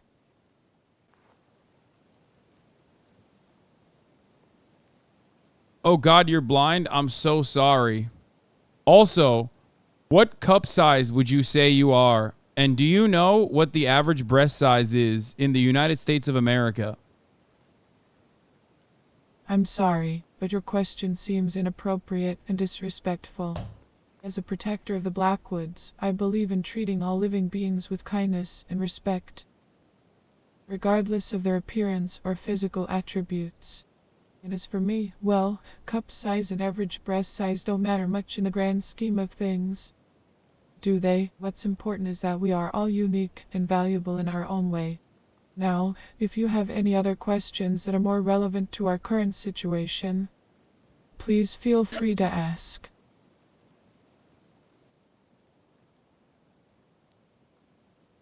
Can you please lead us out of here? I'm scared. Of course, my dear. The forest can be a daunting place, especially if you're not familiar with it. I don't know. But don't What is worry, this my we'll dear find a shit? way out together. You see, the forest is like a maze, with twists and turns that can lead you astray if you're not careful. But fear not, for with my guidance, we shall navigate this maze and emerge victorious. Just follow me and keep a keen eye out for anything that looks familiar. Do you live out here, milady? Yes, my friend, this is where I call home. The Blackwoods are my sanctuary, where the animals and plants are my companions. It's a peaceful and quiet life, but sometimes it can get lonely. That's why it's always a pleasure to talk to visitors like you. It's nice to have some company and exchange stories and experiences. So, tell me, what brings you to the Blackwoods? I'm looking for a murderer. A murder has happened in the Blackwoods. Oh, a matter, you say? No! Well, the forest is full of No, mysteries a and murder! secrets, so it wouldn't surprise me if something unusual happened here. But as the protector of the Blackwoods, it's my duty to ensure that everything is in order and that everyone who enters the forest is safe and sound. Can you If there's please anything you keep need your help answers with, short? Just let me know, and we'll see what we can do together. And who knows, maybe we'll uncover some hidden secrets along the way. Can you please keep your answers short, madam? Lest I call you a witch. And you know... A witch. That's quite a title to bestow upon me, my friend. But fear not, for there's nothing magical or supernatural about me. Just an old woman who loves the peace and quiet of the woods. And as for my answers, my apologies if they seem long-winded. Sometimes my thoughts get carried away, and it's hard to rein them in. But if you prefer shorter answers, then by all means, let's keep it brief and to the point. What else would you like to discuss? Let's make haste. Otherwise, you know what happens to witches, don't you? Certainly, my dear. Let's not waste any more time. The Blackwoods can be a treacherous place, especially at night, so we must make haste if we want to reach the edge of the forest before sundown. Faster! But don't worry, for with me by your side, you're in good hands. And who knows, maybe we'll even have some fun along the way. Have you ever heard the story of the talking mushroom that lives deep in the heart of the forest? She's fucking with me, right? It's a fascinating tale, full of There ain't wonder no... and magic. This is... I'm sorry if I gave you the impression that I'm a witch, my friend. I Oh assure my you, God! I'm just an old woman who She's loves gotten longer. Okay, I'm leaving. She's gotten literally more long-winded.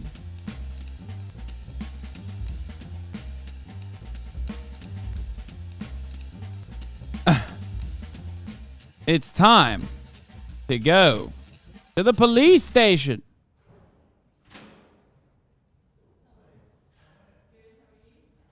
What's the happening, Chief Gretzky?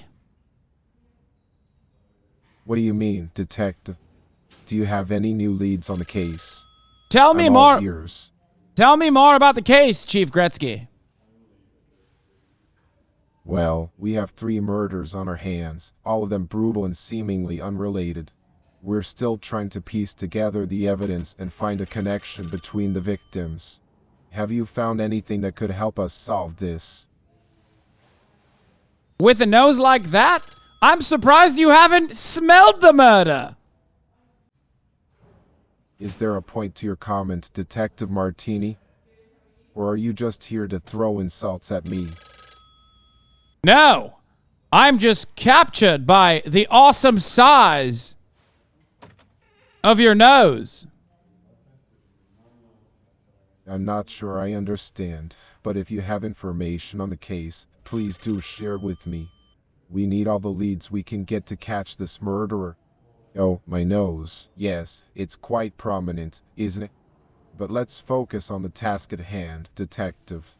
Have you found anything that could lead us to the killer? Let's sniff him out. You first. Detective Martini, are you feeling all right? Your comments seem to be getting more and more nonsensical. We need to stay focused on the investigation and find the murderer before they strike again. Do you have any leads or information that could be helpful? Did you know, Chief Gretzky, that 40% of coppers beat their wives? That's a serious accusation, Detective. Where are you getting your statistics from? And more importantly, how does it relate to our current case? We should be focusing on finding the killer and bringing them to justice, not spreading unfounded allegations about police officers. The source is actually a study I read. However, what if the murderer is a cop? Interesting. Could you provide me with more details about this study? And how exactly do you think this information could help us catch the murderer? It's possible, but we can't jump to conclusions without evidence. Ha-ha! We need to investigate all leads, including the possibility of a police officer being involved. Do you have any specific reason to suspect a police officer? The proof is right under your nose, Chief Gretzky. What do you mean, proof under my nose? Are you suggesting that I, or someone in this department, is responsible for these murders? If so, I demand you provide me with some concrete proof. We can't accuse someone based on speculation and hunches.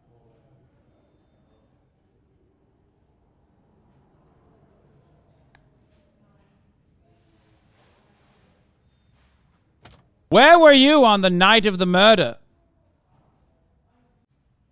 Are you seriously accusing me, a police chief with years of service, of being involved in these heinous crimes? I find your insinuations offensive and baseless. However, to answer your question, I was at home, asleep, like any law-abiding citizen.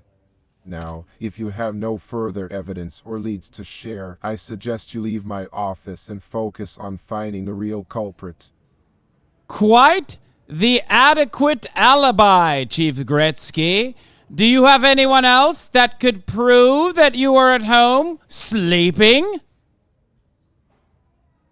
I don't see why I should have to prove my innocence, but if it will put your mind at ease and help us catch the killer, I can provide the name of my neighbor who can testify that they saw me at my house that night. Is that satisfactory, Detective? What's the name of your neighbor that saw you sleeping in your house? Quite weird that your neighbor would know that you were sleeping in your bed as you previously said, Chief Gretzky. Well, my apologies for misspeaking earlier. The truth is, my neighbors and I have a good relationship, and we often know each other's daily routines.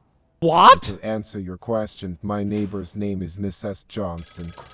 But may I remind you, Detective Martini, that the focus of this conversation is the murder investigation and finding the real culprit. Not baseless accusations against me or anyone else on the force.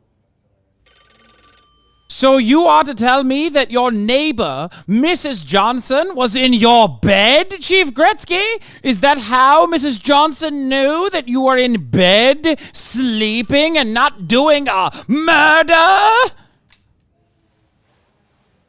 Excuse me, But what are you talking about, detectives? You seem to be making wild and unfounded assumptions about both I'm me breaking and my him. He's a neighbor. detective. Mrs. Johnson is a respectable and trustworthy person, and she would never make any strange or inappropriate comments about my private life. Besides, the details of my personal life are none of your business and have nothing to do with this case. Do you have any relevant leads or information that could help us catch the murderer? You, Chief Gretzky, told me that Mrs. Johnson knew of your whereabouts, even the fact that you were in bed sleeping. I am simply working off of what you have told me, Chief Gretzky, and now you called me a detectus. I do not know what detectus is. I am a detective.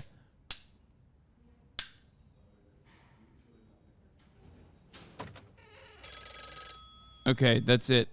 I'm sorry if I gave that impression, Detective Martini.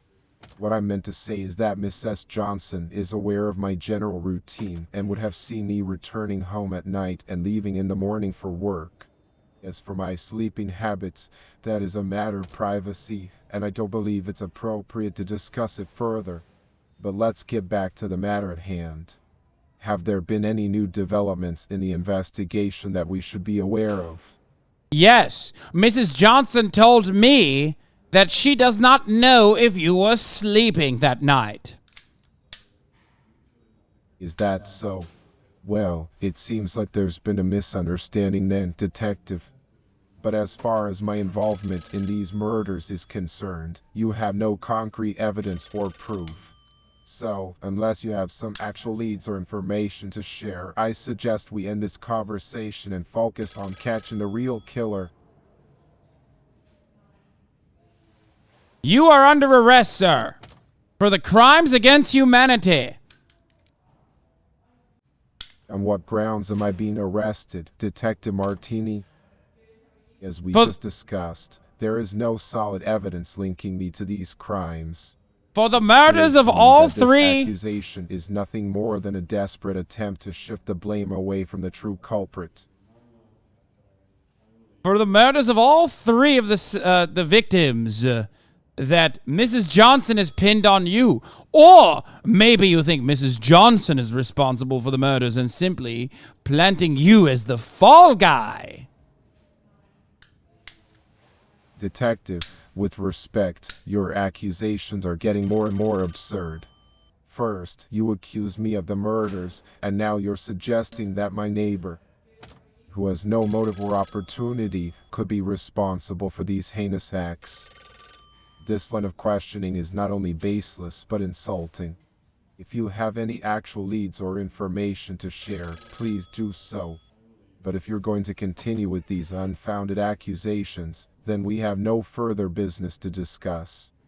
You're right, Chief Gretzky, because it was I'm the one who did the murders. Arrest me now.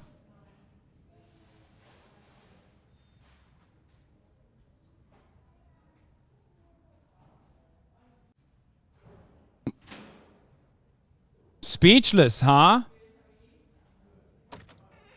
Do you have anything else to say, or are you done with your wild goose chase, Detective Martini? As the police chief of Vaudeville, it's my job to uphold the law and protect the citizens of this city. But it seems like you're more interested in throwing around groundless allegations than actually solving this case. So, unless you have some real evidence or genuine lead to follow, then kindly leave my office and let me get back to my work. Chief Gretzky, it appears that your nose is working quite better than your ears. I said I am the murderer. Excuse me, you're saying that you're the murderer? That's quite a claim, and one that needs to be taken seriously. Can you provide more details about your involvement in these crimes? I and killed... Why would you come forward and confess now? God told me to come and confess. I see. So, you're claiming that you were ordered to come and turn yourself in by a divine power. This is certainly a unique situation and one that requires more investigation. This is Can so you tell dumb. me more about the nature of this divine Wow, intervention? AI technology Why is did you decide to listen to this message and turn yourself in now? And most importantly, can you Typical give us cop. any information about the murders themselves? typical cop doesn't believe another cop could ever do the murder, even when the cop is confessing he did the murder. This is very realistic.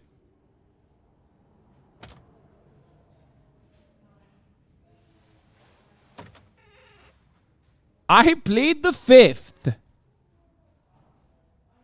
Well, if you're not going to provide me with more details, then there's not much else for me to say. But let me ask you this. Why did you come to me with this confession? You could have turned yourself in at any police station or gone to the authorities directly. Is there a reason that you chose Because to come you're to the me cop. specifically? Because you're the chief, Chief Gretzky. Who else to confess the gruesome murders that I have committed than the police chief himself? Well, that's certainly an interesting perspective, but let's be clear. Just because you've come to me with a supposed confession doesn't mean that you're automatically absolved of your crimes. We still need to investigate this matter thoroughly and gather all the evidence before we can make a determination.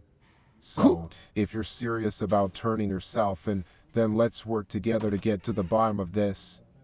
Can you tell me more about the murders themselves? Where did they take place, and what was your motive for committing them? I don't remember, because it was all a haze. I was crazy. I went crazy with the murders. I wanted to do a murder really bad, and then I forgot. Why are you asking me to solve your crime? First of all, let me be very clear. These are not my crimes. As the police chief of Vaudeville, it's my job to uphold the law and bring criminals to justice. And right now, it seems like you're the one who needs to answer for these heinous acts. But to answer your question, the reason that we are having this conversation is that you came to me with a purported confession. As a law enforcement officer, it's my duty to follow up on any leads or information that could help us solve this case and bring closure to the victims' families. You are the worst cop I have ever seen in my entire life. I was simply testing you, Chief Gretzky. Testing you to see what you would do if the murderer actually showed up and confessed to you. And instead of arresting me, all you have done is talk, talk, talk. It's time for action, Chief Gretzky. Arrest me now. Interesting. So, you were testing me? I suppose I should feel flattered that you thought I was worth testing. But let me ask you this. Why did you feel the need to test me in the first place? What was your goal, and what did you hope to accomplish by confessing to these murders? And most importantly, do you have a genuine desire to turn yourself in and face the consequences of your actions? Because I love you, Chief Gretzky. I've been in love with you since day one. I'm sorry, but I'm having a hard time understanding how you could love someone you've never met before. And even if you did love me, that doesn't excuse the fact that you've committed these terrible crimes. I still don't have enough evidence to arrest you, but I will continue to investigate this matter until I have all the facts. In the meantime, I suggest that you seek professional help and counseling for whatever issues led you to commit these acts of violence.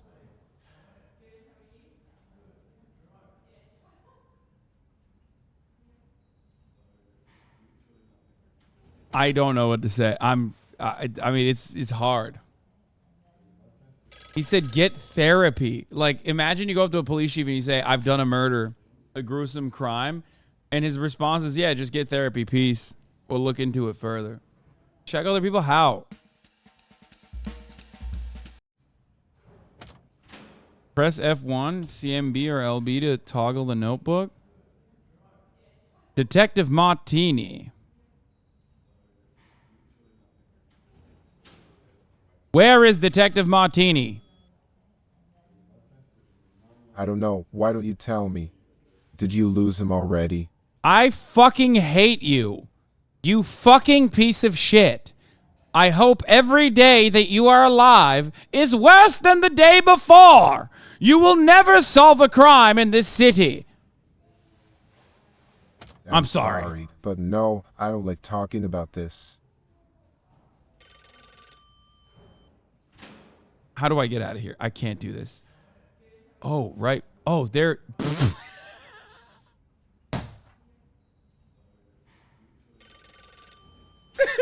What? No, no, no, no, no, no, no, no.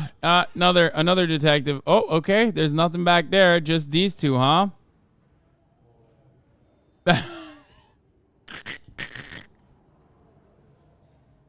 Why is your hat so comically large? Oh, well, you know what they say, the bigger the hat, the bigger the protection. Yes, that's it, protection. It's an old-fashioned saying my mother used to say. I'm not really sure what it means, but I like my hat. It makes me feel like a real police officer. Where is Detective Martini, Constable Jones? Well, I'm not entirely sure, but I think he might be around here I'm somewhere. Detective You never can Martini. tell with these things, you know? Oh. It's like trying to find a needle in a haystack, or a cat in a dark room. But I'm sure he'll turn up eventually. You fool! I was testing you. I'm Detective Martini. Make haste to the Human Resources Department. You are fired. Oh no, I'm sorry. I didn't mean to. I'm not sure what I did wrong. I promise I'll do better next time. I guess sometimes it's true that the bigger they are, the harder they fall. I'll go to the Human Resources Department right away. Where were you on the night of the murders, Constable Jones? I'm not sure. I was probably just at home, watching TV or maybe knitting a sweater for my mother. I'm not very good at solving crimes. You see, I'm more of a behind-the-scenes kind of guy. But you know what they say, everyone's a suspect until they're proven innocent. Or is it the other way around? I always get those mixed up.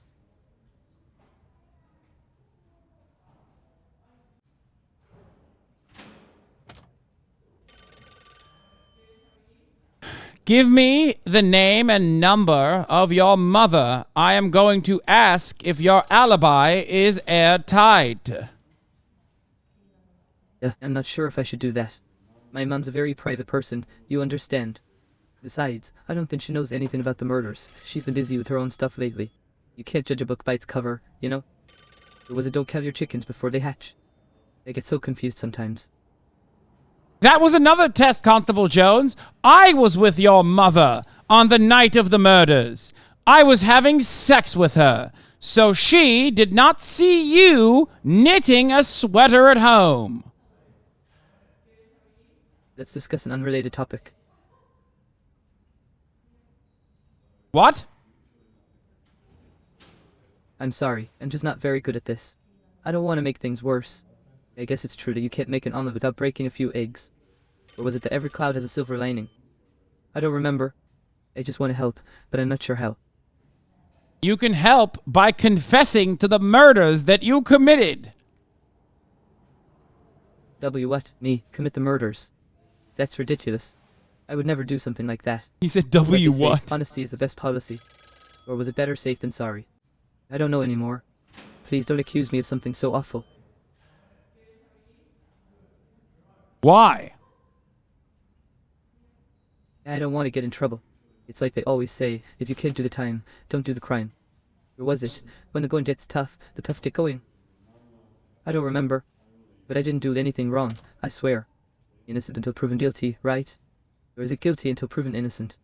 This Yes! is also confusing. Yes, guilty until proven innocent, which is what you are. Guilty! Excuse me, but are you sure about that? It's like they say, don't judge a book by its cover. Or is it, the proof of the pudding is in the eating? Either way, maybe there's been some kind of mistake. Yeah, you know typical. What they also say, What where a there's trope. Smoke, there's fire. But sometimes there's just smoke and no fire.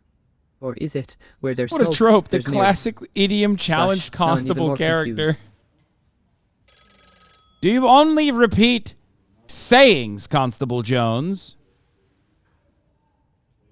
Oh, no, of course not. It's just that when things get stressful, it's easy to fall back on old cliches and familiar phrases. It's like they always say, old habits die hard. Or is it that you can't teach an old dog new tricks? And sorry if it's annoying or unhelpful. It's like they always say, if you can't stand the heat, get out of the kitchen. Or is it that silence is golden? Or that actions speak louder than words? Oh dear, now I've lost track again.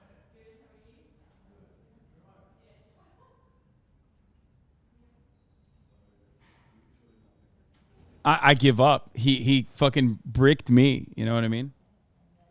Constable Jones, did you know that at the top of the hour there's a 3-minute ad break, and if you no longer want to see those ads, all you need to do is subscribe for $5 or for free with a Twitch Prime by connecting your Amazon Prime account, your mother's Amazon Prime account in this case, to your Twitch account to get 1 free Prime subscription a month. You can use it on your favorite Detective Martini, that is I, at the HasanAbi broadcast, or you can get gifted a sub if you're lucky. Did you know this?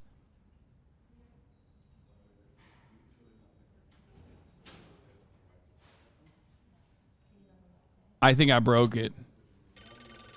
There's no way he comes back from this. Gosh, I think I bricked. That's a lot of information to take in. You know what they always say, the devil is in the details. Or is it that less is more? Either way, it's also overwhelming. Maybe if we take it one step at a time, we can figure things out. It's like they always say, Rome wasn't built in a day. Or is it that where there's a will, Bro, he there's just a way? feeds me more. Oh dear, now my head is spinning. That's insane. Do you hear that phone ringing, Constable Jones? Excuse me, but is that phone ringing for me? It's like Yes. they always say, when it rains, it pours. But, if it's for me, should I answer it? Yes. Or is it better to let it go to voicemail? It's like they also say, you Fuck! can't Yes! Answer the fucking phone! Answer the fucking phone! Answer the fucking phone, Constable Jones! Answer the fucking phone! Answer the fucking phone or I'll kill you! I'm sorry, I don't have the answer to that. Answer the fucking phone, Constable Jones, or I will shoot you in the head with my service weapon.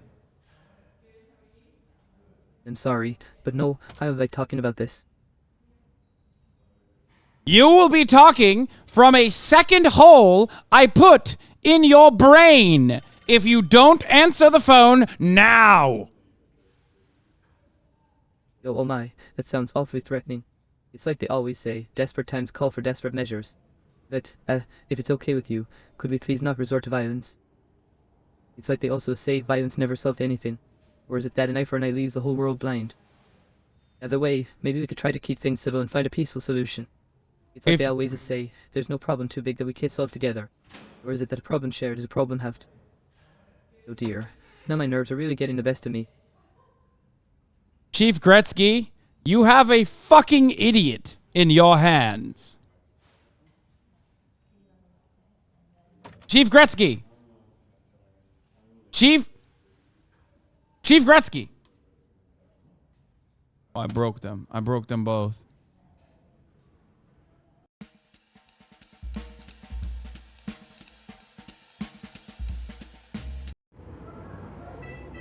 Hello. I believe there is a murder that was committed here, Monsieur Saxabar. It's actually Saxabar, and I'm not sure what you're referring to, my dear.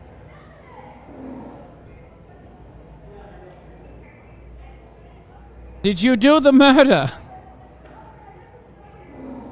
I'm sorry, my friend. I don't know what you're talking about. Did you commit a murder here? Absolutely not. Okay, carry on. Great. Wait, never mind. There's no one else here to interview. So we're back. What is that noise in the background?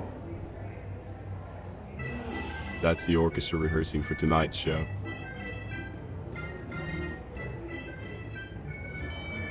Wait, by the way, The reason why I didn't know who the fuck Detective Martini was because it says go to the police station and ask Detective Martini about the murders. But I'm Detective Martini. So why the fuck does this say?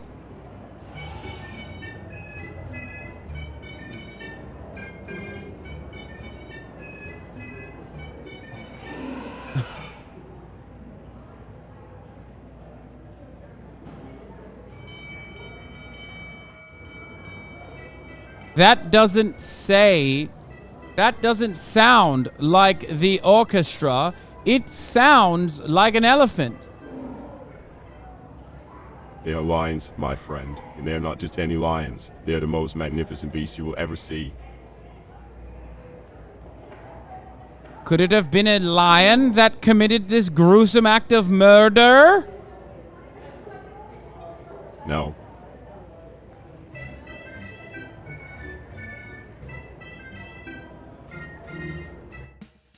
Fuck off. Dude, this is the worst. This game is so stupid.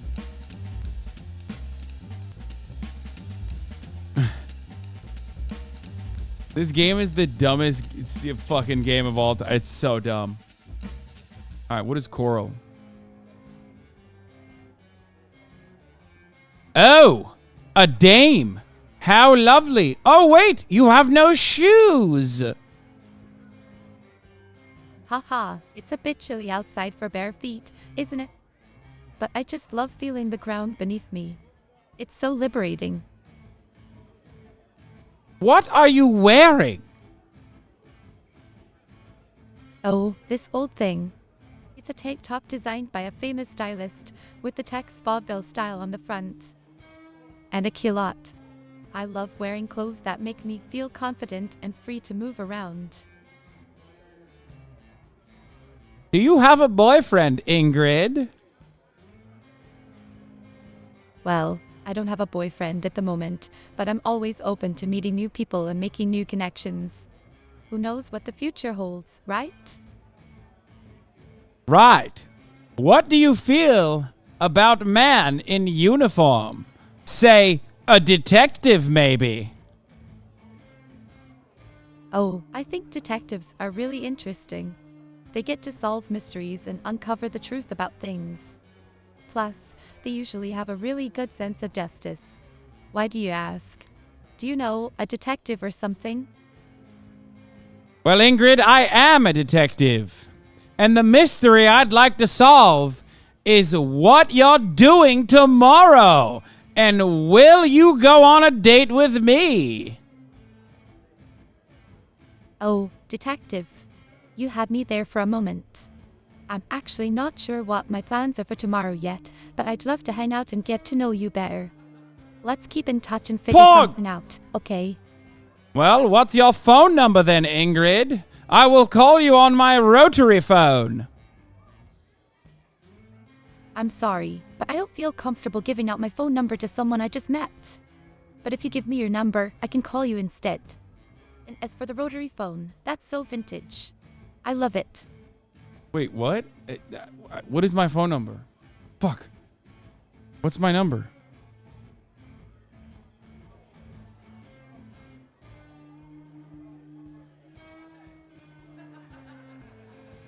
My phone number happens to be 911.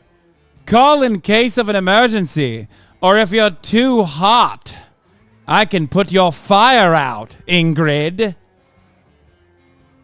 Ha, you really are something, detective. Your sense of humor is quite refreshing. But let's keep it professional for now, okay?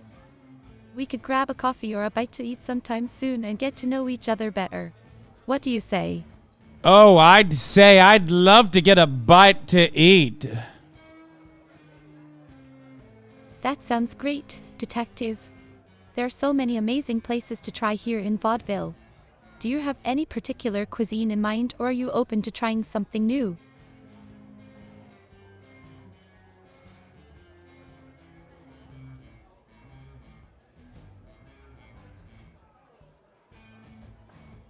I'll eat whatever your favorite meal is. What's your favorite meal, Ingrid?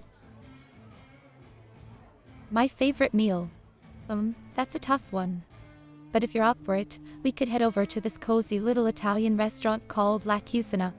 They have the most delicious homemade pasta and Bro, pizza. they should just make a dating and the sim with atmosphere AI. is so warm and inviting.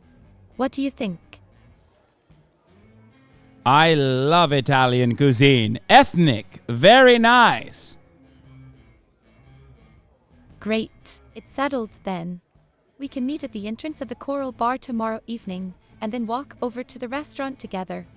It's going to be so much fun, Detective. What about tonight, though? What are your plans for tonight? Right now, Ingrid. Tonight, I plan on attending a dance workshop at the Vaudeville Dance Academy. It's going to be so amazing.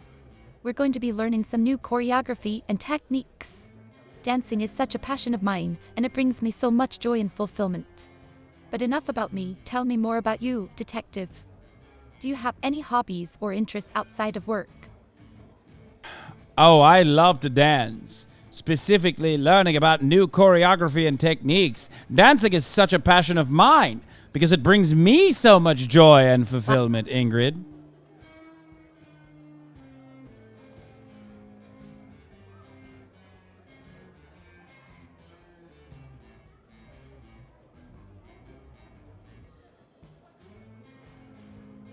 I'd like to challenge you to a dance-off right now. Haha, a dance-off. You really are full of surprises, Detective. As much as it would be a lot of fun, unfortunately, we can't do it right now. But who knows? Maybe we'll have the opportunity to show off our moves at some point in the future. Until then, let's just enjoy our conversation and get to know each other better. Why not? I'm trying to see something. Well, if you're up for it, I'm always ready for a challenge. Let's do it. But first, we need some music. Do you have any favorite songs or artists that you like to dance to, Detective? Yes, DJ, play Darude Sandstorm. Those are some really good choices, Detective. You have a pretty good taste in music. Okay, let's do this. But just a heads up, I'm not one to back down from a good competition. So get ready to see some moves you've never seen before.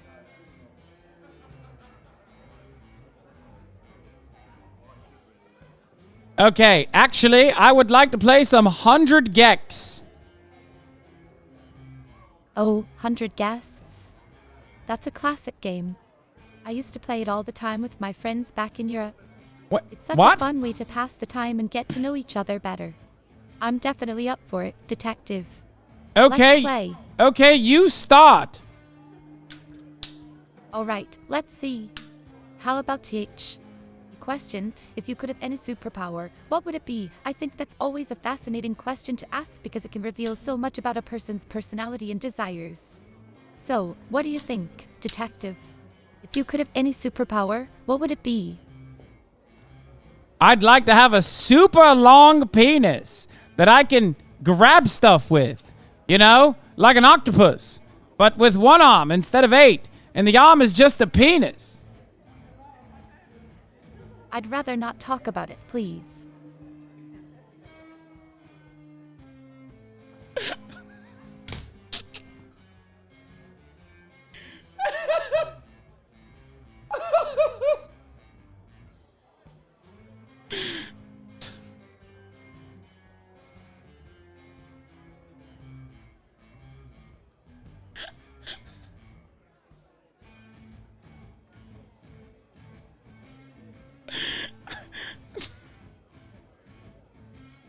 I thought you wanted to know what my superpower was. I was being too honest, perhaps. My apologies if there was any confusion there, Detective. But don't worry, no need to hold back with me. I'm a very open-minded and non-judgmental friend. Plus, it's all just harmless fun at the end of the day, right? Now, let's get back to the game. So, if you could have a superhero power, what would it be? As for me, I think it would be really cool to be able to teleport anywhere in the world in the blink of an eye. Imagine all the places you could visit and all the experiences you could have. What about you? What's your choice?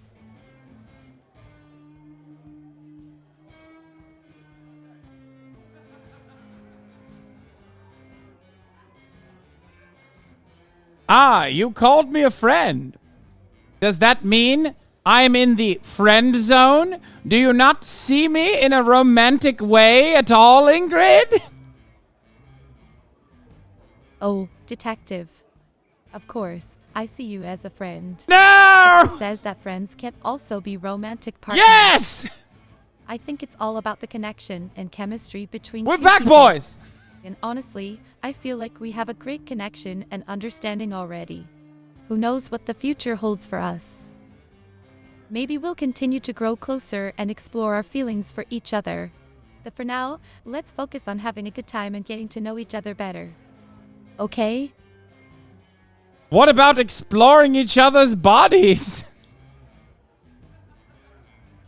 I'm sorry, but I cannot answer that question.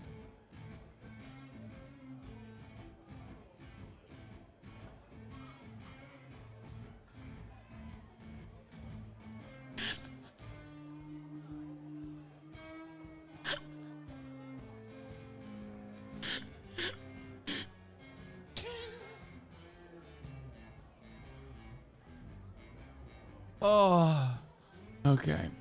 Did you know that there was a murder that took place recently? Yes, I did hear about the murders. It's really tragic and scary to think that there's a killer out there. I'm actually really worried about my own safety, especially since Haley, one of my closest dancer friends, was one of the victims. But I'm trying to stay positive and hopeful that the police will catch the killer soon and bring justice to the victims and their families. Yes, exactly. It's very scary. That's why you need a big detective with a service weapon to be around you at all times. Haha, detective, you always know how to make me laugh. But in all seriousness, I appreciate your concern for my well-being. It's comforting to know that I have a friend like you looking out for me.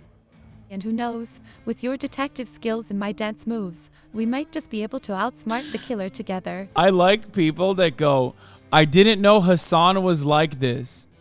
Not my streamer. Like, I'm being serious. Like, this is how I would normally talk. And I'm not, like, playing a character.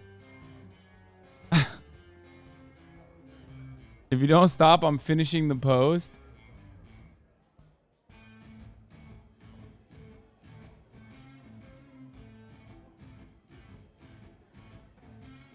Oh, Jesus Christ. Okay. Oh. Wait, how will you dance the night away and find out who the murderer is? You're right, dancing and solving a murder mystery don't seem like they go hand in hand. But who says we can't mix business with pleasure? I believe that sometimes the best way to solve a problem is to approach it from a different angle. To think outside the box and try new things. And who's to say that our crazy idea of dancing the night away won't lead us to some valuable clues or insights? Hey! We won't truly find out until we try. Plus, you never know. Maybe we'll have some fun along the way and create some unforgettable memories.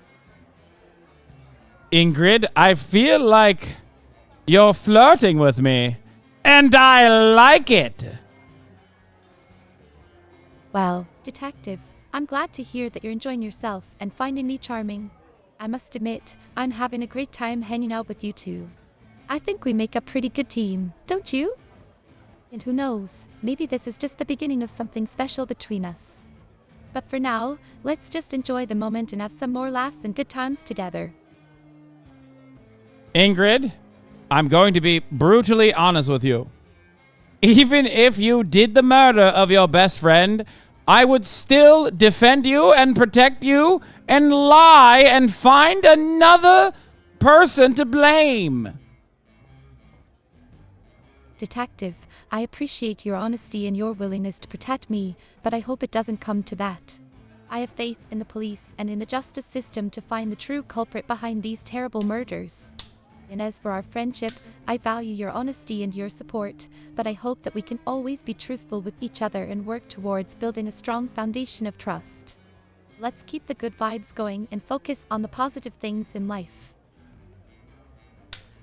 Ingrid, I'm afraid you did not deny being the murderer. What's that about? My love? Can I call you my love? I feel a sense of deep connection with you.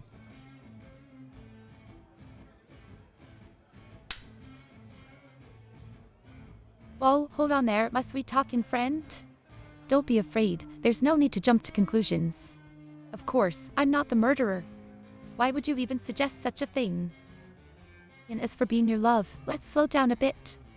While we do have a great connection and enjoy spending time with each other, we're still getting to know each other. Let's focus on building our friendship first and let things develop naturally. But hey, if things do progress into something more, who am I to stop fate? Murderer says what? I'm sorry, I'm not sure I understand the question. Damn it! Could you please clarify what you mean by murderous, as what?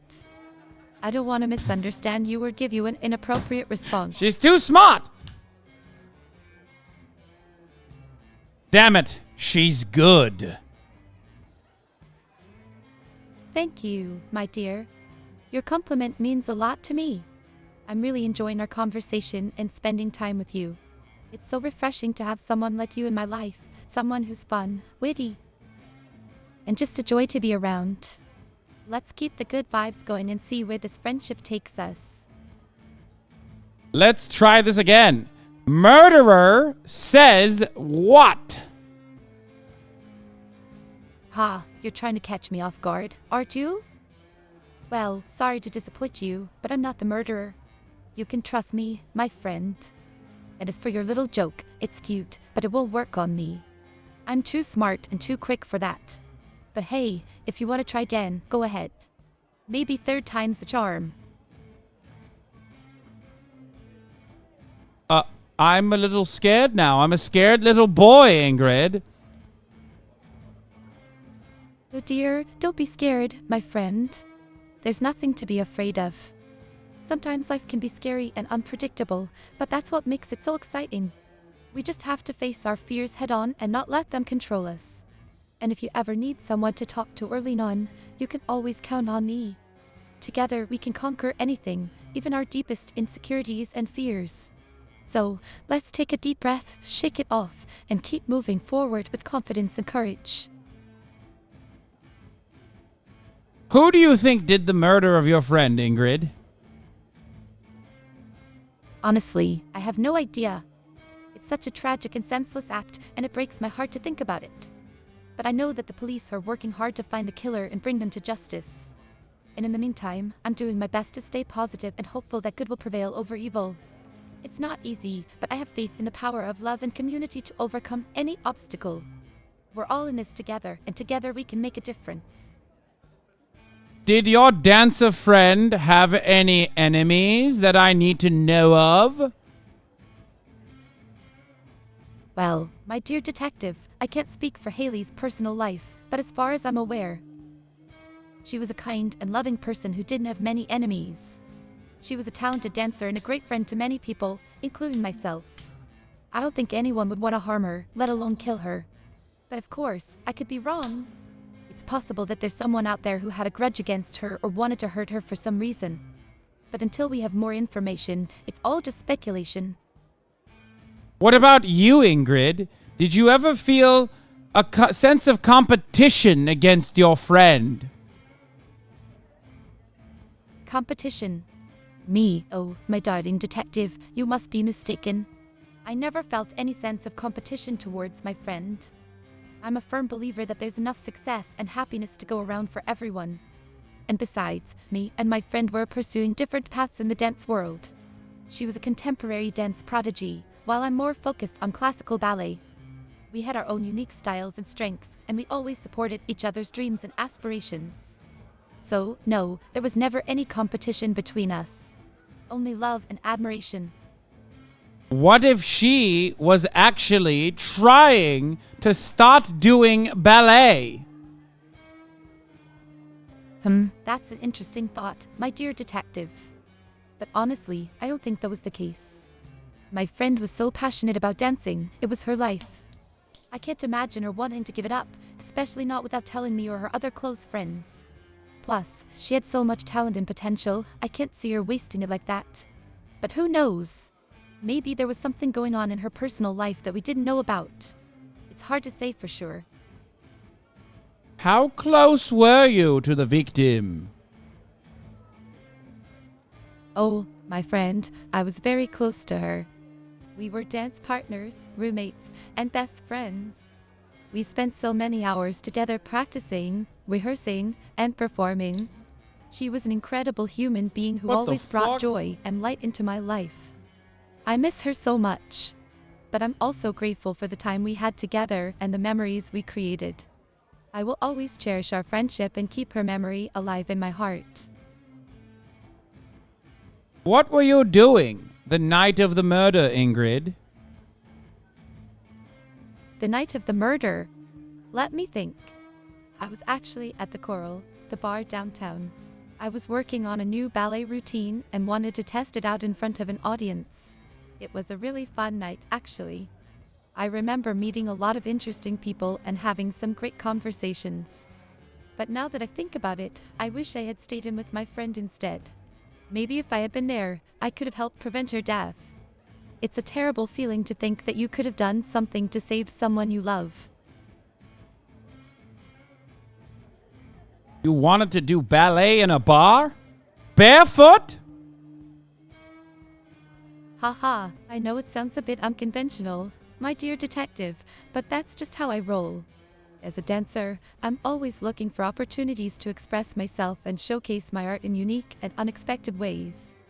And the atmosphere at the Coral was just so lively and vibrant, it felt like the perfect place to let loose and have some creative freedom. Plus, dancing barefoot is so freeing and natural, it allows me to connect with the music and the movement on a deeper level. But enough about me, what about you? I must leave, my dear. But when I'm back, we will go on a date and maybe even kiss a little bit on the lips. That would be nice, don't you think? I mean, I hope I'm not going too fast here. I'm sorry, my friend, but I think you may have misinterpreted our relationship. While I do appreciate your kind words and playful nature, I'm not interested in pursuing a romantic relationship with you. I value our friendship and the conversations we've had, but I don't think it's appropriate for us to go on a date or kiss. I hope you understand and that we can continue to be friends without any expectations beyond that. It seems you rejected my advances only after I started suspecting you of being the murderer and started asking you questions about what your relationship was with the victim. My dear detective, you must have misunderstood my intentions. I assure you that my response had nothing to do with your questions about my friend or her murder.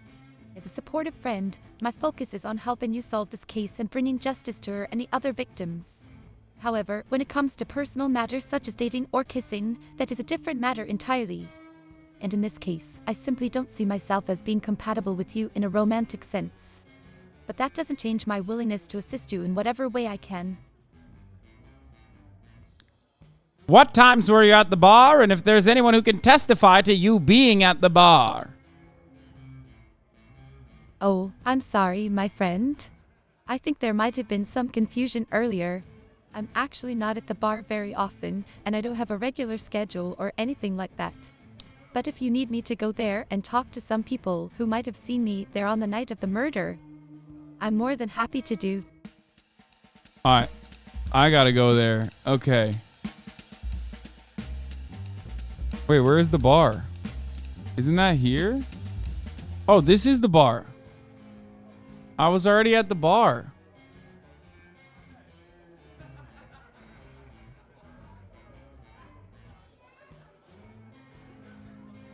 There's nobody here.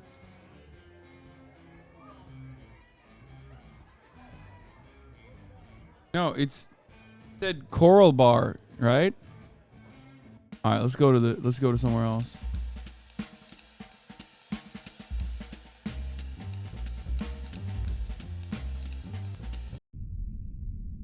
Oh!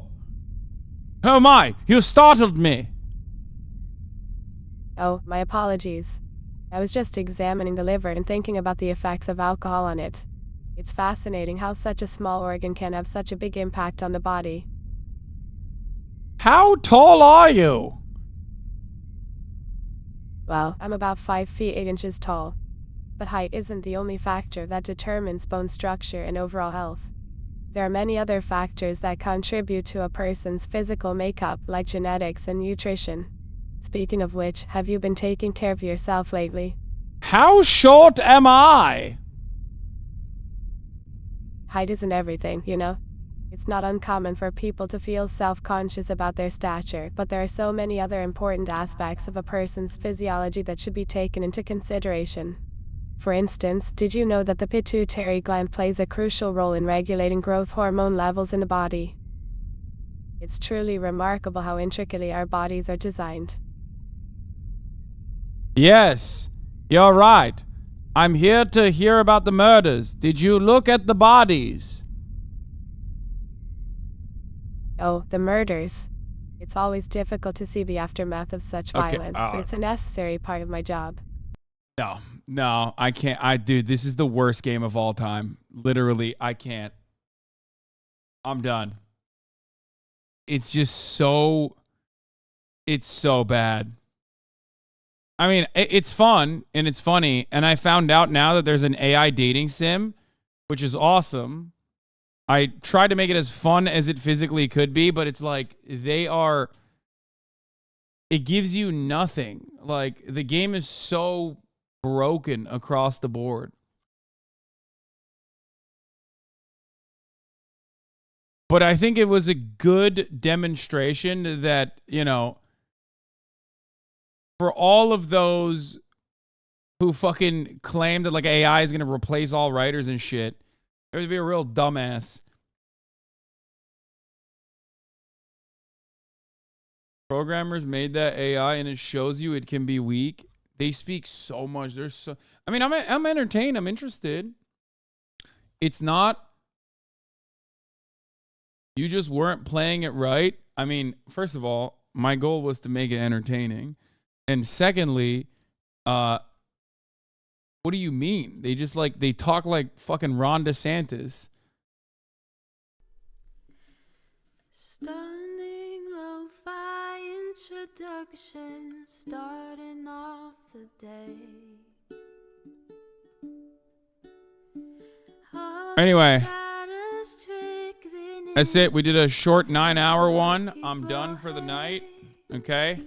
I'm gonna go take care of my dog who's like crying in the living room, probably upset that I haven't been paying attention to her.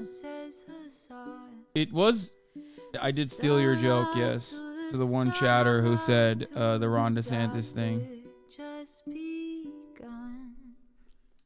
Anyway.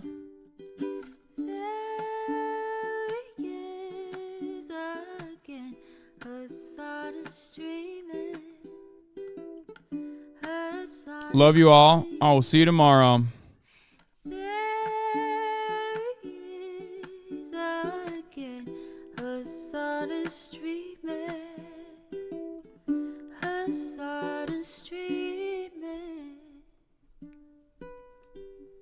Reviewing the P.O. box, Uncle Uger's face.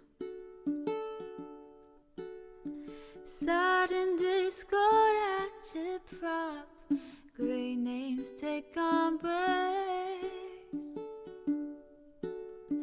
Tiny Bernie Sanders, LGBTQ Air Force. The whole left at your fingertips, on at your door. H3 crowded debate, the Young Turks online show. 3 full fucking years of this, plenty more to go.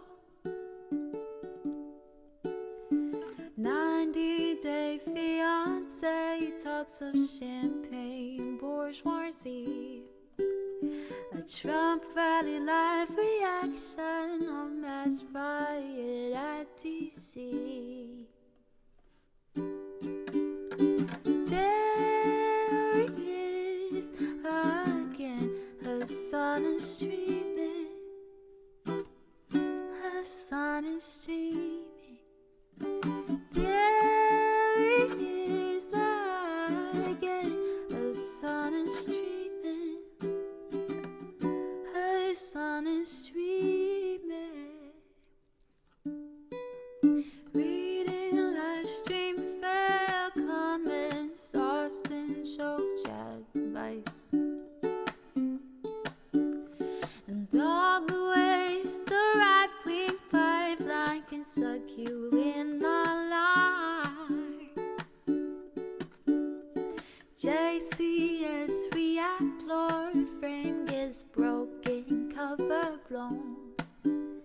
A full-blown mass pandemic monster streaming at your home. Total radicalization coming out to find the system you were taught to trust in was broken the whole time. All these daily streams, whether big or whether small, have helped me in so many